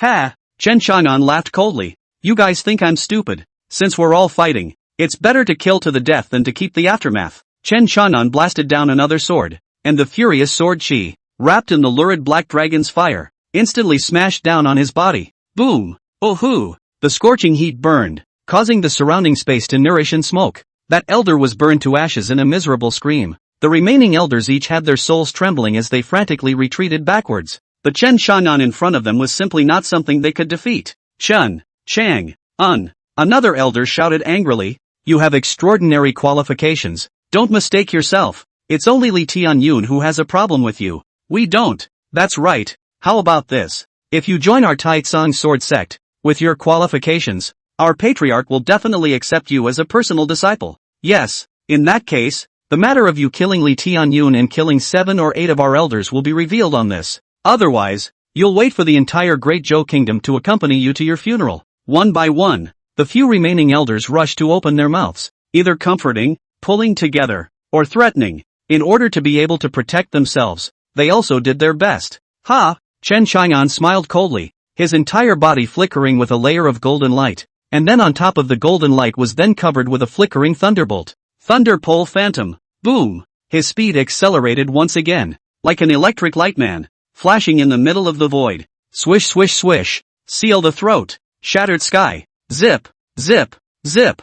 Within 2 breaths, the heads of the remaining few elders flew out again.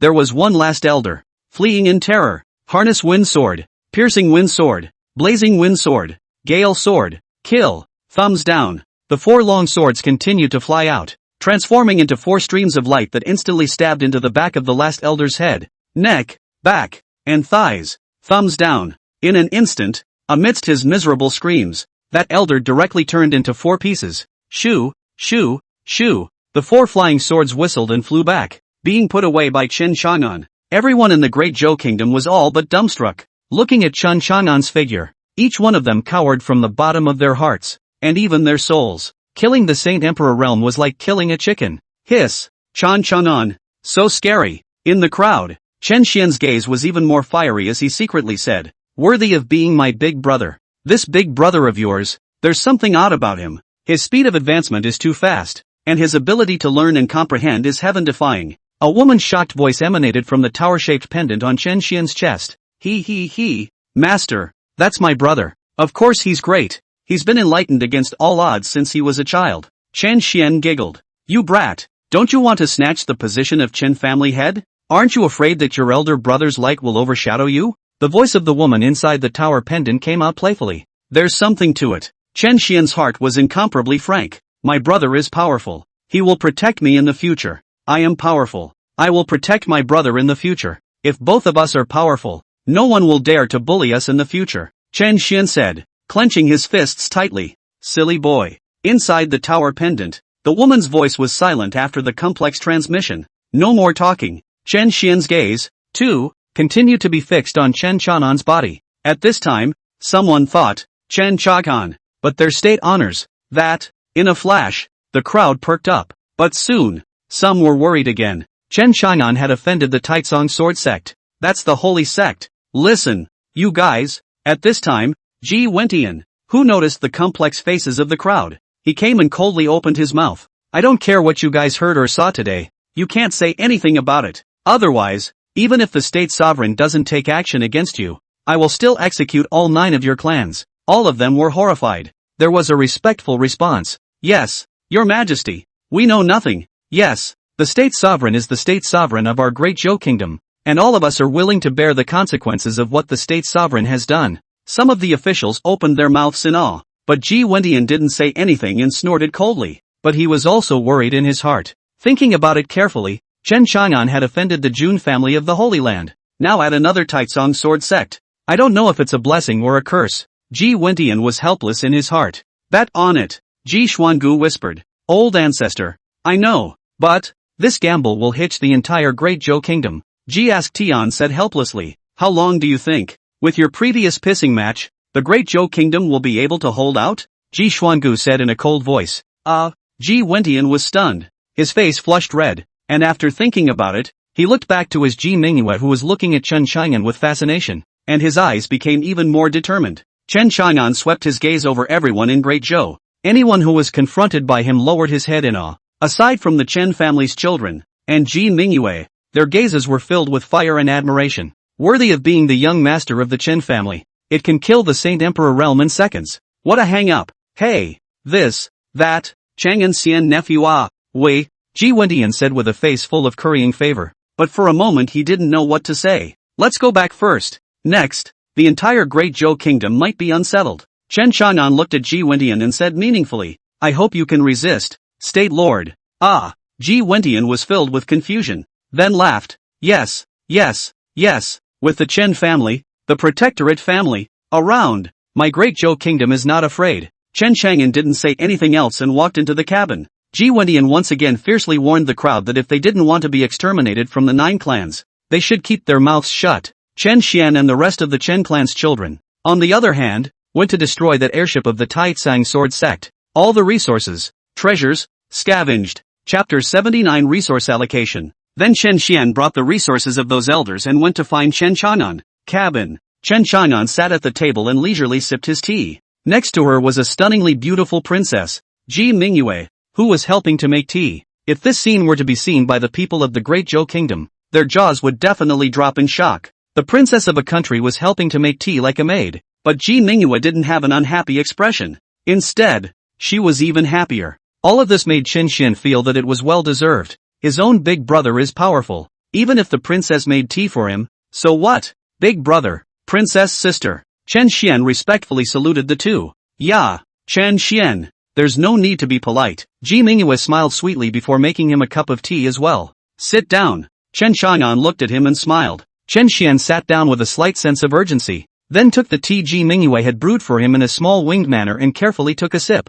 Right. Big brother. These are the space rings on those dozen or so Saint Emperor powerhouses. There are also some that you told us to pick up inside the secret realm. Seemingly thinking of the purpose of this time, Chen Xian took out a large pile of spatial rings and placed them on the table. In a flash, a burst of rich aura fluctuations came out from inside these spatial rings. The amount of treasures in the storage space of a Saint Emperor realm powerhouse was something that one simply didn't dare to estimate. And it was also a Holy Emperor powerhouse from the Holy Land. Even Ji Mingyue was surprised as she looked at the space ring on the table, revealing a look of surprise, but not greed. Chen Chang'an took out 20% and returned it to Chen Xian, saying with a straight face, "Chen Xian, you split these with the rest of your family brothers." "No, no, no, big brother, this is too much. We're overwhelmed." Chen Xian hurriedly waved his hand. "I'll give it to you. You want it," Chen Chang'an said with a straight face. "We're incurring more and more enemies. You guys are the ones I trust the most, so cultivate yourselves well and you'll be able to help me when the time comes." Upon hearing this, Chen Xian had no choice but to accept it and nodded his head heavily. "Big brother, then I know. I'll be sure to instruct that group of rabbits to cultivate hard. And this 20%, you take it back to the family, to honor those few masters, although they may not look at it. It is still a piece of our filial piety, isn't it?" Chen Chang'an continued. "If there are things in the future, let them back us up more." Chen Chang'an took out another 20%, saying that it was to honor the 9 masters and the family head. Upon hearing this, Chen Xian took it heatedly. It was something that he felt could work. After all, it's so important to have elders in the family to support you, and it's also necessary to know how to be filial yourself. Keeping 60% for himself should be more than enough to impact the Saint Emperor realm. Thinking of this, Chen Chang'an looked at Ji Mingyue again. Ji Mingyue blinked. "Brother Chang'an, what are you trying to say?" Chen Chang'an smiled. "You are already an imperial daughter. This time when you return to Chang'an City, I hope that you can learn to enlist people's hearts, not to be too simple, and also learn to recruit soldiers and horses to expand your own power. If anyone else dares to have a bad wind against the Chen clan, or against me, in the future, it will be the time for you to strike hard and sweep everything away. And, I don't trust your father, but I do trust you, and I hope you don't let me down." Chen Chang'an thought for a moment and continued. "I hope that in the near future, you will be that mighty great Zhou Empress." Ji Mingyue was also someone he had known since he was a child, and the little girl who had called her brother after her but back then had finally grown up. Back then, when the Chen family first moved to Chang'an City, the strength displayed by the Chen family also made countless people in the 4 directions fearful. The 9 masters, in particular, swept away the other clans in a variety of fields. At that time, Ji Wendian wanted to pull in the Chen family. The Chen clan elder had taken Chen Chang'an to the imperial palace a few times. Ji Wendian had also brought Ji Mingyue to the Chen family, and later on, Chen Chang'an also displayed the qualifications of a genius demon. Ji Wendian bestowed the name with the word Chang'an of Chang'an City in order to gain the friendship of the Chen family. Chen Xiantong felt that Chang'an, these 2 words, were also quite suitable. So in Chen Chang'an's original name was Chenan, which was changed to Chen Chang'an. His mind was thinking about everything in the past, and his gaze was reflecting the dull and cute Ji Mingyue. Chen Chang'an was silent. Their own stage, is that broader world? It's the Holy Land, the Yanhuang domain, the legendary imperial continent. It's that starry sea that the Coffin master talked about. Although the young girl in front of him was in love with himself, he might not necessarily become a Taoist couple with him. I just hope that all is well from now on. After all, this was kind of his childhood best friend, and he was nice to him, almost to the point of blind worship. Hearing Chen Chang'an's words, Ji Mingyue froze for a moment before nodding her head dumbfoundedly. He, I will definitely not fail, brother Chang'an. My father has said that I will be properly trained. As the words fell, she suddenly lost it, as if she felt that Chen Chang'an's future departure would be afterward. So all she could do was sigh and secretly give herself a boost.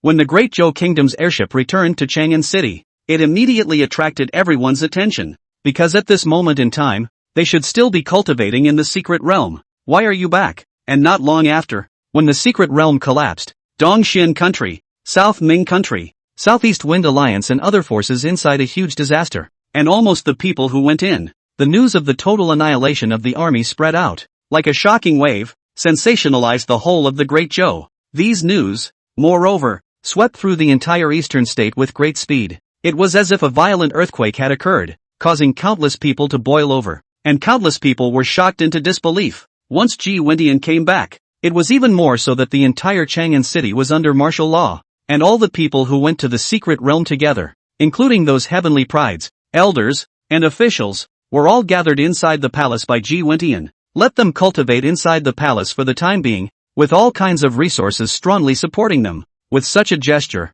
it was obvious that they were under house arrest, but Ji Wendian's words were to help them heal. Each of them was seriously injured. And the royal family had the responsibility to take responsibility to the end. And those who wanted a clearer picture of what had happened in the secret world were turned away. But all of their family's celestial pride were still alive and well, and gave them messages, which only reassured those forces. The only people who were not invited to the palace were the sons of the Chen family. Chen Chang'an took Chen Xian and 40 to 50 others and returned to the Chen clan at the first opportunity. The Chen family's council hall. On the upper throne sat the family head, Chen Xian Tong, as well as the 9 clan elders. Below, there stood a row of young juniors with heroic vigor and astonishing aura. Chen Xiantong swept a glance at the crowd with satisfaction before his eyes finally landed on Chen Xian and Chen Chang'an. Chang'an, tell me, what has happened inside the secret realm? Chen Xiantong's face seemed to smile as he faintly asked. The remaining 9 clan elders, one by one, also landed their gazes on Chen Chang'an's body with a sense of satisfaction and gratification.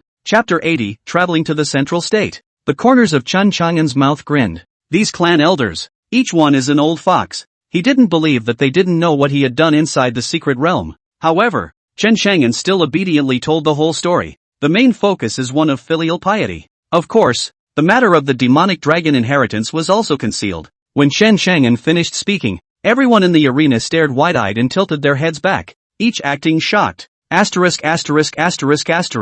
Chang'an boy, you guy, half-emperor realm? Who? Chen Zhou's eyes widened and grunted before he seemed to be in a shocked state. Chen Chang'an blankly glanced at him and didn't say anything. The rest of the people, one by one, were still really shocked even though they knew it in their hearts. After all, Chen Chang'an was only at the 3rd level of the Heavenly King realm when he traveled to the secret realm. Nowadays, it is surprising that they are all at the half-emperor realm. A month or so, this terrifying rate of advancement, even if they were well informed. Their hearts were twitching viciously. Chen Xuantong's gaze narrowed as he and Chen Yi, Chen Er, and the others exchanged glances. Both saw deep shock in each other's eyes. Taking a deep breath, Chen Xiantong turned the shock on his face into gravity. Chang'an, master of the house. Chen Chang'an made a show of listening respectfully. Totally lost the arrogance he had on the outside. This well-behaved appearance made Chen Jiu, who was secretly protecting him, smack his lips, even cursed angrily. That bastard boy. Chen Xian and the others even followed suit one by one, completely lacking the appearance of being desperate when fighting in the secret realm. It was as if they were a bunch of well-behaved big boys who came home and made a mistake. In that case, you've offended the Taitsong sword sect, and it's the kind of thing that offends to death. And this matter is a bit big. Chen Xiantong's face became incomparably grave. Moreover, that's one of the 4 great sacred sects, and even, in terms of strength, it's still the top of the 4 great sacred sects. As the words fell, aside from the 9 clan elders who looked calm, those clan descendants who followed Chen Chang'an, one by one, stirred and became worried. After all, a holy land, that must have a saint ruler realm powerhouse. I don't know if their Chen family can be subdued anymore. They looked at the 9 clan elders expectantly. But, the 9 clan elders, all of them have been rumored to be nothing more than Heavenly King realm level 10. Please punish the family head. Chen Chang'an looked as if I had made a big mess and respectfully said, if the Taitsong sword sect comes and the family can't hold out, the family head can hand me over. I made my own mess. It has nothing to do with Chen Xian and the others. As Chen Chang'an's words fell, Chen Xian and the others shouted, Big brother. No, Chen Xian anxiously said, Family master, if we are handing Big brother over to go out and die, then I am willing to follow Big brother to his death as well. I am also willing to follow young lord. That's right, I'm willing to do the same. Even though those few elders of our sacred killing sect didn't have a part in it, we've participated in scavenging their belongings as well. That's right, if the Taitsong sword sect's people come, we're willing to go with young lord to die in battle. Looking at the crowd of excited people, Chen Xiantong gave a blank look and scolded with a smile. Enough, you brats. With that, he pointed at Chen Chang'an again. What kind of bull are you talking, you bastard? Our Chen family has never been in the habit of handing over our family members to live when we face our enemies. Thank you, House Master. Chen Chang'an cupped his fists and saluted with incomparable respect. Chang'an, so what's next for you? Do you have any plans? At this time, Chen smiled and asked. I ask the family head, and all the masters to make the decision, and Chang'an will do as he is told. Chen Chang'an was still respectfully cupping his fists and saluting with a sincere attitude. Ha! This kid! Kicking the ball back to us yet. Chen Er flapped the goosefeather fan in his hand and laughed gently. This kid, ghostly, gray-haired, long-bearded, and full of amiability. Chen Lu spoke. Chen Chang'an didn't say anything, but smiled as he watched their several masters perform, for he knew that these lords, for sure, had arranged their next journey. Okay. Chen Xiantong nodded and smiled. We intend for you to go to the central state. To the Middle Kingdom? Chen Chagan froze. Even Chen Xian and the others were curious as they stopped talking and perked up their ears to listen. Further up in the eastern state, the larger territory collectively, that is called the Northern Wasteland. There are 5 states inside the Northern Wasteland. Chen Chang'an and the others were in the eastern state. As for the 4 great sacred grounds, that was in the central state. The central state was too much stronger than the eastern state in terms of both aura and talent. Family Master, Big Brother, he offended the Taitsong Sword Sect. Why are you still asking him to go to the central state? That's not. At this time, Chen Xian said with a face full of worry. Chen Xian, don't talk nonsense. Chen Chang'an looked at him and comforted him. Although Family Master told me to go to central state, that definitely doesn't mean that I should go to my death or throw myself into the net. Family Master must have his arrangements. Xianer there's no rush. Letting your big brother go to the central state is naturally something I've discussed with the lords. Chen Xianton laughed. He was still happy about the fact that their brothers were bonding. Yes, I was reckless. Chen Xian sighed in relief and laughed. Everyone then looked at Chen Xiantong,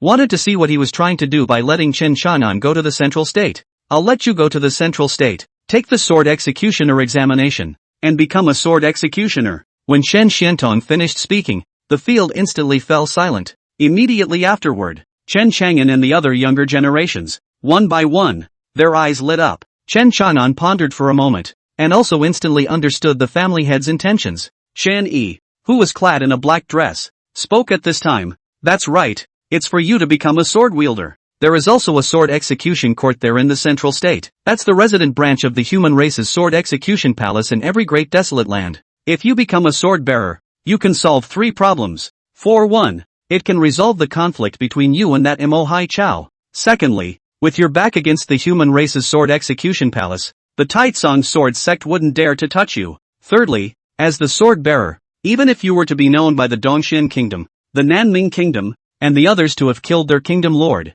they would not dare to come and invade my great Zhou kingdom. As Chen Yi's words fell, everyone instantly woke up. Even Shen Chang'an felt that these plans of the clan elder were simply not too perfect. 3 in 1. As for whether Chen Chang'an can pass the examination, they directly ignored it. After all, Chen Chang'an's qualifications were there. Yes, Chang'an listened to the family and the clan elders. Chen Chang'an nodded in agreement. As for you guys, Chen Xian, stay in the clan and cultivate properly. Chen Xiantong continued.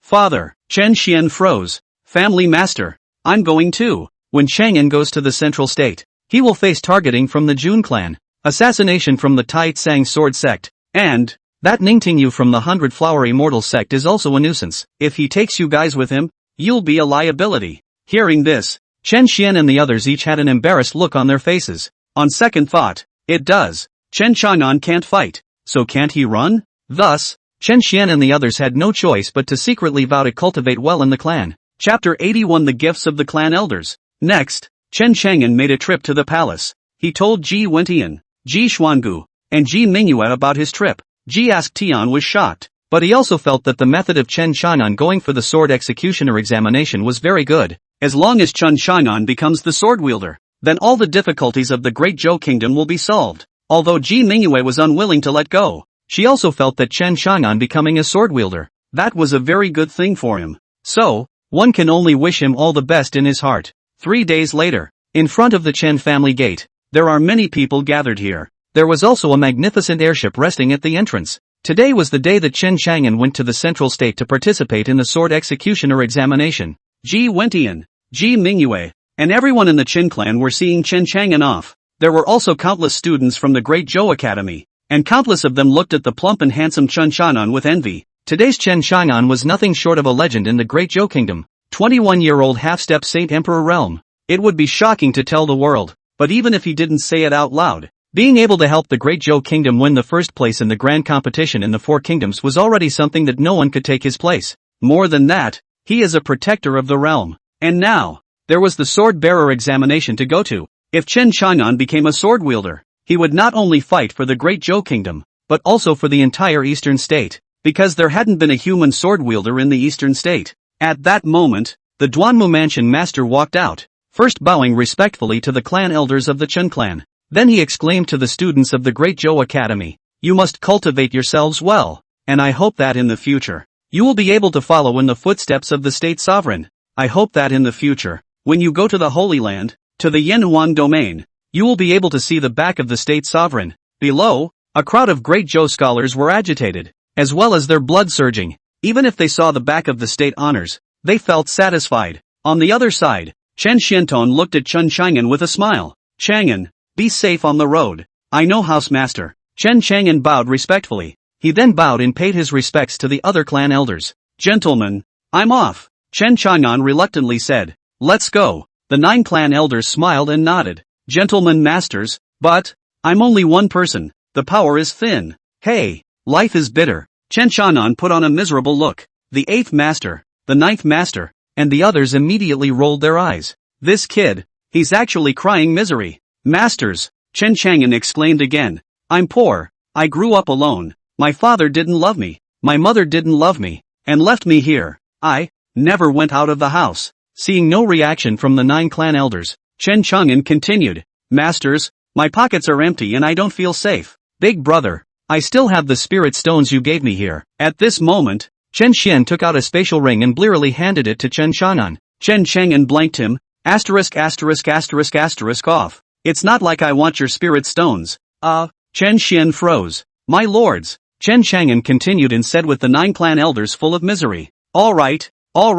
Chen Xiantong blankly glanced at Chen Chang'an and waved his hand. All 9 of them have something left for you. Really? Thank you. 9 good masters. Chen Chang'an was overjoyed. What the 9 clan elders left behind? That must be a good treasure. So he hastily rubbed his hands together and walked over to the lords. Hey.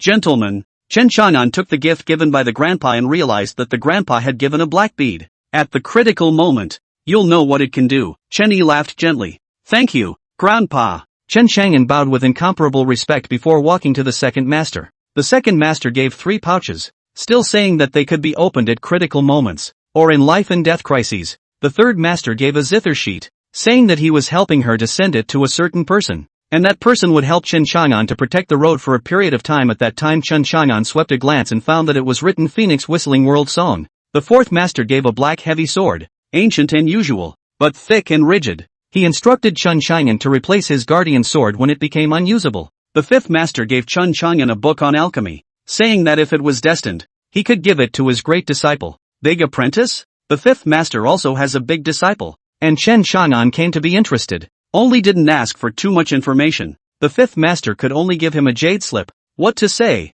Put inside. Master 6 gave Chen Chang'an a chessboard, as well as a pair of go. Chen Chang'an didn't know what use it was, but since it was given by the sixth master, he could only accept it first. The seventh master was a valiant and body-refining woman. She patted Chen Chang'an's shoulder, straight to the point that Chen Chang'an's shoulder ached, and even more so, he bared his teeth. Ha ha, little you're getting more and more fit. By the way, I have a good friend in the Holy Land. It can help you if you need any help at that time. When the seventh master finished speaking, he gave Chen Chang'an another copper hammer. If you meet my unqualified disciple, you give this to him and say that it is what master promised him back then, and that he will not go back on his word. Chen Chang'an was filled with confusion. He didn't know who the seventh master's friend was, nor had he heard any information about the seventh master's disciple. When he reached the eighth master, Chen Chang'an was filled with gratitude. Eighth master, thank you for giving me the 16 swords of the broken army. It's good to use it. The eighth master smiled elegantly,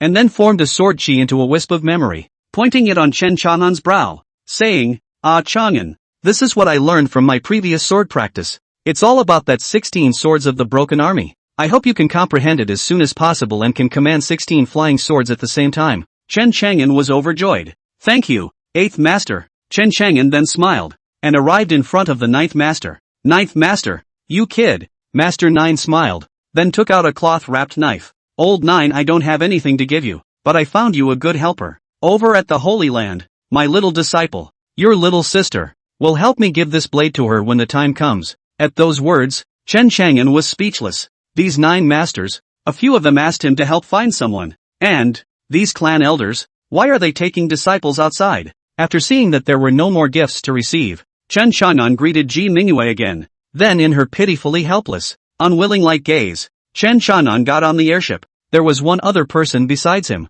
That would be Ji Xiangu. He was leading the way. After all, Chen Xiaonan was not familiar with it. The crowd watched as Chen Xiaonan's airship flew into the clouds. Ji Wentian suddenly said, "This time, I have a feeling that our great Zhou kingdom will not only produce a sword executioner, but it's even more likely that there will be one who will be famous in the sacred martial continent." Indeed, the Duanmu mansion master looked at the Chen clan elder and the others in a complicated manner. Continuing, he said, "There hasn't been a single heavenly pride to pass the sword bearer examination in the Eastern Prefecture for 100 years. But this Chen Xiaonan definitely gives us surprises we can't imagine." Ji Wentian was silent. His gaze fell on Ji Mingyue's body, and he whispered, "Mingyue's heart. It seems like it's going to be good to change it. Otherwise, if the position of the State Lord is given to her in the future, she will not be able to suppress it." Lord Duanmu nodded his head. He understood that Ji Wentian was trying to use Ji Mingyue to tie up with Chen Xiaonan, thus tying up the entire Chen family. Even if the two of them didn't become Dao couples,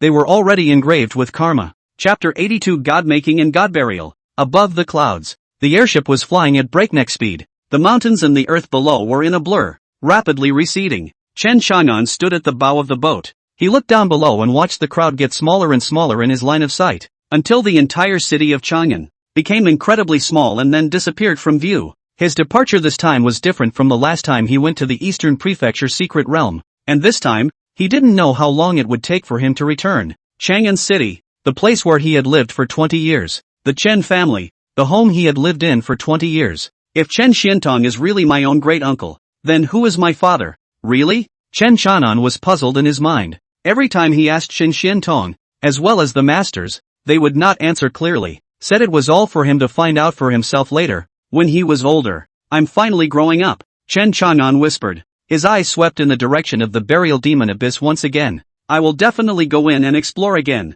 checking out what secrets are inside." He then closed his eyes and slowly contemplated what he was going to face next. Jun's family, Taitsong Sword Sect. Though he wasn't sure if a few of the family's masters would secretly defend him, but he had agreed to leave the Great Zhou to train himself as well, and couldn't rely entirely on his family. Men, they always have to grow up on their own. "What's on your mind, Chanan?" At that moment, Ji Xuangu walked over. His voice couldn't help but be gentle. It's still just a young man in his early 20s in front of him, looking in the direction of Dezhou at this moment. He was like a child leaving home, his eyes filled with reluctance. There was no trace of the murderous, ruthless, decisive, and merciless look that he had when he was in the Eastern State secret realm. "Senior Ji, do you understand the Central State?" Chen Chang'an didn't reply to him, but asked in return. "Understand a little." Ji Xuangu's gaze became cloudy as if he was reminiscing. He then sat down next to Chen Chang'an, took out a jug of wine, and asked with a smile, "Would you like some?"